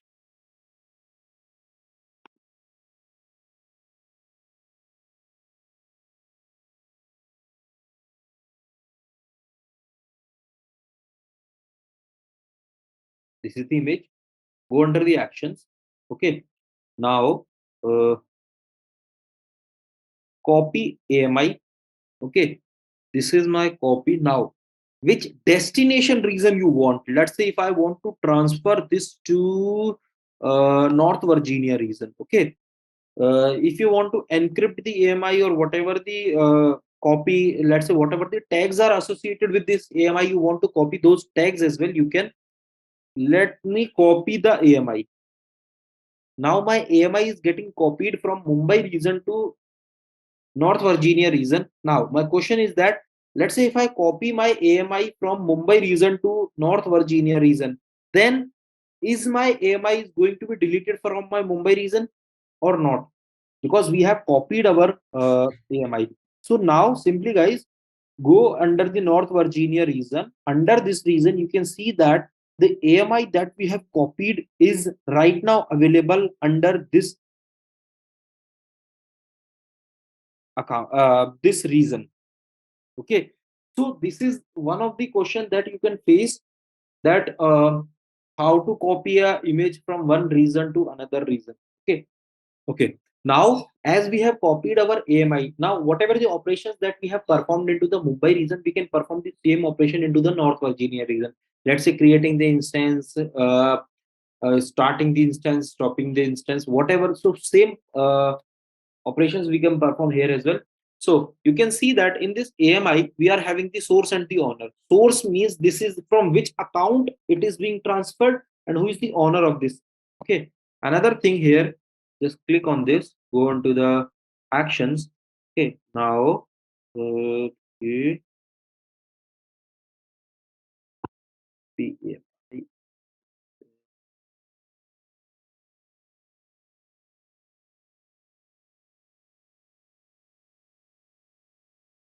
So,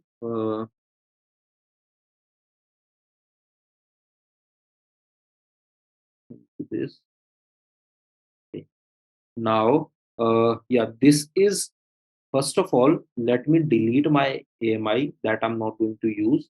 This is my AMI. Okay.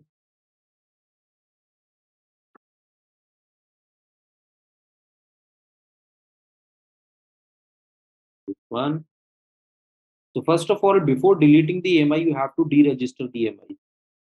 Now the image is being deregistered. You can see that our image is being removed from this region. Okay. Under this, let me again go to the Mumbai region.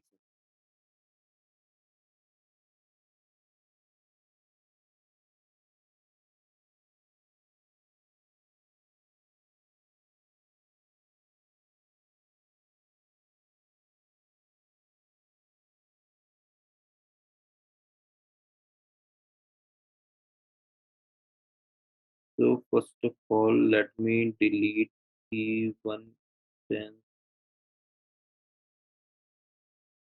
terminate this. Okay. Now here we have created the AMIs. So another thing here is, so guys, I think I have also told you how to attach an uh, existing, sorry, persistent IP with your instance. If not, I'll show you an example. Okay, so there is a concept of elastic IP. Okay, there is a concept of elastic IP in AWS. So this thing means you are attaching a persistent public IP with your instance. So although it is not mandatory to attach that, because it is going to cost you so much, but there are some scenarios where you need to attach. But how to create the elastic IPs? So first of all, go on to the elastic IP section, allocate IP address. Let's say what if you want to select the pool here, allocate. Okay. Now you can see that there is a public IP right now available. So when I scroll it to there, you can see that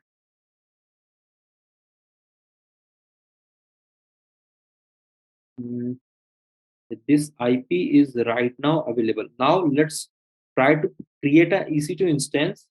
Okay. Guys, always remember whenever you are creating this EC2 instance and you are attaching any elastic IP, always delete that elastic IP because it is going to cost you so much. Okay, let's create the instance here. Let's say elastic IP. Oh, what's our description? My apartment new AC. Okay. Now, okay. Now, IP instance. Whatever the name you want, you can give. Okay, elastic IP instance. Here, this is your instance. This is this. Select the key pair. I will select this key pair. This one. Okay. Now here, advanced details. Under the advanced details, there is a thing called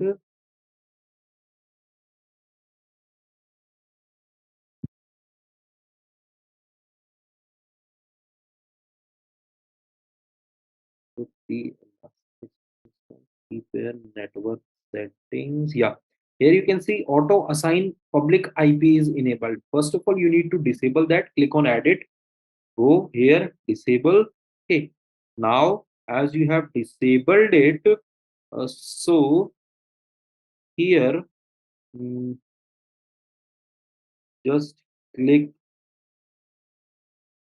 launch instance. So now your this instance first of all is going to create without any public IP. Okay. Now I'll show you.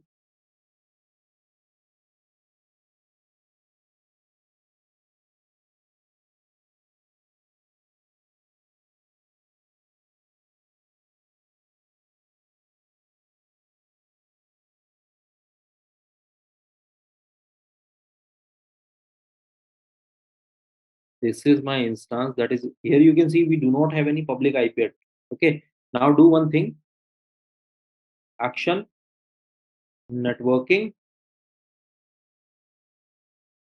manage IP address. Not this one. Just a second. Go under the elastic IP. So here click on this action associate elastic IP address. Select the instance name. Let's say just wait for the instance to be created. This is pending.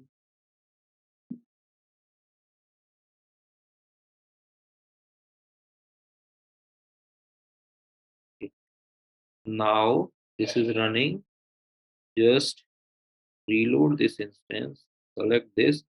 So elastic IP instance. This one. I with the public this IP will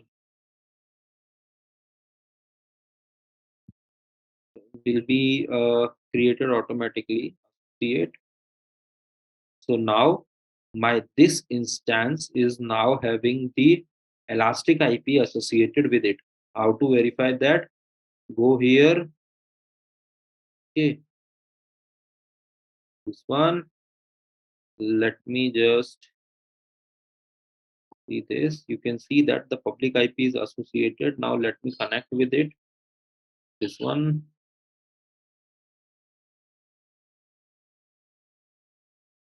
Now you can see guys that my instance is created with the new public IP. Okay. Also, if you need to verify the public IP on the server, not from to verify the public IP. I forgot the exact command for that. Public IP of Linux server. Okay. So yeah. If config.me, you can use this command. Okay. This one, go on to the server. So this is your public IP. Correct me if I'm wrong. You can see 15.206.237.84. Same thing goes with this server as well. Not this one. Let's say this is my Linux server. This is my public IP and this is my home address IP. Okay. So in this manner, if you do not have the access to your Google account, let's say Gmail or like that, but you want to verify the public IP, simply use curl if config.me command. Okay. Now, as I told you that this IP is persistent. So to show you the example, let me just restart this server again and again. Okay, so you can see that this IP is here. Let me just stop the instance, this one, reload. Let's just wait for it and let's just restart the server.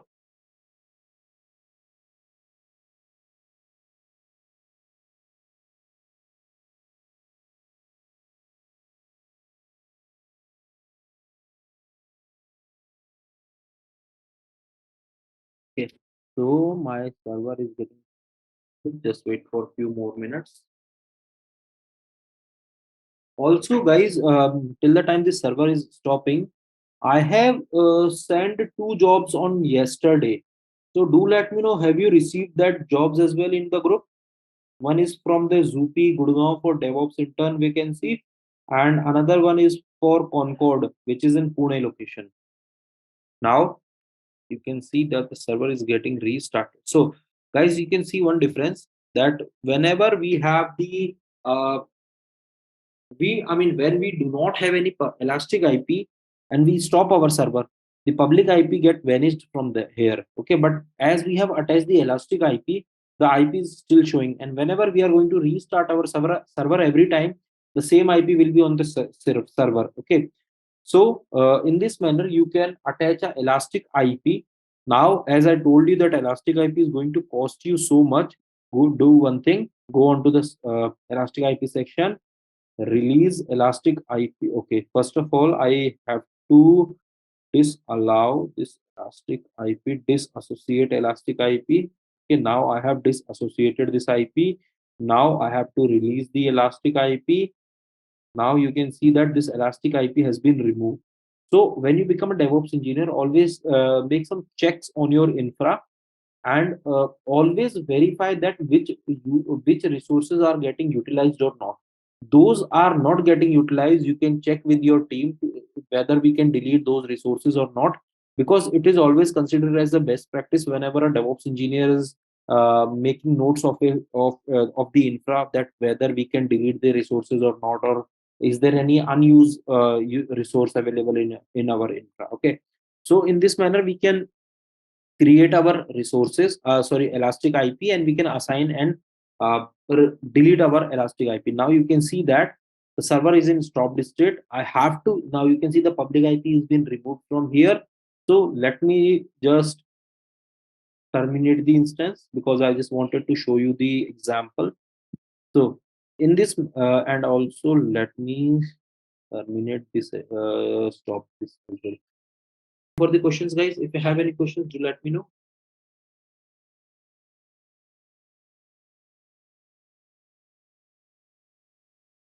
Hi, Vikas. Yeah, Ganesh. What is the exact use of elastic IP? So the exact use of elastic IP is that, first of all, the companies are not going to use the elastic IP on your instances. Why? Because you are going to have thousands of instances, and if you are allocating thousands of IP or instances, you can imagine the cost that you are going to pay for that. First of all, second thing is that elastic IP is always attached to your gateways, cloud gateways, where your infra is going to connect with your outer world. Let's say. So what happens whenever, although when we are going to discuss the VPC, I'm going to tell you this thing in a very detailed manner, but for now you just need to remember one thing here. Let's say this is my AWS network. This is not, I'm not talking about my AWS console, this is my AWS network. Under those network, or with the help of those network, I have created several resources. Okay, this one, this one, and this is my custom VPC. It is not my default VPC by AWS, but these are my custom VPC. So these resources are created with the VPC one. Let's say V1. Okay, now there are two mechanisms that you have to follow here. The very first, that as all those resources are identical to each other, first of all they need to communicate with each other, so should be some mechanism. That mechanism you can say as subnet, sorry, I forgot the term. uh,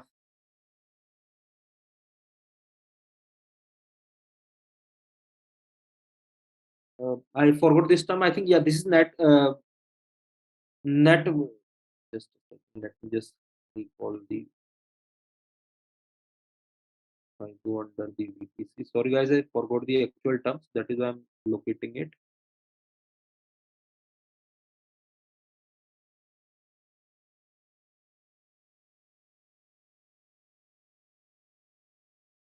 Yeah. So let's say you have, whenever you want to communicate with these resources, you require the net gateways here. Okay. So that net gateways can communicate with internally. Now what happened? Your resources can internally communicate with each other because you have attached them with the net gateway. But what if, let's say, Gyaneshwar is going to come, is need to, let's say this is my website, let's say www.youtube.com. You want to connect with the youtube.com. So as your domain, which is www.youtube.com, is not publicly hosted or is not having any public IP associated with it, so nobody can access that.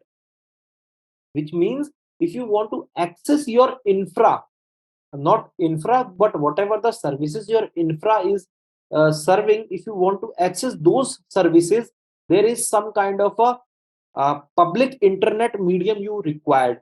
So in AWS, that medium is called the internet gateway. So always this internet gateway will have a public IP associated with it, and people, and in AWS, that public IP is elastic IP. Either you can attach that with any of the resources, but most of the companies attach the public IP or elastic IP with the internet gateway, so that you can, so that the resources can communicate with the external world, or external world can communicate with the services that the infra is serving. Okay. Okay. So this is about the instance. Now let's say this is AMI we have captured. We have covered the instance type, EC2 dashboard. So another thing here is volumes. Okay. Now the volumes are, as I already told you, that there are two kind of a volume. One is your root volume and another one is your attached volume that you want to attach with any instance. So how to create a volume? Okay. So first of all, create volume. There are volume types, which is SSSD, SSD, IOPS. So I am giving you a task.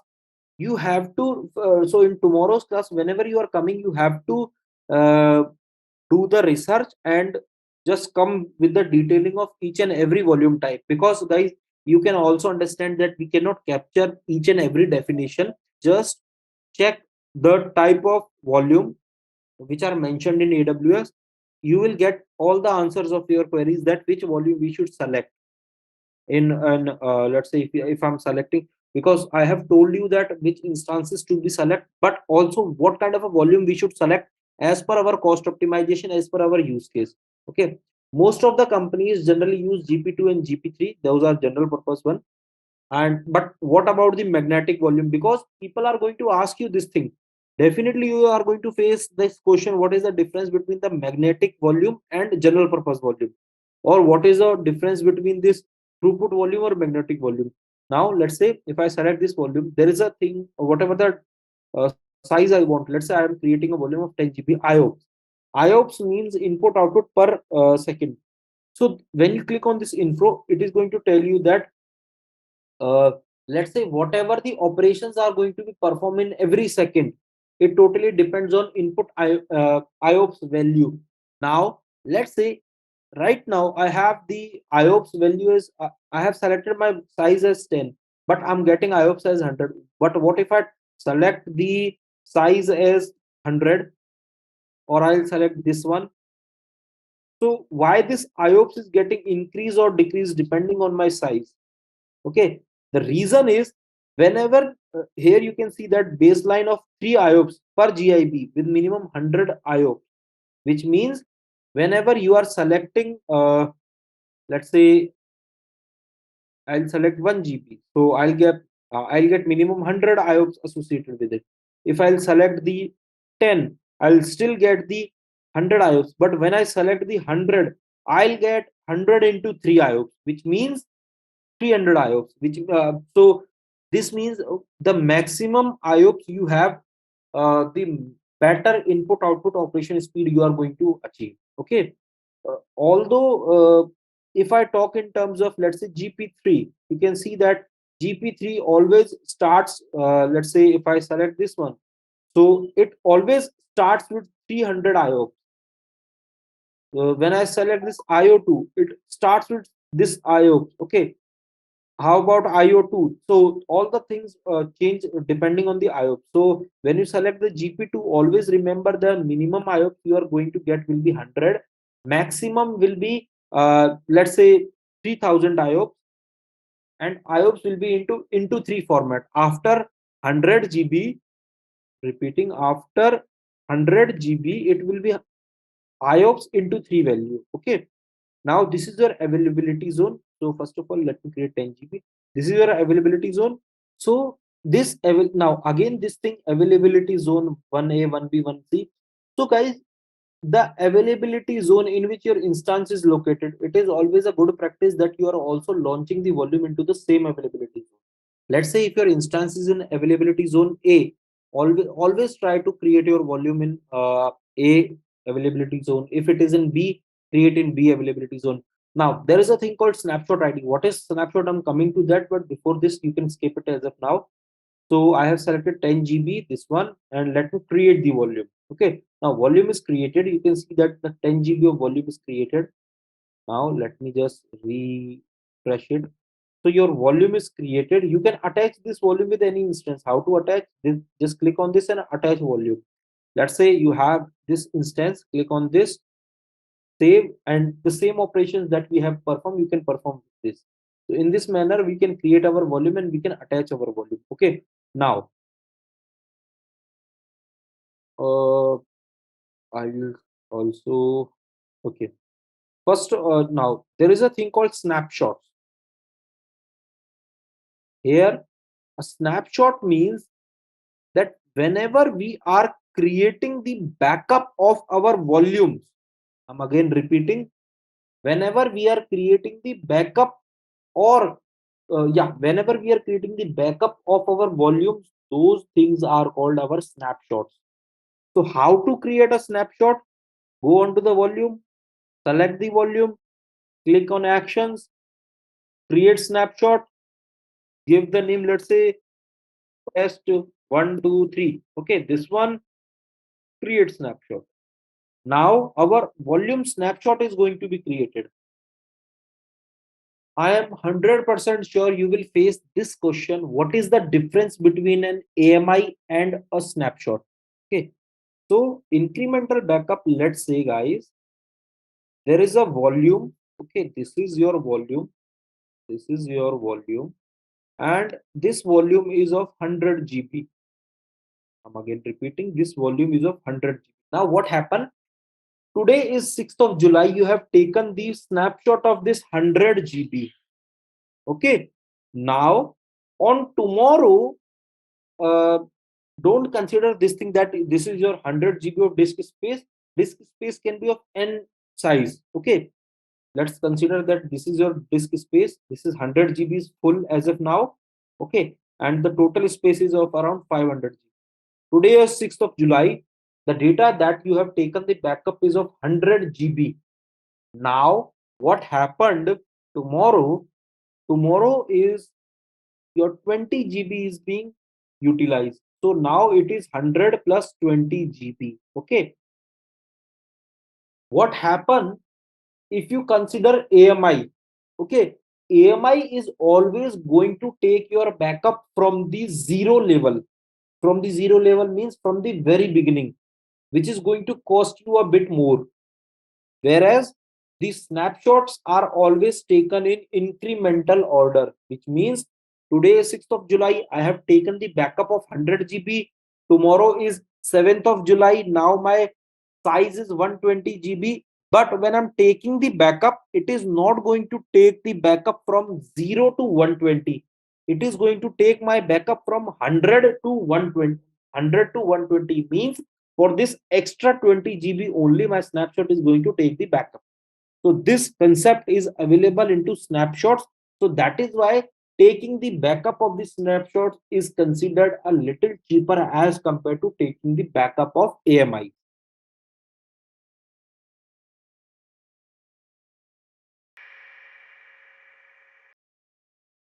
We were discussing about the S3.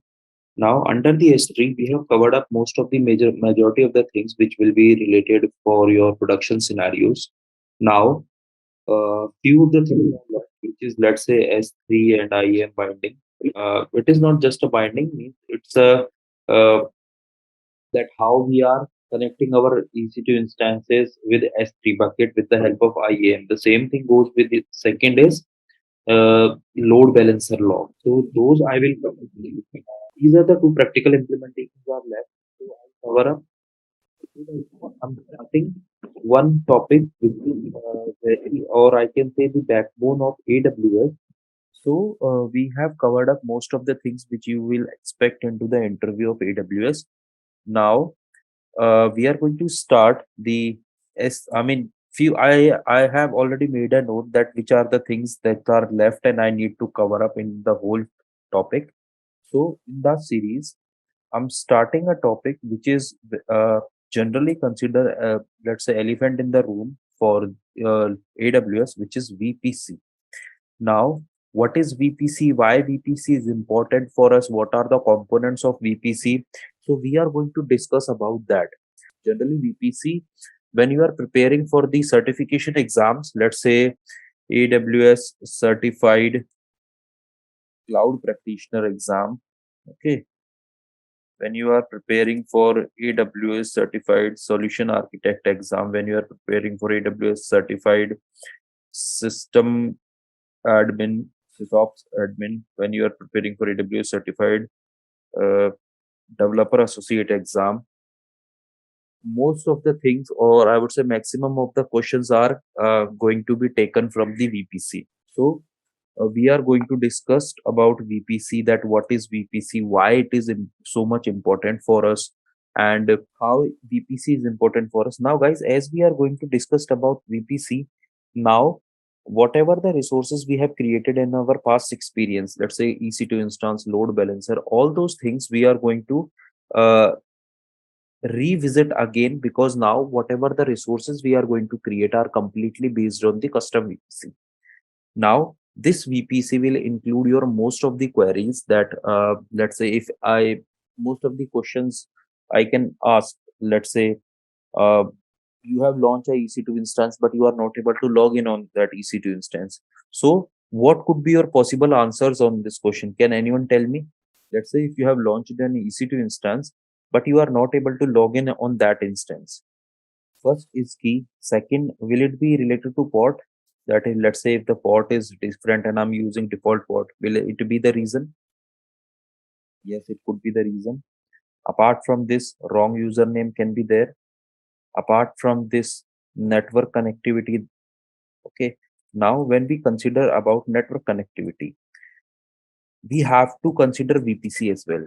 Whatever the components are mentioned into the VPC are need to be focused when we are discussing that, okay, my server is not able to log in due to the network connectivity issue. Okay, now let's say, guys, this is although this is a very basic question that I'm asking you, I wanted to ask you before starting VPC.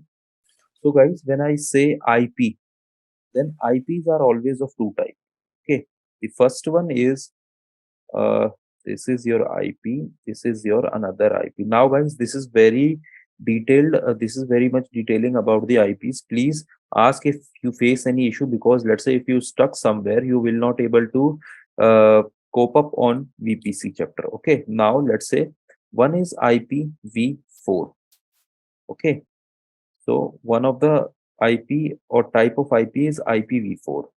Second type is IPv6. Okay. Now, what is IPv4 and what is IPv6? So, whenever I'm repeating, so IPv4 is, you can say, widely used. This is widely used in internet world. Okay, internet world, or you can say commonly used type of IP. Now, the second point for this is basically this kind of a protocol will consist 32-bit. How 32-bit? Let's say 0.0.0.0.0. So each dot is comprised of one octet. Means when anybody is going to ask you how many octets are in IPv4, your answer to this, there are 4 octets. Okay, octet means per in one column how many bits you are considering. So in IPv4 it is 32-bit, or you can say 4 octet. Okay, now the another thing here is uh, if I say under here, the first thing is IPv4 is having 32-bit, 4 octets are there, it is commonly used. Apart from this, this IPv4 is having different of IP addresses. Now, what are those IP addresses? I'll tell you, but before this, let me tell you what is IPv6 then. If it is IPv4, then what is IPv6? Okay, so if I say IPv6, so guys, IPv6 is, first of all, it is not a commonly used, okay, it is having 128 bits, or you can say it is having 8 octets. Okay, now per octet will have the 16 bit of data. Means in IPv6, how 16 bit of data? Let's say when you consider the IPv4, the syntax of IPv4 would be like this.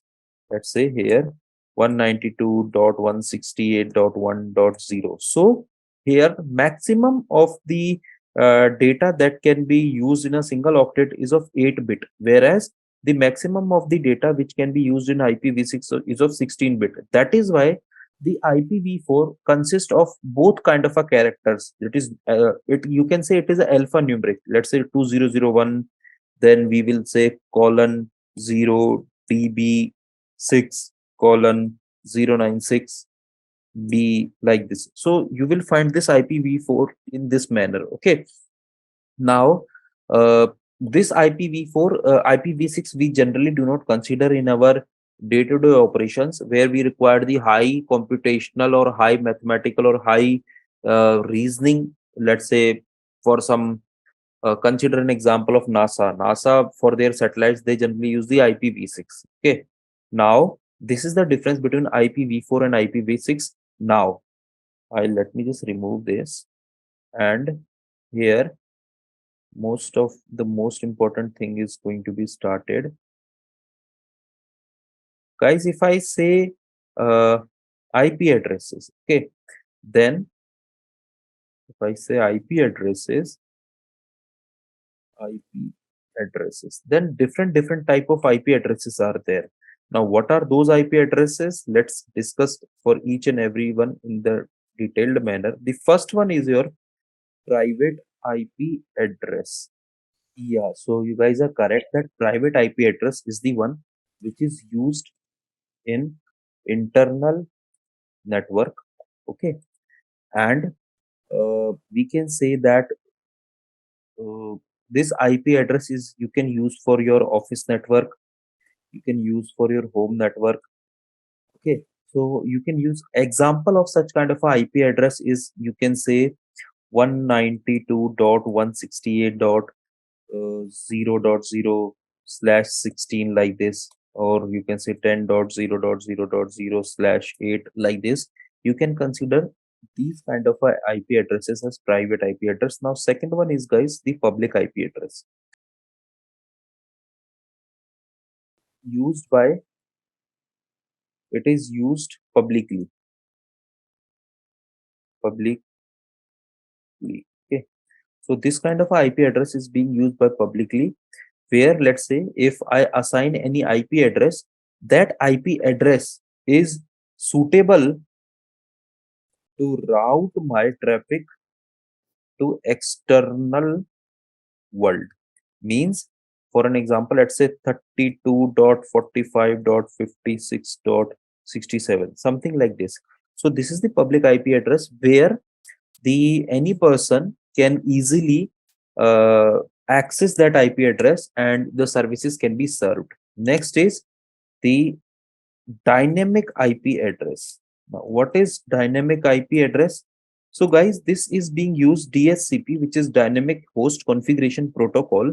Okay, this dynamic IP address is generally, you can see that whenever you are restarting any instance, or let's say whenever you are creating an instance, then a private IP is auto assigned to your instance. Now, why this IP is getting auto assigned? Because there is a DHCP running into it, which allows your servers that, let's say if you have 113 IPs available in your network and you have launched around 8 servers. Okay, now DHCP is dynamic host configuration protocol. Okay, so this protocol is very smart. So on the basis of the availability of the pool of IPs, it will choose 8 IPs and assign those IPs to your servers. Okay, so in this manner, this dynamic IP address generally works. The fourth one is, guys, static IP address. Now, what is static IP address? This is the IP address which do not change. Which do not change means once you have created this IP address, you cannot change it after some time. Okay. Now these kind of IP addresses are being used by your servers. Those are being used by your network devices. Let's say whenever you try to check on your server, you will find a static IP there. Your IP is not getting changed frequently. Why? Because there is a concept of static IP address there. Now, fifth type of IP is loop back IP address. Now, what is loopback IP address? So commonly when you log in onto a Linux server, you will find this IP. So this IP is a special IP. Okay, you can say it is a special IP which is used to test network communication on your local machine. On your local machine means, for an example, if I'll show you here, when I run this command if config, let me clear it, if config. Now here you can see you will find one of the IP addresses 127.0.0.1. I'm not sure where, yeah, here you can see this is the IP address. Now guys, this loopback IP address will never change. 127.0.0.1 is the standard loopback IP address. Now let's say this question you will face, that people are going to ask you what is a loopback address. So a simple answer to that means loopback IP address is the IP address of your local machine, which is generally being used for checking the network communication onto your server. Okay, so this IP is your loopback IP. So now guys, what happen whenever you create a, let's say whenever you are working on some project and in your configuration you have given this 127.0.0.1 IP. Consider this, look at this chart.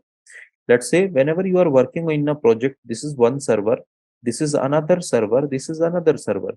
Now what happened in the configuration, you have mentioned the loopback IP for this server, loopback IP for this server, and loopback IP for this server.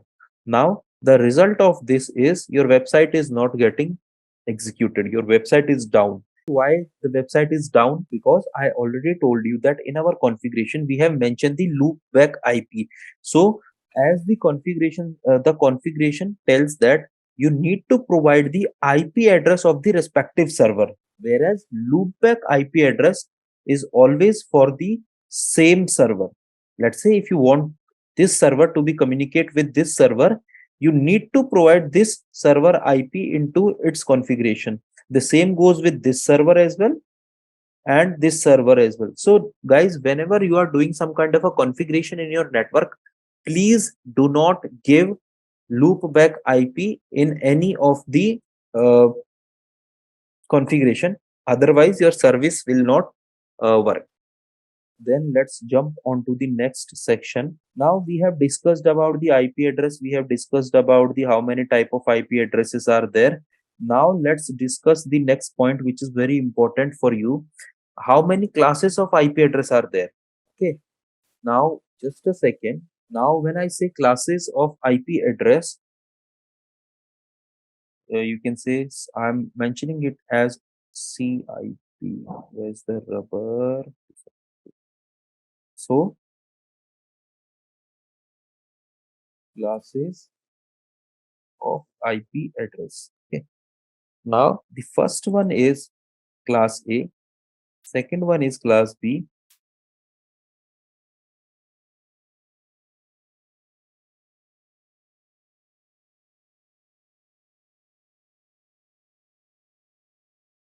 so the first class of IP is A, second is B, third class of IP is C, then we do have D class of IP, and the fifth one is E class of IP. Now guys, your IPs are always varies from 0 to 255.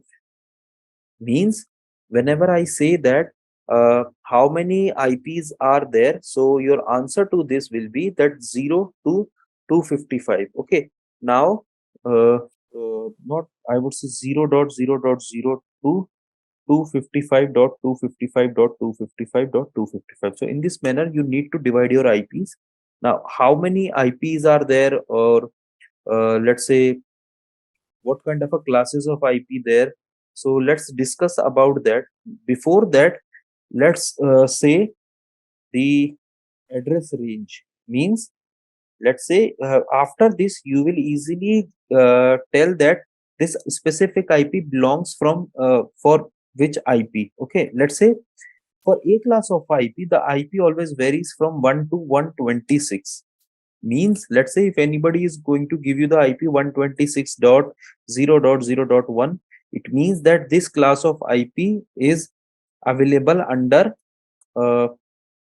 A class. Okay, or this IP belongs from the A class. Second one is your B class of IP, which you will commonly use in your day-to-day operation, or you will find this IP again and again, which is B class of IP. Now this B class of IP varies from, I'm not able to select this. Now your B class IP goes from 128 to 191. Now, why it goes from 128 to 191, not from 127 to 191? The reason is because 127 is already registered for the loopback IP. Okay, so this is your B class IP. Now, your C class IP goes from 192 to 223. This is your C class IP. Then we do have 224 to 239. If I'm not wrong, yeah, 239. So this is your D class IP. Then we do have 240 254. This is your E class IP. Now, why we have not included 255? Because this is already reserved IP by the INA, that is Internet Authority, which is providing the IPs into the whole world. So 255 is being used by them. Okay. Now these are the classes, or I can say the IP address range. Now, how many IP address are there, and why or which kind of IP is used for which use case? Let's discuss this thing in a detailed manner. Okay, so let me take this. So the first one is your class, second one is your address range. Okay, third one is your subnet masking, fourth one is your example of IP, fifth one is your leading bits. Okay, sixth one is your max number of networks, and the last one is your use case. So let's discuss first of all A class IP. As I already told you A class IP goes from 1 to 126. Okay. Now the subnet masking is for this class of IP is 255.20.0.0. Now what is this subnet masking? But before this, I wanted to tell you one more thing, which is example for this. For an example, if anybody says that, okay, 1.1.1.1, I have this IP. So according to, I mean, as you already know that this IP belongs from the class A. Now, leading bits, which is 8. Okay. Leading bits 8 means, guys, here you can see we are having 255. It means that it has covered its initial all the octets. As I already told you that in the IPv4 we generally have 4 octets. So A class IP always captures your 8 octet value. Okay, and the maximum number of the networks that you can create with this IP is 128. And where we generally use this this IP address for large number of servers or in large organizations. Let's say, consider an example. You are working in Amazon. So Amazon is having around I would say millions of employee, and if as a IT engineer I give each laptop to each person, I require millions of IPs for me, so that each and every person can have specific or a dedicated IP assigned to them. So that is why we need to use the subnet masking over there. Now again, what is subnet masking here, guys? So let's say subnet masking means whenever we want to divide any kind of a IP, subnet masking means always the IP is divided into two part. IP is always divided into two part. The first part is called the host address. Okay. And the second thing is called your network address. Now, what is host address and network address means? So whenever I would say, let's say how I can say what is so let's say when I divide this IP into specific manner. For an example, if I say what is a network address and what is a host address, so the first thing that tells us about is, so guys, network address is basically which represents your network, means my specific IP lies under a specific IP address. For an example, let's say if you are having 10,000 of devices in your infra, and all the devices are under the same network address. For an example, let's say 192.16.1.1. Now this is the IP address which is assigned to Suman's laptop. Now 192.16.1.2 is assigned to Gyaneshwar. 192.16.1.3 is, or 1.4 is assigned to Akmal. So and so on. Now what will happen? Generally, this network address lies on the I would say permutation and combination of your, I would say, host address and your subnet mask. The same thing goes with the host address. Now what is host or address? Let's say when we say that we are having 10,000 laptops in our network. Now out of those 10,000, how many are used, how many left? So on the basis of that, we divide it into the host address.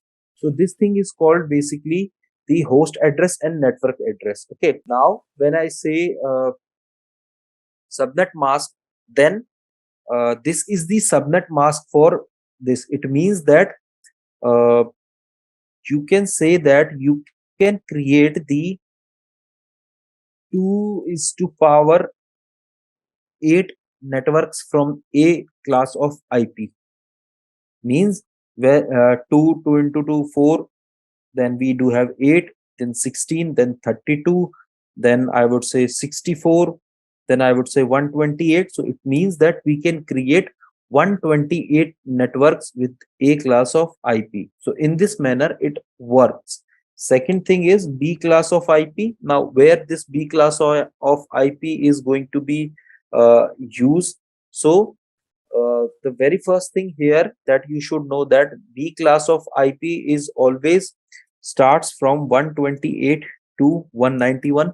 Now it is not me who is deciding this address range. This is a standard address range which is provided by the INA authority. Okay, now the subnet masking for this will be 255.255.0.0. It means that whenever example for this will be 128, this one leading bits will be 16.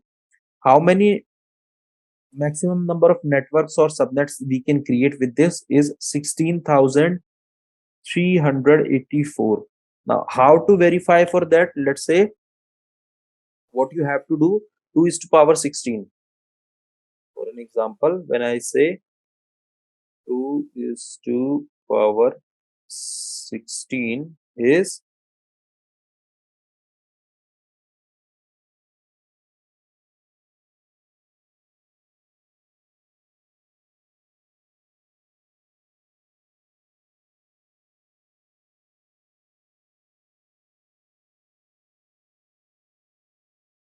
yeah. So it goes from, let's say, 2 is 2 is to power n minus 1, then it goes 2 is to power n minus 2, then it goes in this manner, 2 is to power n minus 3, like this. So with the help of this you can create 16,384 network. This is used for medium enterprises. Okay, then we do have the C class of IP which goes to 192 to 224, 223 and 255.255.255.0. The leading bit here is 24 and total number of IPs you can say 2 is to power n minus 3.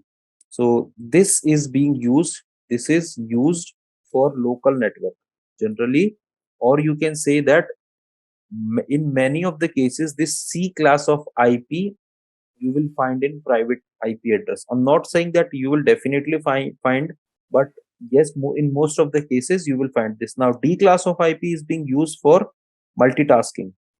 Means, let's say if you are creating some kind of a supercomputer, if you are working on the high computational values, so you have to use the D class of IP, where this E class of IP is used for research and development along with the IPv6. Okay, so in this manner guys, this IPs and classification of IPs varies. Now if you have any kind of questions as of now, just let me know. The components of VPC that we are going to discuss here, and if you are facing some issue, please make a practice of it. Also I'll cover up from the very basics of networking when we are discussing about the VPC. Okay, now components of VPC that we are going to discuss in very detail. And guys, I think there are 9 to 10 components available in VPC. You will not get any other questions apart from these components. Okay, the first one is your subnets. Now, what is subnet?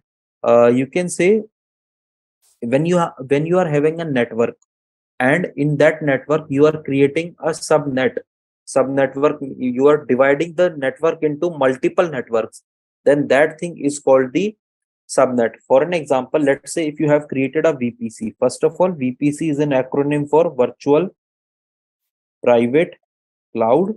Okay, where you can design your custom network. You can design your custom network. Okay, now when you are designing a VPC and you want to divide that VPC under multiple networks, it called a subnet. For an example, you want to create a network for the instances where my application is going to be launched. You want to create a network for you are creating a subnet where your databases are only going to be created. Okay, the third one is you are creating a network where your load balancers are going to be created. So in this manner, when you are dividing your VPC into multiple networks or into the sub networks, into the different availability zones, that thing is called your subnet. Okay, now let's jump on to the next, which one is route table. Now guys, this is one of the important thing. Without route table, you cannot uh, route a traffic into your VPC. So what is a route table? It is a set of rule which is used to route the traffic inside and vice versa in VPC. Means if you want any data or if you want any kind of a data packets to be transferred into your VPC and transferred outside your VPC, or you can say the external network, then that set of rules are created under route table. Okay, now this route table is very important for you. Now guys, uh, I ask you a very basic question into the initial, that whenever I'm not able to log in into my EC2 instance, you will have to answer, you have to add another answer into this, that sir, we have not configured the proper route table, due to which we are not able to log in into our EC2 instance. Okay. The third thing is your internet gateway. Now, guys, whatever the definitions, whatever the examples I'm giving you here, I would say that 40% of the interview questions are going to be asked from these definitions only, because people will ask you what is route table and how route table works, what is internet gateway, or they will say that, okay, I do have a custom VPC and my internet is not allowed into that VPC.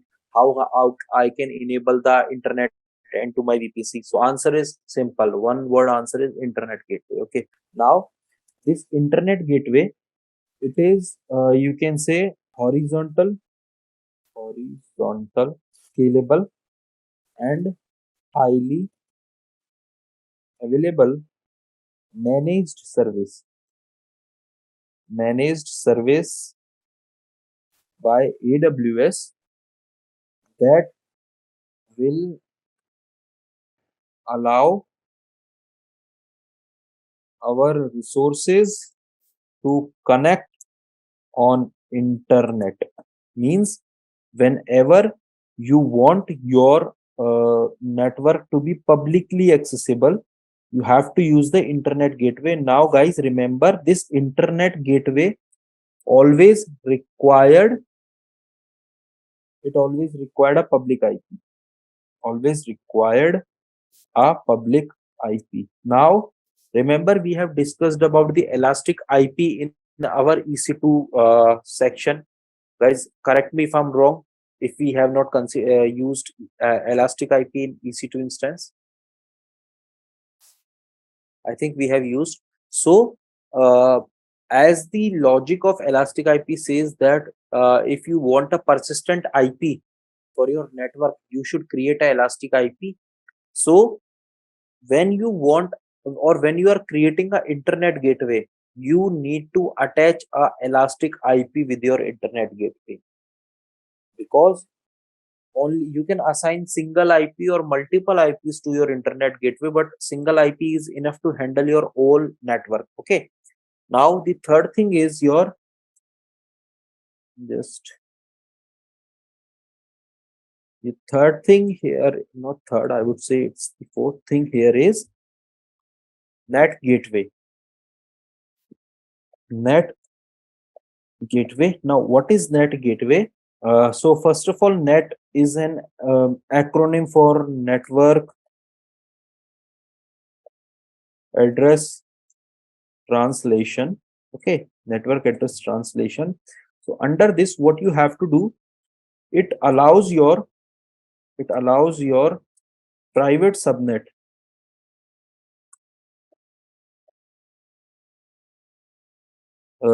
which is in your VPC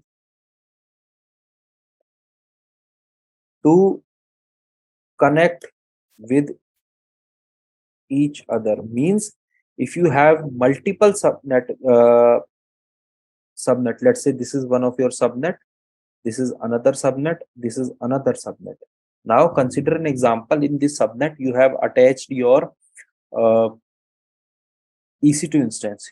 Here you have used your database instance, and here you are launching your EC2 load balancers. Now the internet should, the network connectivity should also work between these subnets. So with the help of net gateway, we are going to enable the network connectivity onto our subnets. Okay.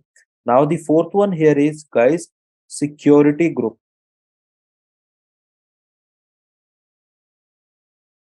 Let's say the fourth one is security group. Now what security group is tell us about? So it is a virtual firewall, as I already told you. Okay, it is a virtual firewall, and it is always inside a VPC. It is always inside a VPC. Now with the help of this, we can control our inbound and outbound traffic. So this thing is called the security group. We can control our inbound and outbound traffic. That thing is called your security group. Okay.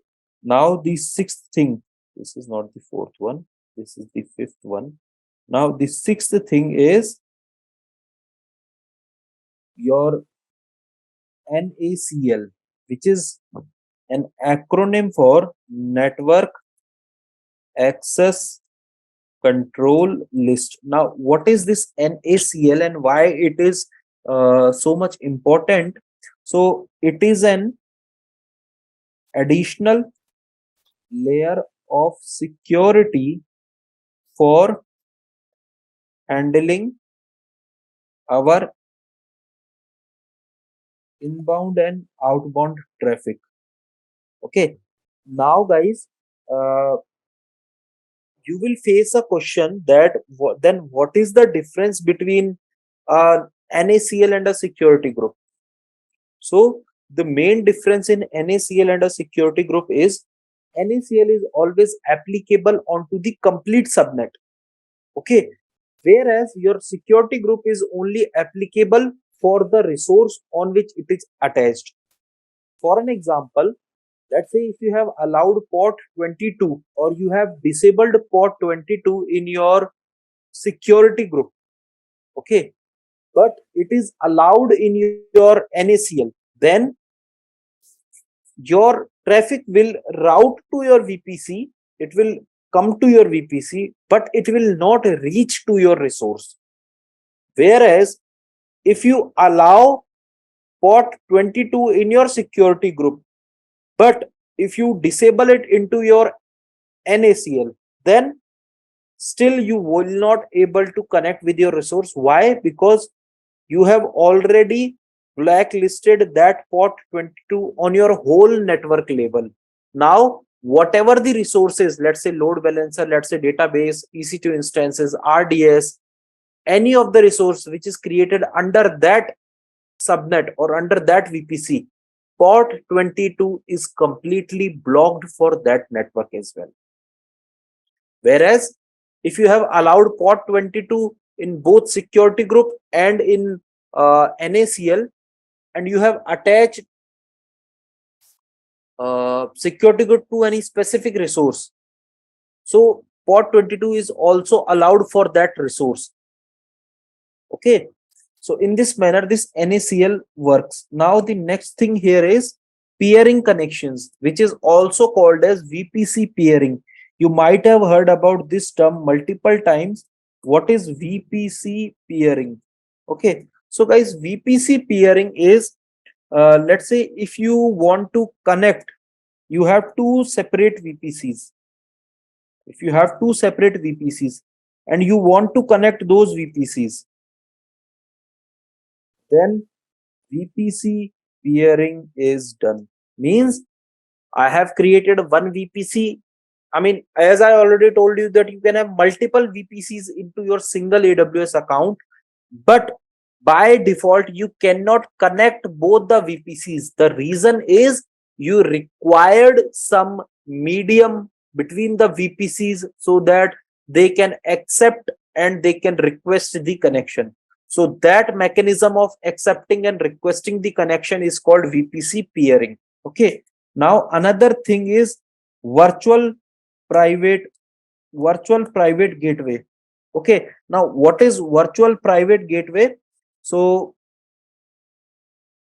it is basically you can say endpoint of your VPN. Endpoint of your VPN means uh, it basically enables the secure communication onto your VPC, and that VPC should be onto on-premise network. Okay. Now another last thing here is VPN connection. VPN connection. Now what is VPN connection? When you want connections to be established on your VPC, you want connections to be established on your VPC is called VPN connection. So guys, these are the 10 terms, and let me tell you what could be the expected or where you can expect the questions. The first question you can expect, what is the difference between I would say NACL and security group, how NACL and security group works. Okay, what is the difference between internet gateway and net gateway.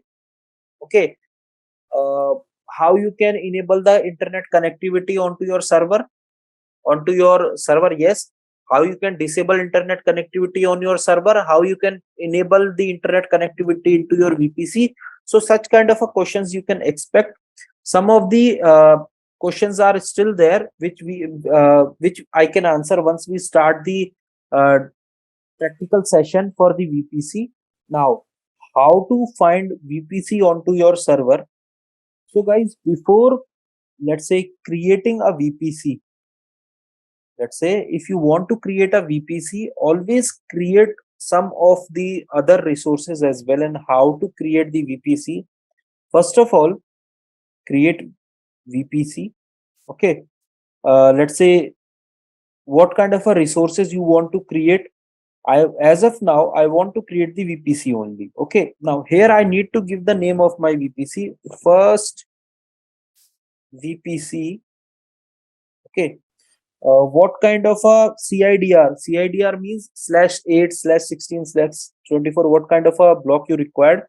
So I want this. Now, what should be the IP range that you want? So let's say if I give 172.0.0.1 slash, this is my B class of IP. So I have to use 16 over here. Okay. Now, is there any IPv6 CIDR you require? No, I don't want required. What is tenancy? So this VPC you required a default one or a dedicated one. Let's create a default one as of now. Okay. So now I have, okay, it required a 10.0.0.0/24. Okay. Let me create the VPC. So now guys, you can see that my VPC is created. But when okay, before that, let me show you EC2. When I go into the EC2, let me launch an instance into this VPC, the newly created VPC. Let me launch the instance. So here, I would say new _VPC _EC2. Okay. So I'm selecting this image only. Most of the things will be same, but the change is to be done at this network settings. Now what we have to do, click on edit. Here, this is our custom VPC. Sorry, this is our default VPC, which was provided by AWS. This is the newly VPC that we have created. Okay, so let me just select this one. What subnet? Now here you can see guys that I am not able to select furthermore. Why? The reason here is when you are creating a VPC, I'm again repeating, when we are creating a VPC, before creating a we need to create the subnet, we need to create the internet gateway, we need to create the route table, okay, we need to create net gateway. Whatever the things that we have discussed, all should be created here. So let's go back to our VPC section, click on subnet, okay. So here you can see that there are 3 subnets available. Those are not created by me. Those are the default subnets which are provided by my AWS. Now guys, in a single VPC, you can create multiple subnets. It totally depends on you how to create different subnets, but yes, you can create multiple subnets in a VPC. First of all, I'll select this one. So first subnet that I want is, let's say, sub1. Availability zone, is there any preference? No, I don't want any kind of a preference. And what kind of a IP you require for this specific subnet? So let's say I'll take 10.1.0.0/24, if I'm not wrong. Okay. And let me select another subnet, let's say sub2. Here 10.2.0.0//24.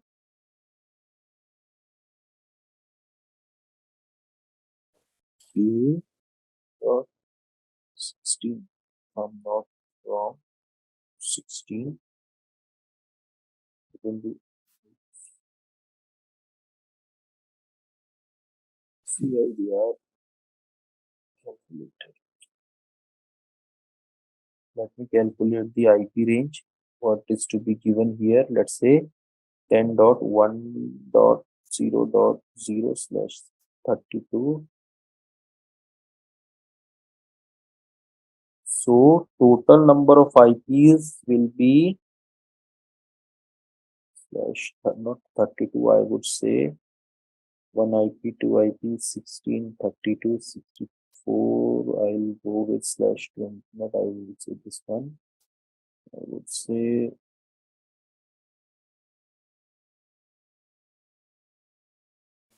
IP slash T. Select this slash 50. Okay.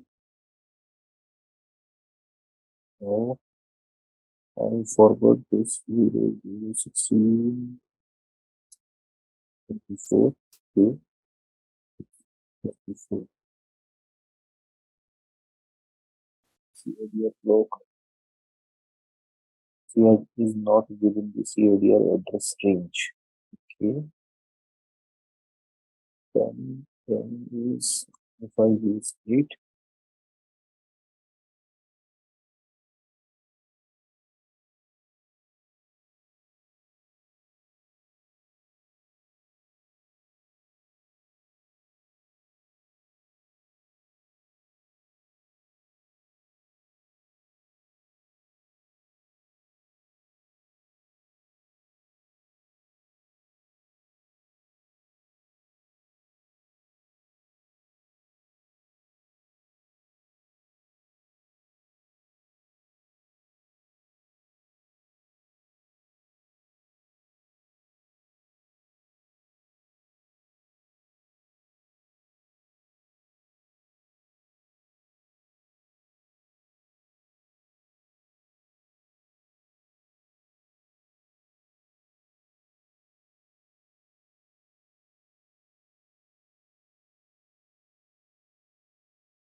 let me do one thing. Let me remove this one. I'll have created a subnet. So here you can see, guys, that I have created a subnet. Okay. So let me refresh this, and here you can see that I have created a single subnet. So single subnet is auto assigned into it. Now here you can see that it says that your resource is going to be created in AP South 1C and IP address available is 251, which means I can create 251 instances under this specific subnet. If I need to create additional instances, I need to create another subnet. So in this manner, the thing goes like this. So let's say 0.0.0/24 is here. So when I say this /24, you can see that 256 IPs can be created with this subnet. But here, when we are launching on, we are getting 5 IPs lesser. The reason is here because those 5 IPs are registered by AWS for their internal networking purpose. Okay. So also, let me show you one more thing here. When you scroll up the things in a manner like, let's say, here, when I say /32, then I would say /31. Why /32? Because we as I in the starting, I already told you that in IPv4 we only have the 32 bits. Okay, so that is why it should be always in a decreasing manner of 32/32/30/29, then /28, then I would say /27. So when I say this one, so it means 2 raised to power 0.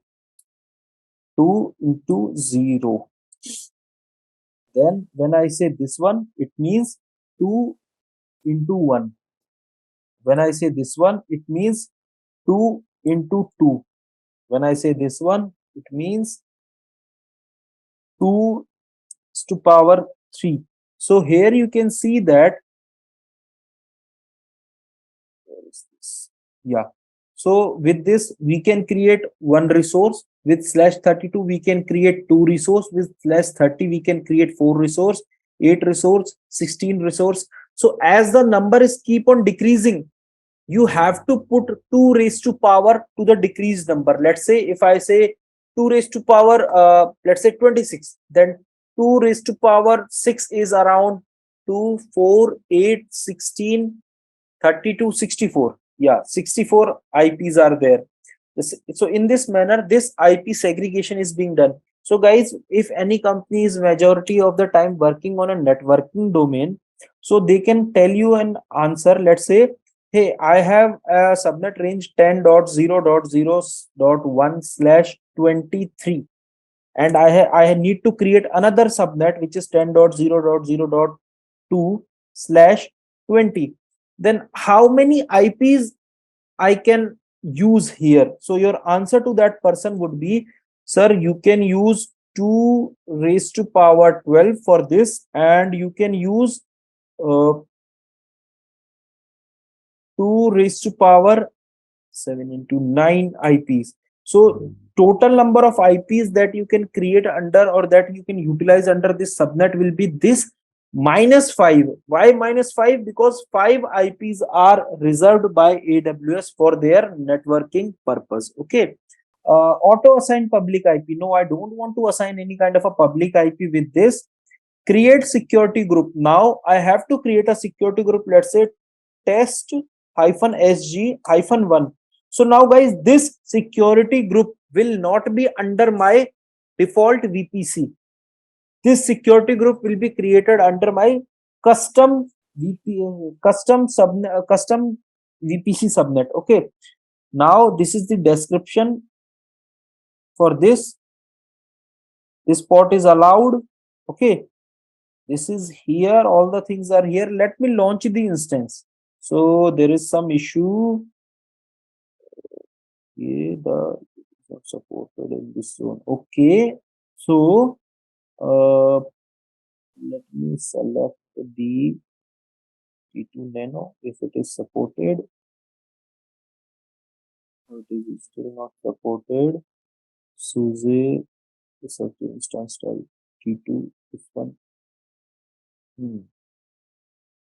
So this thing is not supported under this availability zone. Is there any another availability zone?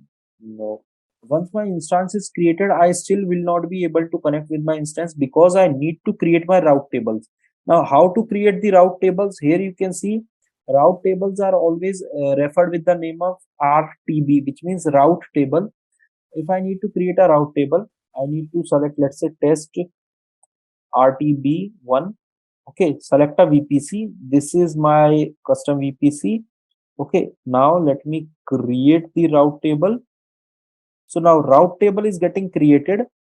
Now you can see that from my local to this, I can easily connect, but I need to edit the rules that how to create. Let me add a rule, let's say for all instance. Let's say if I need to connect from a specific instance, if I need to connect from any local gateway, if I need to connect any local thing, I need to provide the values here. So in this manner we can create our route table.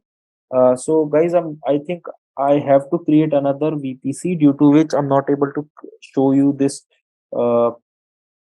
thing. Okay, so once the route table is created, you need to assign the internet gateway onto your VPC. So here you can see that a internet gateway is attached to your VPC. I think this VPC is not created by us, if I'm not wrong. Let me check this. This is the default internet gateway. Okay, if not, let me create an internet gateway. Let's say test IG. Okay, create the internet gateway. Now this internet gateway is created. Let me assign this internet attached to any VPC. Which VPC I need to? This one. Now, okay, this is done. Attach internet gateway. Now I have attached a internet gateway with my VPC. So it means that now I have to create the route table. I need to create the remaining subnet net gateway. Then I can easily log in onto my EC2 instance. Okay, guys, if you have any doubt, just let me know. First of all, let me detach this because it is going to cost me a lot. I'm deleting this because I'm not able to show you this complete practical implementation today. Let me delete this route table as well.